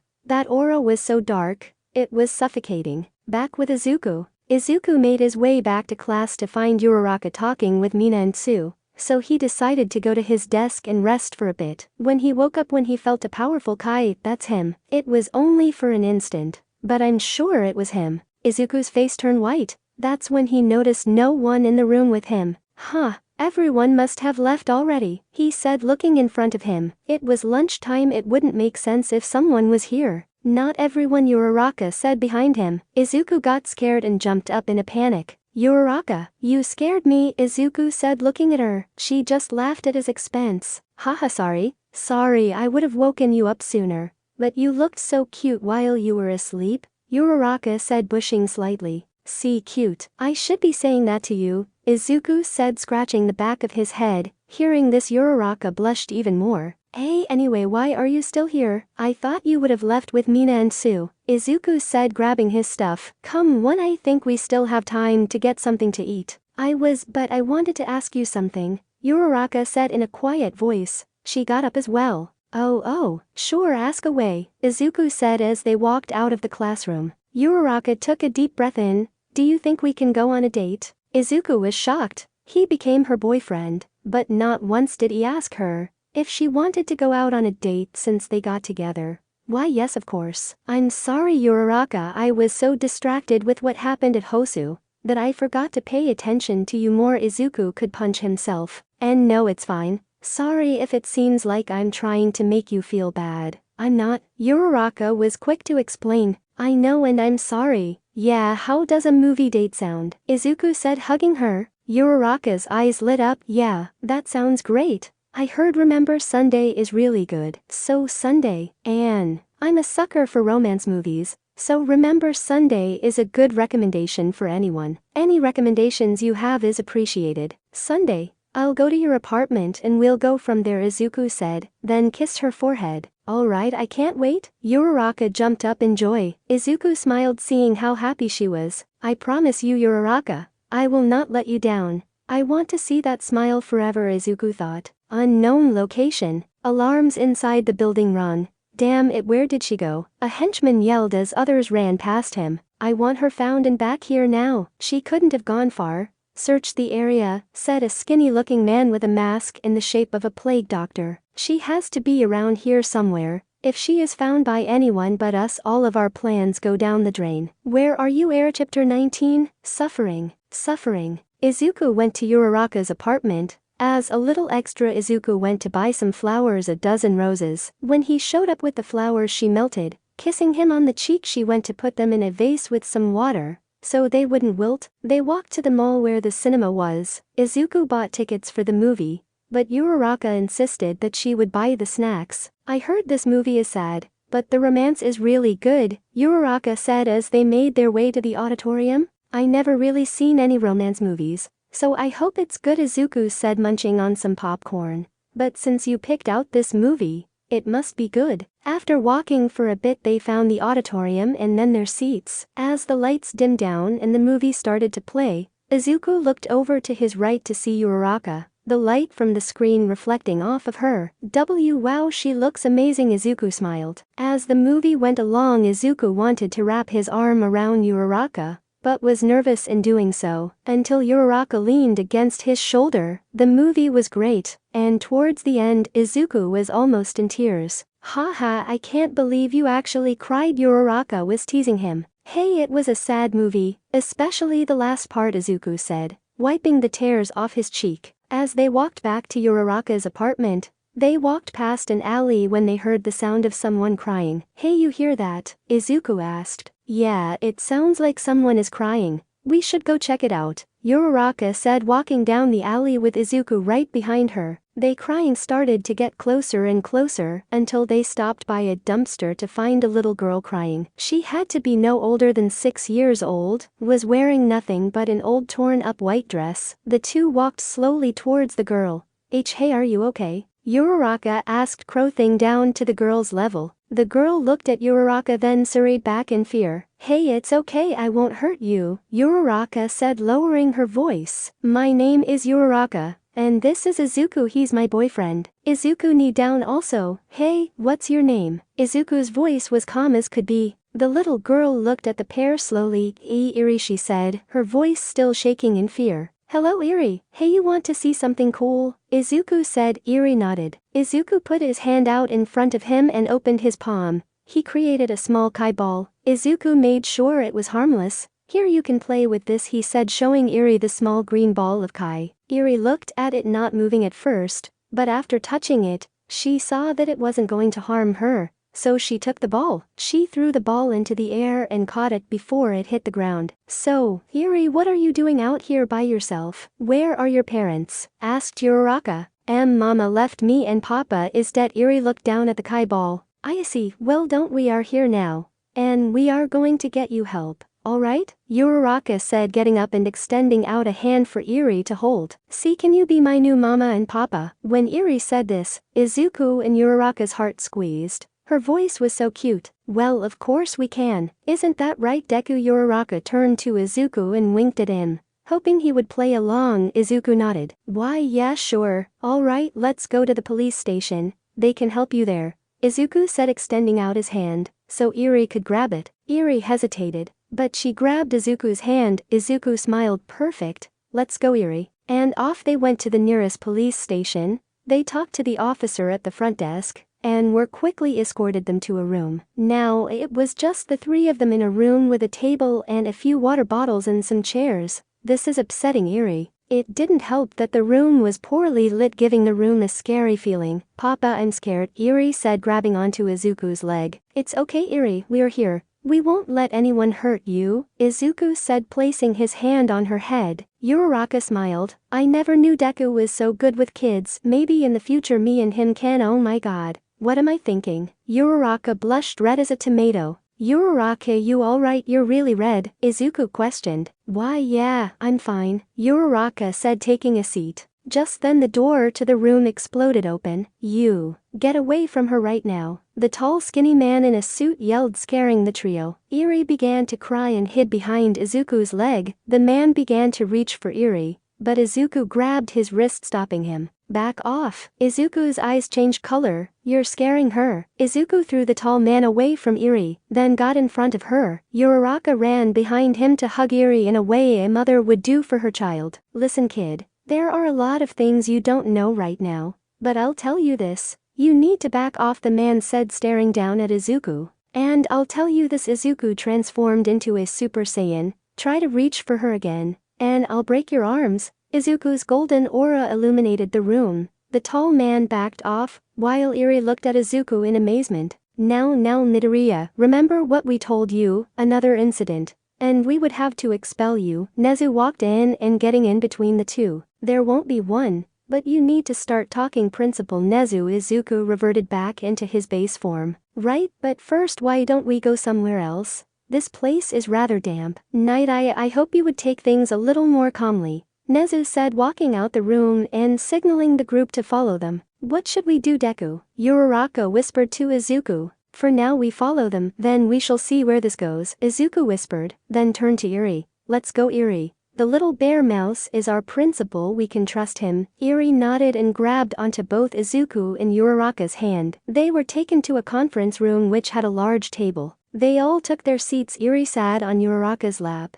Now that we changed locations, some explanations are in order. This is Sir Night-Eye. He used to be All Might's sidekick many years ago, Nezu said. Yes, while I used to be, that is not my main focus right now. Right now my main focus is that girl, he said, pointing at the girl. What I am about to tell you is top secret. So I trust this won't leave this room, Night-Eye sighed. You see, she is the daughter of the Yakuza leader Overhaul. The name made Eri shake in fear. There Eri, he won't hurt you again, Uraraka said, stroking her hair, trying to calm her down. That can't be right. Eri told us her father was dead, said Izuku. You see, he isn't actually her biological father, but rather he took her once her real father died, and her mother sold her to the Yakuza. I've been following their movements for years now, and I've gotten nowhere, that is until today when she showed up, said Night-Eye. That's terrible. But why would the Yakuza bother with a little girl? Shouldn't they be worrying about selling drugs or something, said Uraraka. I was getting to that, Night-Eye said, getting up.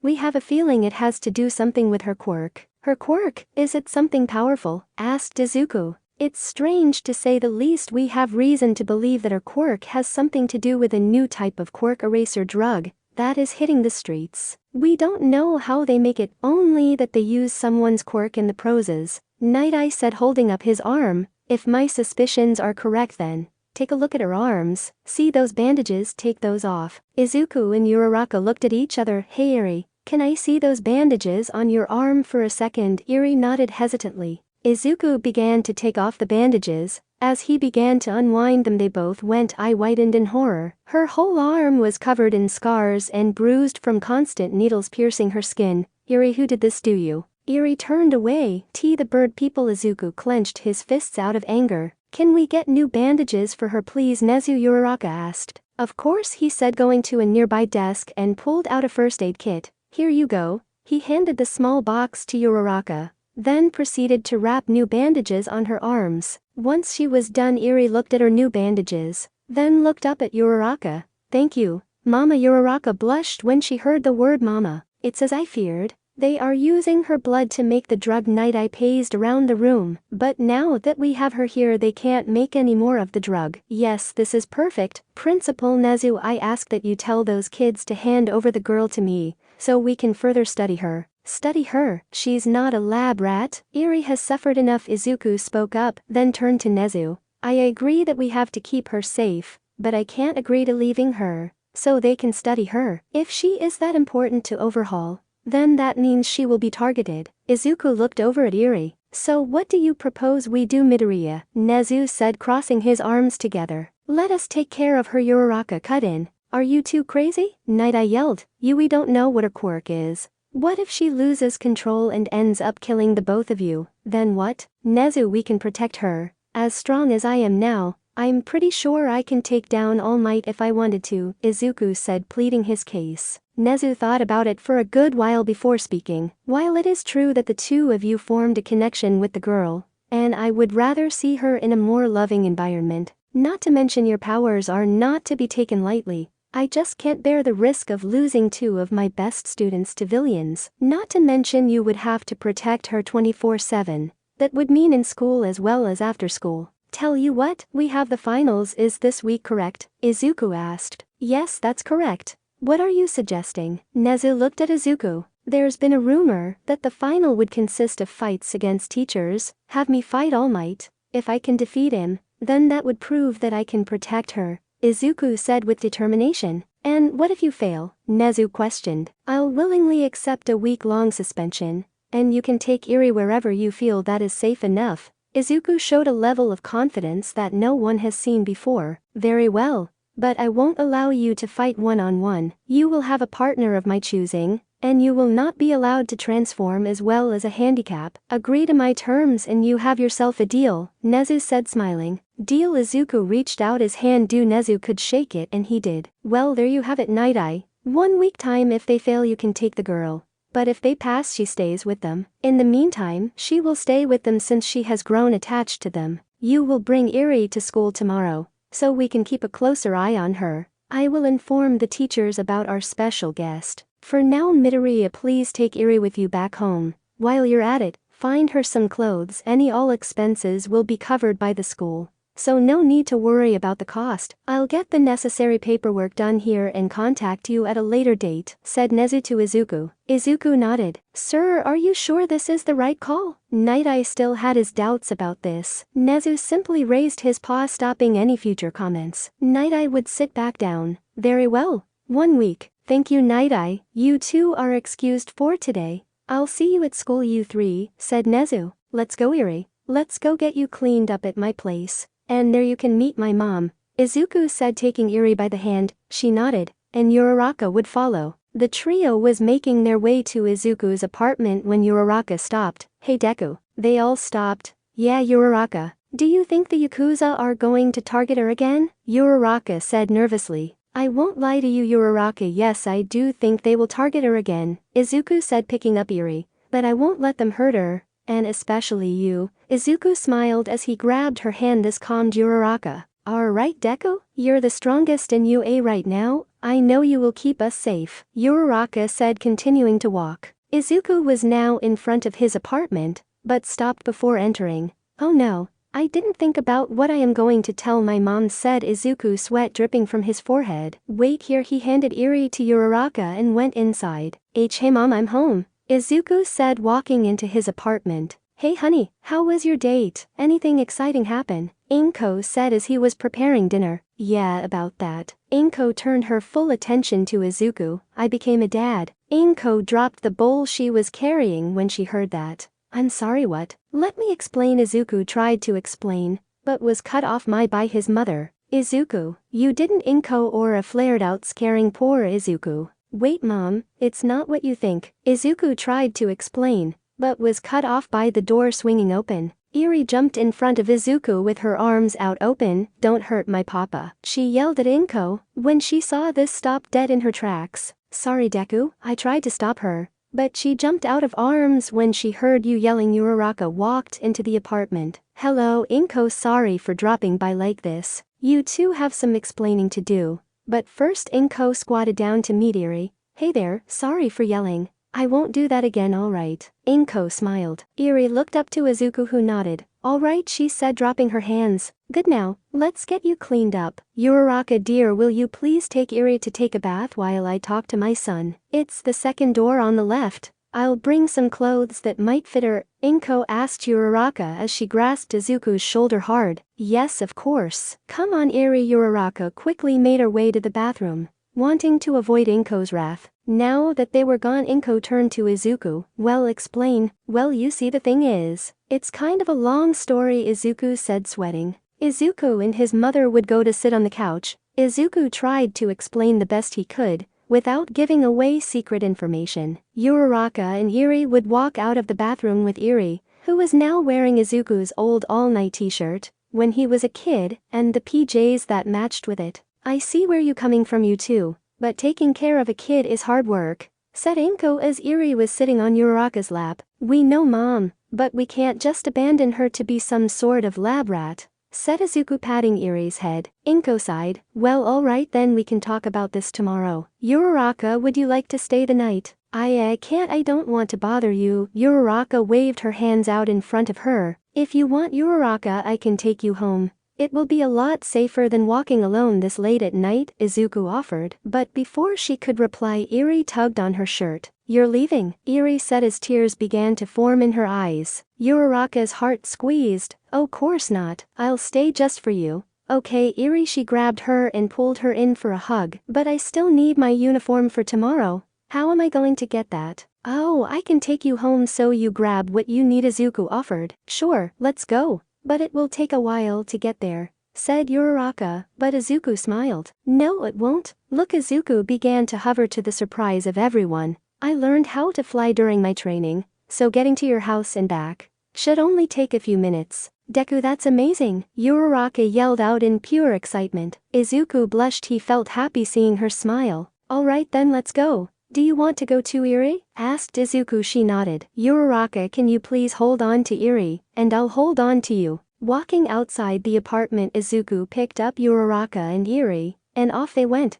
Izuku made sure not to fly too fast, so he wouldn't scare the girls. Eri shut her eyes. Deku, this is amazing. I can see the whole town from up here. Look, Eri. Eri slowly opened her eyes. What she saw was truly amazing. The city lights below her looks so pretty, and above her the beautiful quarter moon. How do you like the view, Eri? Izuku asked. It's amazing, Papa. Eri showed some emotion for the first time. Izuku and Uraraka were both happy. They made it to Uraraka's apartment. Once there, she her things, and was ready to head out once again. We're back, Mom, Izuku said as they walked into his apartment. Welcome back. Izuku, can you please get out the extra futon for Uraraka and put it in your room? She will be sleeping there while you sleep on the couch, said Inko, finishing up dinner. I can't take your room, Izuku. Let me take the couch, said Uraraka, as she didn't want to be more of a burden. Absolutely not. You are our guest. We can't possibly let you sleep on the couch, Inko fired back. I think you should just accept the offer.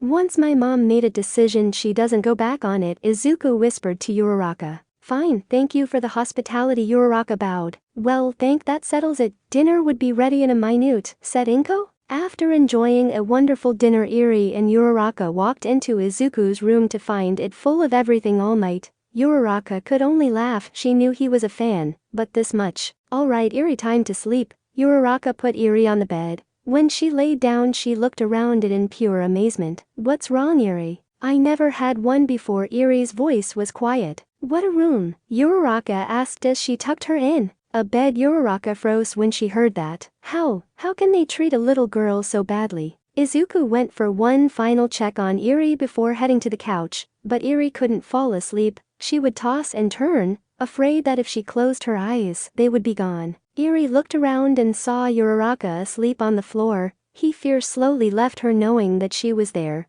but she had to check on Izuku. Jumping off the bed, she quickly made her way to the living room. There she found Izuku sleeping like a baby. Papa, Eri said, shaking Izuku. Who's there? Izuku woke up, rubbing his eyes. Eri, Papa, I'm scared. Izuku sat up on the couch. It's okay, Eri, we're here, he said, rubbing the back of her head. See, can you come sleep with Mama and me? I don't want you to leave, said Eri, grabbing onto his shirt. Yeah, of course. Come on, let's go. Izuku carried Eri back to his room, making sure he didn't wake up Uraraka. He tucked her back to bed. So tired, Izuku was half asleep when he crawled into the same futon as Uraraka. It was now early morning and it was time to wake up for school. Inko got up to wake Izuku up, but when she went to the living room, she didn't find Izuku. Strange, where could he have gone? Inko went to wake up Uraraka and Eri. When she opened the door, she immediately smiled. There, laying down all in the same futon, was Uraraka on the left, Eri in the middle, and Izuku on the right. Izuku and Uraraka were holding hands over Eri. They look so cute like this. I need to take a picture. Inko pulled out her phone when she clicked the button, but she forgot that the flash was on. The flash had woken up the trio. Oh, morning, Mom. Izuku woke up. As he looked around, he noticed Eri, then to his shock he saw Uraraka. Oh, morning, Deku. When did you get here? Uraraka said, rubbing her eyes. Wait, did we just? Uraraka blushed. I think we did. Izuku blushed as he got up. I don't mean to break up this little moment, but you two need to get to school. Someone from the school delivered uniform for Eri to wear, so everyone get ready. Breakfast will be ready soon, said Inko as she closed the door behind her. Come on, Eri, let's go wash your face and get you changed. Uraraka walked with Eri, who was still half asleep. Oh, Uraraka, there are towels and toothbrushes for you under the sink, so you use that, said Izuku as he grabbed his uniform. Uraraka nodded and went on her way. After a few minutes, Uraraka and Eri walked out wearing their school uniforms. Sitting down for breakfast, Izuku couldn't help but notice Eri was still looking around like someone was about to attack her.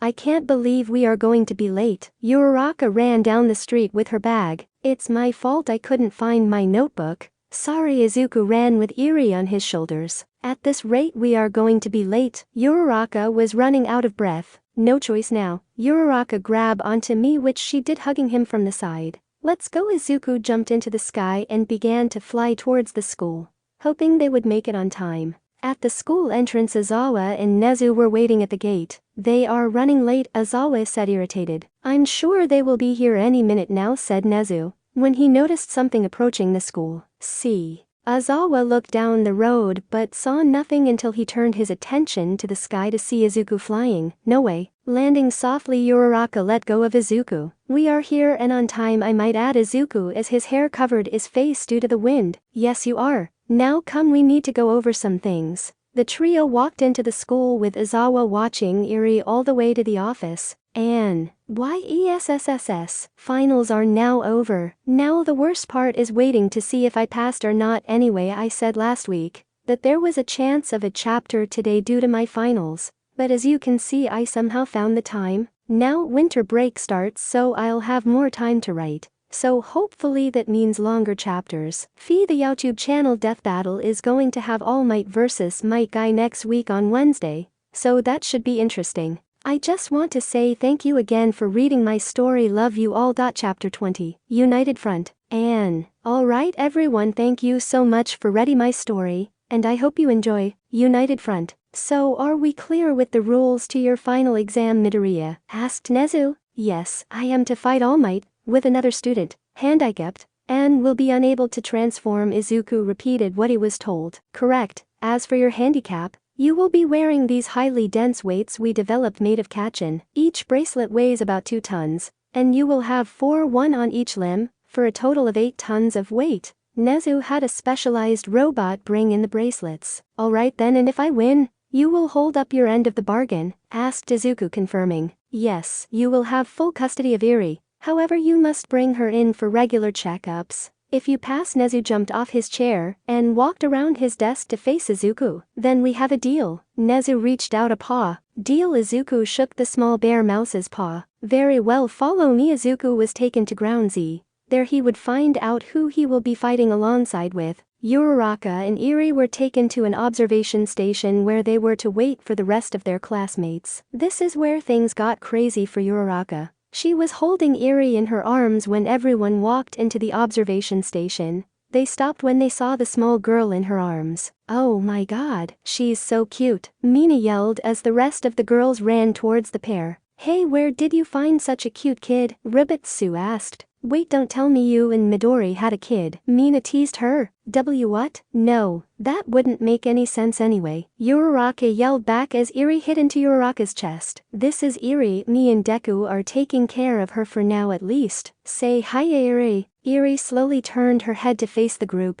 Hello. Her voice was quiet and timid. Momo was the first to approach Eri. Hey there, Eri, I'm Momo Yaoyorozo. But you call me Momo. She smiled, trying to assure the child she meant her no harm. Hey, do you want a doll or something? You can make anything you want. Thinking about it for a second, she looked up at Uraraka, who nodded. See, can you make one of Papa when he's shiny? Eri asked. Papa, the class yelled in unison, which scared the girl. I knew who two were going out. But aren't you two going too fast? I mean, you already have a kid, Mina teased. Uraraka blushed. I told you it's not like that. She started calling me Mama and Deku Papa. I think it's because she hasn't had any real parents. Momo cleared throat before talking. Sorry for yelling, Eri. You want a doll of Midoriya, right? With his golden hair. Alright, I got it. Momo extended out her arm, and with an array of sparkles coming out of her arm, out came the Izuku doll with his hero costume and golden hair. Here you go. Momo handed out the doll to Eri,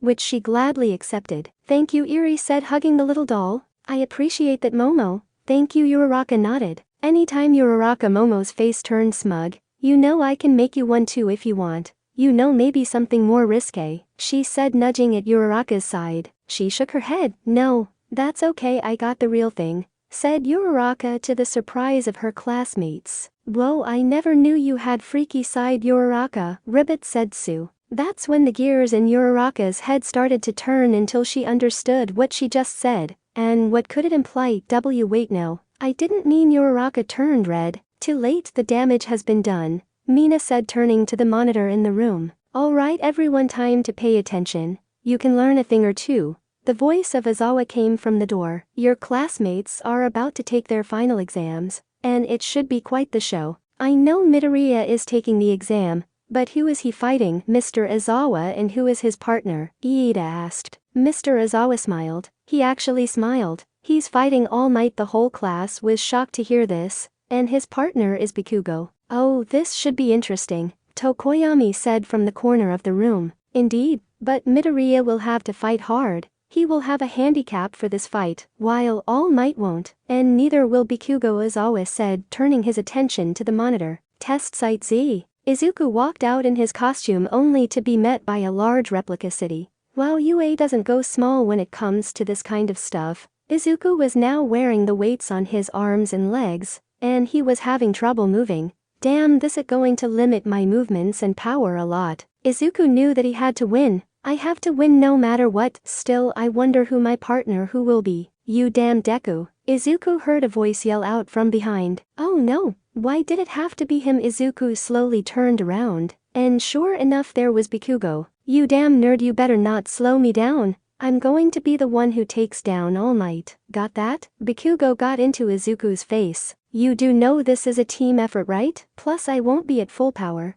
so we have to work together. Kachin. Izuku tried to reason with him, but I was like talking to a brick wall. Alright you two, the battle will commence in less than 1 minute. You win by either taking me down or passing the gate on the other side of the arena, but be careful, I will be guarding the exit. All Might's voice was heard over the loudspeaker. Ready, ... begin? A loud horn was heard signaling the start of the test. Come on Kachin, we have to work together. Follow me. Izuku ran slower than usual towards the city. Don't give me orders. Bikugo ran just behind Izuku. Stopping in the middle of the street, Izuku wanted to talk strategy. Alright Kachin, if I had to guess he will come straight at us to end this quickly, but if I don't want to hear any of your BS Deku. I'm going to take All Might down all by myself. Bikugo pushed Izuku aside, walking past him. That's when Izuku sensed something. Looking around, he didn't see anything. Wait ... above. Kachin, look out. Izuku lunged towards Bikugo, pushing him out of the way, only to be hit on his back by a giant fist. Hitting the ground hard, Izuku broke the ground under him, creating a crater. I see amazing reflexes, Midoriya, but you should really focus on yourself from time to time. All Might stood on top of Izuku in the crater. Damn it. Bikugo pointed his hands towards All Might and fired a powerful blast. From the smoke, Bikugo saw the body of Izuku fly towards him,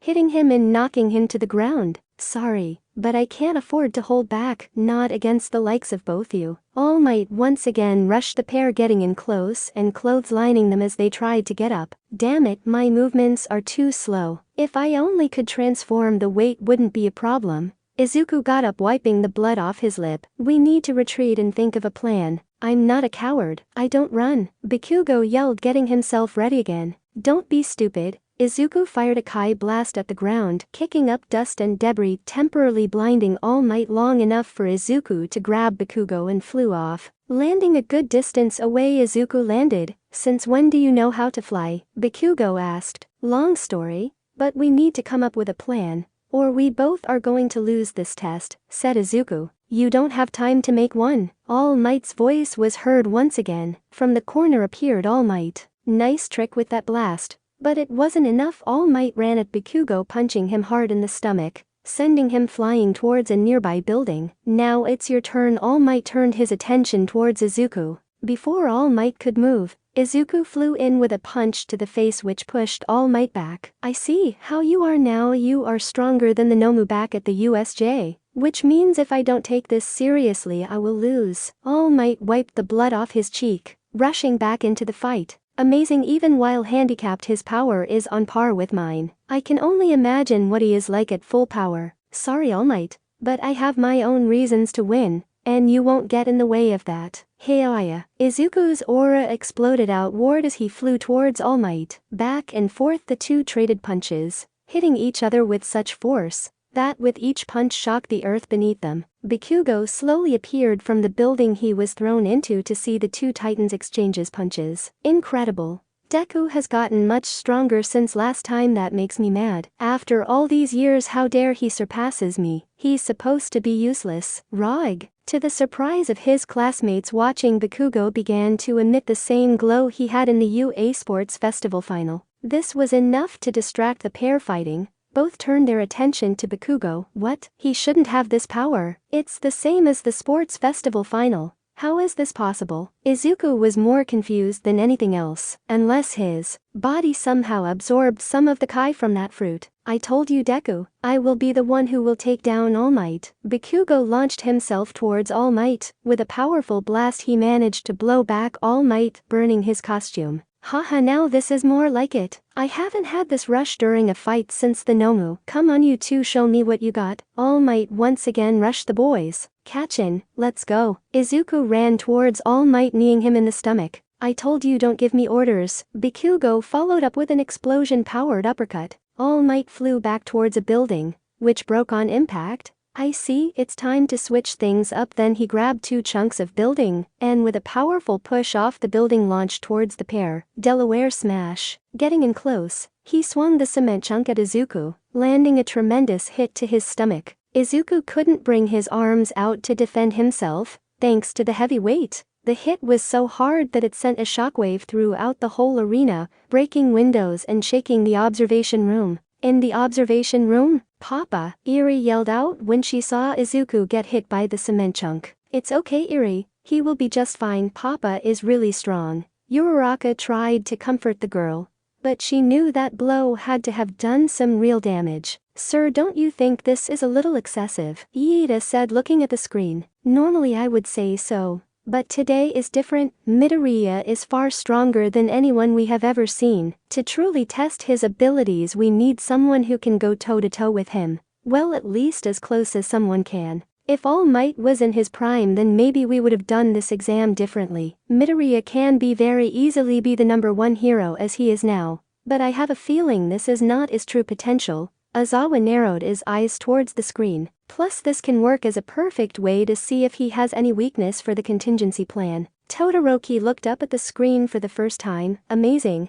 How can someone so powerful look so innocent at the same time? There has to be some sort of secret to his power, and I want to know what it is. Wait, you said Midori was given a handicap. What was it? Mina asked. His handicap was that he couldn't transform. And you see those bracelets on his arms and legs. Each of those weighed in at 2 tons each, which restrict his movements and power. If we allowed him to transform, he would easily defeat All Might, no question about it. The whole class went wide-eyed at the news. Back at the testing ground, Izuku felt that last punch. Blood spilled as he flew into a nearby building, breaking the support beams, and causing the building to fall on top of him. Damn, that hurt like hell, but I can't give up yet. I have to win for Eri. Now it seems it's only me and you. Young Bakugo. All Might had his signature smile on him when he turned towards Bakugo. Damn it, he just took out Deku with that hit. Bakugo knew he wasn't strong enough to take on All Might. Maybe if Izuku was here,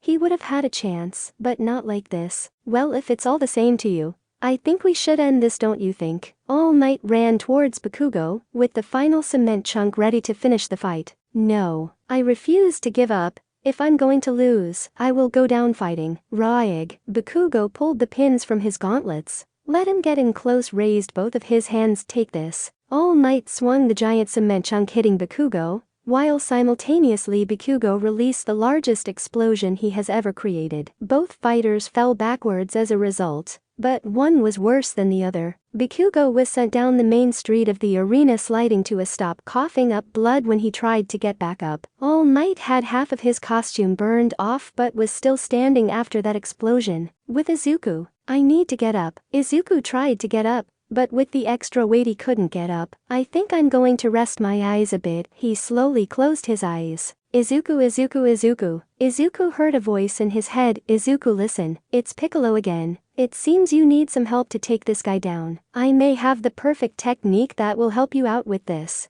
but it requires the help of that boy you are fighting with. Goku and Vegeta have both used this technique before. I'm surprised you haven't thought of doing it. It's called the fusion dance. Normally 2 people of the same power level can only perform the technique, but with the restrictions you have now, much damage you have taken, and how that kid is right now, you should be able to fuse no problem. Here's how you do it. Izuku opened his eyes once again. Huh, it's such a weird dance, but it works. It would be more than enough to take All Might down. A smile formed on his face. Yeah, let's give it a shot. Back with Bakugo. A valiant effort, boy. But this battle is over. All Might turned to leave when he heard something coming from the building. He threw Izuku in. A green aura began to appear out of the ruble where Izuku was. I should have known that wouldn't be enough to stop you, All Might saw as the ruble was forced outward and sent towards every direction. Slowly flying upwards, Izuku saw Kachin. He quickly fired multiple Kai blasts at All Might, blinding him long enough to get Bakugo and fly a good distance away. This time,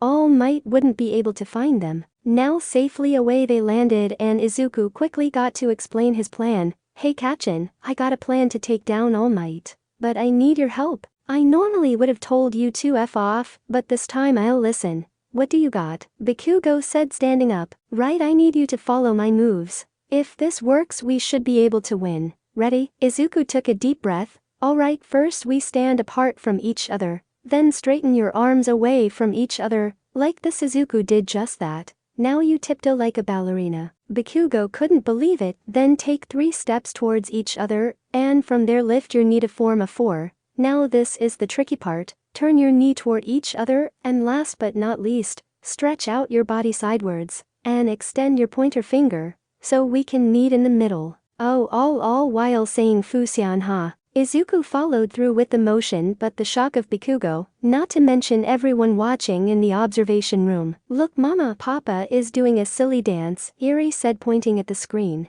Why yeah, he is. Uraraka was embarrassed. Why would he do that? You're crazy, Deku, if you think I'm going to do that, Bakugo yelled at Izuku. But it's the only way we can win. It was really hard to do that with the extra weight, you know. Izuku flinched at the sudden screaming. No, I refuse. I rather lost than do that stupid dance. Bakugo crossed his arms. But we have to. Come on, just this once, listen to me please. Izuku felt a strong Kai source approaching them quickly. Please, we don't have much time. Sorry, but you don't have any time at all. All Might voice was heard. Crap, we need more time, Izuku thought as he charged up a Kai blast. Take this. Ha! Izuku launched a Kai ball into the air which All Might tracked, only to have it break apart and split into several Kai blasts, which landed around All Might, pinning him to that spot. Kachin, it's now or never, we need to do this. Come on. Izuku held out his arms so Bakugo could grab onto. Bakugo looked and thought about it for a second. Fine, but it will be the only time I'll ever do this. He grabbed Izuku's arm. Awesome, Kachin.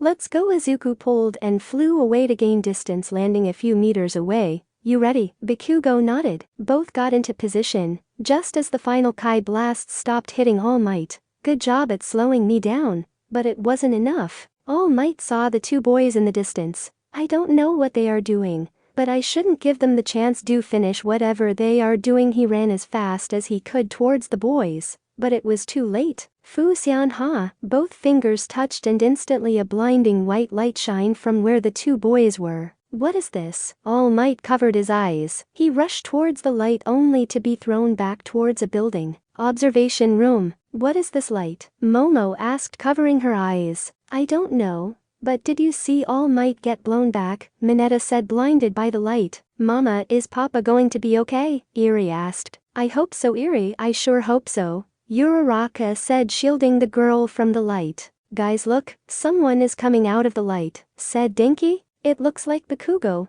Look, that's his hair, said Kirishima. No, it's Midoriya. Look at the shape of his head, said Ida. No, you're all wrong. It's both, said Todoroki, with the face of disbelief. Testing ground. Wow, this is amazing. From inside the light a figure began to walk out. I feel amazing. The figure had the costume of Izuku with the color pattern of Bakugo's, with Bakugo's messy spiky hair, but with the green color of Izuku's with some blonde color thrown in the mix, and with brown colored eyes. Who are you and what have you done with my students? All Might said in a fighting stance. We are the result of the fusion between Bakugo and Izuku, but you can me back, Deku. He smiled evilly. If you think this is enough to stop me, then you are mistaken. Take this, California Smash. All Might jumped with a rocket punch. Is this all you got, All Might? Bakudeku asked, and to All Might's surprise, he managed to catch his fist before it hit. Impossible, you shouldn't have the strength to fight anymore, said All Might, unable to free his fist from his grasp. So strange. Sorry, but with this fusion we have more than enough power to finish you off, Bakudeku said, throwing All Might to the ground. Bakudeku followed up with a combo move, first striking his head, then followed by a hard kick to his stomach, which sent him flying into the air. Time to end this. He cupped his hands together in a familiar pose. A ball of green and red energy formed inside his hands and grew every second. With one final grin on his face, Deku fired, Howitzer Kamehameha. The beam shot upwards towards All Might. Detroit, smash! All Might yelled as he tried to punch the blast back. After a few seconds of struggling, the beam overpowered All Might and engulfed him completely. Gra! All Might yelled as he was pushed higher and higher into the sky. Well, that takes care of that. Now all I have to do is cross the gate. Deku walked as calm as can be towards the exit. Once he crossed, a voice was heard over the loudspeaker. Bakugo and Midoriya have won. Congratulations, you have passed your exam. Too easy. Waiting, there is something I'm missing. But what? He crossed his arms and brought his finger to his chin. That's when he sensed it above him. Oh snap! All Might. Deku quickly ran to catch the falling hero before he could hit the ground. Got you? How was the view up there, All Might? It was amazing, but please don't do that again. That blast could have killed me, All Might said, still shaking from the experience. Don't worry, I held back a lot so that it wouldn't kill you. Although you should still go see Recovery Girl and get yourself patched up. That cut on your forehead looks bad. Anyway, I'll see you later, All Might. Before you could turn to leave, a puff of smoke covered Deku and out popped Bakugo and Izuku. Huh. We are back to normal. Ow ow ow, Izuku said, grabbing his side. It looks like there is a timer to how long we can stay fused, Bakugo said, grabbing onto his arm, which he was pretty sure was dislocated. While we were fused, I saw your memories, Deku, and we are going to have a chat soon. Amazing, these two fused and beat me, and with those heavy weights on them too.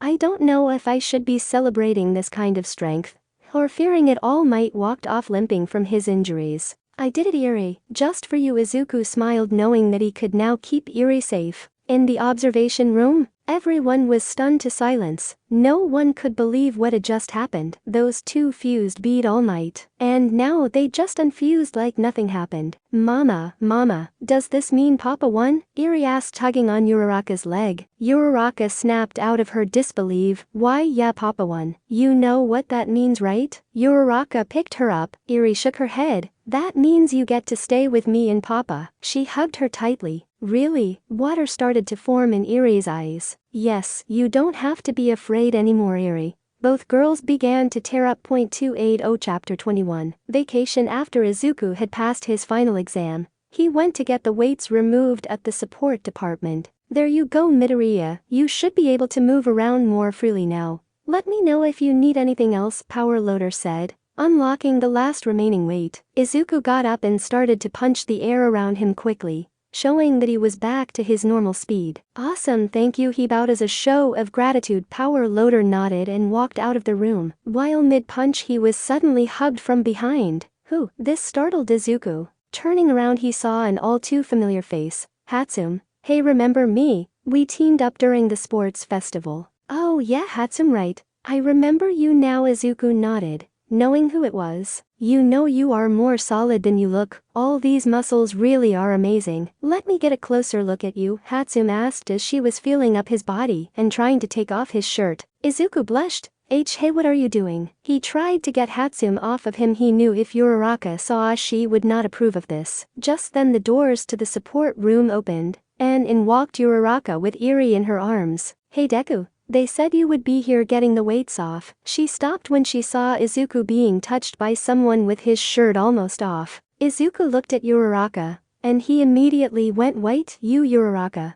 This isn't what it looks like, I swear. Uraraka said nothing after a second or two, then she smiled. Hey Deku, what's going on here? Izuku stepped back out of fear. That smile was not a normal one. Why, you see, Hatsum here was trying to examine me and and well, you see, she tried to take off my shirt. Izuku's voice got quieter and quieter. Mama, is Papa in trouble? Asked Eri. No, don't worry, sweetie. We are just going to have a little chat later. That's all. Izuku swallowed hard when he heard this, and he was not looking forward to it. Hey, anyway, Hatsum, why were you trying to feel me up? Asked Izuku. Oh right, I was looking at the films from the sports festival. When I noticed those blasts you shot out is not just any type of energy, but rather plasma. Hatsum ran to her work desk and dug around the pile of gadgets. So I was thinking that the source of your power must come from within you, meaning your life energy. That's when it hit me. What if there was a way to contain that energy?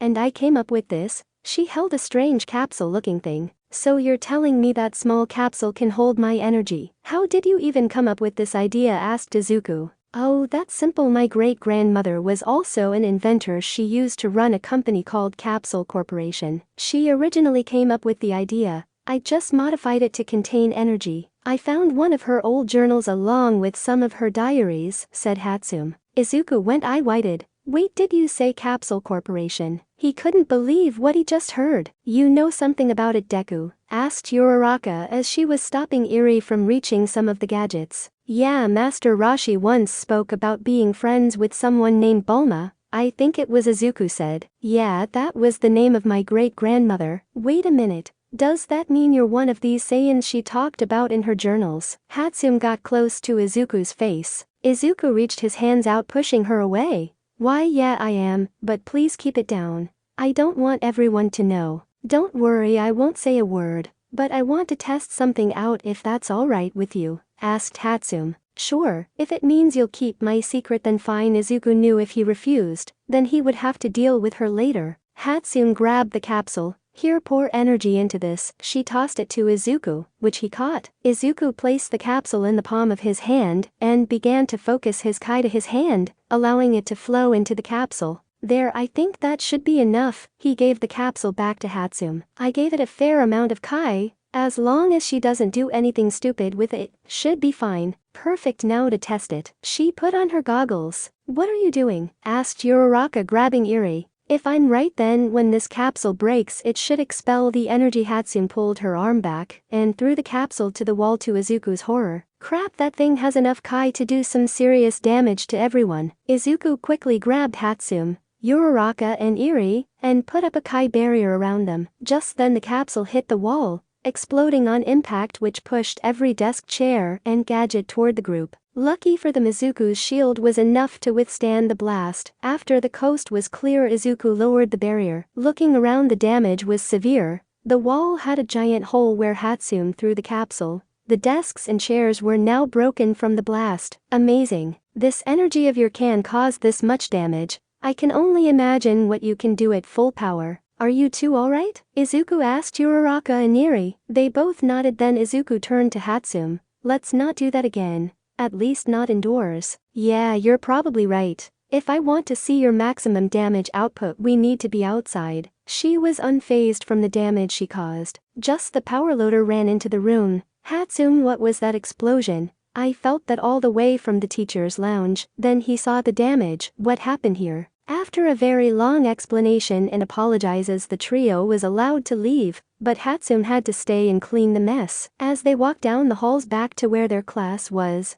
Izuku stopped by the nurse's office to get his injuries healed. As the day went on, Izuku and Uraraka watched as their classmates took the final exams. Unfortunately, some of them did not pass, but a good amount of students passed. Before dismissing everyone, Mr. Izawa had an announcement. Alright class, listen up. As you have seen, we have a new guest with us. Eri will be under the protection of UA, while Midoriya and Uraraka will act as her guardians. Due to this and other circumstances, you will all be moving into dorms here at UA after your summer training camp. The class erupted in cheers. That awesome, guys. We get to live together. This year just got awesome. Mina jumped into the air. Azula glared at the glass, quieting them down. As I was saying, we have already gotten permission from your parents. So all we need to do now is move all your personal belongings into the dorms. That will be done during the camp. However, training camp will not be a piece of cake. Both hero classes will also take part in this camp. There you will train your quirks with the help of other heroes who have agreed to help you. Class is dismissed for today.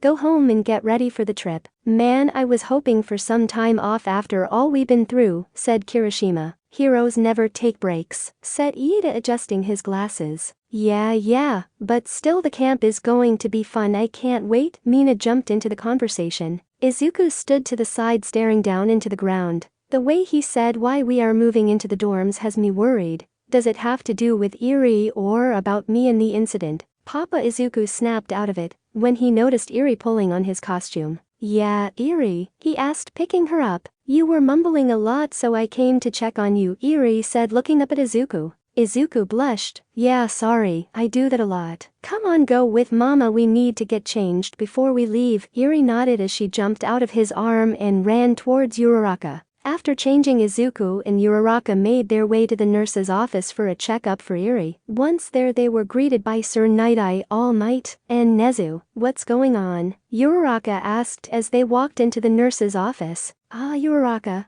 Midoriya, we are here to see the results of little Eri's checkup, said All Might with his signature smile. I didn't think this would be such a big deal, Izuku said, keeping his guard up. Normally no. But considering this is the daughter of Overhaul, we need make sure everything goes smoothly. Now please have Recovery Girl check her out, said Night-Eye, almost demanding. Izuku couldn't join Eri during her checkup, but Uraraka could, so she did to make Eri feel better. Once they left to the next, Izuku was confronted by Night-Eye and All Might. Yes, come with us, said Night-Eye, plain and simple. Izuku didn't like this one bit, but he decided to follow them. Going into a separate room, they sat down at a table. Midoriya, do you know what Night-Eye's quirk is? Asked All Might, his voice as serious as can be. Izuku shook his head. No, I don't. What's going on? My quirk allows me to see into the future of anyone I come into eye contact and physical contact, said Night-Eye. Izuku thought back when they first met. Wait, does that mean you saw my future when we first met? Night-Eye shook his head. Normally I would. But in your case, I saw nothing but darkness. This could only mean one thing. When I can't see into someone's future, it means that person is going to. Izuku went eye wide. The smile on All Might's face disappeared. Has your quirk ever been wrong? Izuku asked, his voice shaking. No, I'm sorry, this is destiny. You are destined to die. Night-Eye looked down at the table. Izuku slumped down in his chair.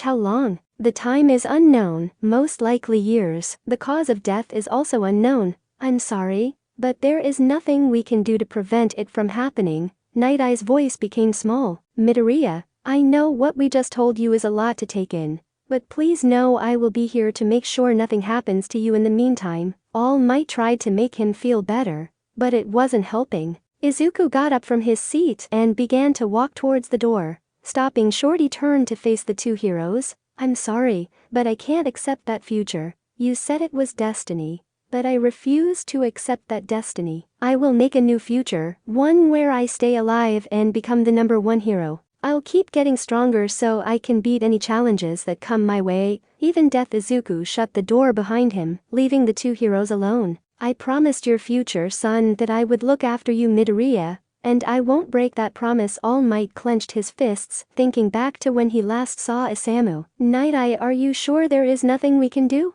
Sorry, but no, I have never been wrong before. I know you wanted to pass on One for All to him, and he rejected you. All Might turned to Night-Eye. So will you now give it to Mirio? All Might sighed. Not yet. Let me talk to Midoriya one for time. If he rejects me again, then I will give Mirio One for All. Fine, this will be your last chance to convince him. However, it's no use to give it to someone who is going to die. Night-Eye left the room, leaving All Might alone. Back at the nurse's office, Eri was now done with her checkup. Recovery Girl had given her a piece of candy as a reward for being such a good patient. In walked Izuku, still with a shocked look on his face. Hey Deku, everything okay? You're sweating a lot. Uraraka noticed the look on his face. Why, yeah, just tired. He smiled, trying to hide his feelings. How'd it go with Eri? He quickly changed the subject. It went great. She was surprisingly calm. Isn't that right, Eri? She said, picked her up. Yup. Old lady gave me a candy. Eri smiled, proud of her little accomplishment. Good girl. Izuku patted her head. I knew you could do it. In walked Night-Eye, followed by All Might. So how'd it go with the girl? Recovery Girl physically is in almost perfect health, except for the scars obviously. Mentally is another story. She shows little to no emotion in most instances. For example, when I was drawing blood, she didn't move when I pushed in the needle. Do you know any other 6-year-old that would stay still for that? Said Recovery Girl, grabbing the clipboard. Now that you mention it, Eri does show little emotion. She usually only shows it when we are around, said Uraraka with Eri in her arms. That's probably because you two found her and were the first people to show her what kindness is. I recommend you two keep doing what you're doing, instructed Recovery Girl. They both nodded. Good, now that's out of the way, you three can go. We are done here. If anything else happens, I'll make sure you are the first to know. Recovery girl signaled them to leave. Oh, don't forget to pack for the training camp, you three. It's next week. So don't forget, All Might said before the trio left. Once they left, Recovery Girl turned to the two heroes. Now, about her quirk. With the tests I did on her blood, and she may be one of the most dangerous people on this planet. The two heroes went eye-wide. What do you mean? Asked Night-Eye. Her quirk can basically rewind time. She can reverse living beings' bodies to a previous state. Standing up, Recovery Girl walked to the window, and if I'm not mistaken, she can reverse someone so back in time that she could effectively erase someone from existence. So that's how they been making that quirk eraser bullet. Night-Eye brought his hand to his lips. We need to get her away from Midoriya and Uraraka right away. All Might was about to rush out the door, but stopped when he heard Recovery Girl slam her cane. No, that could be the worst thing you can do. Right now she sees them as her parents. Take that away, and she may lose control of her quirk and erase everything around her out of existence. Recovery Girl sighed. That may be why she doesn't show much emotion. Her control over her quirk must be tied to her emotions. Right now the safest thing to do is to keep things the way they are, she said, staring out the window to see the trio walking away from the school. The weekdays went by fast. Ozawa spent the whole week going over what students could improve during the training camp. Eri was slowly starting to get adjusted to being around people, especially Class 1A. With the exception of Tokoyami, she still couldn't be around him. The weekend was spent on getting ready for the training camp. Izuku and Uraraka took Eri to find her some new clothes, since she couldn't wear the uniform forever. Sunday night came along and Izuku was reading to Eri on the couch before bed. Sadly, Uraraka had to pack for the trip tomorrow, so she could not join them. The cat sat on the hat, Eri said, struggling to read the words. Yeah, that's right, Eri. Good job. Izuku praised her when his phone rang. Picking it up, he answered, Hello, Deku. It's me. I just wanted to check on Eri. Uraraka. She's doing fine. We were just ready a book. Izuku. That's good. You ready for the training camp tomorrow? Uraraka. I still need to pack a few things, but I should be done before I go to sleep. Before he could say anything else, Izuku sensed something. Something evil was looking at him. No, rather at Eri. Izuku quickly got up, dropping his phone. Is the process. Hello, Deku, you there? Everything alright? Uraraka's voice came from the phone. Who is that? Their Kai is so strong, and it's getting closer. It has to be the guy from the Hosu incident. Izuku put up a Kai barrier. Eri, get behind me. She did what she was told and hid behind his leg. Izuku braced for a fight, but nothing came. The strong Kai he was sensing was gone. Deku, what's going on? Answer me. Uraraka was screaming in panic. It's okay, Eri. Everything is alright now. Izuku kneeled down to hug Eri, dropping his barrier. He picked up his phone. Uraraka, he said, clearing his throat. Oh my god, thank goodness. What happened? I heard the panic in your voice, and then you just started to yell. Uraraka's heart was racing. We are fine.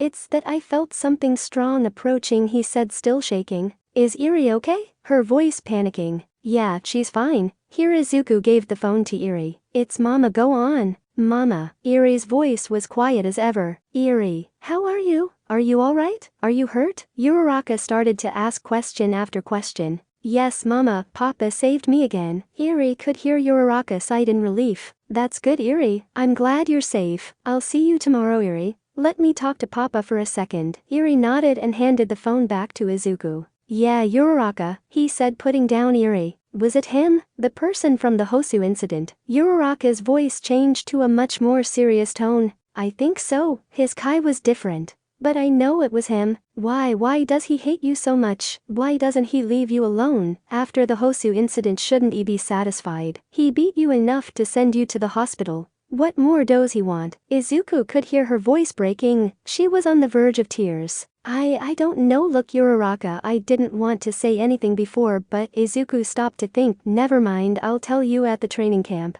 Alright. Remember, Deku, if you ever need someone to talk to, I'm always here. I am your girlfriend after all. Izuku smiled. Yeah, I know, thanks. Anyway, I'll see you tomorrow, Uraraka. He ended the call. Placing the phone down, he looked out the window, still wondering why they stopped their attack. The next day they were instructed to meet in front of the school at 6 a.m. so they can be off and going by 6:30. It was going to be a 3-hour drive to get there, so the students had time to catch up on sleep on ride there. Before they left, Nezu told Izuku and Uraraka that Aizawa would look after Eri when they would training. This was in case she lost control. About 2 hours into the drive they stopped at a nearby cliff overlooking a large forest. "Alright everyone out," Aizawa said, getting off the bus. Once everyone was outside they saw that they were still nowhere near their destination. Izuku was holding onto a sleeping Eri. She had fallen asleep on the bus ride.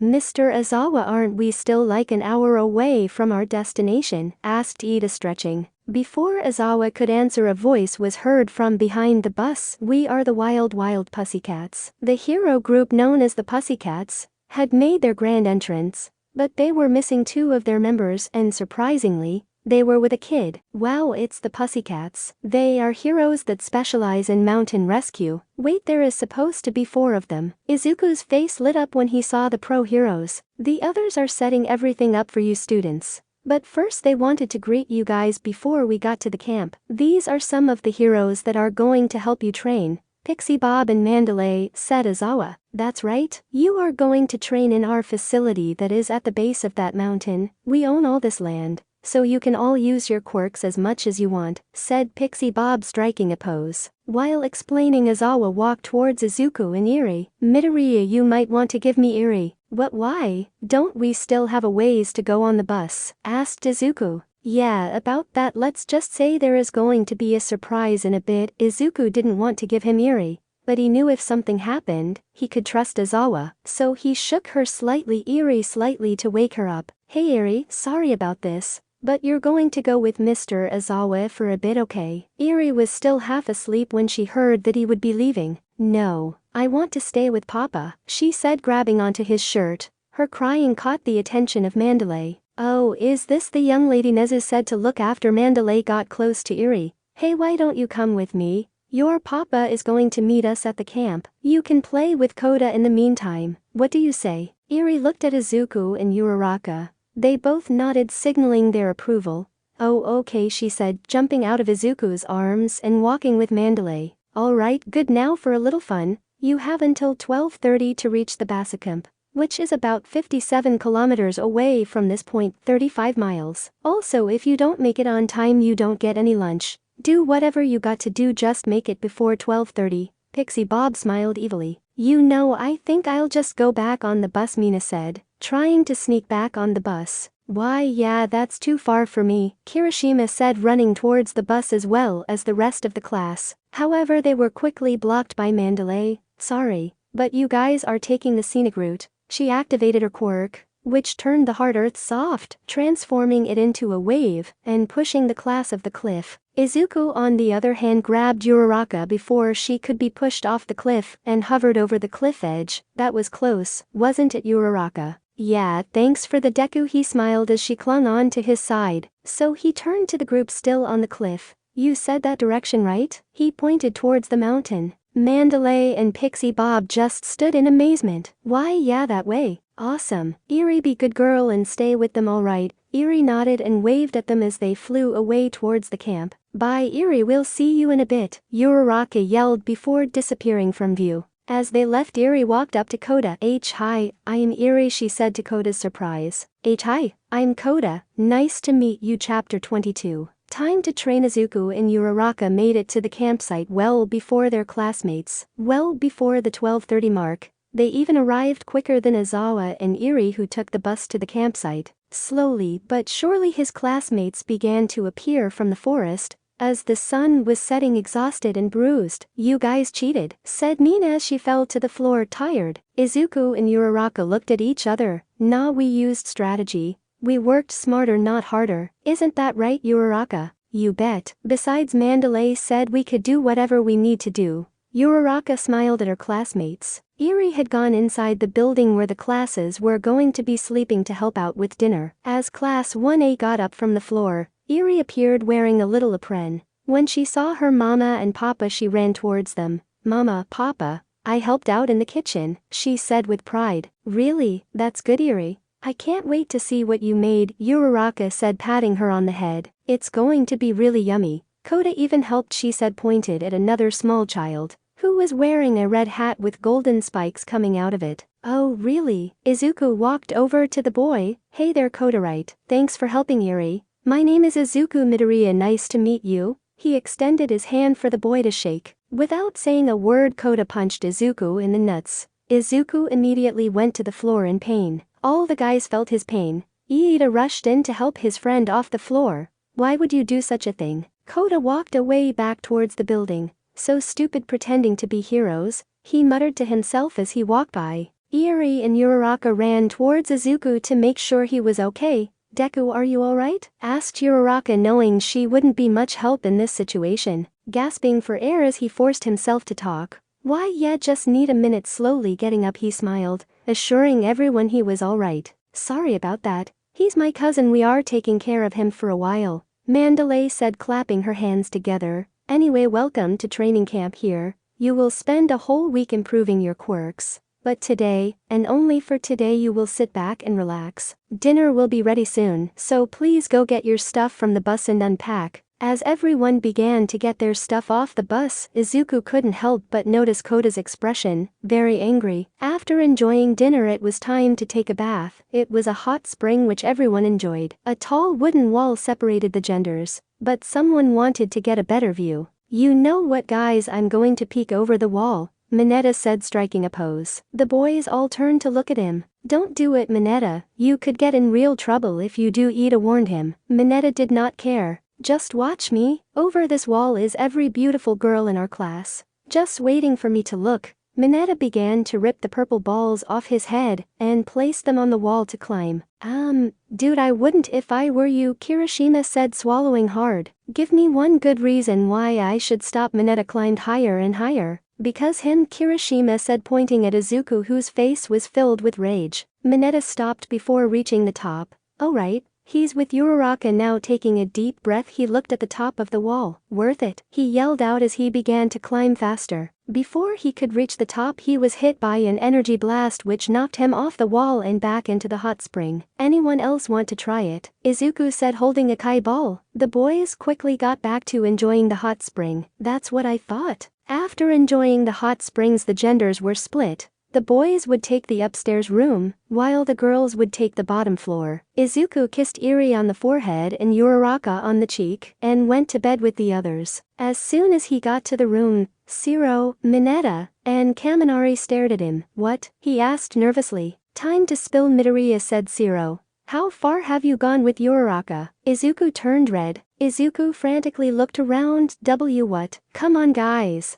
Come on, tell us, Kaminari said, getting in Izuku's face. Come on. I really shouldn't, guys, that's kinda private. Izuku hoped that would make them stop. Iida joined in the conversation. That's enough, you three, leave him alone. If he wants to tell us then he will, but he doesn't, that is fine as well. The three guys sighed and walked off. Thanks, Iida. Iida just nodded and went to lay down. Little did Izuku know Uraraka was having the same conversation with the girls. Come on, Achako, tell us, Mina said, begging on her knees. I told you, why do you need to know? It's my personal life, you know, Uraraka said, brushing Eri's hair. Because we all want to know, isn't that right? She turned towards the rest of her class, who all nodded slightly. Uraraka sighed. Not right now. She moved her eyes at Eri. If they wanted to hear, then they would have to wait until Eri fell asleep. They all saw what she was doing and nodded. Now that Eri was finally asleep, Mina asked again. So how far have you guys gone? Uraraka laid right beside Eri. She turned to the group of girls.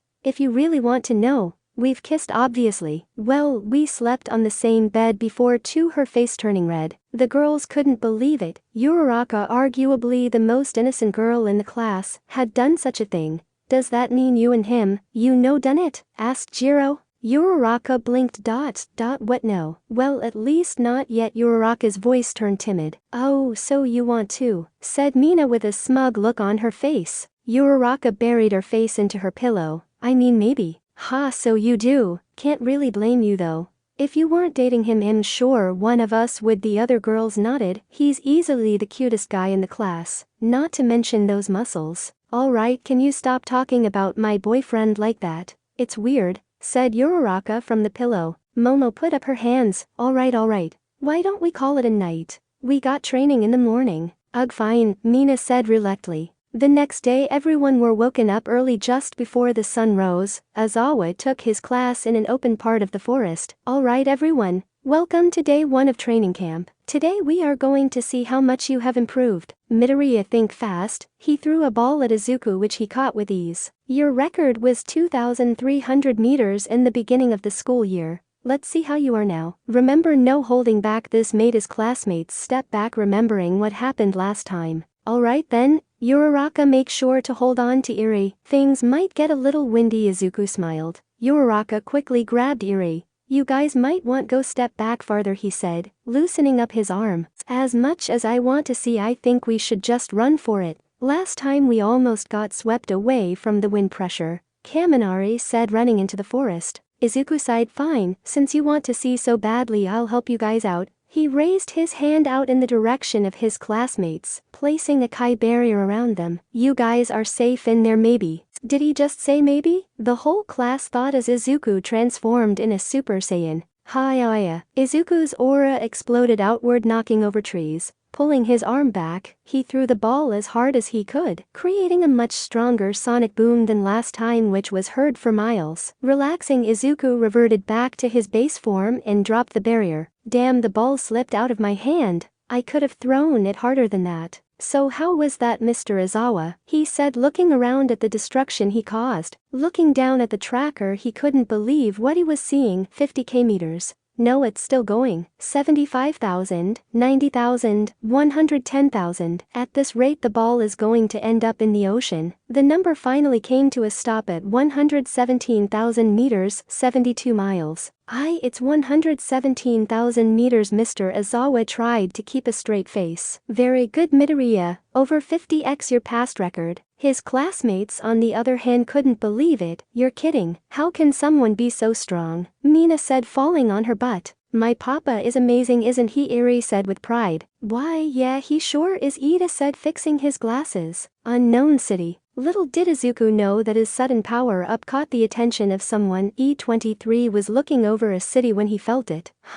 It seems you gotten stronger than last time, big brother. It seems now the time has come. You are getting too strong for my liking. Just then he got a call on his phone. Yeah, today at night. Alright, I'll be there. Remember, Izuku, Midoriya is mine to kill. He hung up and smiled. By this time tonight, you and me are finally going to decide who is stronger, and only one of us is coming out alive. E23 said, crushing the phone and taking off to meet up with Shigaraki. Back at the training camp, learn from his success class and become just as strong, Mr. Izawa said. Now you will be splitting up, and will focus on improving yourselves. Now going their separate ways, each student was given an area where they could train without getting in each other's way. Izuku was taken deeper into the forest where he could train without worrying about others. I should try that technique I learned in the time chamber. Now I can finally concentrate. I should leave a kai source here, so I can come back. He created a ball of energy which he set down, then placed 2 fingers on his forehead. He focused on Uraraka's kai. Come on, focus. Focuses with a thwip. Izuku disappeared. Uraraka was working near a cliff full of boulders. She would touch as many boulders as she could to push her quirk to the max. When she couldn't anymore, she would release and do it over again. She started working up a sweat. She decided to take off her jacket. Man, it didn't think do this so much would be so tiring. Just then Izuku appeared out of nowhere in front of her. Deku. She jumped up. Izuku, on the other hand, couldn't keep his balance and fell forward towards Uraraka, getting a face full of her chest before falling to the floor. Looks like I still need some practice with this, he said, looking up to see Uraraka, who was blushing red. That's when he noticed what kind of situation he was in. Uraraka. Mina was nearby dissolving rocks with her acid when she heard Uraraka yell and went to check on her. Hey Uraraka, are you Aller? She stopped when he saw Izuku on top of Uraraka. Sorry, I'll come back later. Sorry to interrupt. She slowly backed away. Wait, Mina, they both yelled. Izuku quickly got off of Uraraka to run after Mina and tried to explain what happened. After an explanation they cleared it all up. Izuku teleported back to where his Kai ball was to practice the technique again. This time he would teleport between Kai ball sources that he created so another incident wouldn't happen again. Now being able to teleport at will, he found out he can sense Kai sources and teleport to them from a long distance away. He could even sense All Might and his mother's Kai, and could go there if he needed to. Now it was time to move on to physical training. He teleported to Aizawa to his surprise, and asked for the weights that he used for the final exam. Here, take them. Also they upped the weight of them just so you know, Aizawa said as a robot attached the first weight to Izuku's wrist. Oh yeah, how much? When the robot placed the first weight, Izuku's whole arm got pulled towards the ground, about 2 more tons each. Also a student in the support class told us to give you these in his hand. Aizawa held out 5 capsules. She said to fill those with your energy. Honestly, I don't know what she was talking about, but it seems important. Izuku struggled to move, but managed to get his arm up. Right, alright, then thank Mr. Aizawa. Thwip. Izuku was gone once again, leaving Aizawa alone. Izuku went straight to work. Now with extra weight, he would have to push himself even harder than before. Transforming, he began to shadow boxed until he couldn't take any more, falling in a pool of his own sweat. As he lay on the ground he thought back to the Hosu incident. During that time I felt something, more power. It was only for a split second, but I felt it. I need to learn how to tap into that power. When the day comes I will need to meet the guy who looks like me again, and I need to be ready. He took off his shirt to lessen the heat. After a few hours of working out, it was finally time to go back to the campsite. Izuku teleported to Aizawa, but forgot that he had no shirt on. When he arrived all the girls were there. Izuku quickly covered himself up, but not before all the girls got a good look at his muscular body. Wow, Uraraka is one lucky girl, Momo said, slightly blushing as the other girls nodded. After taking a shower it was time for dinner. It was up to the students to make the food. Today on the menu was curry. Even class 1B got involved. Everyone had a job to do and they did it. This was meant to build teamwork with others, especially those who they don't know. As they were enjoying the food they make, Izuku and Uraraka noticed Eri was not with them. Hey Deku, have you seen Eri? Uraraka asked, looking around. Mandalay walked up to them. Oh, the girl, she's with Koda. He wanted to show Eri a secret or something. They might be on the cliff overlooking the camp over there. She pointed towards a tall mountain. I'll go check on them. Oh, I guess they haven't eaten yet too. So let me grab them a plate. Izuku grabbed 2 plates of food. Placing 2 fingers in his forehead he focused, and with a thwip he disappeared. The whole class froze. Since when can he do that? Mineta asked, shocked to see his classmate disappear. On the cliffside Koda showed Eri his hideout. So what do you think? Pretty cool, right? Eri looked on with amazement. The full moon shined on the forest below, giving it a beautiful shine. Wow, it's so pretty. Eri eyes widened. If only Mama and Papa could see this. Thwip, who said I couldn't? Izuku's voice appeared from behind Eri. Papa. She ran towards him, hugging him, almost making him drop the food he had in his hand. With his free hand he patted her head. Hey Eri, hungry? She nodded, grabbing the plate of food. Koda, right? If you're hungry I brought you something to eat. Izuku walked towards the Koda only to have him turn away. No, I'm good. I don't want anything from wannabe heroes like you. Izuku stopped. Why do you guys want to play hero? All you do it beat each other up without a care in the world. Izuku sighed. Tell me Koda, who did you lose to make you hate heroes so much? Shut up, leave me alone, you know nothing, Koda yelled, making Izuku step back. Alright, I get it. I'll leave this with Eri if you want it. He turned to Eri. Can you give this to Koda if changes his mind? She nodded. Alright then, be careful you two. Izuku teleported away once again with his class. As a special event, the Pussycats were setting up a test of courage for both classes to take part of. One class would go through a set course, while the other class would try and scare the other. They would go in pairs of 2 through the course, and as luck would have it, Izuku would be paired up with Uraraka. Going through the course, Uraraka clinged onto Izuku. I don't like the dark. He chuckled. Hey, that's not funny, she said, pinching his cheeks. Sorry. Here Izuku formed a small Kai ball that lit up the area around them. Better, she nodded. Better these peaceful time would soon come to an end, for before the night ends, heroes will rise and heroes will fall, power is gained and power is lost, bonds formed and bonds broken, for tonight would be one of tragedies for both classes. Unknown bar. Are we ready, Kurakiri? Asked Shigaraki. Almost. I'm bringing the last of the villains we recruited for this. As a portal opened out came 8 villains. So this is the secret hideout of the League of Villains. Not much if you ask me, said a tall man wearing a tank top. Enough, we move out in a few. We are just waiting on one more person to join us, Shigaraki said as the door to the hideout opened. Ah, just on time. E23. Muscular walked up to E23. So you're this famous villain who took down the UA festival winner. You don't seem like much. You sure he won't slow us down? Before he could react, Muscular was backhanded, which sent him flying towards the wall. You talk too much. His bloodlust is something else. He may be worthy of using it. Why, you little... Muscular picked himself off the floor and stomped his way towards E23. Before he would get any close, Kurogiri got in between both of them. Enough, you are only here to do a job, so both of you shut up and do it. Both men agreed. Good. By the way, take these E23 handed bracelets to everyone. What are these, some kind of club thing? Twice said, looking at the bracelet. E23 growled. No, these hid your energy. Put them on, and don't take them off until you have to. If we don't wear them, he would be able to sense you the second we get there. As everyone but on the bracelet, the villain known as Toga, got close to E23,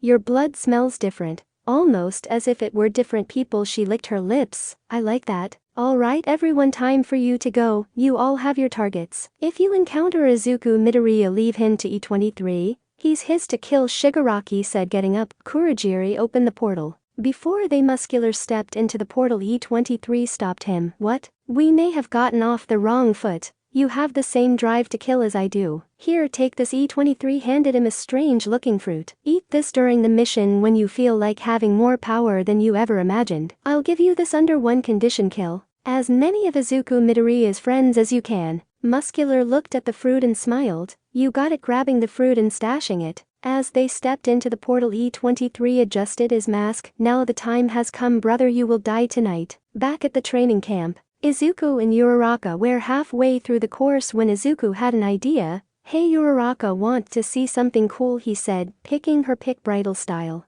Deku, what are? Before she could finish, Izuku flew upward, clearing the tree line. Wow, the sight was amazing. The stars above her shine bright. Clear skies have made every star visible, and with little to no light sources, you could see every star perfectly. Thought you would like it, Izuku smiled. Hey Uraraka, I want to tell you something. She looked at him with concern. You remember that guy who put me in the hospital after the Hosu incident, right? He said, looking at the stars. She nodded. How can I forget? Well, I know how he looks like. Izuku looked at her. Then why didn't you tell the police? They could have caught him by now. Uraraka looked at with confused as to why he wouldn't tell the police. Because the guy is me. Her eyes widened. What do you mean? Izuku looked away. Uraraka placed her hand on his cheek and turned his face to look at her. Hey, come on. What did you mean by that? I mean that he was me. He looked exactly like me. He grabbed her hand. He also said he wanted to kill me. But before that, he wanted to kill everyone I cared about. That includes you. I was just so scared of losing you. A tear fell from his eyes. Deku, look at me. He turned to her. Nothing is going to happen to me, I promise. Do you know why?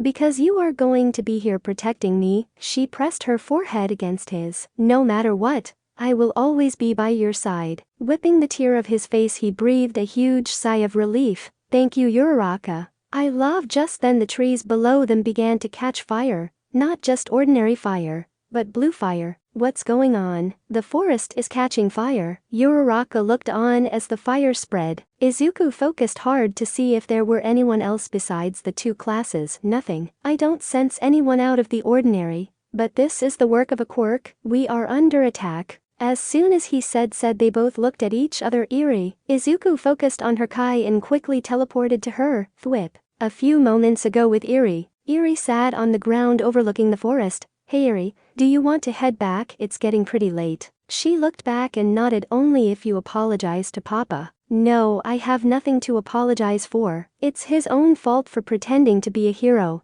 Koda clenched his fist. She got up and confronted Koda. You're wrong. Papa is a real hero. He saved me from some really bad people. Yeah, well, who's going to save him when he needs saving? Kota walked away. As he walked away, a tall man in a tank top walked out of the shadow of the cliff. Let's see who's going to save you now, kid. Kota, Yuri yelled as Muscular swung his arm to punch Kota. The sound of Izuku teleporting was heard, with a loud boom echoed as Muscular's fist made contact, but not with Kota. I seems you need some help, Kota, Izuku said, holding back Muscular's fist. Mind if I step in? Papa, Mama. Izuku and Uraraka had arrived just in time. Muscular pulled his hand free and jumped back. Oh, I know you. Yeah, you're that guy wants to kill. What's his name? Oh, yeah, E23, he said smiling. I know he wanted to do it, but I think I will have a little fun first. There are still plenty of targets. Izuku's eyes widened. Uraraka, take the kids and get to Izawa. If he's here, then we are all in grave danger. You think I'll let you get away? Muscular ran at Uraraka and the kids. I came here to kill, and that's what I'm going to do. Before he could reach them, he was sent flying towards the side of the mountain, breaking it. Not while I'm around, he turned to the group. Go, I'll catch up with you later. Uraraka nodded. Come on, let's go. Picking up the kids, she ran down the mountain to safety. You can come out now. We both know that hit wasn't hard enough to knock you out, Izuku yelled towards where he sent Muscular flying. Ha ha ha, so you knew. A real shame if you ask me. Now they won't be able to see what I'm about to do to you, Muscular said, getting up and cracking his neck as muscle tissue disappeared from his body. I'll give you this, you hit pretty hard, but that was nowhere near enough to take me down. Oh, I know. I just wanted to see how much you can take. Judging by your quirk, you can take some hits, but Izuku transformed. His hair turned golden yellow. I don't want you to accidentally die. Now do we? Muscular gritted his teeth. Why, you little, I'll show you. Time to die. He ran towards Izuku, muscles enlarged to the point that they showed outside his skin, only to have Izuku disappear. What? Where did he go? Muscular looked around to find no one. Here, you got a bit faster than the first time, but it still wasn't enough. Muscular looked up to see Izuku above him. You lose. With a power kick, he sent Muscular to the ground, knocking him out. That was easy. Izuku powered down and began to walk away to find Uraraka and the kids, only to stop when he felt a power level growing. What? How is he getting this power? That's when Izuku saw it, the same fruit Bakugo had eaten during the sports festival. Getting up, Muscular grinned. Man, now this is some real power. The bracelet that E23 snapped off him. Now I see what that guy was talking about. With this power, it should be more than enough to kill you. Raghh. A red aura began to cover his body. The muscle tissue bulged greater and greater. Izuku took a step back. Damn it. I knew I should have taken you out for good. Ha! Izuku transformed once again, his golden aura smashing into Muscular's, sending shock waves of energy flying towards the mountain. They both jumped at each other, fists colliding with enough force to break the ground, splitting the mountain in two. Sorry, I can't afford to waste time with you. I got people waiting for me, so I'll end this quickly. Raghh. Izuku fired blasts that knocked Muscular back, seemingly unfazing him. Muscular began to taunt Izuku. Is that what you think, that this would be easy? With a strike fast enough that Izuku had trouble following, he knocked Izuku through several trees. I'm not done. Muscular followed it up with shots to Izuku's body, and finishing it with a kick to his face. Blood dripped from Izuku's mouth. He's strong, wiping the blood off, but not strong enough. Since it came to this, I have to use it. Opening his hand, he collected Kai and began to rotate it in his hand. As it got faster and faster, it began to make a buzzing sound, almost like a saw. Now completely flat, Izuku threw his arm forward towards Muscular. Destructo disc? The attack sliced trees as it approached Muscular. What the? He quickly dodged, but he wasn't fast enough. He had sliced his side, causing him to bleed. Ha, nice try, kid, but you missed. He ran towards Izuku once again. Checkmate. Izuku brought his arm back, and the disc followed his order and began to turn around back towards Muscular. This time he wouldn't see it coming. Buzzing as it got close, Muscular turned around, only to see the blade slice his arm off. Muscular screamed out in pain. My arm! Fuck my arm! Blood poured out from the wound. You monster! Get away from me! Muscular scrambled away from Izuku, who was walking towards him. Me a monster? No, I'm a Saiyan. Izuku let his aura out. which caused Muscular to faint. I should probably help him out, I don't want him to bleed to death. He placed a hand on Muscular and allowed his Kai to flow into the man, stopping the bleeding. There, that should do it. I should probably go see if Uraraka is alright. With a thwip he was gone, leaving Muscular. While Uraraka was running away, she found Sue in the middle of the forest. They decided to head back together when they were attacked by the villain known as Toga. However, she would prove no match to Uraraka's fighting style that she picked up during her internship. She pinned Toga to the ground as Izuku arrived, while taking down a real villain. That's my girl, he appeared from the trees. Papa, Eri ran towards Izuku, who hugged her. Hey Eri, looks like your mama took down a villain, Izuku said, picking Eri up. Eri nodded. Yup, she was cool. Toga was able to turn her head to look at Izuku. Your blood is different, just like his. She blushed. Yeah, I can tell. You aren't fully human, are you? She smiled sadistically. Sue looked at the villain, then to Izuku. What are you talking about? Of course he's human. She must be crazy. Ribbit. No, he's not. My quirk deals with blood, and his isn't pure, is it? Toga stared at Izuku, who stood there in shock as well as the rest of the group. Taking advantage of this distraction, she stabbed a needle into Uraraka's thigh, taking her blood. Uraraka. Izuku put down Eri and ran toward her. Before he could take her off of Uraraka, she flipped out of the way and disappeared into the forest. Go after her, Ribbit. Sue tried but was stopped by Izuku. No, as much as I want to. We need to meet up with the rest of the class. Uraraka, are you alright? He said, helping her off the ground. Yeah, I'm alright. Izuku nodded. Alright, let's go. Everyone grab onto me, I'll take yous to Aizawa. As everyone placed a hand, Izuku, a voice was heard inside everyone's head. Attention classes 1A and 1B. You are to rendezvous with Eraserhead and Vlad King at the front of the building. Use any means necessary to get her. Just make sure you come her safe and sound. Well, that's convenient. Let's go. Thwip. Izuku was gone once again. In front of the building, the Pussycats were standing outside with Aizawa and Vlad King, waiting for the students to arrive. Where are they? We are still missing 4 students and 2 kids. Vlad King guarding the door to the building. I know, but if Midoriya is out there, we should worry about any of them. He will protect them, Aizawa said, looking into the forest. Just then Izuku appeared in front of Aizawa. Hey, what we miss? Koda. Mandalay ran to him, hugging him. I'm glad you're safe. I'm alright thanks to him.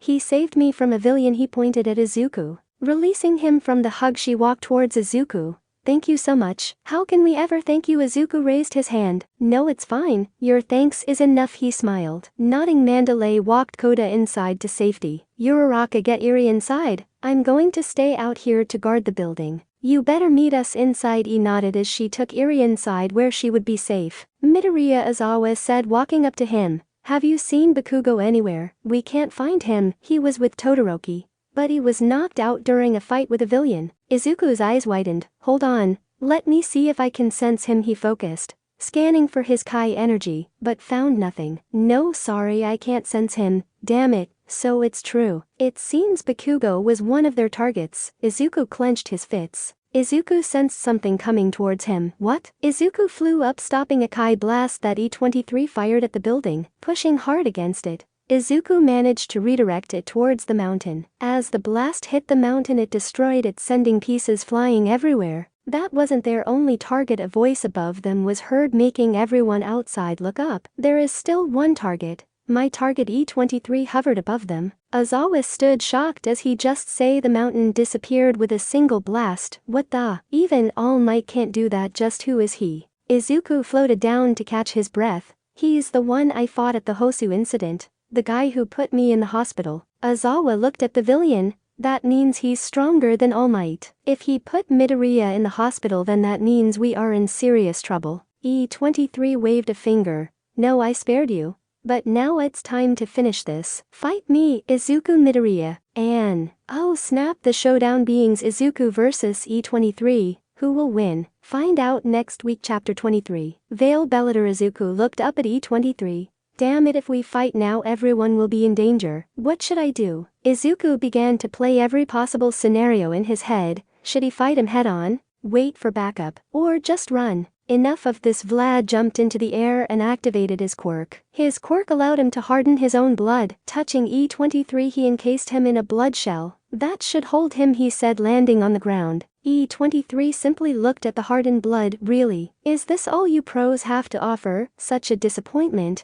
He flexed his body and broke out the shell with ease. What? He broke out so easily? Just how strong is he? The others didn't notice, but Aizawa had activated his quirk. But it had no effect. If my quirk doesn't work on him, then his power comes from something else. So what do you say, Izuku Midoriya? Will you fight me? Or do I have to hurt people to make you fight me? E23 looked towards the building where everyone was in and raised his hand. No, don't you dare hurt them. Izuku transformed. You want a fight? I'll give you it. He flew up to meet E23. Not here, let's go far away from here. Very well. E23 took off his mask and cape, revealing to the hero's bellow who he was. Impossible. He looks just like Midoriya. Aizawa stood in shock as he saw them take off. Midoriya, wait. Aizawa tried to stop him from leaving. It's alright, Mr. Aizawa. I'll be right back. Get everyone on the buses and get out of here. I'll buy you some time. He took off after E23. Damn it. Vlad, get the buses ready. We can't waste the time he bought us. Aizawa turned to run into the building. He doesn't stand a chance. He needs backup. Alright, everyone listen up. Everyone turned their attention to Aizawa. Another villain has showed up. One strong enough to take down Midoriya. It looks like he is only interested in Midoriya, so he is buying us some time to get out of here. We are going to bring the buses here. Then we are leaving. All the students began to mutter. It has to be the villain from the Hosu incident. Deku, please be careful. Uraraka couldn't help but worry. He said he would come back, so we have to believe in him, Aizawa said. He continued to instruct the students what to do. With Izuku and E23. Here is far enough. E23 stopped in mid-air. Izuku stopped just meters away from him. Tell me before we start. Why do you hate me? Asked Izuku. E23 waved him off. Tell you what, defeat me and I'll tell you everything you want to know. Izuku readied himself. Fine, ready? E23 nodded. Haya. With his aura flaring out, Izuku made the first move. Rushing in, he fired Kai blasts at E23, which he swatted away with ease. Now in close range, Izuku went for a punch to the face, only to have E23 dodge, and countering with a heavy hit to the ribs. He smiled. You have to try harder than that. Come on, show me what you got. I don't want this to be a repeat of Hosu, E23 taunted. Izuku gritted his teeth. Kaioken. The red glow of the Kaioken shined bright enough to be seen from where the rest of the class was. Oh, Kaio, what? E23 was interrupted as Izuku connected to E23's head, sending him flying. Izuku gave him no chance to recover, and quickly followed up with rapid hits to the body. It seemed that Izuku had the upper hand. Harder, faster, can't give him time to recover. Time to end this, as he thought as he punched E23 hard, sending him flying. Take this. Kamehameha. The beam streamed towards E23. But he didn't move, he only stared at it, almost as if challenging it. Izuku watched as E23 raised only one arm and stopped the attack. What? There's no way. Haya.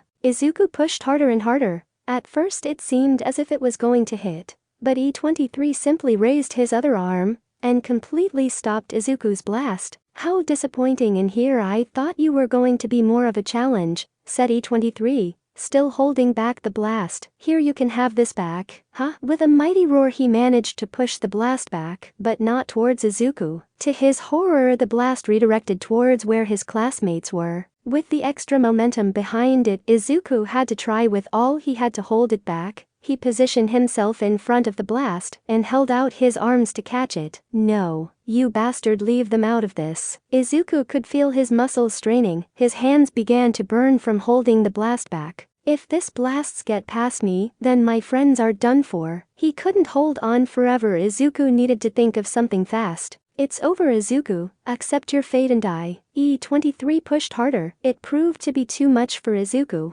Damn it. Izuku felt his power surging. I can't give up yet. I will stop this. Raghh. Charging his own blast in his hands, he managed to push it slowly, but he put too much power into it, causing both blasts to explode in front of Izuku, shredding half of his shirt and burning his body. His body was thrown towards the ground, hitting it with enough force to break and shaking the earth. The trees uprooted from the shock wave that followed. Izuku laid there broken and bleeding from the wounds on his body. E23 floated down towards Izuku, looking at him broken and beaten, disgusted him. How disappointing. You are the original, and yet you can't beat a copy. Picking Izuku up, he held him up with one arm. As much as I want to end it here, that would be much fun. So let's have a little fun, shall we? E23 pointed a finger towards Izuku's shoulder and fired a Kai blast that pierced right through him. Ah! Izuku's screams echoed through the mountains. Uraraka and the others were about to get on the bus when she heard it.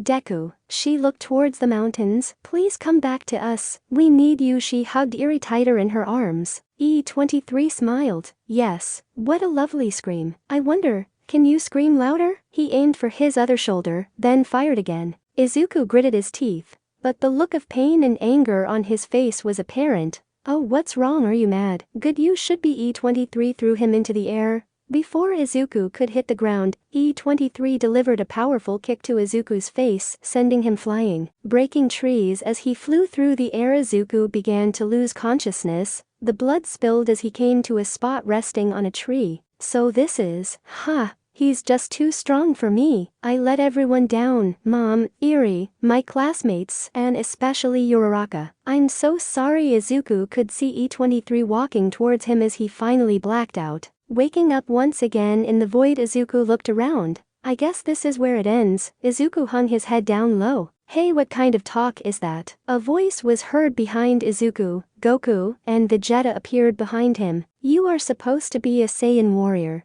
yet you give up so easily. You are letting down your heritage. Izuku Midoriya. Vegeta yelled at the boy who didn't look up to face them. Izuku shrugged. Not that it matters now. In a few seconds I'll probably be dead, along with everyone I ever knew. If only I had more power, I could take him down for good. Goku and Vegeta saw a tear run down his face. Goku stepped up to Izuku. Hey, look at me. He slowly turned to face Goku. You already have the power you need. All you need to do it, let it out. Goku laughed. You know, you remind me of my son Gohan, always too afraid to act out of fear. But when the time came he always pulled though. And you are going to do the same right now? Kakarot is right. You felt it before during the Hosu incident. The power you need is already within you. Do you remember what you were feeling when it happened? Said Vegeta. Izuku thought about it for a second. Why, yeah, I felt anger and a need to stop him. Goku stopped him right there. Yes, exactly, a need. You have to create that need again. Remember what he is going to do if you die now. If you are scared about your friends getting hurt, then get them out of the way before fight. But you have to create that need to fight, to survive, to win. You're right. I need to create that need again. Izuku turned away. Look at his hands. Thanks guys, I know what I have to do now. Goku and Vegeta nodded as they began to fade from view. Outside, E23 looked over the beaten Izuku. If this is all I'm going out of you, then there is no need to drag this on. He charged a Kai blast pointed at Izuku. Goodbye, brother. He closed his eyes and fired. Opening his eyes once again, he saw that Izuku was no longer in front of him, only a hole in the tree where Izuku would have been. What? E23 looked around and saw Izuku behind him. How did you escape? You should have the strength to move. Izuku said nothing. As he began to walk closer to E23, every step he took, lightning bolts hit the ground around him. You will not. Izuku's hair spiked up more than usual. Hurt anyone anymore. His muscles bulked up, hitting against the clothes. I will make sure this is the last time you will hurt anyone again. I will kill you. Hey. The ground around him began to break and caving inward from under Izuku's pressure. The very mountains broke from the sheer power Izuku was giving off, his aura glowing brighter than before, illuminating the sky in a golden yellow shine. Classes 1A and 1B were both on the buses and were heading away from the camp when they felt the ground beneath them shake violently, causing Class 1A's bus to swerve and crash. Everyone okay? Aizawa shouted from the front of the bus. They all nodded. Good. Wait here, I'm going to see how bad the damage was. Stay here, he instructed as he left the bus. Inside, Uraraka was holding onto Eri. When she noticed something outside, Mama, look. She pointed outside to a bright golden light coming from the mountains. Everyone heard her and turned their attention to the glow. Deku, that shake must have been him, Uraraka said, praying for his safety. Outside, Aizawa saw that the tire had blown out, so he went back into the bus. Yaoirozu, can you make a new tire with your quirk? She nodded and followed Aizawa outside. Back with Izuku, E23 stumbled back. You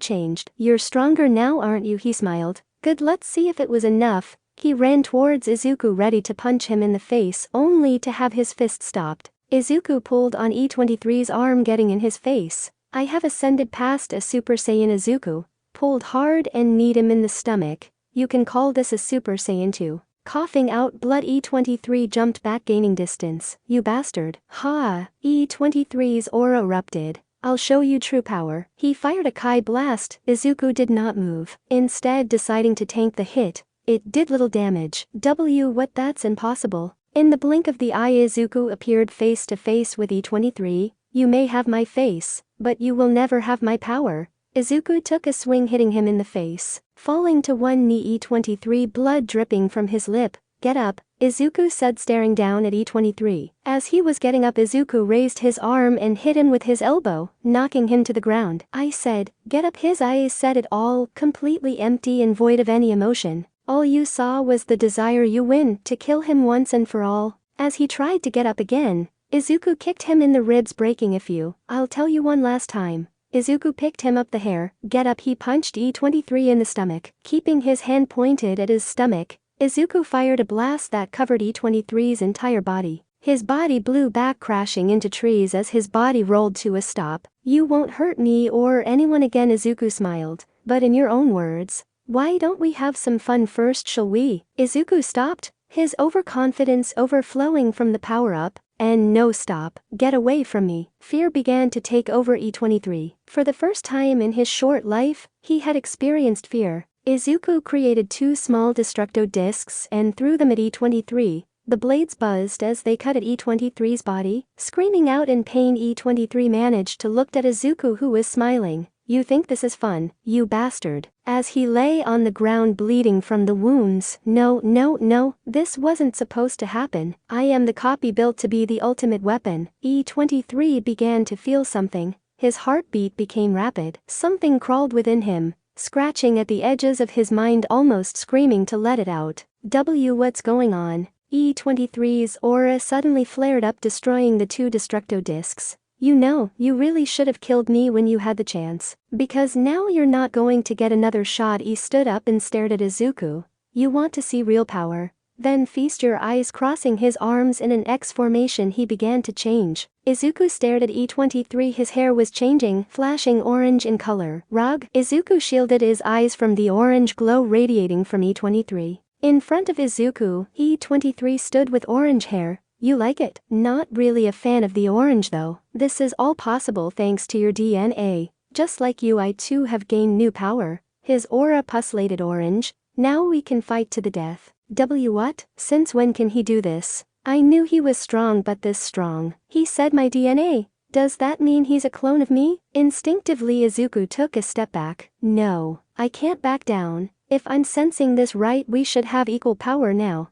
That means there is a chance. Izuku took a deep breath. Fine, but let me get my class out of here first. Then and only then will I fight you at full power. E23 thought about it. You have 5 minutes. If you run, I'll find out and kill your friends. Got it? He said, pointing at Izuku. Fine. 5 minutes. Powering down, Izuku placed 2 fingers and focused on Izawa's Kai Thwip. He was gone. With Class 1A, finishing putting the tire, Izawa was about to get on the bus when Izuku appeared. Midoriya, he yelled. The whole class ran out of the bus to see him, bruised and bleeding. Hey guys, he smiled. Then he saw Eri and Uraraka. He ran towards them, hugging them. Thank God you're safe. Izuku, you being back, does that mean you won? Iida asked. Letting them go, he shook his head. No, not yet. Now is not the time. We need to get out of here. He only gave me 5 minutes to get you all out of here. He turned to Izawa. Call All Might and have him in front of the UA dorms. Izawa nodded and pulled out his cell phone. 30 seconds passed when Izawa nodded, signaling it was done.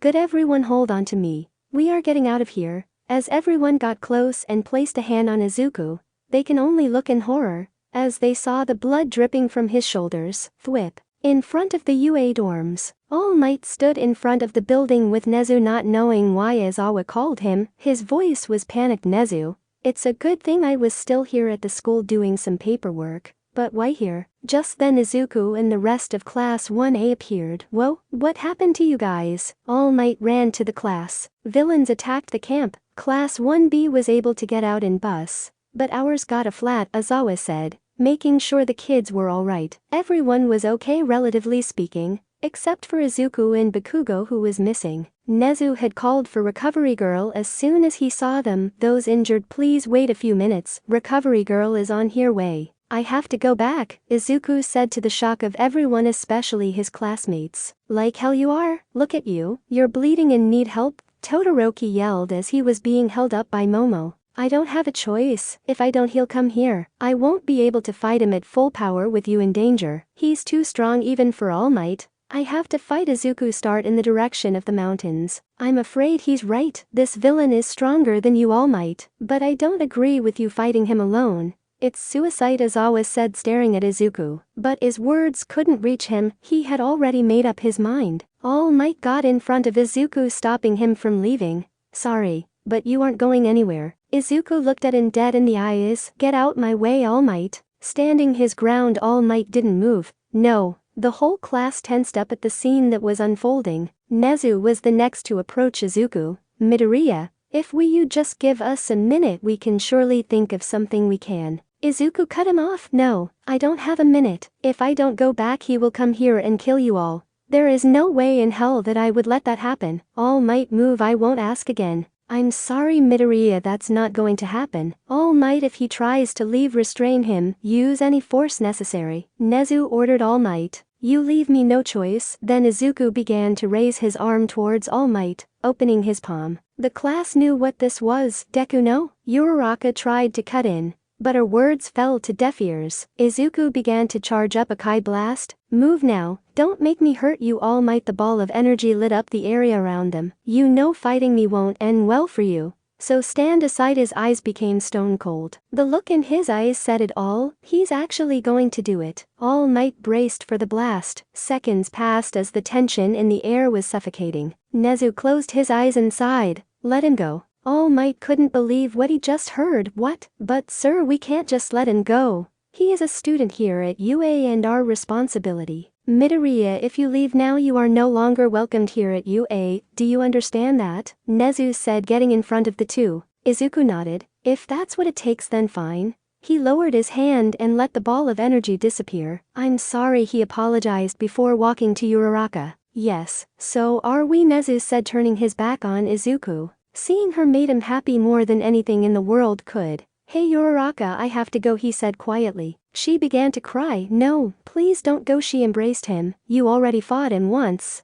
and look how you ended up. This time you can end us worse. I told you we're going to be here to protect me and Yuri. Don't make me break that promise. That's why I have to go. If I don't go, how am I going to protect you both? He smiled, caressing the back of her head. Yuri stood beside them crying as well. Papa, please don't leave. Izuku picked her up. I have to. I need to go fight a bad guy, so you and Mama can be safe. Izuku put out his hand. Here, remember this. Izuku created a small ball of Kai, just like he did when they first meet. As long as this ball shines I'll be fine. Hold this close to you, and everything will be alright. Izuku put her down as she looked at the Kai ball. I have to go. Before he could, he was grabbed by the arm. Let me come with you. Please, I don't want you to be alone. I can help, please. Uraraka face so filled with sadness, and she tightly held on to his arm. He shook his head. No Uraraka, you can't come with me. It's too dangerous for you. He turned to his class. For any of you, Izuku knew that some of his classmates wanted to fight alongside him.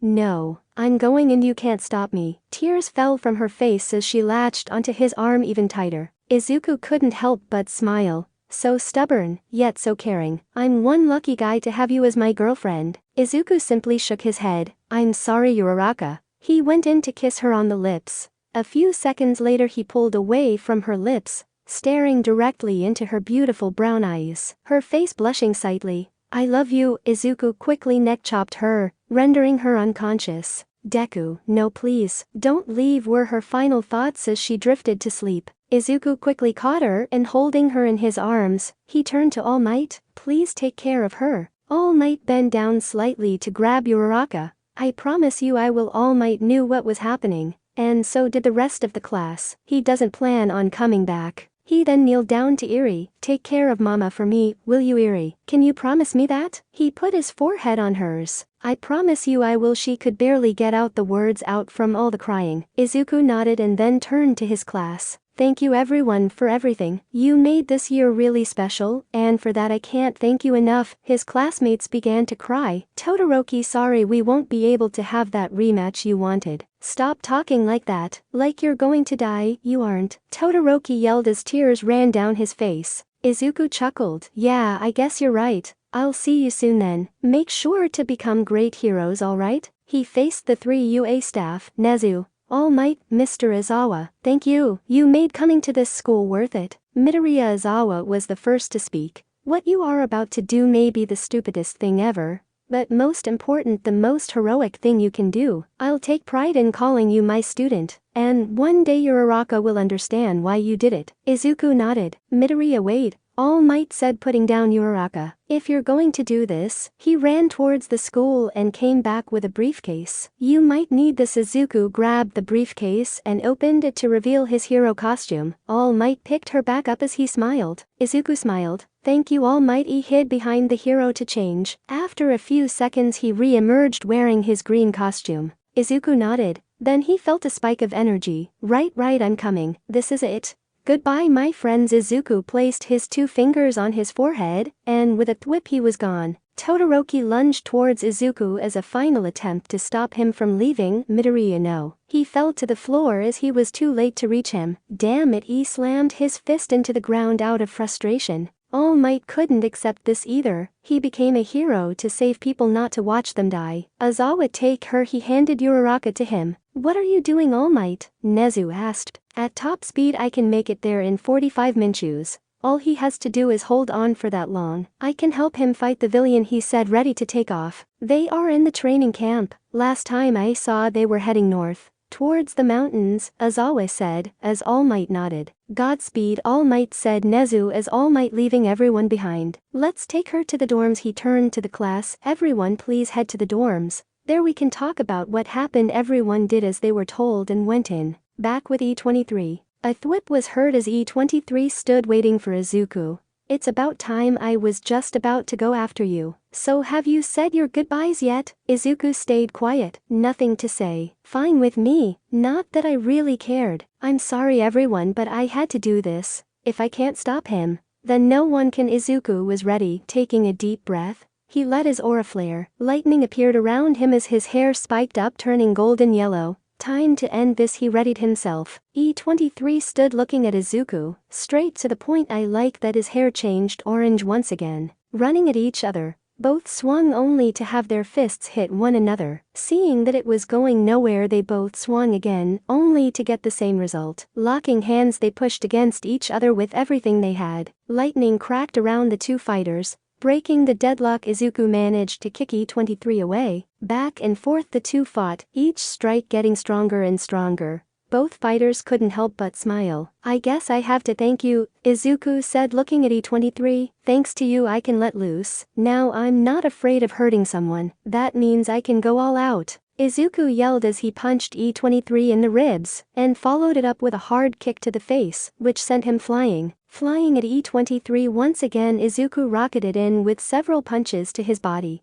spitting up blood with every strike. E23 knew he had to do something fast. As Izuku pulled his arm back, E23 aura flared out, pushing Izuku off of him. Amazing, you are truly amazing, but let's see how you handle this. Huh? E23 fired a blast, which Izuku blocked by putting his arms up. In the smoke from the explosion, E23 got in close, rapidly punching him in the torso. I'm not finished yet. With a powerful kick he sent Izuku flying towards the ground, only to have Izuku stop himself midair. Mind if I take a move from your book? E23 smiled as he cupped his hands together. Kamehameha, the black beam cut across the air. Izuku's eyes widened as he saw the blast coming. Only one way to stop this. Izuku cupped his hands together. Kamehameha. Izuku's emerald green blast roared into the night. The beams crashed into each other, pushing and pulling against each other. Neither give up ground as they fought in the sky. The light shining off the 2 beams clashing was seen for hundreds of miles. The shock wave of the beams leveled every single tree in sight.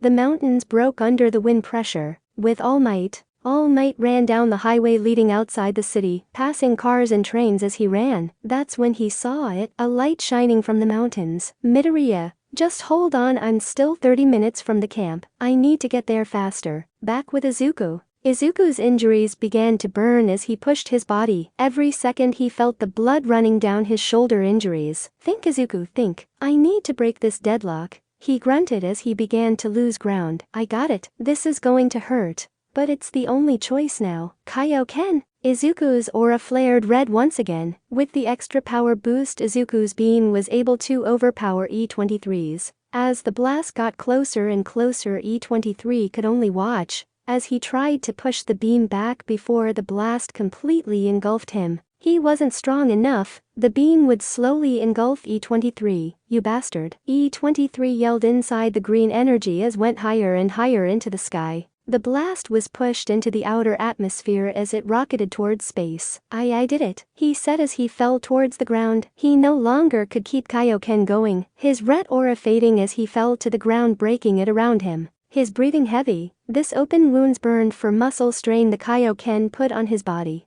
Giving himself a minute to rest, Izuku got up and looked around him. Wow, so much destruction. Izuku started at the sky. At least it's over. I didn't want to kill him, but it was inevitable. Only one of us was making it out alive. Izuku wasn't proud that he killed him, but there was no other way. Who said I was dead? A voice behind him said. Izuku turned around to face this person, only to have an orange Kai blade stab into his gut, piercing his organs and coming out his back. Gahh. Izuku looked down, his hands hovered over the blade in disbelief. The tip of the orange Kai blade had his blood dripping from it. His hair turned back to its natural green color. Izuku slowly looked up to see E23 smiling. His whole right side of his body bloody and burned. His arm shriveled up from the heat of the blast, leaving almost nothing but black burned muscle tissue. The pain he must have felt would have been unbearable. His right eye closed due to the blood running down his face. Why, you thought I would die from that attack? He pushed the blade deeper into Izuku's gut. Surprise, he pulled the blade out of Izuku.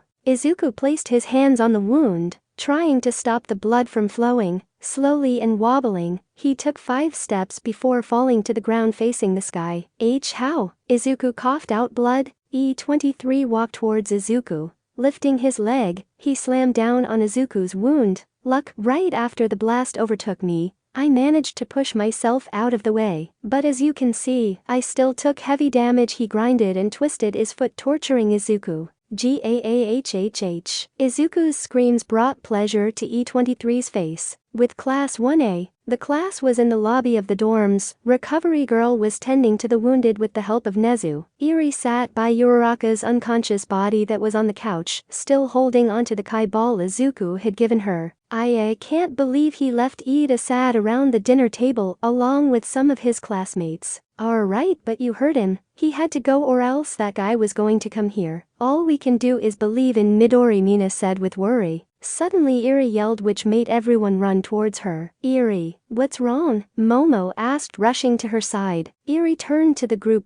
Papa, he's the Kai ball was fading. No, does this mean what I think it means? Kirishima said, stepping back. Mina covered her mouth as tears began to run down her face. He's dying. Back with Izuku. Izuku screamed as E23 continued to torture him. You know I could have done things differently, you know. E23 lifted his foot off Izuku. Yeah, I could have very easily killed you in Hosu, but I didn't. Do you know why? He bent down close to Izuku's face. It's because I wanted to see how strong you got. Now none of that matters. You will die here and soon all your friends will too. Are you the one who attacked before the training camp? At my house? You tried to take Eri, Izuku grunted, as tried to get up, but couldn't. E23 raised an eyebrow. What are you talking about? Has the loss of blood affected your brain? Why would I want her? If you makes you feel any better. No, it wasn't me. If it wasn't him, then who was it? Izuku thought as he tried to get up. Now, I wouldn't move if I were you. Those injuries look pretty bad. You remind me of an injured animal.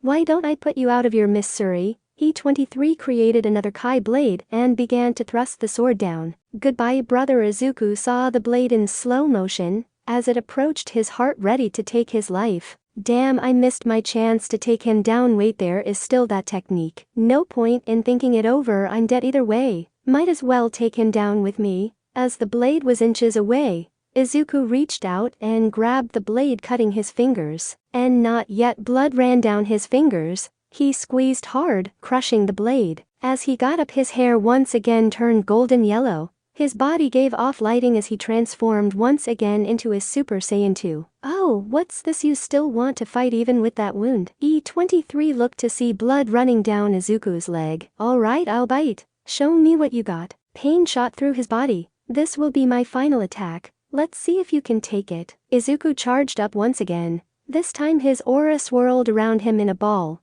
trapping both Izuku and E23 inside it. Golden streaks of light swirled around him as his life energy gathered around him. What is this? Your final breath or your dying gasp? Either way, all I need to do it get out is E23 flew up only to hit the Kai swirling around them, knocking him down to the ground. I can't get out. This time there is no getting out of here. I will make sure you go down with me. Izuku smiled as he saw the panic in E23's face. E23 eyes widened as he realized what was happening. Too little too late. Wait, Izuku, his voice panicking, as the light began to burn brighter and brighter. Think about your friends, your family. Don't you want to do back with them? Izuku smiled one final time. They will only be safe when you're gone. Looking down at his arm, Izuku saw golden flakes coming off of his body. I do this for you, my friends, Mom, Eri, and especially for you, Uraraka. Be the heroes you were all meant to be. Goodbye. Graiaya. Izuku's energy exploded outwards, similar to that of a nuclear explosion, his body burning from the inside out,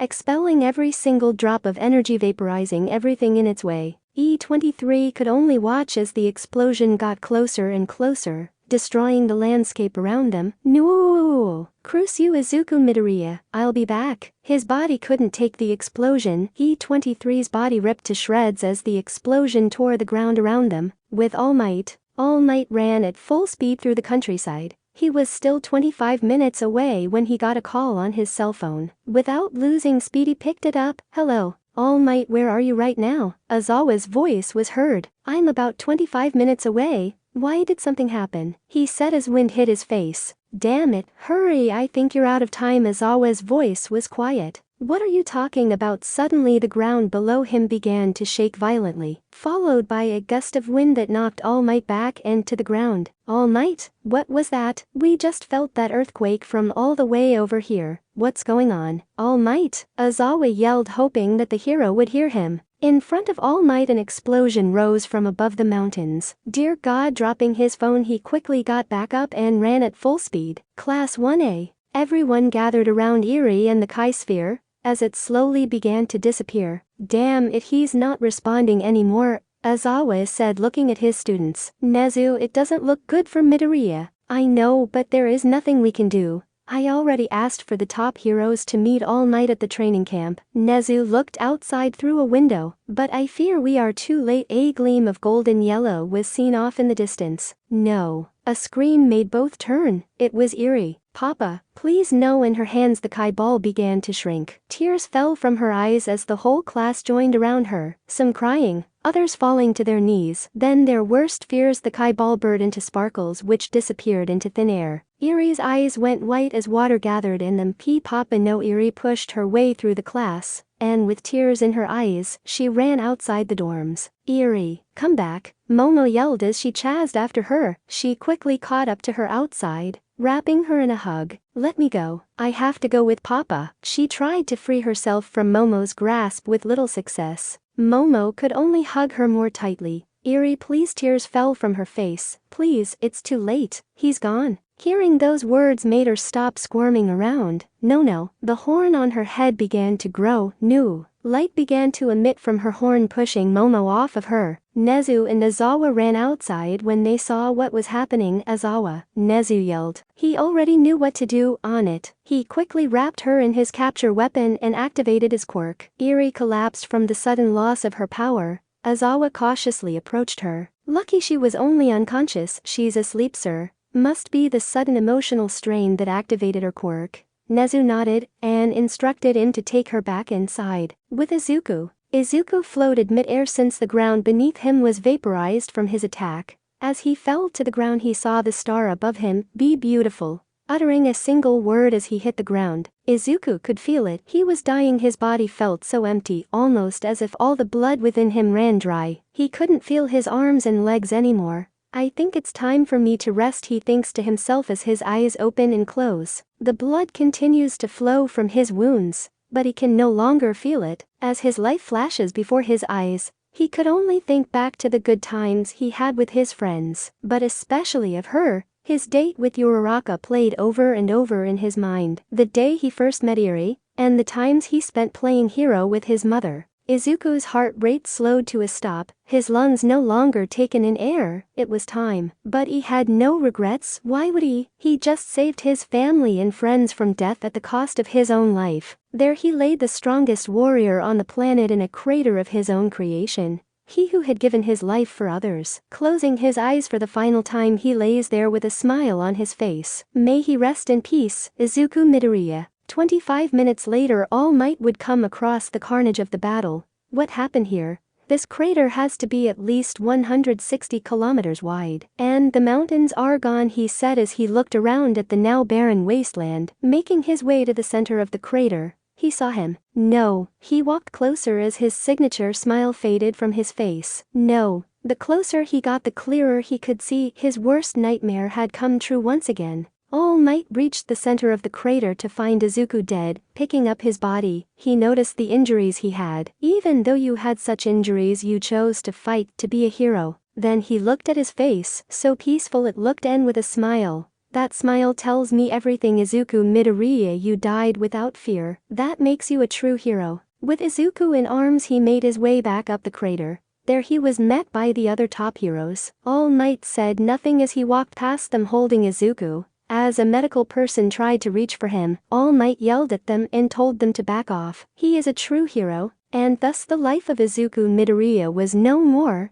He gave the ultimate sacrifices for his loved ones and the world. Chapter 24. Goodbye. Next morning, the whole class were told to stay at the dorms. Most of their stuff had already been moved in, but still had stuff missing. As they were assigned their rooms, sadness came over them when they called Izuku's name. They didn't know if he was still alive or not. Uraraka had still not woken up from when Izuku neck-chopped her. She was taken into her assigned room. Everyone was instructed to get some rest, but who could sleep after the night's events? They still held out hope that Izuku was still alive. It was now early morning and everyone was downstairs in the living room waiting for news on Izuku. Just then All Might walked into the dorms with Izuku nowhere in sight. Sir, where is Midoriya? Iida stepped up. The look on his face said it all. I'm sorry everyone, I arrived too late to help him. Izuku Midoriya is dead. Looks of disbelief and gasps were heard. He died taking down the villain and in turn saving us all.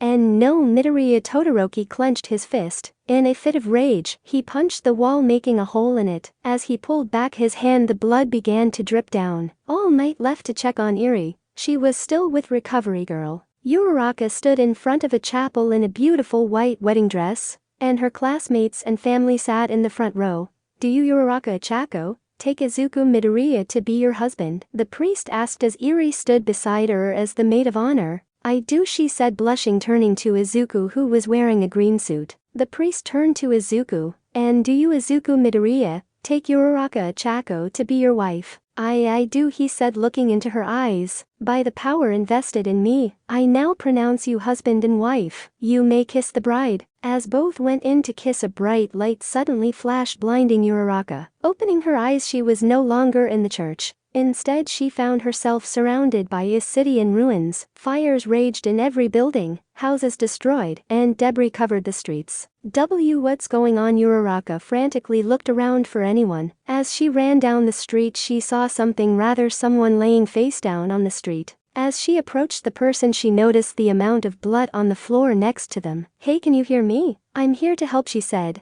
flipping the person over to check on them. To her horror, she saw the face of Izuku, his face white as snow and the color in his eyes gone. Deku. She went to feel for a pulse. Nothing. She quickly started CPR and no please don't leave me. Deku. She desperately tried to resuscitate him. No luck, he was gone. Why did this happen? She asked herself as tears ran down her face. It's because you didn't care enough. A demonic voice was heard coming from every direction. You let him leave. No, you're wrong. I tried to stop him. Uraraka yelled back. You didn't try hard enough? The voice became more aggressive. If you were good enough, maybe Izuku would still be alive. Uraraka fell to her knees. Stop it. Deep down you know it's true. You're just a kid pretending to be a hero.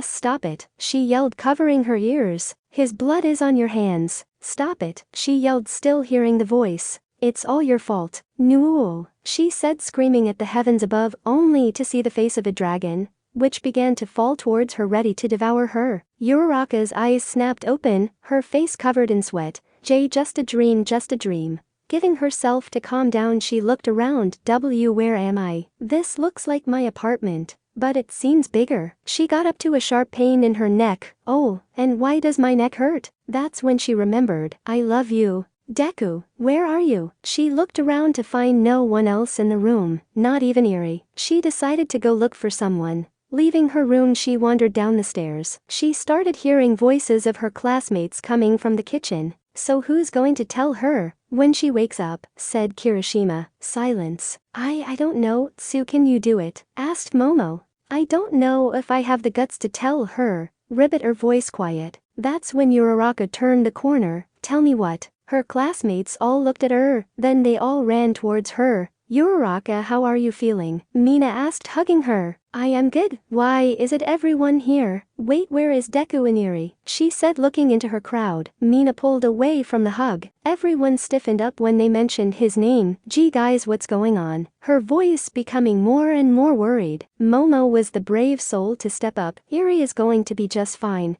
She accidentally activated her quirk, which caused her to faint. She's with Recovery Girl now. She stopped biting her tongue. Oh, okay, that only answers half of my question. Where is Deku? Her voice shaking. He's well, I don't really know how to say this. Just then All Might walked into the dorms. Wait, let me tell her, said All Might. All Might, what are you doing here? Do you know where Deku is? She asked once again. He kneed down towards her and hung his head down. I'm sorry, Uraraka, but Izuku Midoriya is dead. Her eyes went wide. What? All Might could only stare at the ground as she slowly processed what he said. Uraraka took a step back. And no, you're lying. You have to be right, guys. She looked at her classmates. Looks of sadness was seen on their faces. All Might, look at me, she said as her voice trembled. He looked up at her. Is what you said true? Yes, slap. The sound of her hand hitting his cheek was heard. Don't lie to me, All Might, please. Tears ran down her face. Not you, please, not you. She turned towards her classmates. Tell me he's lying. Tell me this is just some sick joke you guys came up with. No one said anything. And no, come on guys, this isn't funny. She slowly backed away from everyone. Tell me that's not true. Please tell me it's not true. Tell me, she yelled out. Mina, come on, tell me it isn't true. Mina ran towards her and hugged her as tears ran down her face. I'm so sorry, Uraraka. What he said is true. He's gone. She fell to her knees. No, it can't be. It just can't. Her tears were uncontrollable. Deku. Her wails echoed through the dorms. The girls helped her up and took her to her room. The whole way there the tears never stopped falling. Once in her room she turned to the girls. Get out. But Uraraka, Mina wanted to stay to comfort her. Get out. This was the first time they had seen Uraraka so desperate, so defeated. Please, get out. She hung her head in defeat. Momo grabbed Mina by the shoulder. Come on, she needs her space right now. As they turned to leave, they heard the thud of the door closing, followed by more sobs coming from inside the room. Uraraka shut herself in her room, refusing to speak to anyone. Later in the day, Aizawa showed up with Eri. How is she taking the news? Aizawa asked All Might, who was sitting on the couch. As well as you think. She just lost one of the important people in her life. The hero was visibly shaken. And I wasn't fast enough to help him. What kind of hero does that make me? He said, looking at his hands. Aizawa turned to Eri. Eri, why don't you go with Uraraka? She needs you right now, she nodded, and with the help of Momo was taken to her room. As the two heroes talked, Aizawa took a seat next to All Might. There's nothing you could have done. Midoriya tried to carry the weight of the world on his shoulders, And he paid the ultimate price. That's the thing, I could have stopped him from leaving or at least tried, but I didn't. It wasn't fear that was holding me back, it was something else. Maybe I understood what he wanted to do. Maybe deep down if it wasn't me it had to be him. He dropped his head into his hands. I still have to tell his mother. With Eri, the duo walked in complete silence until Eri stopped. Aunt Momo. Yes, Eri. She kneeled down to meet the girl eye to eye. I'm sorry about last night. I hurt you with my quirk. Eri looked down at the ground. Momo hugged the girl. It's okay, Eri. If you want to make it up to me, help Uraraka for me please. Eri nodded. Getting to Uraraka's room, Momo noticed the food they left out for her remained untouched. Momo knocked softly. Uraraka, it's Momo. I know you don't want to talk to anyone right now, but I have someone who's worried about you. Inside, Uraraka lay in bed wrapped in her blanket, her pillowcase wet from tears. Mama. She got up when she heard Eri's voice. Mama, it's me. Uraraka got up and quickly reached for the door. The tears started to flow as she turned the doorknob. Opening it, she found Eri holding Momo's hand. Eri, she fell to her knees. Papa is he's. Before she could say anything else, Eri cut in. I know, Mama. I know. Tears ran down her face as well. I miss him so much already. Momo left the pair as they cried in each other's arms. With Inko. As the sun set, it was now time to tell Inko about Izuku's death. This was something All Might was not looking forward to. In her tiny apartment, she sat down to eat dinner when there was a knock at the door. Who could that be at this hour? She got up to open the door. Yes. When she opened, it was All Might and Nezu at the door. Hey, All Might. Good evening, ma'am. May we come in? We have something to tell you regarding Izuku Midoriya. All Might's voice wavered.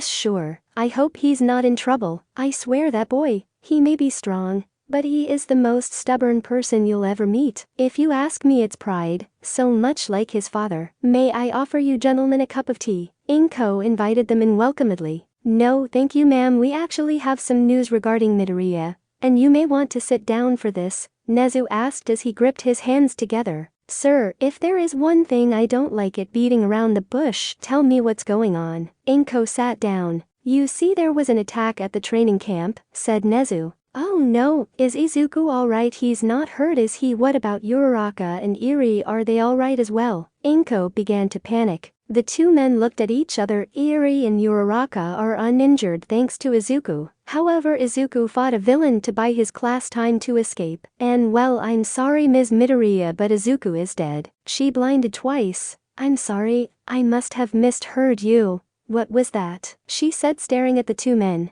We regret to inform you that Izuku Midoriya died protecting his class from a villain, said Nezu. Inko got up. He's dead. Is that what you're saying? The two men looked down at the floor. And no, that can't be. Izuku is strong, he wouldn't lose to anyone. Please, not my baby, she said as tears fell from her face. It's the truth, ma'am. I held him in my arms. Ma'am, is there anything you'd like us to do? We will. All Might noticed something was wrong. Ms. Midoriya, her face had become white as snow, and she was grabbing onto her arm. I'm not feeling so good. She clenched her chest as she began to fall to the floor. All Might quickly caught her and checked her pulse. She's having a heart attack. All Might turned to face Nezu. Take her to the hospital quickly, Nezu instructed as All Might took off at top speed. Inko would find out that she had a clogged artery in her heart, and the news of losing her son triggered the attack. If she wasn't careful, she could very easily die as well. She would later be released after some treatment. All Might didn't have the heart to face her again,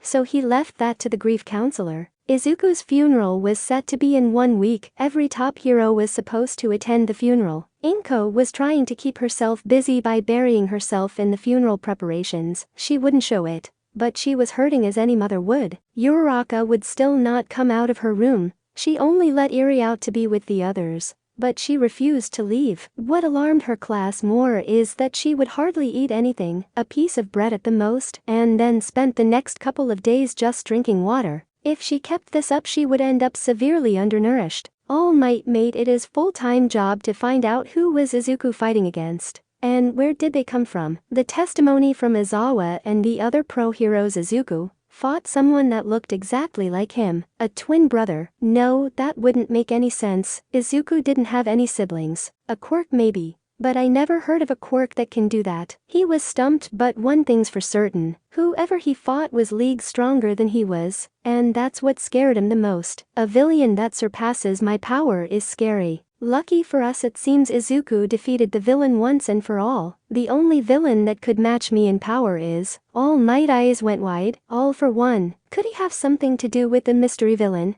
1 week later, funeral day. Today was the day Izuku would be put to rest with the greatest honors a hero can get. Inko didn't want a big funeral, but when the media found out what he did, they had no choice but to move the funeral to the local cathedral. However, no one bothered to tell Inko about this. Inko rode inside of a black limo as they approached the cathedral. Inside, All Might sat inside wearing his Golden Age hero costume. Ms. Midoriya, I just want you to know you don't have to worry about picking up the bill for this. I will pay for everything. I just don't want you to worry about anything else. What do you mean? Inko could only stare at All Might as they pulled up to the cathedral. I got outside. The whole UA student body stood outside, waiting for Inko to walk in. On the other side of the road was full of media personnel and normal everyday people. The crowd stretching on for blocks, all standing in solidarity for a fallen hero. This is too much. I don't want this. All Might placed his hand on hers. If you like, I can take you home.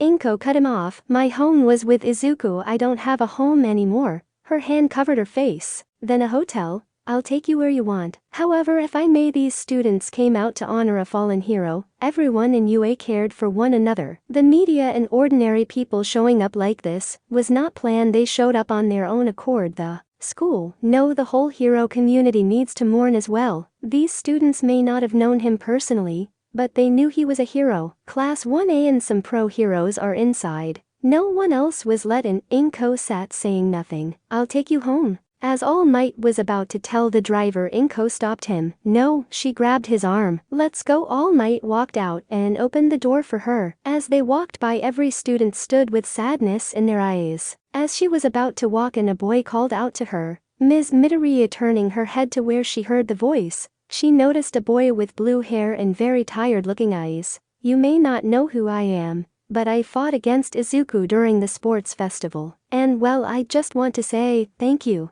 Shinso bowed. Because of that fight, Izuku gave me a new perspective on my quirk. He told me I can do it, that I can become a hero. That was the first time someone has ever said those words to me. I never got the chance to thank him, so please accept my than. He cut off by arms wrapping around him. It makes me happy to see that my Izuku made a positive change in your life. Take what you learned to heart and become the hero he knew you could be. Inko smiled as tears ran down her face, as well as Shinso. Why, yes ma'am, I promise you, Shinso said, crying into her arms. After a few seconds the two pulled away. Inko entered the cathedral. As they walked down the aisle, Inko saw the coffin in front of the cathedral. She looked to her sides to find back seats were filled with every pro hero in the school, and as well as the top 10 heroes wearing their costumes. In the front rows sat Class 1A, all wearing formal wear. Just then a girl and a small child wearing black dresses stood in the aisle. Inko immediately recognized the two and ran towards them. Her heels clanked down the aisle. Reaching the two, she pulled them in for a hug. Uraraka and Eri embraced her as tears ran down her face. I'm so sorry, Inko. I couldn't do anything to help him, Uraraka cried. Inko pulled away from the hug and whipped away her tears. It's okay, dear, you did what you could, and I don't blame you for what happened. She eyed Uraraka up and down. My dear, have you been eating properly? You look so skinny and your face, it's so pale. Inko noticed the pink of her cheeks was gone. Uraraka shook her head. No, I haven't. I just miss him so much already, you know. Izuku wouldn't want to see you like this. Inko whipped a tear from Uraraka's face. After this, come to my place. I'll make you Izuku's favorite food. That means you too, Eri, she smiled, as both girls nodded as they walked to their seats. Izuku's funeral was one filled with sadness and joy. They talked about the good times they had with him. Even some of the pro heroes got up to say something. Then it was Uraraka's turn. She got up and walked to the podium with Eri holding on to her hand. Izuku was many things: strong, kind, gentle, caring, joyful, but to me he was a Deku. Now you may ask yourself, doesn't that mean useless? You would be wrong. After our first day of class, Izuku changed his meaning of that word. I said to him that it kinda sounded like, you can do it, and that he did. He saved me multiple times from danger, including the entrance exam and the USJ. He even saved Eri from the Yakuza, and most of all, he would save the lives of his fellow classmates at the training camp. Her voice trembled as she remembered. Some have called his action stupid, but I believe Izuku knew what he was doing, that he did it not for the glory but out of the kindness of his heart. Izuku knew he had a responsibility to try. I know he wouldn't have regretted his choice, because a real hero would have known there was really no choice to make, and hero is all he wanted to be. A tear was seen falling from Uraraka's face. I think he knew that he might not win, that he wouldn't come out alive. But he also knew he was the only one who could try. She picked Eri up. I would want us to move forward, to never give up on our dreams. We in classes 1A and 1B will become heroes, and we will show that Izuku's sacrifice was not in vain.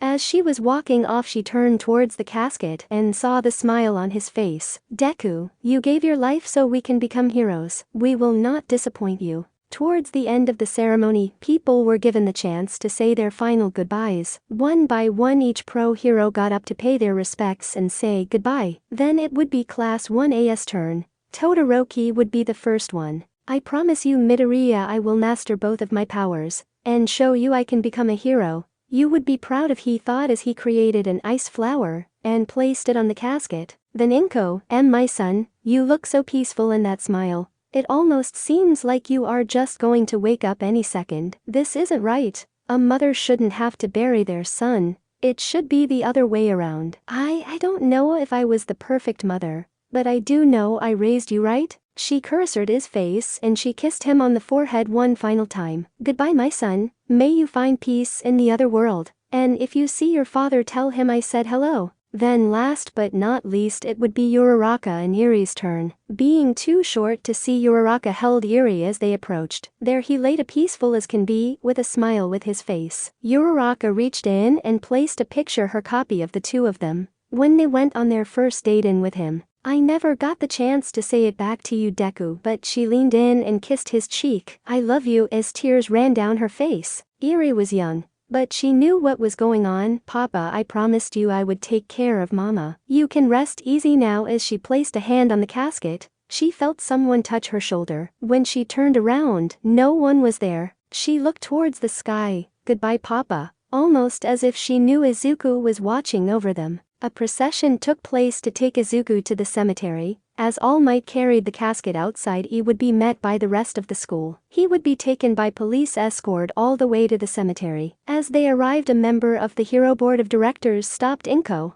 Ma'am, I know Izuku never got the chance to graduate, but his actions made him a hero. I would like to present you this. The man handed Inko a card. As she looked at it, her eyes began to tear up. On the front of the card it read, Izuku Midoriya, Hero License, with a picture of Izuku on the front. Holding the card close to her heart, she looked at the man. Thank you, she smiled. He tipped his hat and walked off. As they lowered Izuku into the grave, everyone grabbed a rose and threw it in with him, each flower signifying a promise to become heroes, a promise to never forget. As everyone slowly left, Uraraka, Eri, and Inko were the only ones left at the cemetery. Inko approached Uraraka. It's time, dear. She shook her head. Just a bit longer. All right, come on, Eri, I'll see you back in my place, Uraraka. As Inko walked with Eri, she turned around to see a teardrop hit the ground. Uraraka stood there alone now, looking at his tombstone that read, Here lies a hero, one with amazing power, but an even more amazing heart. As she was about to leave, a voice came from behind her. It's sad, isn't the tall man wore a black suit, to die so young. As Uraraka turned around to see his face, when she did, time itself seemed to slow. In front of her was a man with emerald eyes and messy spiky black hair. What caught her eye the most was the freckles on his face, just like Izuku's, and what appeared to be a halo ring over his head. Hey, are you? The man walked towards the grave and placed flowers on the tombstone. Just a friend of the family. I haven't seen him since he was a baby, and I come back to this. Were you his classmate? As he turned, Uraraka noticed something, a tail. She knew what he was. Izuku once told her all about the Saiyans. Could he be a Saiyan just like Deku? She turned to talk to the man. Well, yes. But I was more like his girlfriend. I see, so you cared a lot about him, I take it. Uraraka nodded. That's good. If you don't mind me asking, what is your relationship with Izuku? She asked as the man began to walk away. He stopped. I was his family, or at least I think I was. It's been so long that I doubt he still saw me as family. Then I guess you know what happened to his father. The man turned around. He almost never spoke about his father. But when he did it, he would always held him in high regard. Izuku wanted to meet him, yes, but he understood why he had to leave. I know Izuku would still consider him family, she said, smiling at the man. The man's eyes began to water. Thank you. He turned to leave, and in the blink of an eye he was gone. Uraraka stood in shock. That was his father. He looked just like Deku? Once at Inko's apartment, she made the girls Izuku's favorite food. They enjoyed every bit of it. After enjoying the food, Inko brought out some old baby pictures of Izuku. Both Uraraka and Eri commented on how cute Izuku looked in the All Might Odyssey. As she turned to page, Uraraka's eyes stopped on a photo of baby Izuku being held by someone who looked just like her man she met in the cemetery. Due to security reasons, Uraraka and Eri were both escorted back to the dorm. Once there, the class was waiting for them to return. What's going on? She asked, looking around. Well, we all know you went through a lot,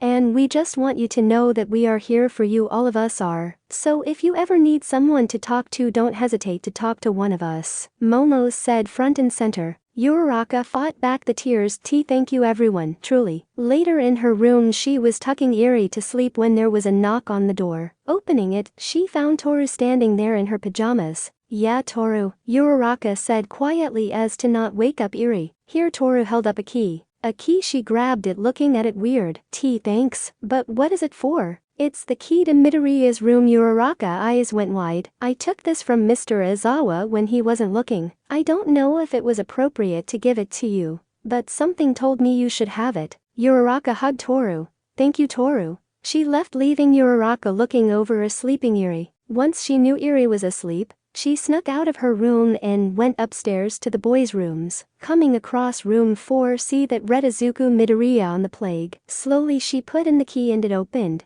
As she walked inside, she remembered the first time she stayed over at his place. Everything all might just how she remembered it. As she walked by his drawer, she noticed something, a photo. It was the photo they took in the arcade. He'd kept it and even framed it. She smiled at this little gesture. Putting it down, she walked towards his bed. As she walked by, 7-star balls were seen on the drawer next to the photo. Uraraka looked at the bed and laid on it. As they breathed in, she caught a whiff of his smell. Damn it, why Deku? I could have helped you fight. Why did you have to die alone like that? I'm sorry. She cried herself to sleep as she hugged his pillow. As everyone slept, Den tried to sneak into the dorms to obtain something in Izuku's room. Or rather, 7 of them. Why does this place have to be so damn big? Den floated outside the window of Izuku's room. He wore a mask covering up his mouth and face, only allowing room to see. Seeing that there was no in without breaking the window, he charged up Kai to his finger and sliced the window open. Good. Now where did Izuku put the Dragon Balls? Looking around, he saw the shine coming off of them on the drawer. Jackpot. As he began to place the Dragon Balls into a bag, while reaching for the last one, he was surprised when he heard an alarm go off. Security breach room 4C. Security breach room 4C. Unauthorized personnel detected. What? Looking around, he noticed Uraraka had woken up and pressed the emergency button in the room. Who are you? And what are you doing in here? Uraraka said, ready for a fight. When she noticed the bag and that the Dragon Balls were missing. Put those back. They don't belong to you. Suddenly the room to the door was blown away by a wall of ice. Todoroki was the first to arrive. Uraraka, what are you doing here? He said, looking at her. Not now. Capture him. Uraraka pointed at Dend. Activating his ice, he created a wave of spiked ice which rocketed towards Dend. With little time to react, he fired a Kai blast that broke the ice. Damn it, I'm still missing one Dragon Ball, but I can't get captured here. I'll have to come back later. Just then the rest of the boys on the floor ran into the room. Another day, Den created a ball of energy, which blinded everyone in the room. Den would waste no time flying through the window, shattering it. Still seeing stars, the students decided they couldn't chase after the mystery person. A minute later Aizawa and All Might arrived. What happened? Aizawa asked. Someone tried to steal Deku's stuff, said Uraraka. Strange, why would anyone try to steal from him, and especially when his stuff is here at UA? All Might couldn't wrap his head around out. What did they take? Aizawa said, looking around into the room. They took the 6 of the 7-star balls that Izuku had, but they didn't get this one. Uraraka held up the 4-star ball. Whatever they are, it has to be something important in order for them to break in here. All Might thought about it for a second. Until we have more information on this mystery person, I think we should keep it here. Aizawa nodded. I agree. Uraraka are willing to hold on to that and keep it with you at all times. Yes, she said without hesitation. Good, now everyone go back to sleep. Before he could finish, Eri showed up half asleep. Mama. She looked around, eyes closed. I'm here, Eri. Come on, let's get you back to bed. She walked Eri back to bed with the Dragon Ball in her hand. As they walked by, Aizawa noticed something strange. The Dragon Ball had began to glow slightly. He also noticed that Eri's horn became bigger. The ball is reacting to her. But what does that mean? The other world. Izuku couldn't see, hear or move. So this is the afterlife? Huh, honestly I was expecting much more. Izuku woke up to a light shining on his face.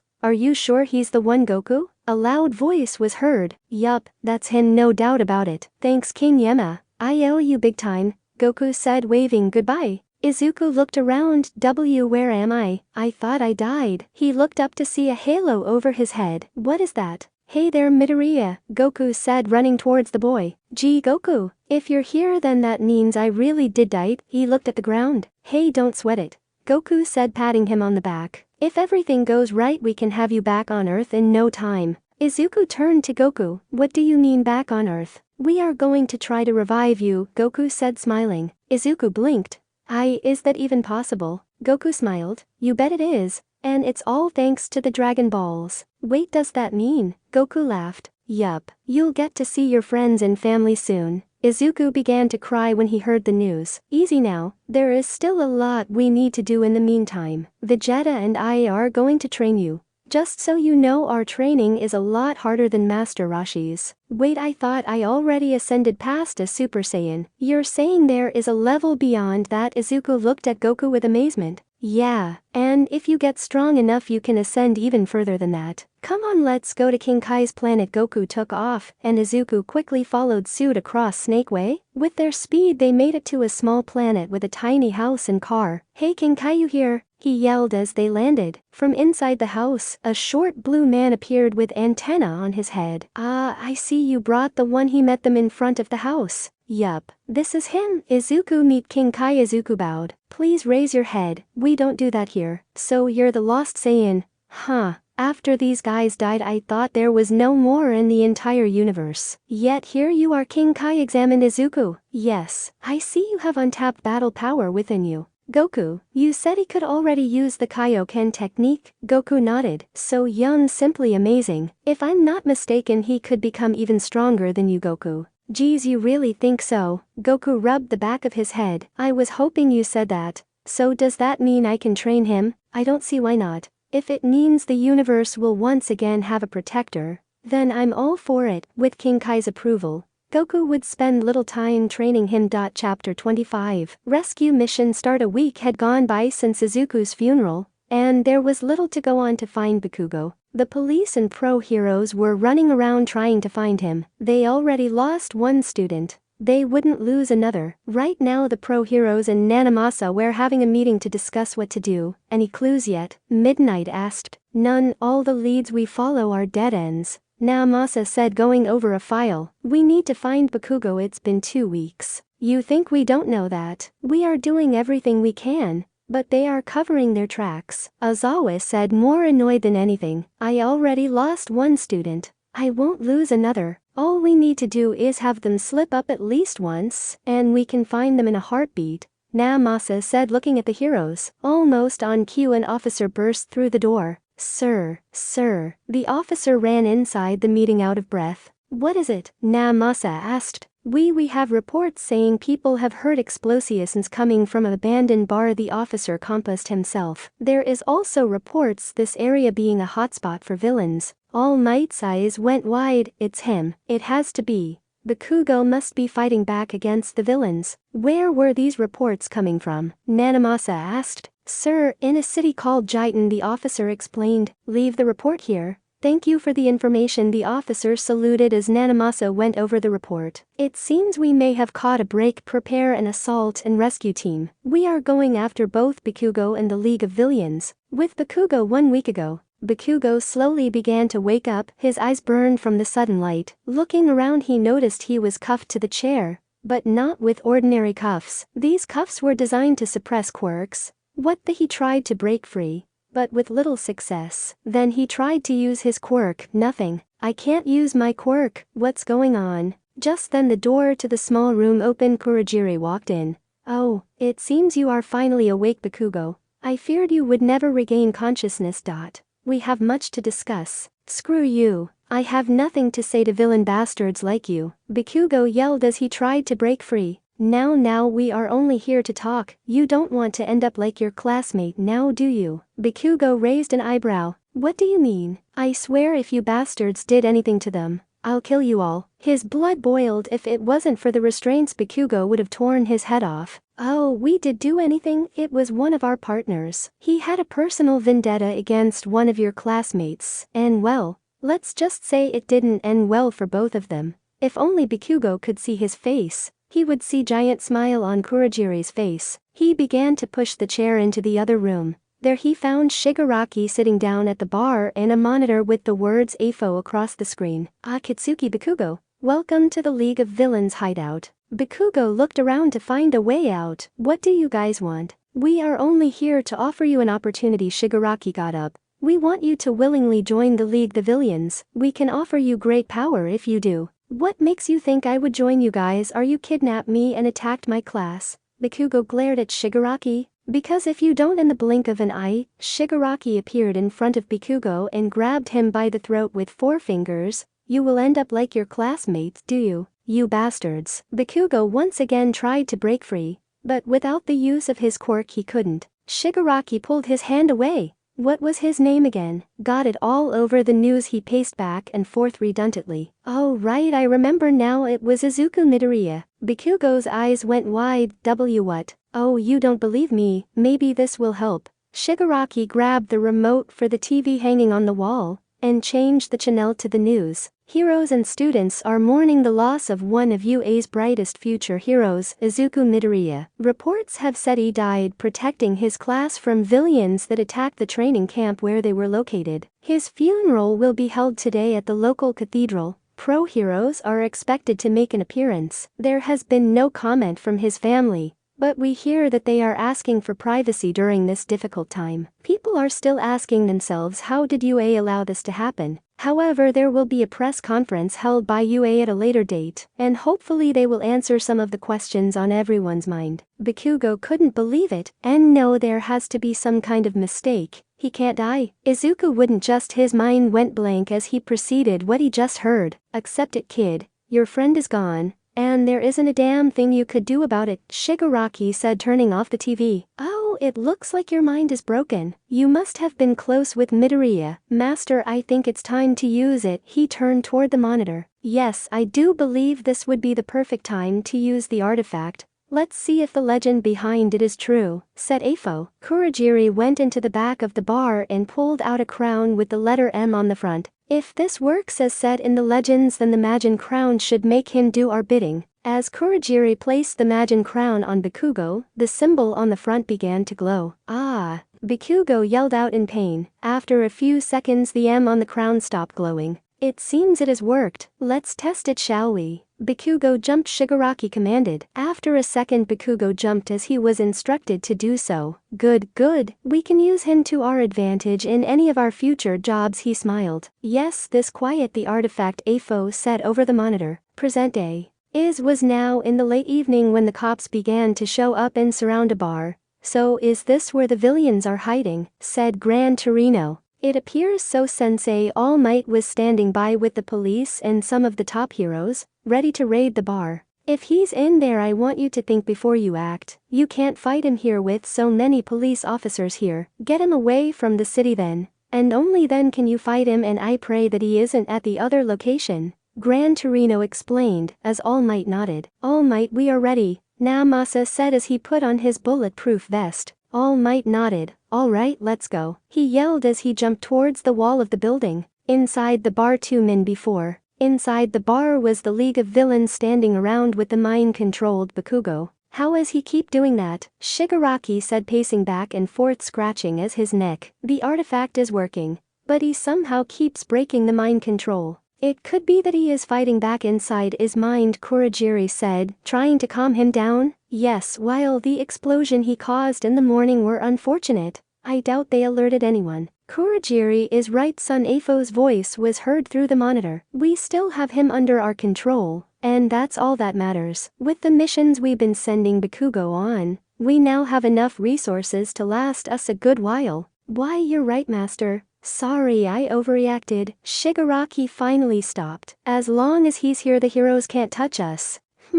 What's this? Afo's voice seemed concerned. What's wrong, master? Shigaraki asked. It appears we have some company at the Nomu facility. Stay on alert, Shigaraki. Afo's voice cut out. Toga, why do you look so sad? Is it something I did? Sorry. Twice bowed, then stood up straight. On second thought, no, I did nothing wrong. Toga pouted. It's just now that Izuku is dead, I won't be able to get my hands on his blood. She smiled sadistically. His blood was special, almost inhuman. Just then there was a knock at the door. This made everyone in the bar stare at the door. Pizza delivery. Before anyone could move a muscle, the wall broke into pieces. Smash. Flying in was All Might. While the villains were getting their bearings, Kamui Woods quickly grabbed everyone with his quirk tree prison. Dobby just laughed. You really think your trees are going to work with my fire? As he began to flare up, Gran Torino flew in, knocking his out. It's best if you stay quiet. Boy, using his jet quirk, he fell back. It's over, villains. Why? Because we are here. All Might scanned the room when he saw Bakugo. Young Bakugo, you are safe now. Come over here. We'll get you to safety. He didn't move. Young Bakugo. Shigaraki laughed. Ha ha ha, he can't hear you anymore, All Might. All Might grit his teeth. You bastards. What did you do to him? Nothing much, just used a very special tool to make him do what we wanted. Want to see? Shigaraki turned his head to Bakugo. Attack All Might? Bakugo slowly looked up at All Might. Target acquired. He raised his hand ready to blast the hero. Bakugo, what are you doing? All Might looked on in disbelief. Has his student fired off an explosion? As the smoke cleared, All Might stood with his arms crossed in front of him. I don't know what has gotten into you, Bakugo, but this ends now. All Might ran towards Bakugo, ready to grab him. To his surprise, All Might blinked and Bakugo was no longer in front of him. What? All Might behind you, Gran Torino yelled out. But it was too late. Bakugo once again raised his hands and fired at All Might. Unable to block, All Might was sent flying across the room, to the surprise of every hero present. You heroes like it? The artifact is amazing, isn't? Shigaraki asked mockingly. Whatever it is, Bakugo received his power up from that All Might pushing off against the wall. That crown, it must be what's making him do this. If I can get that thing off of him, then he would surely come to his senses. Target still alive. Resuming attack, Bakugo with the help of his explosions launched himself toward All Might. Before Bakugo could get his hands up, All Might disappeared from sight, only to reappear with behind Bakugo. I'm sorry, young man, but you need to come back to your senses. And I get the feeling that crown on your head is the culprit. With swipe of his hand, he managed to take the crown off of Bakugo's head. After a few seconds, the shine came back into Bakugo's eyes. Where am I? He said, looking around. All Might, what are you doing here and why am I here? Easy, young Bakugo, we are here to rescue you. I know you must be scared, but it's all right now, we are here. All Might smiled. Just then a voice came from the monitor on the counter. Well, All Might. Afo's voice was heard. It seems fate has brought you here, but unluckily for you, I don't believe in fate. Just then a black sludge appeared out from the mouths of the villains. What is this? The black sludge began to pull in the villains as well as Bakugo. No! All Might yelled as he tried to reach for Bakugo, but he was 1 second too late. All Might! Namase yelled from outside the building. As All Might peeked outside, he saw that the police were being attacked by Nomus. Task Force B just radioed in. He's there. All Might's eyes went wide. Where? He yelled as he tossed aside the Majin crown. Next city over, Namase pointed. All Might nodded, and in a split second, he jumped away leaving everyone to fight the Nomus. The next city over, Afo stood above a now destroyed building. Such a shame. Shigaraki was finally beginning to understand what it means to commit to things. But you heroes just had to come in and ruin everything. He turned to the fallen heroes on the floor. Best Genus laid bleeding. Just then the villains and Bakugo reappeared from the black sludge. Master, you saved us, Shigaraki said, catching his breath. Yes, I have, my boy. But I fear it is only temporary. Afo looked towards the sky. Coming into view was All Might. All for one. All Might rocket punch which blew back the villains and Bakugo and destroyed the nearby buildings. I am taking you down once and for all. Afo blocked the attack much to All Might's surprise. This has been a long time coming, All Might. That is, has All for one. In the name of students and their future I will defeat you. Jumping back, All Might gained some distance. Far above the fight a news helicopter had found its way close to the fight. This is Jimmy Firecracker, with Channel 7 news coming from the battlefield, where All Might is fighting an unknown villain. From the looks of it, this mysterious villain seems to be on par with All Might himself. Only time will tell if All Might, our symbol of peace, can defeat this villain. Get us in closer, our microphone can barely pick them up. This news broadcast was quickly spreading like wildfire. Even international news outlets are picking on the live stream. Uraraka and Eri were once again invited to stay with Inko. Eri was trying to watch some cartoons when it was interrupted by the fight. Mama, she called out. In the other room, Uraraka was helping Inko prepare dinner when she heard Eri call for her. Yes, Eri. As she walked toward her, she looked at the TV screen and froze when she saw her teacher fighting. Oh no. Talk. That's all you do. Why don't you put your money where your mouth is? Afo's arm began to spiral into a spring, and with a mighty air push, he created an air blast that All Might himself began to be pushed back. This won't be enough to defeat me. All Might charged in. Detroit Smash. Afo quickly activated one of his many quirks, nullifying All Might's attack. You like it? I can magnetic distribution. It always me to distribute any impact. Afo smiled. Now that you are in close, it allows me to do this. He quickly raised his arms. Almighty push. No one saw anything but the earth beginning to cave in and with such speed, and began to destroy it, creating a giant crater in the process. All Might stood no chance when the blast finally reached him. Gahhhh. All Might yelled as his body slid to a stop. So how was that, All Might? Do you still wish to continue? Afo floated above the crater he created. All Might lay on the ground motionless. Oh, what's this? Done so soon? As he laid on the ground, All Might could help but think this felt so familiar. Ah, I remember now, this crater is just like the one I found Midoriya in. Afo flew towards All Might. You know, this seems familiar. He looked around. Yes. This is just like the crater E23 died in. Such a shame. I created the ultimate clone of Izuku, and yet it couldn't defeat the original. Afo shrugged. His blood was so special, half human and half alien. Amazing. All Might's eyes went wide. He created a clone of Izuku. That means he's the one responsible for his death. His eyes turned to pure rage. He slowly pushed himself up and stared at Afo. Why, you are the reason why he's dead. Is that what you're saying? Afo did move, and that moment of silence gave the answer All Might was looking for. He charged in and connected with a full-powered Detroit Smash and Afo's face, breaking the mask he was wearing and exposing his different face. With Uraraka and Eri, Uraraka couldn't believe it what she just heard. This villain is the reason why Deku is dead. He said a clone, that's why Deku said he looked just like him from the kitchen. Inko could hear everything. When she did, she let go on the pot of spaghetti that she was carrying. Back with All Might. In the smoke that followed, everyone held their breath, hoping that the symbol of peace defeated the villain. However, everyone's dreams were shattered when they heard an evil laugh coming from inside the smoke. Ha ha ha, is that all you got, All Might? As the smoke cleared, the whole world gasped when they saw the state All Might was in. His entire right side was deflated. It seems my attack severely damaged some of your internal organs, and if memory serves me right, you already have extensive damage to your organs. The last time we fought, Afo smiled as All Might fell on his knees, completely reverting into his skinny form. As smoke came off of All Might's body, the camera crew in the helicopter zoomed in,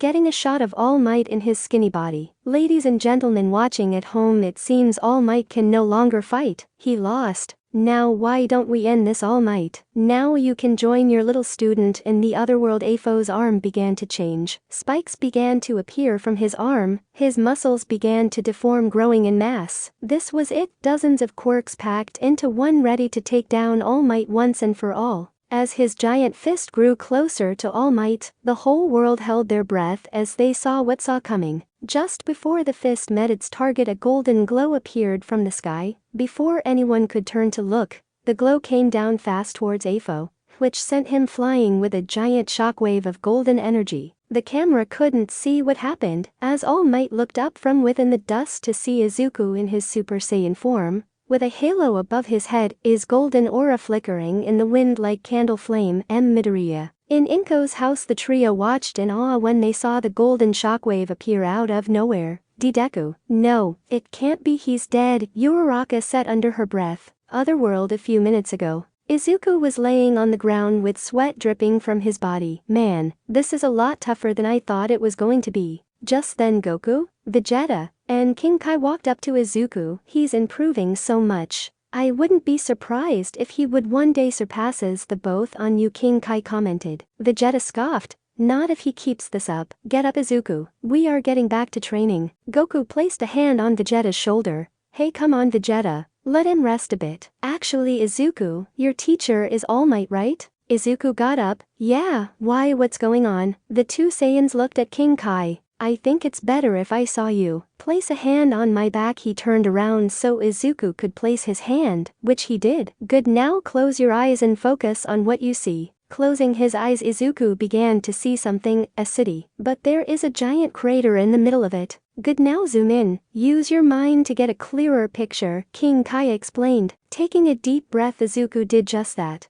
Is that All Might? Who is he fighting? I never seen that villain before. That is the villain known as All for One, King Kai explained. He's the one who have All Might, that nasty scar in his stomach. And by the looks of things, he's going to die. What? He can't die, we have to help him. Izuku yelled at Goku and Vegeta. Sorry, but we can't. We are dead, remember, Goku said, pointing at his halo ring. Izuku paced back and forth when he got an idea. I know, I'll use instant transmission to help him. You can't, King Kai spoke up. You are dead. The dead can't interact with the living. It goes against all the laws of heaven and hell. Placing his hand on King Kai once again, Izuku saw what was happening. His skinny form was now out in the open. The whole world knew his secret. Then in nightmare, Izuku saw Afo's mutated arm began to fly towards All Might, ready to end him once and for all. Enough. Izuku snapped, transforming into a Super Saiyan, pushing King Kai away. I'm going. Izuku placed two fingers on his forehead,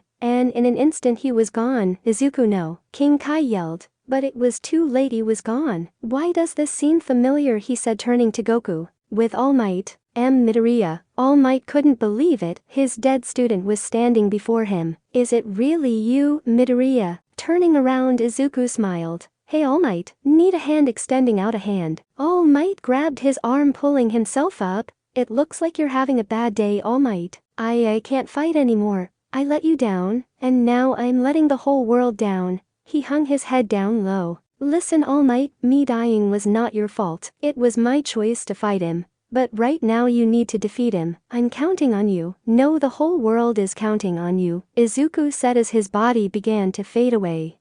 But my power, he said, looked up. Izuku placed his fist on All Might's chest. This should do the trick. The golden glow of energy began to flow from Izuku into All Might. I'll give you a fraction of my power, however this power won't last long, so give it your all. He could feel it, the energy beginning to course into him. Amazing. This power is off the charts. I feel like I can go plus ultra. All Might said, striking a pose as the golden energy surrounded him. Thank you, Midoriya. With this I know I can defeat him. Izuku's body was almost transparent at this point. Give him hell, All Might. Before I forget, tell Uraraka sorry for knocking her out. Oh right, and the Dragon Balls. Before he could finish, he disappeared. On the other side of the crater, Afo was starting to get up after the hit Izuku connected with. What the hell was that? It feels like I was hit by a truck. Looking around, he found no one else on the battlefield, except a now glowing buff All Might. Not good, I better Shigaraki and the others out of here. He placed a finger on his head. On the outskirts of the crater, Bakugo and Shigaraki along with the other villains were trying to corner Bakugo,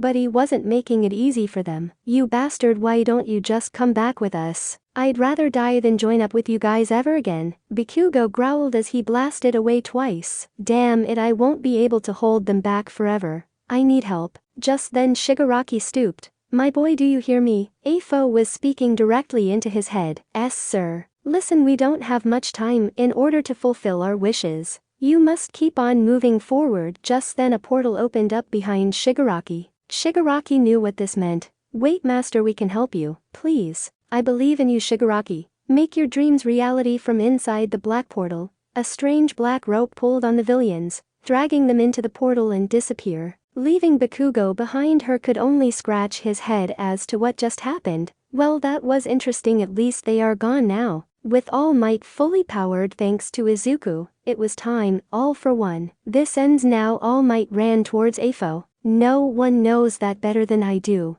Raghhh. Once again transforming his arm, he ran at All Might. As the two heavy hitters ran towards each other, All Might could feel Izuku's power flowing in him. So much power. And this is only a fraction of what Midoriya is capable of. "This time, Midoriya, I will not fail you. For the sake of the world, you my students, and for the memory of Midoriya, you're finished." Haya. As the two giants first met, the shock wave sent the helicopter spinning away. The surrounding buildings in a 10-mile radius has severe damage inflicted on them. In the aftermath, there was one clear winner, one person still standing. The helicopter stabilized itself, and getting in close they saw him. All Might had won. There he stood over the now defeated All for One. As All Might tried to catch his breath, Afo spoke. "Why, you know, after this your career is over. The embers within you no longer burn." Coughing out blood, All Might struggled to get the words out. "You're right, but what I am can never be erased. My time as a hero ends here.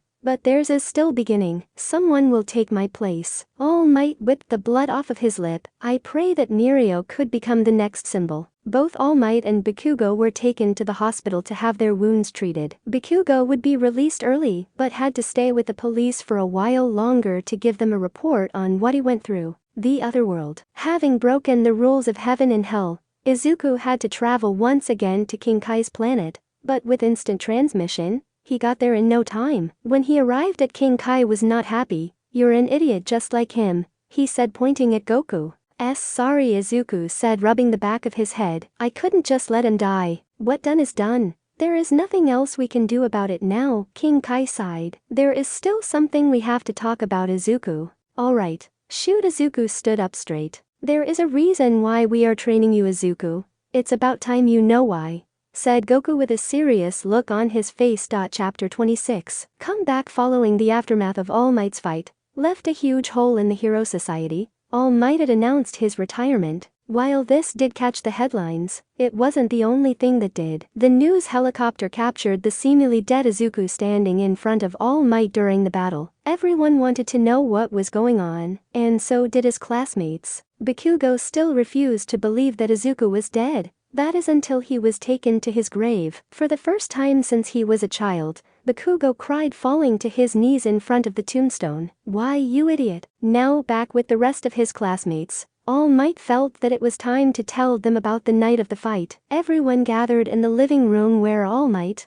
Aizawa and Nezu waited for them. "Well, seeing that everyone is here, we can get started. As many of you know, I fought a villain recently, and I am officially retired," All Might said with bandages wrapped over his head and arms. "What I am about to say may sound crazy, but as many of you saw during the fight, Midoriya helped me." The class was in disbelief. Many of them thought they were just hallucinating, but since All Might saw him too, they had to believe him. "I don't know how, but it's true. He told me to not blame myself for his death, but I can't stop thinking about how I could have done more." Just then Uraraka walked up to All Might with Eri in her arms. "Deku idolized you, All Might. He would want to see you like this, moping around like this. Trying to blame yourself won't help anyone. If you want to help, then live. Keep living for him, for your students that still need you." She smiled as the defeated hero. Seeing her smile brought back memories of when he was up-and-coming hero. "Thank you, Uraraka. You're right. Now that that's done, you all have to study. Your provisional license exams are coming up real soon.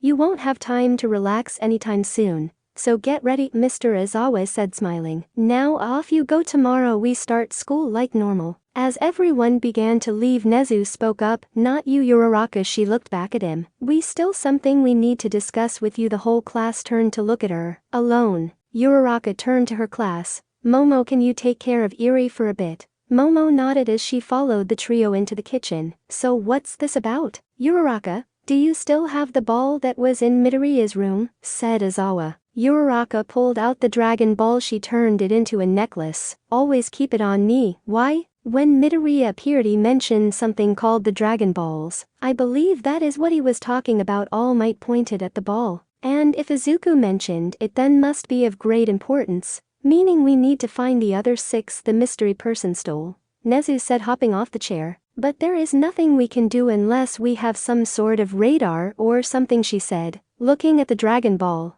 Just then someone walked into the kitchen. I may be able to help with that, Hatsune said, walking in wearing her workshop clothes. May Hatsune, from the support course. You said you can help locating the Dragon Balls, Aizawa said, looking tired as all heck. Yes, my great-grandmother knew about the Dragon Balls, and she created a sort of radar to find them, she said, pulling out a circular device. You're saying that little device can locate the other 6, said All Might. Yes, let's see. Hatsune fiddled with the device. Each ball emits a small electrical magnetic pulse, too small for other devices, but with this, I can hone in on the pulse. Beep, beep, beep, beep. Let's see, there one right here, and what that doesn't sense. What is it, Hatsune? Nezu asked. It says the other 6 are located 8,000 meters, 26,000 feet, in the air, she said, scratching his head. Something must be wrong. Hatsune shook the radar a bit. No, I think it's right, Uraraka cut in. The person who stole the other 6 could fly and used the same type of energy blasts that Deku used. So it isn't that far-fetched that this person could be this high up in the air. You're right, Uraraka, but why are these Dragon Balls so important? All Might said, scratching his head. They can grant any wish you want,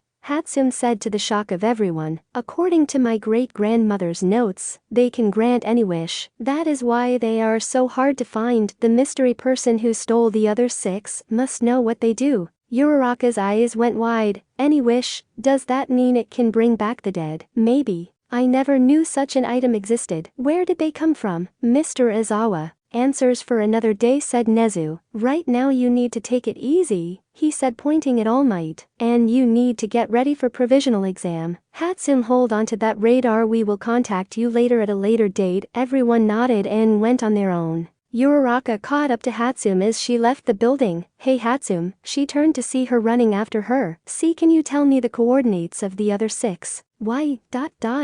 Wait, you're planning to go after the other 6, aren't you? Uraraka said nothing. Fine, but under one condition. Which is? Uraraka asked, raising an brow. You take me with you. If this mystery person knows about the Dragon Balls, then there is a chance they know about my great-grandmother. Fine, we will leave on Saturday. They both nodded and went their separate ways. Back inside, All Might, Aizawa and Nezu were still standing around. You didn't tell her what we knew. Aizawa raised an eyebrow. No, not yet, Nezu said as he walked towards the exit. Lucky for you, that part was barely audible. But we still need to gather more information before we confront them. Sir, do you think this is the right course of action? I mean, he did save my life, said All Might. Yes, if Midoriya truly wasn't fully human, then that means there are others just like him, and they may not be as heroic as he was. You saw the crater he left. What if they are just as strong as Midoriya, or worse? What if they are even stronger? Do you honestly believe we can take them on? Nezu walked out of the dorms. Unknown to anyone, just outside the kitchen, Bakugo stood leaning against the wall. He heard it all. She's going after the so-called Dragon Balls, isn't she? King Kai's planet. Izuku was sparring against Vegeta. Try as he couldn't seem to land a hit on Vegeta. Your footwork is sloppy, and you lose focus too easy, he said, tripping Izuku, which made him eat dirt. Just how strong are you? Izuku said, out of breath. Stronger than you will ever be, Vegeta huffed. Listen kid, your Saiyan blood is special. My guess it's because of those things you call quirks. Some mutation must have occurred to give you so much potential. If you want any hope of defeating the upcoming enemy, you need to get stronger. Vegeta is right. If you want the world to survive, then you need to become stronger, Goku said, coming out of King Kai's house. Right, anyway, I thought you said I was going to be revived. When is that going to happen? Izuku said, getting up. About that, Den was supposed to do that. But he ran into some problems. Goku laughed nervously. It's your girlfriend. She stopped Den from getting all 7 of the Dragon Balls, said Vegeta. Uraraka. But why would she? Izuku's eyes went wide. I never told her about the Dragon Balls and they were in my room at UA. She must have thought he was trying to steal them. It's fine, Midoriya. Den will eventually get the Dragon Balls. For now we need to focus on controlling your new power, Goku said, trying to make him feel better. I guess you're right. It's not like things can get any worse. Izuku would soon regret those words, for things will get worse, but not for him, but for the people of Earth. With Uraraka, the week had come and gone, and it was now the Saturday, the day she was to go out and find the Dragon Balls. Come on, Eri, time to wake up. With Eri in her arms, she tried to sneak out early in the morning, but was startled to find Bakugo waiting for her outside. What are you doing here? She asked. I heard everything. He walked up to her. You want to use these Dragon Balls to bring him back, don't you? He eyed down the Dragon Ball around her neck. Yes, she said, look up to him since he was taller than she was. I see. Bakugo turned away and began to walk away from the dorms. Well, come on. We still have to meet up with that Hatsune girl. Uraraka nodded and quickly followed after him. After meeting up with Hatsune, the group of now 4 got on a train that took them to the countryside. They walked a couple of miles into the forest until they came upon a giant pillar that seemed to have no end. So this is where the other 6 Dragon Balls are, Hatsune said, looking up into the sky. Suddenly the Dragon Ball around Uraraka's neck began to glow. This is it, she said, holding the ball. Alright then, let's go, Bakugo said, pulling up his sleeves. You don't actually want to climb that thing, do you? Asked Hatsune. Yeah, I mean, what else can we do? He started to climb up the tower. You do know I can use my quirk, and we can just float up there, and with the help of your quirk, we can rocket ourselves, said Uraraka almost mockingly. Well, I guess we can do that too. Bakugo blushed, embarrassed that he did not think of that. Activating her quirk on the both of them, Bakugo and Hatsune began to float upwards. Ready, Eri? She asked, holding onto Eri. Ready, Mama. With a nod, Uraraka activated her quirk on herself and pushed off the ground to meet the others. Bakugo, grab onto Hatsune, and Hatsune, hold onto us. When you are ready, Bakugo, use your quirk and get us up there, Uraraka yelled. Bakugo smiled. I thought you never ask. With a loud bang, they were off, climbing higher and higher into the sky. After 5 minutes, Hatsune suddenly yelled out, guys, something is coming into view. She used her quirk zoom to see farther into the sky. Sure enough, something was starting to come into view. It looked like a building. As they floated past it, they noticed that the inside was completely destroyed. It looked like a tornado passed through the place. We have to go higher, Hatsune yelled. Bakugo let out another explosion, shooting them higher into the sky. A few seconds passed and other bigger building. As they floated past it, they saw that it was a flat surface. With an explosion, Bakugo managed to push them over the tower, where Uraraka deactivated her quirk. What they found amazed them. There was a giant mansion on the top of this tower way up in the sky. Amazing, how did someone manage to build something like this? Hatsune asked. Mama, this place is amazing, Eri said, jumping with excitement. I know, so this is where the other Dragon Balls are located, Uraraka said as they walked closer towards the mansion. Just then something began to walk out of the mansion. My, what do we have here? From inside the shows of the mansion, Den began to reveal himself. It looks like we have some visitors. Everyone put their guard up when they saw the figure emerge. Eri hid behind Uraraka. Bakugo readied himself. Who are you? I should be asking you the same question. You come into my home and you intend to fight me. That seems rather rude, don't you think? Den fully showed himself to the surprise of the group. Not knowing what to do, Uraraka was the first to speak. Why, you're right, we are sorry, but we came to find something that was stolen. Oh, and what might that be? Den asked. This Uraraka pulled out the Dragon Ball. We came here looking for the Dragon Balls. My late boyfriend had 7 of these, but someone stole the other 6. Oh, I know, because I was the one who stole them. What? Uraraka eyes went wide. Yes, you see, I was the one who created them, and well, you see, I needed the last one to make a wish. Den began to walk towards Uraraka. Now that the other Dragon Ball is here, I can finally make my wish. Stay back, she yelled, guarding both the Dragon Ball and Eri. I can't let him take the ball. Bakugo, think fast. She threw the ball at Bakugo, who caught it. I will get that ball one way or another. The world needs its protector back. Den's aura flared out and flew at Bakugo. Hatsum catch dropping the radar. She caught the ball. Idiots changing direction. He fired a blast at Hatsum. Losing her balance, she dropped the ball. As the ball rolled to a stop in between Uraraka and Den, they both locked eyes, and without a second thought they both jumped at the ball. Give me the ball, Uraraka yelled as she wrestled for the ball. Round face, Bakugo yelled as he ran towards her to get Den off of her. Back off, Den said as he fired a blast at his feet, knocking him back. In the ensuing fight, the ball managed to roll towards Eri, which stopped at her feet. Eri, take the ball. As Eri stared at the ball, the horn on her head began to glow brighter and brighter. Eri picked up the ball. Mama. Suddenly a surge of power pulsed out of the ball and her horn, knocking both Den and Uraraka off of each other. What is this power? Den said, shielding his eyes from the blast. Tell her to drop it. He yelled at Uraraka.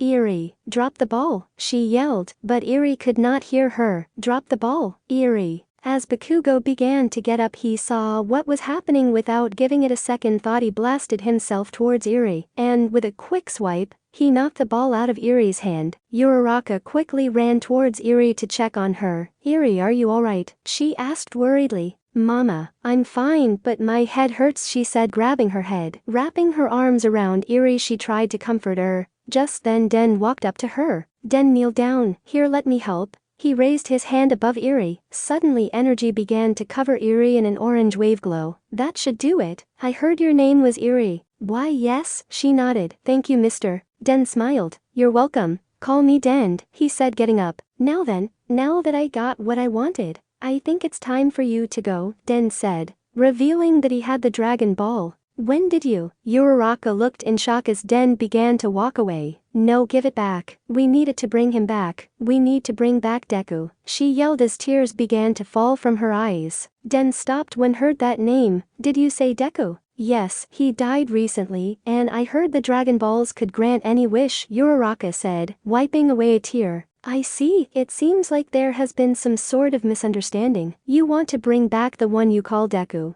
But you see, I'm trying to bring back the same person. The group couldn't believe it. You mean to tell us you want to bring back Izuku Midoriya? Hatsum asked. Yes, actually, Den said as calm as ever. Then why steal them? Bakugo yelled. If I told you back then, would you have believed me? Silence. Exactly. To make sure no one else got involved, I tried to steal them. But I caught by her, he pointed at Uraraka. After that you began to wear the ball around your neck, making my job of taking it a lot harder. Den sighed. It doesn't matter now. Come on, we need to bring him back right away. He turned and walked towards the mansion. The group looked at each other, not knowing what to do. After a few seconds, Uraraka nodded and followed Den inside. The rest would follow as well. Den brought them a cup of tea. I must apologize for my behavior earlier. I thought you were going to make a selfish wish. And no, it okay. Truth be told, we thought you were a villain, Uraraka said, scratching her head. Yes, you see, the less people know about the Dragon Balls, then less chance of them being misused becomes. Den explained. Makes sense if you ask me, Bakugo cut in. If people found out about them, then there would be a massive manhunt for them.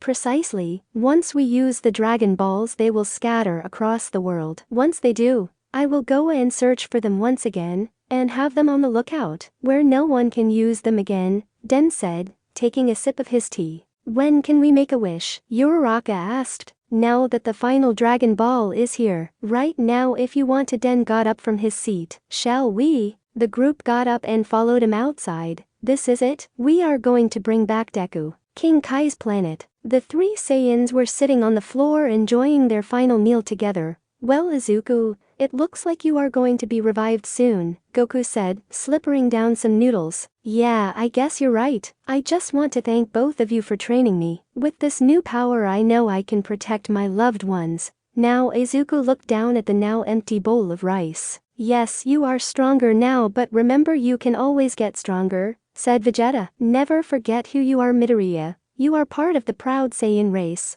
But you are also human. You will fail. It's up to you if you choose to learn from those failures. Placing a hand on his shoulder, Goku could only look in amazement at Vegeta. Wow, Vegeta, I never knew you could be so supportive. Vegeta blushed. Idiot, I was only saying it. so he won't blow himself up anymore. Izuku and Goku laughed. Here was the prince of all Saiyans, trying to give advice. Goku grabbed another meat bun. Vegeta is right though. And if I could add something, don't become overconfident in a fight. Trust me, I've put the world in danger multiple times, because I didn't finish off an opponent quickly. Izuku awkwardly smiled. Just then King Kai walked up to the group. Izuku, it's time. Izuku nodded as he stood up. He bowed towards the two Saiyans. I won't forget my time here. Thank you for teaching me so much. Izuku smiled as the halo over his head disappeared. Wow, looks like I'm alive. Again Izuku stopped when he felt a pulse throughout his body. Second by second it got louder and faster. What's going on?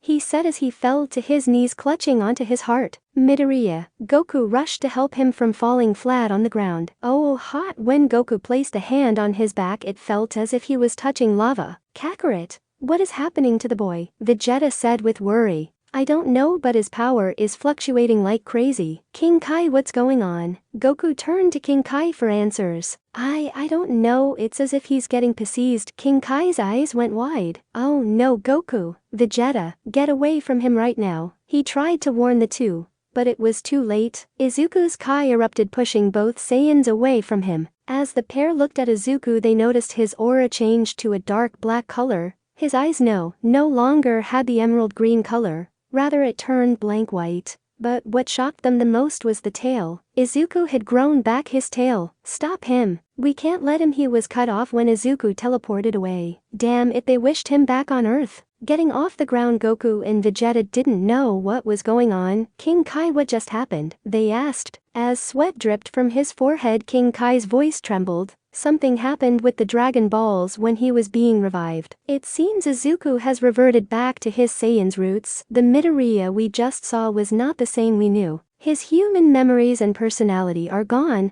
The only thing left is his Saiyan heritage. In other words, pure evil. The lookout moments ago, Den led the group outside of the mansion with the other 6 Dragon Balls. Placing the 6 on the ground, he turned to Uraraka. Place the final one next to the other ones. Uraraka nodded and placed the final Dragon Ball with the rest. Please let this work. Good, now we can begin. Den faced the Dragon Balls once again, and raised his hands to the air. Arise, Shenron. The Dragon Balls began to glow, but something was wrong. The Dragon Balls began to float in the air. What is this? This has never happened before. He took a step back. Suddenly the Dragon Balls flew towards Eri, who raised her hands to block the ball from hitting her, but it never did. Stopping just short of hitting her, the Dragon Balls began to circle around her. Mama, what's happening? She said, scared. Eri. Uraraka tried to push past the Dragon Balls only to have an electric shock hitting her. Den, what's going on? I don't know. This doesn't happen. Suddenly the sky turned black, which covered the land for hundreds of miles. All Might and the rest of UA saw the sky turn pitch black. He's here. From inside the Dragon Balls, Shenron appeared. The group couldn't believe it. A giant dragon emerged from the Dragon Balls.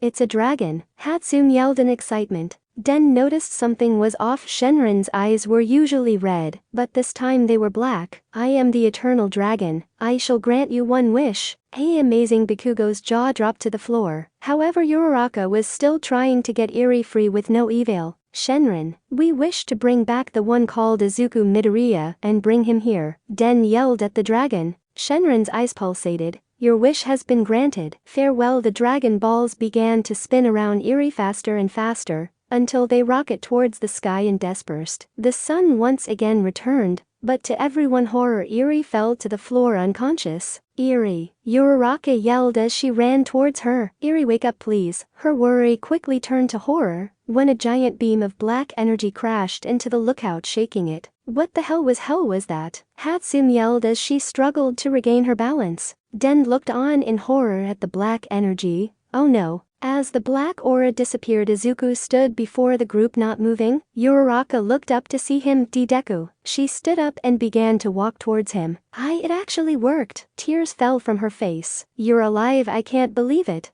Bakugo looked on, stunned, seeing his dead friend alive once again. But then he noticed his eyes and a tail. Something is wrong. Uraraka, get away from him. Den yelled, snapping Bakugo out of his train of thought. That is not Izuku. She stopped right in front of him. She turned to Den then back to Izuku only to him to see him smile evilly. In the blink of an eye Uraraka was sent flying back with a backhand from Izuku. Bakugo quickly caught her from hitting the floor. Deku, you bastard. What do you think you're doing? Ha ha ha, I don't know who this Deku. But unless you want to die, stay out of my way. This world is mine for the taking. Letting his black aura explode out, he took off into the sky and towards the surface. Uraraka looked on in horror. This was not him. This was not the Deku she knew. What happened? I don't know, Bakugo said, letting her stand on her feet. His energy. They all looked at Dend, who was shaking in fear. It was pure evil. The Dragon Balls. Something must have gone wrong. Wait, Dend walked towards Eri.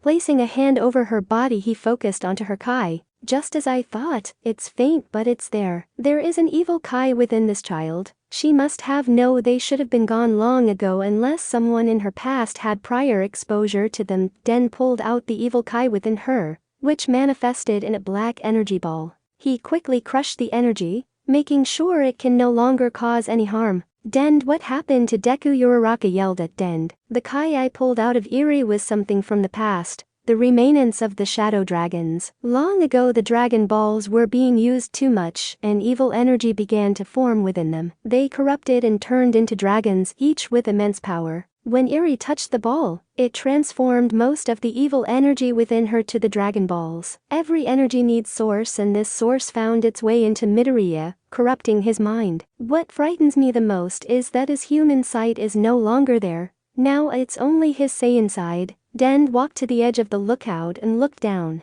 I fear we may have just unleashed something dangerous into this world. Chapter 27. Plant group could only stare as Izuku took off towards the surface, not knowing what his next move would be. We need to warn the teachers, said Bakugo. And do what? Midoriya is too strong for anyone to take on. If only All Might was still able to fight, we may have had a chance, said Hatsum. Uraraka walked to the still unconscious Eri and picked her up. Bakugo is right. We need to head back to UA. Maybe there is something we can do to stop Deku. She turned to Dend. Will you come back with us to explain the situation? Normally a guardian can't leave the lookout, but given the situation I must. Very well, let's go. After making it down the tower, the two returned to UA. It was now nighttime, and when they walked closer to the school, they found the campus surrounded by police and pro-heroes. Bakugo, Uraraka, Hatsum, where have you been? Aizawa yelled, running towards them with his arm in a sling. To the shock of the group, the front gate that once stood was destroyed into pieces. You two, he pointed at Uraraka and Eri. You're coming with me now. He looked up to see Dend. I know you. Yeah, you were the pro-hero Midoriya went to intern with.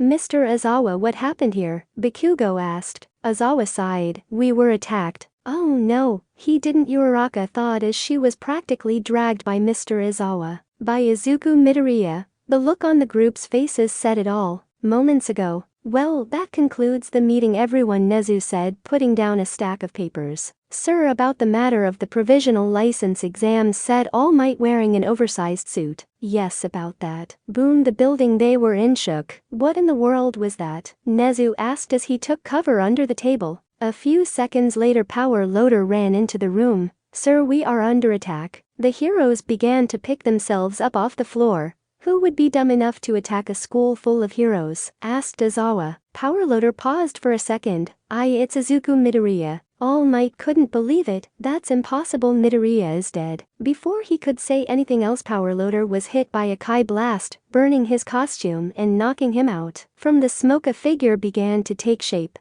Every teacher readied themselves for a fight. Stepping out of the smoke, Izuku began to show himself, much to the horror of his teachers. So this is where you've been hiding? Midoriya. All Might's eyes went wide. Who's that? I have no idea who you are talking about. Midoriya's voice was cold and dark. You are supposed to be dead. How are you alive? Midnight yelled. Izuku Midoriya is dead. What you are seeing now is his Saiyan side. He smiled evilly. What the hell is a Saiyan? Present Mick asked. You can ask him later, Snipe said, pulling out his guns and emptied his guns on Izuku. Izuku moved faster than anyone in the room could see, catching every shot fired. Opening his hand, bullets began to fall, hitting the floor. You don't need to know, but you should listen to this. This planet is now mine. Don't get in my way or else. This will be your first and only warning. Or else what? Nezu asked. Or else this, raising his arm up, He created a massive Kai explosion which collapsed the building on the heroes. Like I said, this is your only warning.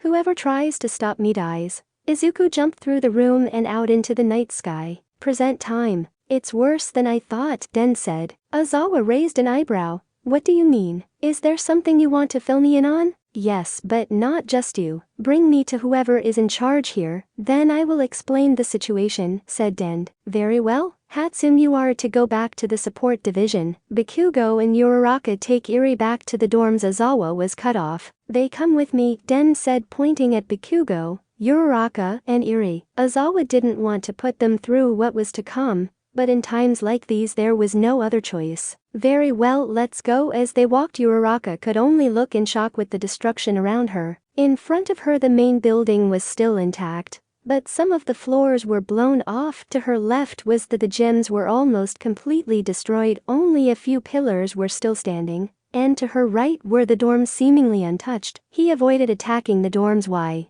The two students were taken into a secret conference room under UA's main building. Inside was Namasa representing the police, All Might, Nezu, Aizawa, and every teacher in UA. Thank you all for coming. Now let's get down to business. As we just experienced a few moments ago, we were attacked by Izuku Midoriya, and well, to summarize, he gave us an ultimatum, Nezu explained as he turned to Den. I believe Aizawa said you can explain something, like how Izuku Midoriya is alive. Den stood up. Yes, however what I am about to tell you must stay between those who are present in this room. If word get out of this, there could be mass panic. I assure you, Den, was it? Everything you share here will not be shared with anyone else, unless it's absolutely necessary. Nezu tried to reassure Den. Very well. As you know, Midoriya was resurrected via something called the Dragon Balls, which I am the creators of. These Dragon Balls possess magical power. They have the power to grant any wish the user desires. I used the Dragon Balls to wish Midoriya back to life. Everyone's eyes couldn't believe it.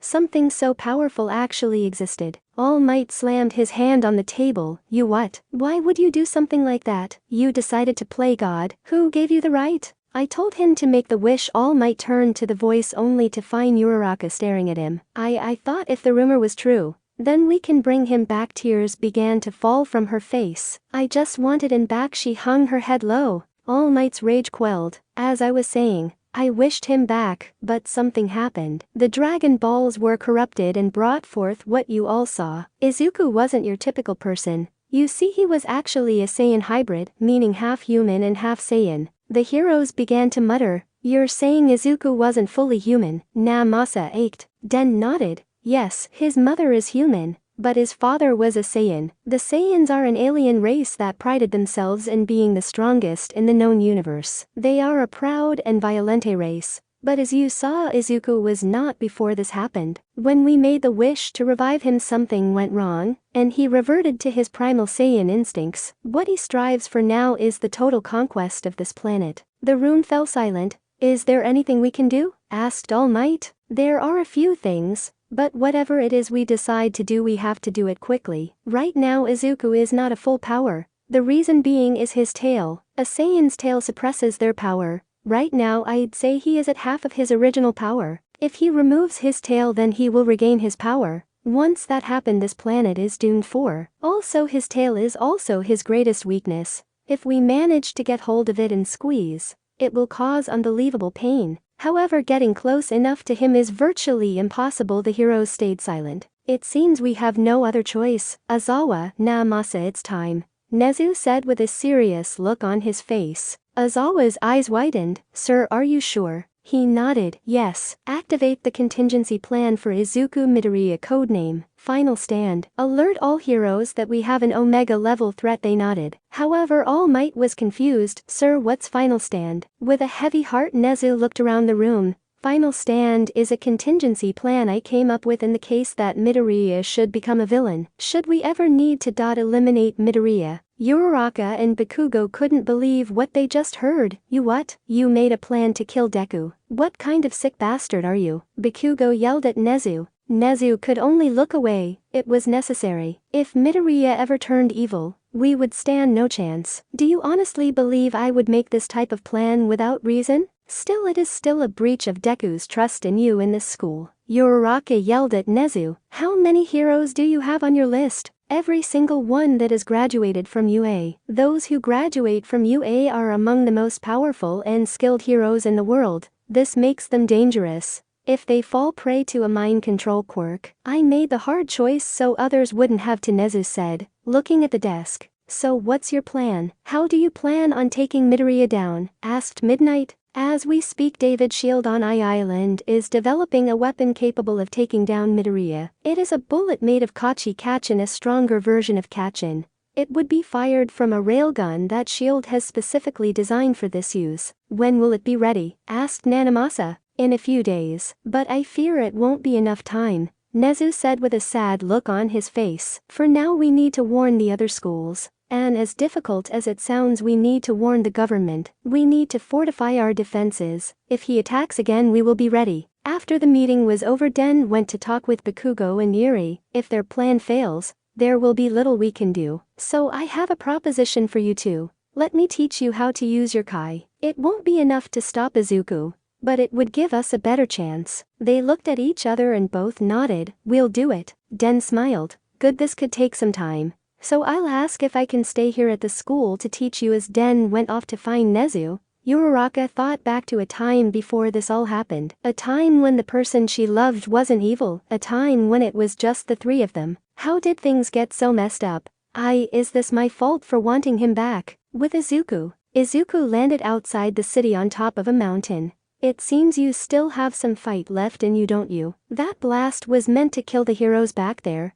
But you stopped me, he said to someone who wasn't there. That will be the last time you do that. Your mind and body are mine now. Inside the mind of Izuku, the real Izuku was chained above a volcanic pool of lava. I will keep on trying. I will have my body back. Suddenly the evil Izuku appeared in front of the real Izuku. Is that what you think? You can't fight what I am, what we are. This is our true nature. We were conquerors once. Whether you like it or not, this planet will be mine. Izuku stared at his evil side with rage. I'd rather die again than have you hurt my friends, Izuku said, struggling with the chains. 1 week later, the evil Izuku would spend little time taking out those who would pose a problem for his future plans. He targeted the military first, destroying bases and military installations. But to the shock of every hero, there were no fatalities. Still, the military had enough. One day they found Izuku resting deep within the forest with little time to act. They sent in the missile to try to take him down. As the missile rained down, Izuku woke up and flew towards it, which he caught in midair. Impossible. He caught the missile? One of the generals yelled, as he saw what was going on through a drone. Just then Izuku appeared in front of the drone, waving around the missile. Nice try, General, he smiled evilly. My turn. With a mighty swing he threw the missile back towards the base. Everyone get to the bunkers, ordered the general as the screen showed the missile closing in on them. With a large explosion the entire base was annihilated, destroying the remaining missiles. Everyone on the base managed to get into the bunkers on time. As they emerged from the bunker they saw that there was nothing left to the base. My god, the general knew there was no stopping Izuku, at least not with weapons. Sergeant, get me the Prime Minister on the phone now. I fear we have to do the unthinkable. UA dorms. It has now been 2 weeks since Izuku's resurrection, and in that short period, he managed to cripple world defenses. First Japan, Russia, China, the US, France, Germany, and the United Kingdom.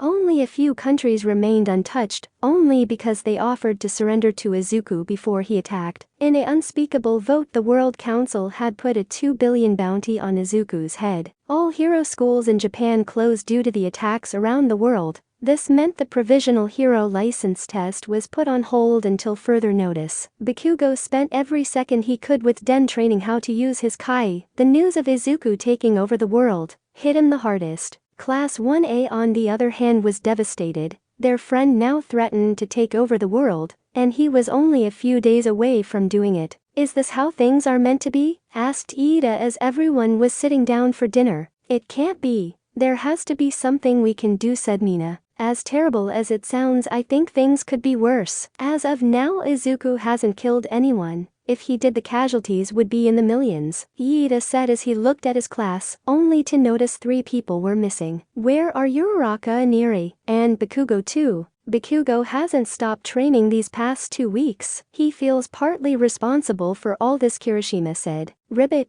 Uraraka and Eri have been in and out of the dorms. I think they are in Uraraka's room right now. I can't imagine what she's thinking right now. The class felt that last part. Training with Den was tough and took up most of her time. Right now Uraraka could only create small Kai blasts, sense Kai sources, and fly for a small period of time. However, Uraraka still found the time to play with Eri. She was playing with the doll that she had gotten from Momo. Mama, when is Papa coming back? I don't know, soon. I hope. Uraraka put on a fake smile, which Eri saw right through. Soon her face turned to horror when she sensed something approaching. What is this? No, it couldn't be. Just then the building to the dorms shook, almost as if something hit it at a high rate of speed. What was that? Uraraka asked as she grabbed Eri, shielding her. The others threw themselves on the floor, taking cover. What was that? Mina asked as she covered her face, protecting herself. Something just hit the building, Todoroki yelled, creating an ice shield. The building stopped shaking, then from the door Izuku began to walk through the doors. Midoriya, the class yelled, shocked that their friend had come back. No, remember, that's not Midoriya, Todoroki yelled as he created an ice pillar encasing Izuku's body. Why are you here? Izuku sighed. I thought you guys would be happy to see your old friend. What a shame. With little effort Izuku broke out of the ice and walked towards his classmates. If you must know, I'm here to take the one called Uraraka with me. What? Why? Momo asked as she created a sword and shield. That is none of your concern. Now get out of my way. As Izuku was about to walk past them, Momo pointed her sword toward him. Oh, you want to fight? Very well then, come at me. Shiro was the first to jump at Izuku, wrapping him in his tape, restricting his movements. Now immobilized, the close-range fighters went in, punching Izuku repeatedly. However, Izuku simply let out his aura, pushing them off of him and out of the fight. Those left standing froze in fear as he turned towards them. Dark Shadow tried to attack, only to be grabbed by Izuku and slammed to the ground. Todoroki activated both of his quirks in a desperate attempt to stop Izuku, only to have them redirected back towards him, knocking him out. Useless. Raising his hand towards the remaining students, he fired off Kai blasts, knocking them out as well. Izuku looked around the room to see his classmates on the floor in pain or knocked out, stepping past his fallen classmates. However, you sensed that someone was missing. It seems Bakugo is not here. Just then an explosion rippled through the dorms. Finally Bakugo joined the fight. Deku, Bakugo with the help of his quirk, blasted himself at Izuku. I am going to beat you back to your senses. He pushed his hand towards Izuku, but before he could fire Izuku's, only for him to grab his hand, stopping the explosion. Well, I've seen the memories. You tormented Izuku when he was kid. I think he wouldn't mind if we take you out. Izuku smiled, and with his free arm, he punched Bakugo in the face, sending him flying towards the wall. You bastard, ... come back. Bakugo coughed out blood. Izuku walked up to him and raised one finger towards him and charged up a Kai blast. Sad, really? The last thing you'll see is your friend since childhood killing you. Just before he fired, Izuku reeled in pain. Rag. The aura around Izuku pulsated until it turned his original color. Kachin. Run, Deku said, fighting for control of his body. Bakugo was barely conscious, but he heard him loud and clear. Deku, fight it, Deku, fight. Still yelling in pain, Izuku slammed his hand at the wall, breaking it. I already told you, you will not have your body back. Regaining his composure, Izuku stood, sweat dripping down his forehead. That was close, my mind almost slipped. Now let's get back to business. Izuku once again pointed at Bakugo, but stopped short of firing when he noticed he was already unconscious. Pity another day then. Izuku began to walk upstairs towards Uraraka's room. Stopping short of the door, he slowly opened the door to find Uraraka in front of Eri. Hello, Uraraka. Uraraka shivered in fear, but still managed to shield Eri. He was not the person she fell in love with. What do you want? I am here to take you with me. There is something you can help me with, Izuku said, now face to face with Uraraka. Let me ask you something. Is Deku still in there somewhere? She questioned. Yes, but you won't ever see that side of him again. Now come with me peacefully, and I won't have to hurt you. Izuku extended out a hand to Uraraka to grab. Does this mean there is a chance? She slowly began to reach for his hand when All Might, Aizawa and Nezu ran into the room. Midoriya, All Might yelled, clenching his fist. More distractions. Great Izuku charged up a Kai blast at the three, only to be stopped by Uraraka. Stop. If I go with you, do you promise not to hurt them? Uraraka stood in between Izuku and the group. Uraraka, don't, Aizawa said, trying to save his student. Very well. Izuku let the energy within his hand disappear. Let's go. Izuku grabbed Uraraka and Yuri and took off into the sky. Damn it, why would she do that? Aizawa said, mad at himself for not doing anything. There is no need to worry, gentlemen, Nezu said. Sir, what do you mean? All Might said, looked at him with a confused look on his face. I put a tracking device on her. The other two went eye-wide. Now we can track where he goes. Just then he got a call on his cell phone. Hello, Dr. Shield. It's ready. That's wonderful news. When can you deliver it? Oh, your daughter is delivering it. Today, no less. This is amazing news. Thank you, Dr. Shield. Nezu closed his phone and turned to the two heroes. It seems the time has come. Get everything ready for final stand. We strike tomorrow. If we are successful, the world may thank us. But I fear there is those who will condemn us, Nezu said, thinking of Class 1A. With Izuku. Izuku carried both Uraraka and Eri to a mountain range. He flew towards a cave he created. Inside it had everything you need to call it home: kitchen, bathroom, bedrooms, and every other essentials. Izuku put them down. You will stay here until tomorrow. Eri ran around the placing, look at how big everything was. What happens tomorrow? Uraraka asked, looking around. Tomorrow I stand before the world and establish myself as the king of this planet. That is where you come in. Every good king needs a queen. Izuku turned Uraraka around and lifted up her chin. I don't know why, but you pique my interest. He went in to steal a kiss from her lips. Uraraka trembled as his lips got closer. And no, this is not the same Deku I knew. Closing her eye, she swung her hand towards him. Slap.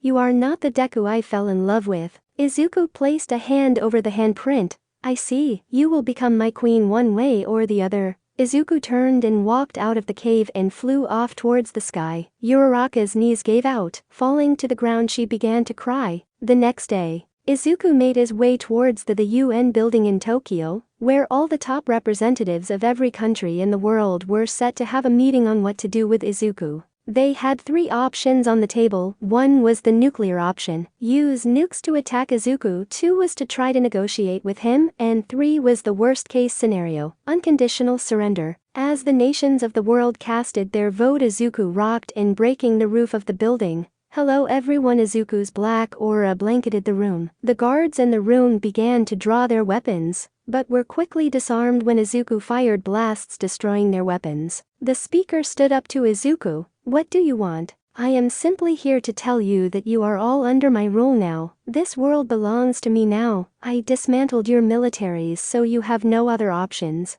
Izuku flew down towards the podium. Refuse to obey at your own risk. You obey or be destroyed. Uraraka watched from the cave, hit out as Izuku began to give a speech. Just then there was a loud explosion from the door. It was Class 1A, Uraraka. Sue yelled as she ran, hugging her. The rest of the class gathered around her. Are you alright? Did he do anything to you? Question after question they class bombarded her, until All Might and Den walked through the cave entrance. Enough, everyone let her breath, he said, putting a hand on her shoulder. It's good to see you are unharmed. All Might, where are all of the other heroes? Everyone fell silent. I'm sorry, Uraraka. They decided to move forward with final stand. In a few minutes they are going to take him out. All Might hung his head. And no, wait please. Deku is still in there, Uraraka pleaded. What? Uraraka, are you sure? Mina asked. Yes. Please All Might, you have to stop them, she begged as tears fell from her face. It's too late. There is nothing I can do to stop them, he said eye-wide. Den, on the other hand, began to think. There is always that possibility, and if it's true then they are about to kill someone who can be saved. Den snapped out of it. Uraraka, come with me. We are going to try to save him. You still remember how to fly, right? He smiled. Without hesitation Uraraka took off, running out of the cave. Let's go. Jumping off the ledge she began to fly towards where Izuku was. Uraraka, wait. All Might tried to stop them, but it was too late. Damn it. With Izuku few minutes later. So there you have it. I now own the world. Izuku began to fly up and through the hole he made in the roof, when he sensed someone coming. Stopping in front of him, Den and Uraraka floated in mid-air. Deku. I thought I told you to stay in the cave. And since when can you fly? Oh, I see. You've been training them, haven't you? Den said Izuku. Deku, please stop this. There is a chance to make this right, please. Uraraka tried to plead, not to Izuku, but to Deku, the man she loved. Didn't I tell you Deku is gone? No, you're wrong. He's still in there, please, we can help you, Uraraka said, getting closer to Izuku. Help me? You know that's funny coming from the person that let me die, Izuku smirked. That night when Deku died he thought, why didn't you stop him?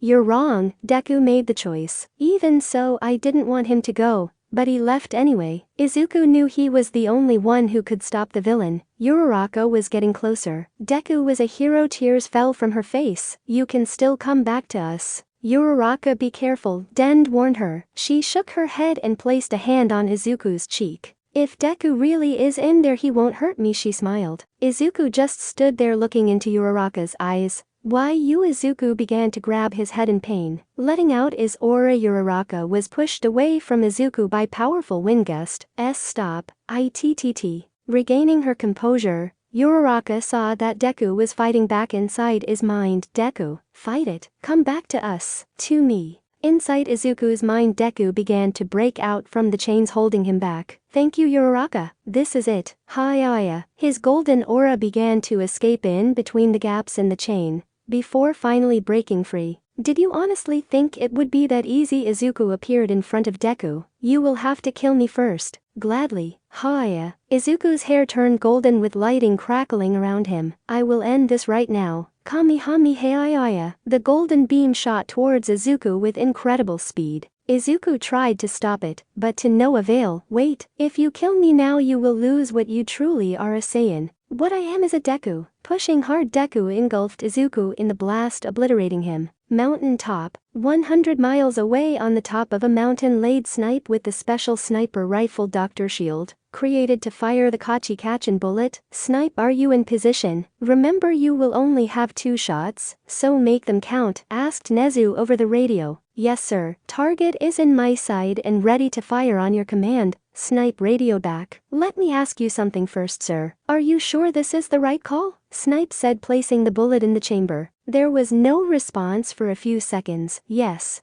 If it means we save the world then yes. I see. Ready when you are, sir. Snipe tilted his hat down. Fire inside the barrel of the gun. The Kachi-Kachin bullet began to spin. With the help of electromagnetic field, it began to hurl the bullet towards its target at Mach 6. Nezu sat on his chair at UA. My God, have mercy on my soul. Outside Deku's body, Izuku's aura disappeared and hung his head. Deku. Uraraka was cautious, approaching him, looking up to her. Hey Uraraka. Deku, is that really you? She asked. Tears began to form in her eyes. Breathing hard, he managed to speak. Why, yeah, it's me. Uraraka flew towards him, hugging him. Deku, it's really you. She cried on his shoulder. I missed you so much. I missed you too, Uraraka. But I'm here now and I'm not going anywhere, he said, hugging her tightly. Just then a voice was heard. Look out! Uraraka was suddenly pushed away for Izuku. As she turned around to face him once again, a blood splattered on her face. To be continued. Chapter 28. Emergency. Izuku saw the bullet coming straight towards Uraraka, and in the last second, he managed to push her out of the way. Deku, what are you? She was cut off when blood splattered across her face. You, Uraraka, she saw as he closed his eyes and fell towards the ground, blood trailing as he fell. Midoriya, Den yelled as he flew down, catching him before he hit the ground. Uraraka caught up to Den. Deku, no. Den, is there anything you can do? She said, panicking as the blood ran off of his chest. I don't know.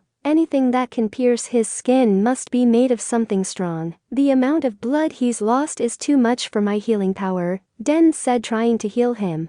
But every time he did, the wound would reopen. Uraraka remembered something. UA, recovery girl, found out what he really was and has asked for blood samples. He's been going in almost every week, so she has to have a lot. Den nodded. Alright, let's go. He won't last long, we need to get there quick. Unfortunately, as they were leaving, the Japan's Air Force had surrounded them. This will be your only warning. Land and surrender Izuku Midoriya to us. Damn it. We can't waste time here. Uraraka, take him for a second, and whatever you do, don't look at me. Den passed him to Uraraka and faced the pilots. Solar flare. A blinding light engulfed the area around them, blinding the pilots. Uraraka, let's go. She nodded, and with Izuku in her arms she took off towards UA. Come on Deku, stay with me. UA. Nezu was in his office contemplating the decision he made. Was it the right one? I don't know, but it was a necessary one. Just then Aizawa walked into his office. Sir, are you alright? His voice was so tired. No, I now have to live with the fact that I just killed one of my students. I know it was for the sake of the planet,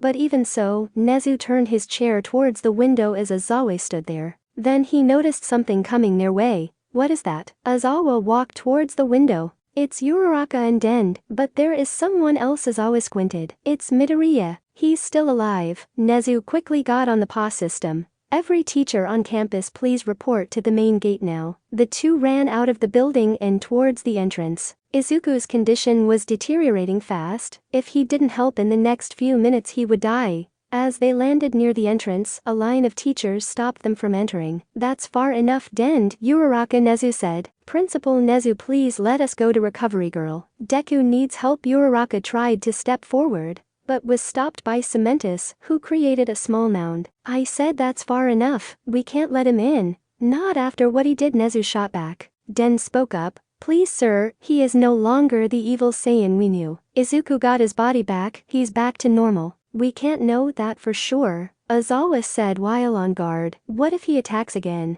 We'd be powerless to stop him. Unbeknownst to Den and Uraraka, Snipe had made it back to the school, and was now positioned on the roof aimed directly at Izuku. Uraraka couldn't take it anymore. Her boyfriend was dying in her arms, and help was just past those gates. You villains, she yelled to the shock of her teachers. You talk about saving people, and when someone who needs your help is right in front of your eyes, you choose to turn them away. Uraraka's pink aura began to flare out, scaring the teachers. Uraraka, stop, I know how you feel, but please wait, don't do anything rash, he said, trying to calm her down. Let them pass. A voice behind the heroes was heard. Turning around they found All Might. He needs our help. You can't be serious, after all he's done, said Midnight. We are heroes, we help those in need, and right now he needs our help. I will take any responsibility for his actions. All Might turning towards Nezu. Very well, I will trust you, All Might. Get into Recovery Girl now, he said. Den and Uraraka looked at each other and nodded. As they ran, a trail of blood followed them, bursting through the door with Recovery Girl in tow.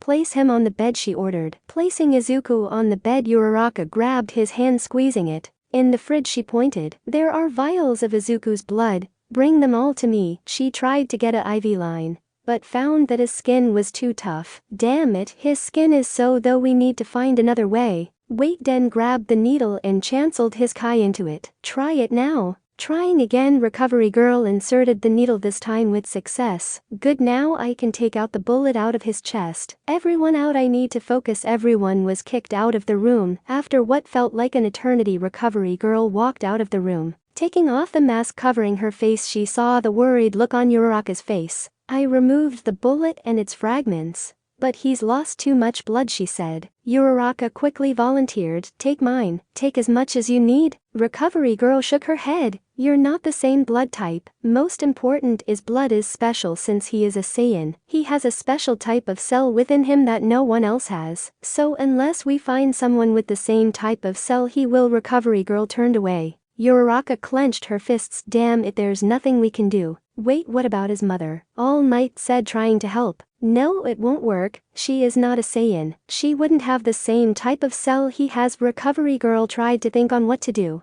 Just then someone appeared from the hallway. Maybe I can help. A person with a golden mask that exposed only their eyes walked down the hall towards the heroes. Who are you? And how did you get in here? Aizawa said, readying his capture weapon. I'm a friend, but most important, I can help Izuku, he said with his hands up. Recovery Girl raised an eyebrow. What do you mean? You can use my blood? I have the special cells he needs, the mystery person said, to the shock of everyone. Hey, are you saying you can save him? Can you do it? Uraraka said, pushing past the heroes. Yes, I can, and I am willing to help you under one condition, the mystery person said. And what might that be? Said Nezu. The mask stays on his eyes, said everything. This was something he was not willing to compromise with. Before Nezu could say something, All Might cut in. It's all right, everyone. I trust him. All Might, do you know who this is? Midnight asked. Yes, but for security reasons I cannot tell you who he is, but know this, he can help. Izuku. All Might smiled. It's you, isn't it, Isamu? Midoriya, your son is back and right when you need him. Very well, follow me, instructed Recovery Girl. As Isamu walked past Uraraka, she couldn't help but feel like she knew this person. Strange, I don't know who this person is, but they give off such a familiar energy. Isamu was taken into the same room as Izuku. There he saw the shape he was in. Dad, please hang on. Drawing the blood, Recovery Girl quickly did a test to determine if Isamu was really telling the truth. Seeing that he was, Recovery Girl quickly drew blood and gave it to Izuku. After a few hours, Recovery Girl and Isamu walked out of the room. He has enough blood, but there is another situation. Uraraka's chest tightened up. The bullet that was used was poisonous. While the bullet was inside him, it began to spread its poison, infecting his organs. How long does he have? Uraraka said with sadness on her face. My guess, no more than 2 days. All I can do now is make him feel more comfortable and ease his pain. Recovery Girl said, looking defeated. The ring of a cell phone was heard, breaking the silence. Pulling out his phone, Nezu looked at the name and went eyed wide. Scurrying away, he quickly answered the call. Is there a cure? All Might asked. Recovery Girl shook her head. No, this type of poison is exclusive to his Saiyan biology. Even if I had the world's top leading experts, I couldn't make an antidote in time. Everyone fell silent. There is still something we can do. Everyone turned to the masked Isamu. There is one plant in the world that can cure him, the paradise herb. Legend has it that it can cleanse of the body of any toxic substances, even a Saiyan's body. Den couldn't believe it. How do you know of the plant? My father once spoke of it, but he said it was only legend, but it may be our only chance to save him, Isamu said. If this plant is real, where can we find it? Uraraka asked. It's real, Den said. You can find it in a place called the Forest of Terror. Why the eerie name? Azawa asked. This place turns your greatest fears into reality. The more scared you are, the stronger the images become, Den said, trembling. Where? Tell me, I will go, said Isamu. It's on an island in the middle of the ocean, straight east. Only those who can fly can reach it, Den explained as Isamu was about to leave. Right, east. All right, I'll be right back. Please take care of Izuku. Before he left, Isamu's arm was pulled back. It was Uraraka. Let me go with you. I want to save Deku just as much as you do, she said, clinging to his arm. Mother, Isamu nodded. Very well, let's go. Den, please take care of Izuku while I'm gone, she said as they ran down the hall with Isamu. Den nodded and went straight to check on Izuku. As Den stood beside Izuku, armed personnel stormed into the room and pointed their weapons at Den and Izuku. What is the meaning of this? Den asked, readying himself for a fight. In walked Nezu alongside with tall man with white hair and mustache. Thank you, Principal Nezu, for your cooperation in capturing this international criminal, General Ross said, taking a puff from his cigarette. Cooperation is not the word I was thinking of. More like you threatened my school if I didn't do what you wanted, Nezu said with spit in his voice. Either way, we are lucky he is unable to fight right now. We can transfer him to the raft without problem, Ross said, as he waved his hand to move in and take Izuku. Stop. What are you doing? Den tried to stop the men, only to be pinned to the floor by General Ross. Listen here, Green Man. Do you really want to get in my way right now? He said, pushing down on Den even harder. That's what I thought. Den gritted his teeth. If they take Izuku now, we won't be able to save him. Very well, out of options. Den let out his aura, pushing General Ross off of him. Running towards the two men taking Izuku, he quickly knocked them out and grabbed Izuku. Before he took off, he turned to Nezu. He trusted you. Uraraka trusted you. I trusted you. But now you don't deserve anyone's trust. Make a move for him again, and no hero in the world would save you from what I would do to you. Den took off towards the sky, breaking the ceiling and leaving Nezu to ponder his life choices. With Uraraka and Isamu, as they flew across the ocean, they said nothing to each other. which made the trip very awkward. What's your name? She asked, trying to break the awkwardness. Sorry, can't say, Isamu said, turning away. Oh, how come? Can you at least take off your mask? She asked, curious as to how he looked. Sorry, can't do that either. I'm shy. Yeah, that's it, I'm shy. Also, I'm not the best looking person out there, Isamu said, scratching the back of his head. Uraraka laughed. Oh, come on, you can't be that bad looking. Come on, just a quick look. She tried to reach for the mask on to have her wrist grabbed by Isamu. This shocked Uraraka. Sorry, just trust me, the mask has to stay on, please, he said, letting her go. Right, I'm sorry. Let's find this island. For Deku, her eyes turned towards the open water. Under his mask, Isamu smiled. You really care for him, don't you? Uraraka blushed. Why, yeah, of course I do. In such a short amount of time we've been through so much. At times it feels unreal, like everything is a dream, and one day I'm just going to wake up. But when I'm with Deku I feel like my world is perfect. That's why I won't lose him a second time no matter what. Your commitment to him is admirable.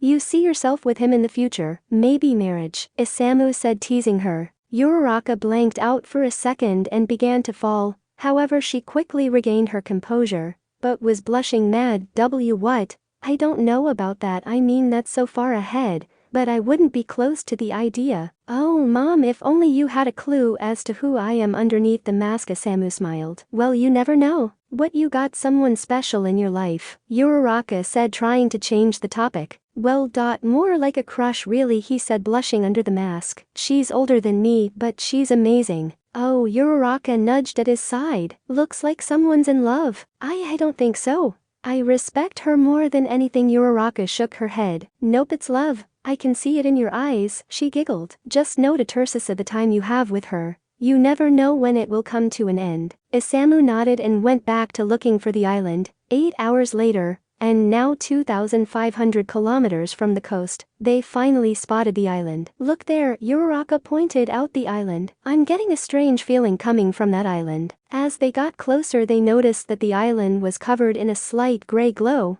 and with trees covering every inch of the island. Looking around they found a clearing that was big enough for them to land. When they touched down, they immediately felt a shift in the air around them. What is this place? Uraraka said as the trees around her had spikes coming out of them and went on in every direction. The fog was so thick that they couldn't see no more than 10 feet in front of them. This place is giving off some strange vibes, Isamu said as they walked into the forest. Just then a figure began to form in the fog in front of them. As they got closer a familiar shape began to take shape. It was Izuku with his back turned. Deku, what are you doing here? Uraraka reached out and turned him around. The fake Izuku smiled as his eyes turned red. Letting his aura out, he managed to send Uraraka flying towards the spikes. Lucky for her, Isamu caught her before she could hit the spikes. That's not Deku, it's E23. Putting her down, Isamu got ready for a fight. E23. Is that the name of the villain that was in my time? Strange, I can't sense any Kai coming from him. Before she could analyze him, the fake Izuku charged in at Uraraka. With barely enough time to dodge, she managed to counter, hitting him in the stomach. Isamu watched as his mother fought the E23. Wow mom, you were badass when you were younger. Isamu charged in, kicking E23 in the head, which sent him flying and landing hard on the ground. To their surprise, E23 began to disappear in a black mist. That was a lot easier than I thought it would be, said Uraraka. The two relaxed, seeing that it was over, but they would be wrong. Behind them the black mist began to reform into the shape of Izuku. Pointing its hand towards Uraraka, E23 charged a Kai blast and fired. Still having their backs turned, Isamu felt something menacing from behind. Turning around, he saw the Kai blast heading straight for his mother. No. Isamu jumped in the way of the blast, shielding his mother. As the blast finally dissipated, Isamu still stood with bruises over his body. Looking back, he saw that his mother was unharmed. Thank goodness. Uraraka was shocked. A complete stranger just saved her. Why would you do that? We are complete strangers, but you just saved my life. Isamu was about to answer when the mask he was wearing began to crack and break in half, exposing half his face to Uraraka. His brown messy hair reminded Uraraka so much of Deku's, freckles like his and a small blush cheeks like hers. But what surprised Uraraka the most was the emerald green eye. He looks just like Deku. Isamu turned away trying to hide the half, but it was too late. Uraraka had gotten a good look at him. Shit, she saw me. Who are you? Uraraka said, wanting answers. Isamu turned towards her and sighed. It's complicated, and this will take time. Isamu and Uraraka turned their attention towards the fake Izuku when he began to transform. We will talk later. I still have stuff I need to ask, Uraraka said, putting her guard up. Isamu nodded as the fake Izuku's hair became orange in color. Shit, he became a Super Saiyan. Den said, this place used our greatest fears against us. That means we just need to overcome our fear, Isamu said, transforming as well. Why, you're a Super Saiyan as well? Uraraka looked in amazement, but quickly focused on other pressing matters. Overcoming my fear. Right as E23 walked towards her, she took a step back in fear. I can't, he's the one who killed Deku. E23 smiled evilly as he got closer to her. That's when Isamu stopped her from stepping back more. You can overcome this, believe in yourself. Use your love for Deku to go beyond and push past your fear. His smile was so warm, almost like Izuku's. Straightening up, Uraraka took one step forward. Why, you're right, I will overcome my fear. Haya letting her pink aura out, Uraraka ran towards E23, determined to face off with him. As the two clashed, it seemed E23 was weaker. Yes, keep it up, Uraraka, Isamu yelled. Back and forth the two went trading blows. As two fought on, Isamu had his own fear to get over. 1 second he was watching the two fight, then next he could feel his consciousness fade, and then total darkness. Waking up in a dark void,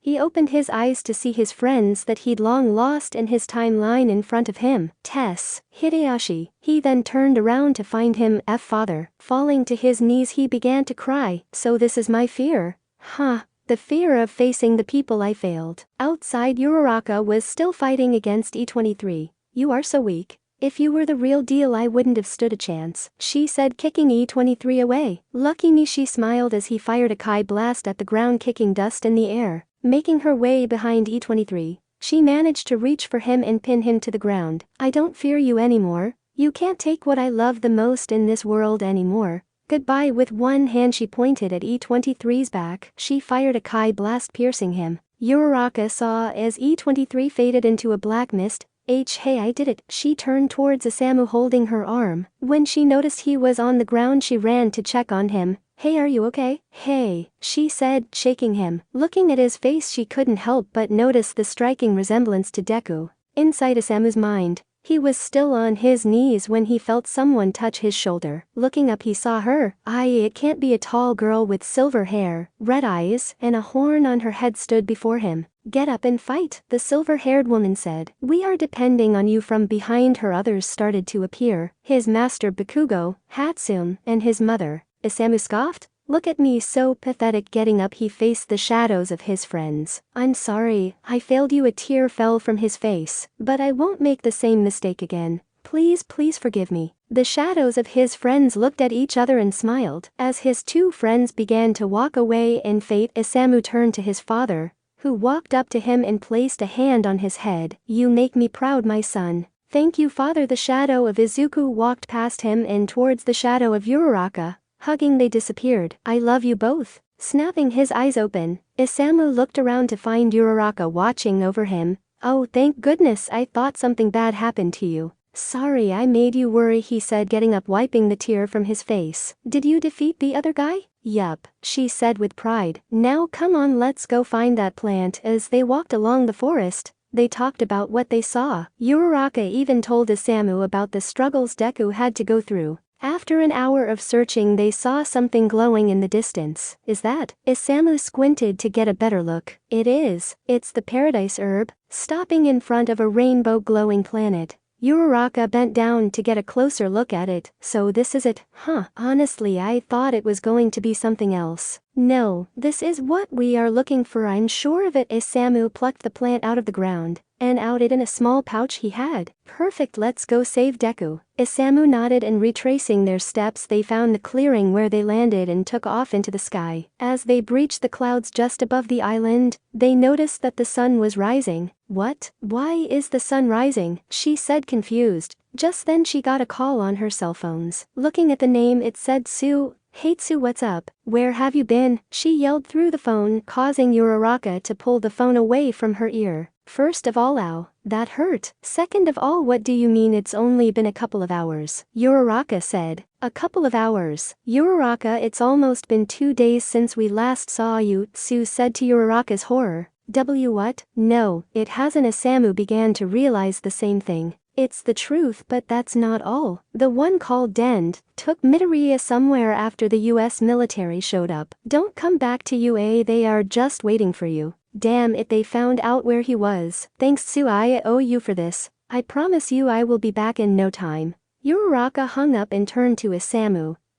We were only gone for a few hours. How did it turn into almost 2 days? Isamu thought about it. It must be the island. We can't think about that later. Right now we need to get the plant to Deku. Do you have any idea where he might be? The lookout. If Den took him, he has to be at the lookout. She turned towards the direction of the lookout. It's so far away though, we won't make it in time. Isamu refused to let this happen. Sorry about this. He flew towards Uraraka and picked her up bridal style. What are you doing? She said as Isamu took off at top speed towards the lookout. The lookout? Den watched over Izuku as his face filled with pain. There was nothing he could do to help him. His healing power only relieved the pain for a few minutes, but would come back more intense. The whole world is now after his head. He won't be able to live a normal life anymore. There has to be something I can do. Den thought about it when he got an idea. Yeah, we can use the Dragon Balls to make everyone forget about him. Just then he sensed something approaching the lookout at a high rate of speed. Whoever this is, their speed is incredible. Dend rushed out of the building to face off against whoever was approaching the tower. "I will protect you, Midoriya, until Uraraka gets back." Bracing for a fight, Dend stood at the ready. When the person landed, he saw that Uraraka jumped out of his arms. "Dend, we got it. We got the plant." Uraraka. He then noticed the rainbow-colored plant in her hand. "Yes, that's it. Quick, let's go." They all rushed inside the building to find Izuku on the bed in pain. Taking the plant, Den began to crush it into a paste and placing it into a cup of warm water, hastily making it into a tea. He began to make Izuku drink it, but he noticed he couldn't swallow it. Damn it, he can't take the Medine. We need to find another. Before he could finish, Uraraka took the tea and drank it, but did not swallow it. Leaning in, she kissed Izuku. This allowed the medicine to properly be taken by Izuku. "Please Deku, come back." As she pulled away, everyone noticed that Izuku's face became more calm, almost relaxed. "How long till it takes effect?" Isamu asked. "I'd say a few hours. Then he should make up after that," Den said, turning to Uraraka. "You did good, you both did. Now we have to let him rest, and we need to talk about what's to come." Den explained to the two what happened at UA after they left, and Uraraka was not happy. She would be more unhappy when Den told her about the wish he wanted to make. "No, there has to be another way," Uraraka yelled out. "I'm sorry, but there aren't any other options. If we don't make this wish, he will be hunted down for the rest of his life." Den tried to explain. "Take some time, think about it. I'll go collect the Dragon Balls." Taking some time to think things over, she went off to the ledge of the lookout to gaze down to the earth. That's when Isamu walked up next to her. "You know, he might be right, and I think you know this would be the right choice." Uraraka looked up at Isamu, who was still wearing the broken mask. I just want all this to end, all this fighting, running, and pain. After everything we did, you tell me the only way to do that is to forget him. I can't do that. I won't do that." "Then do it for him," Isamu said. "If you forget, then meet him again, be friends with him again, love him again. All the people I cared about are now dead, but you will still have him." Just then the lookout began to shake violently. "What was that?" Uraraka said, almost had been knocked off her feet. "Oh no, Deku." They ran into the building and into the room where Izuku should be to find it empty. Again the lookout shock. "Outside," Isamu said, turning towards the back exit. There they found Izuku standing at the edge of the tower. They saw as Izuku cupped his hand together. Kamehameha. He fired the blast towards the sky, illuminating it. Uraraka ran towards Izuku. "Deku." She hugged him and began to cry into his chest. "Hey Uraraka, sorry I worried you," Izuku said, hugging her back. "I won't make you worry about me again." She looked up to him. "Do you promise?" she said, wiping away the tears. "I promise." Izuku leaned in to kiss her. This was the moment Uraraka was waiting to finally have Izuku back to normal and out of death's door. Isamu watched as his father and mother were finally reunited again. Den landed onto the lookout to find Izuku. "It seems you are all better now." Izuku pulling away from the kiss. Izuku looked at Den. "Yeah, sure am," he said, smiling. "Good, we need to talk and you need to make a decision." Well guys, that is it for now. If you like this video, make sure to drop a quick like and sub, and turn on all notifications for more content. And see you guys later.